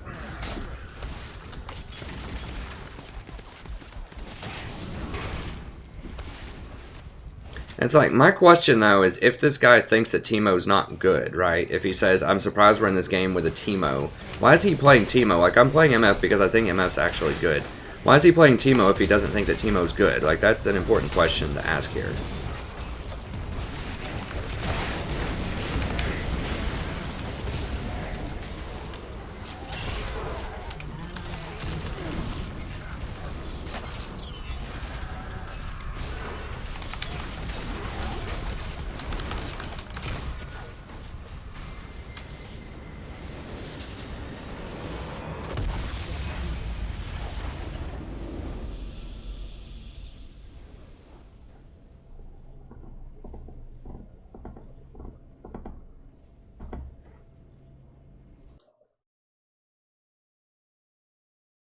Well, it's good for helping people hit skill shots. Like, that's its main thing, is it helps Ashe hit arrows, it helps Varus hit his arrows and his ultimate. Has really good poke, really good sustained damage. It's not awesome against tanks, as we can see, but people just aren't playing tanks very much. Which is great with poke champions. Like, if you have a Lux middle, it helps Lux hit hers. It helps Morg hit her bind. Anyone that has, like, a really deadly skill shot, when you add that 60% slow field that can't miss, then it makes it really easy to hit the skill shots. So that's because she has long range and good poke in lane. That's why people played her with Zyra. And people put Ashe with her because it helps Ashe hit those arrows. So that's why she's really good. She has great lane pressure. Pretty good warding and roaming because she's very fast. Great zone control with her E, really long range AoE ultimate. That's good. And great tower taking and Baron taking capabilities because she's an AD champion. So there are a lot of good things. But yeah, she has problems against super tanks and super mobile assassins. So that's a problem. Hey, Jonathan, or Jonathus, I can't stream tomorrow night because my wife's family's in town. I might be able to stream Saturday, but most of the time I stream Monday through Friday. But this Friday's special because my wife has her family coming into town from out of town. So I've got to hang out with them, and we're going to go out and eat dinner and all that kind of stuff. So it won't be Friday night. Like I said, probably Saturday or Sunday, most likely Saturday. But yeah, Monday to Friday. Let me show you around real quick the channel.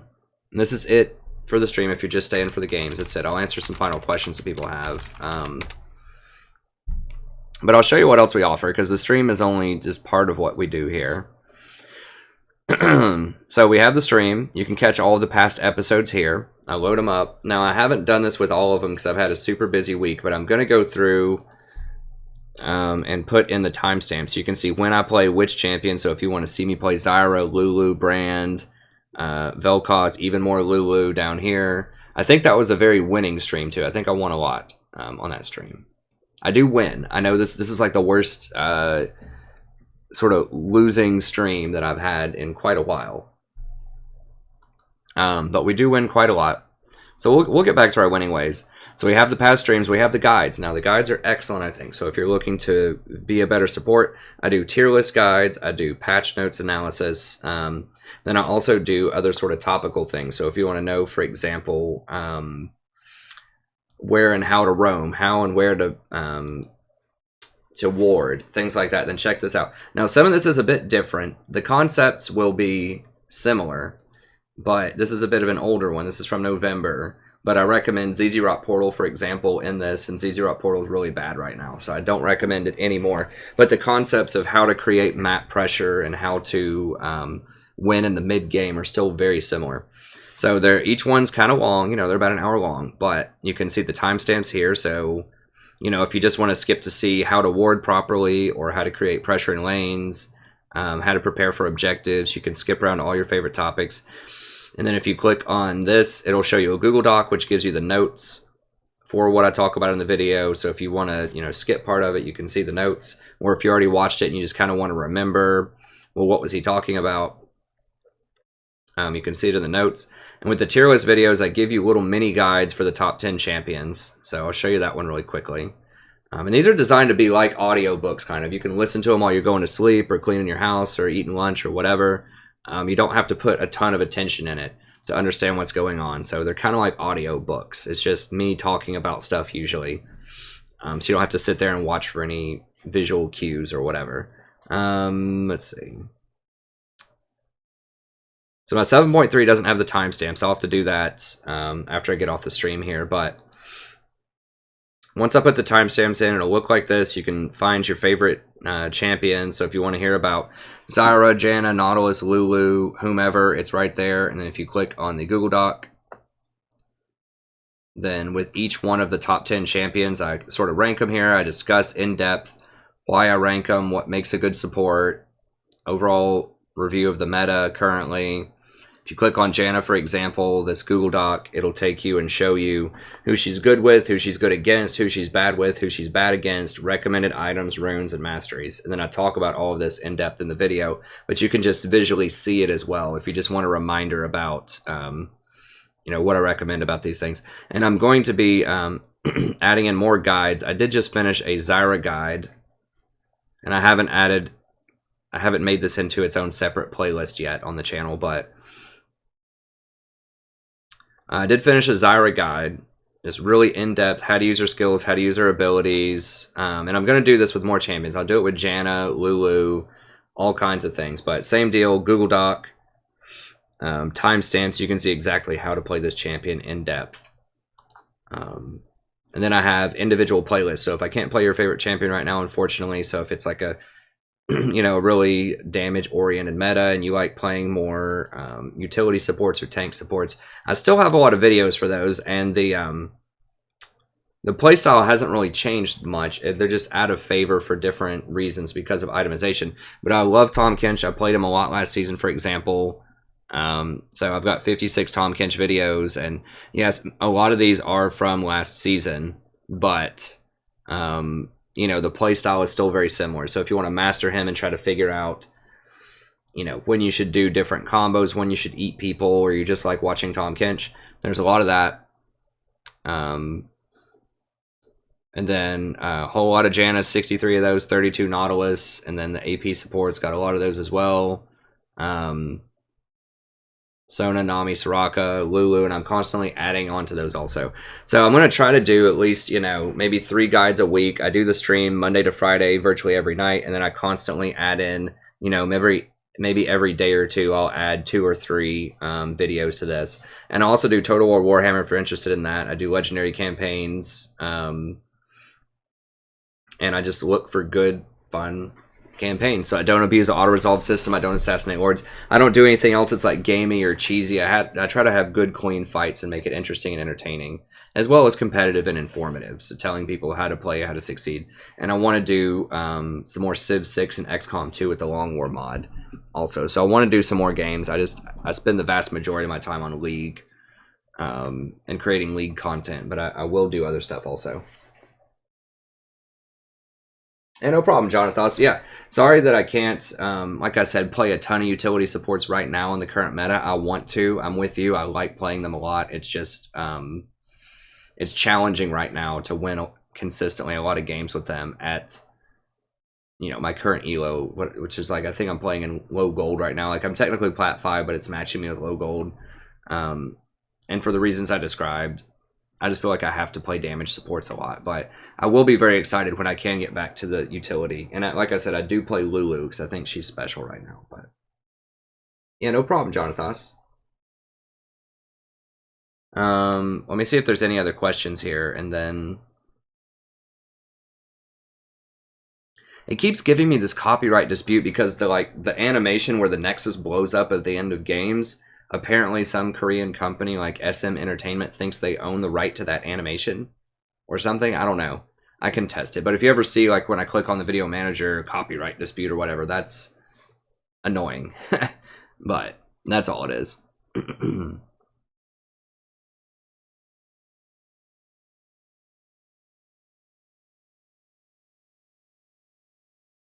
Hey, thanks, Meek, and I'm glad you like mastering the map. That's one of my favorite ones, too. Best supports for bronze and silver. I actually talk about that in my newest tier list video. So I'll put the link. Well, it's in the description there. You can see where I'm pointing to. But then I will also just pull it up really quick for you. I'm trying to remember what I said. I think it was like Sona, Zyra. If you click on this, go down to the Google Docs. Make sure it's not talking over me. Yeah. Scroll down to the bottom. I did a thing specifically for players that are new to it or still players trying to figure out sort of what they want to do. And so I have best supports at gold and lower: Zyra, Lulu, Nautilus, Soraka, and Sona. And I explained why in the video, but kind of near the end. And then I also have the best supports and runes for new support players. So the best bang for your buck supports. So Soraka, Janna, Morgana, Sona, and Nautilus, because all of those are pretty cheap in terms of IP. And they're pretty effective at, you know, bronze and silver elo as well. And then I recommend these starter runes. So for a tank or a utility, if you're just buying your first set of runes, buy this first. This is a great bargain. It's only 6,700 IP. You just basically buy all armor and MR. So, you know, the flat health you can get, and in some circumstances it's a little bit better, but armor is almost just as good and better in a lot of circumstances, and it's way cheaper. So for example, to upgrade from the flat HP yellows from the armor yellows, it would cost you an additional 6,400 gold, so it almost doubles the price of this rune page if you want to go for flat health over armor. So this is kind of your best bargain, and it'll make you really competitive. And you can put this on a tank top lane too. I mean, you could slap this on a Maokai and play him top lane as well. Then if you want to play damage supports, so if you want to play particularly something like Zyra, Vel'Koz, Brand, that type of thing, I just would go for flat penetration. It's really good on all of them, and it's much cheaper than flat AP. So the flat penetration page is really nice there. And then I just go into the top 5 for other roles as well. If you play other things other than support, or if sometimes you just mix it up and do jungle instead of support, or mid instead of support, or whatever. Or if you have a friend that might like this video and my analysis, but maybe they don't play support all the time, then I'll talk about some of the top 5 of other champions as well near the end of that.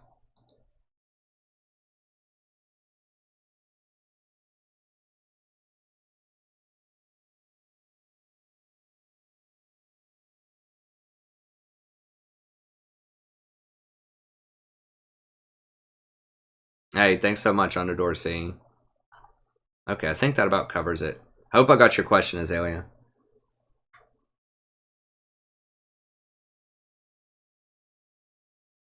I would say at lower elo you need damage. I mean, the damage supports are just really good in general right now, but I think that it's a lot harder to get away with playing something like Janna and Lulu, or not Lulu, but Janna and some of these other more passive mid to late game supports in lower elo, just because people will get frustrated and they'll rage out right now because of the autofill system that I've explained a lot on stream, and that people are just very emotionally fragile right now. And if you fall behind in the mid game, you in the early game, you just may not get to late game with Janna, where she really shines. So yeah, I think now for Sona, I recommend the tank if you're going for Sona. And I think this would be good for Nami too if you're brand new, just going for all this armor. If you're going, I don't recommend AP Sona, but if you want to go AP Sona, the penetration's not as good on her because her base damages are higher. So I can, and her scaling is really low. So I consider Sona to be a utility pick, and so I would play her about like this. Like, the only thing that if you look at my Sona page, the only thing that's different is I run 9 armor yellows, or 9 armor reds, and then I run like 5 health yellows, 4 armor yellows, 9 CDR blues, and 3 armor, 1 armor Quint and 2 Movespeed Quints. The CDR blues are much better than magic resist in a lot of circumstances. Bottom lane, unless you're against something like Zyra. But CDR blues are very expensive. I think they might be 800 each. Flat CDR blues. Let me see.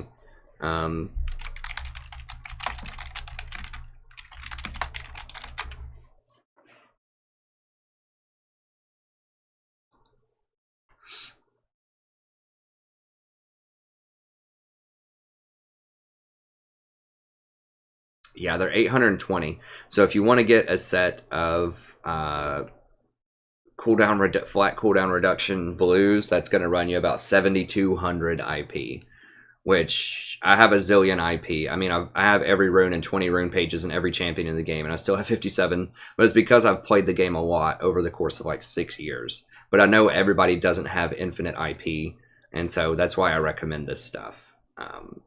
I think this would be good on Nami. I think it'd be good on Sona, on Nautilus, on just pretty much everybody. This is just a good standard, not on like Zyra, but on a non-damage support. I think it's really good. But yeah, I mean, if you get more IP and you want to tweak this a little bit, you want to run the CDR blues, or you want to run like flat AP Quints instead of the armor, then that can be good. You can suit it to your taste. But if you're just on a budget, you don't want to spend all of your new IP, you still want to buy champions with IP, or you want to buy more rune pages or something, this is just kind of your good budget sort of starter rune page. And then, of course, you can buy the other stuff if you want eventually. But yeah, I recommend not spending 6,300 IP on champions. There are plenty of... You woke me up. Okay. Woke up because it's very loud and my back is killing me. Sorry, dear. Yeah, there's bad. Oh, no. But yeah, anyways, yeah, so these are the ones that I recommend, and I wouldn't go more than 4,800 to buy champs until you get a lot of champions, and then those are the runes that I recommend. Okay, let's see if there's any more.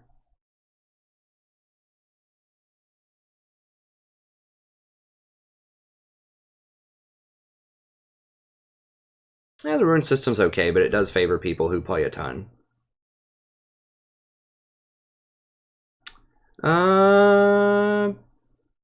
Maybe, Kobe. Just send me a private message, and I'll see what you have in mind.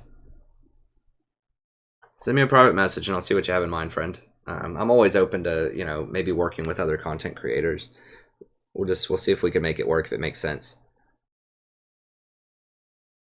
Hey, thanks, Meekin. Yeah, I made it with people people like you in mind. I know we have quite a few new viewers here. And just be sure to watch that part of the video kind of near the end. And I'll have the timestamps on the video after I get off of this. I'll add those on there. But yeah, just check out the end, and I think this will be helpful for kind of newer players. And if you haven't watched all of my guides yet, be sure to watch my overview guide. It's like how to carry a support and overview or something like that, and it talks about a bunch of the, you know, tips and tricks for newer players in particular. But okay, I think that'll get it. I don't know, Romeo. I mean, you know, they got to make money somehow, right? I know we want everything to be free, but they got to make money somehow. I think you can buy rune pages for RP, right? So they probably want people to do it. Thanks for the subscription, friend. I appreciate it. I mean, I know a lot of people want that. As kind of an older player, I like had to earn my keep with all like buying all these runes and rune pages, and it just takes forever. So I think that I don't know. I mean, they could reconsider it, but they you know, they are a company, and they do need to encourage people to make money, or like they need to make money so they can pay the light bill and stuff like that. So I don't know. I mean, I think they could dial back some of the prices on the like the 800 cost runes. Like, that's a lot, but okay. anyways, all right. Thank you very much. Like I said, I won't be on tomorrow. Unfortunately, I'll be hanging out with my wife and her friends. Well, that's not unfortunate. They're really lovely people, and I love hanging out with them. But I won't get to hang out with you lovely people tomorrow night. But I'll probably be back Saturday. So, and I will post up some more VODs, so you can still tune in. And I'll try to put up a lot of videos. I'll see if I can upload like 5 or 6 episodes or something that you can watch. And I'll try to get some cool champions. I'll put the Teemo game up there. I'll put the Cho'Gath game up there, where I Teemo supported and Cho'Gath supported. I'll try to put some utility supports or games up there for Jonathos and other people who want to see more utility supports. So I'll put up a Janna game and a Lulu game, and I'll just put up a bunch of stuff tomorrow. So even though I won't be here, I'll release just a ton of content so you can still tune in and have plenty to watch. And you can always watch some of the old streams too that maybe you missed. But anyways, thank you very much, and I'll be back soon. Have a wonderful evening.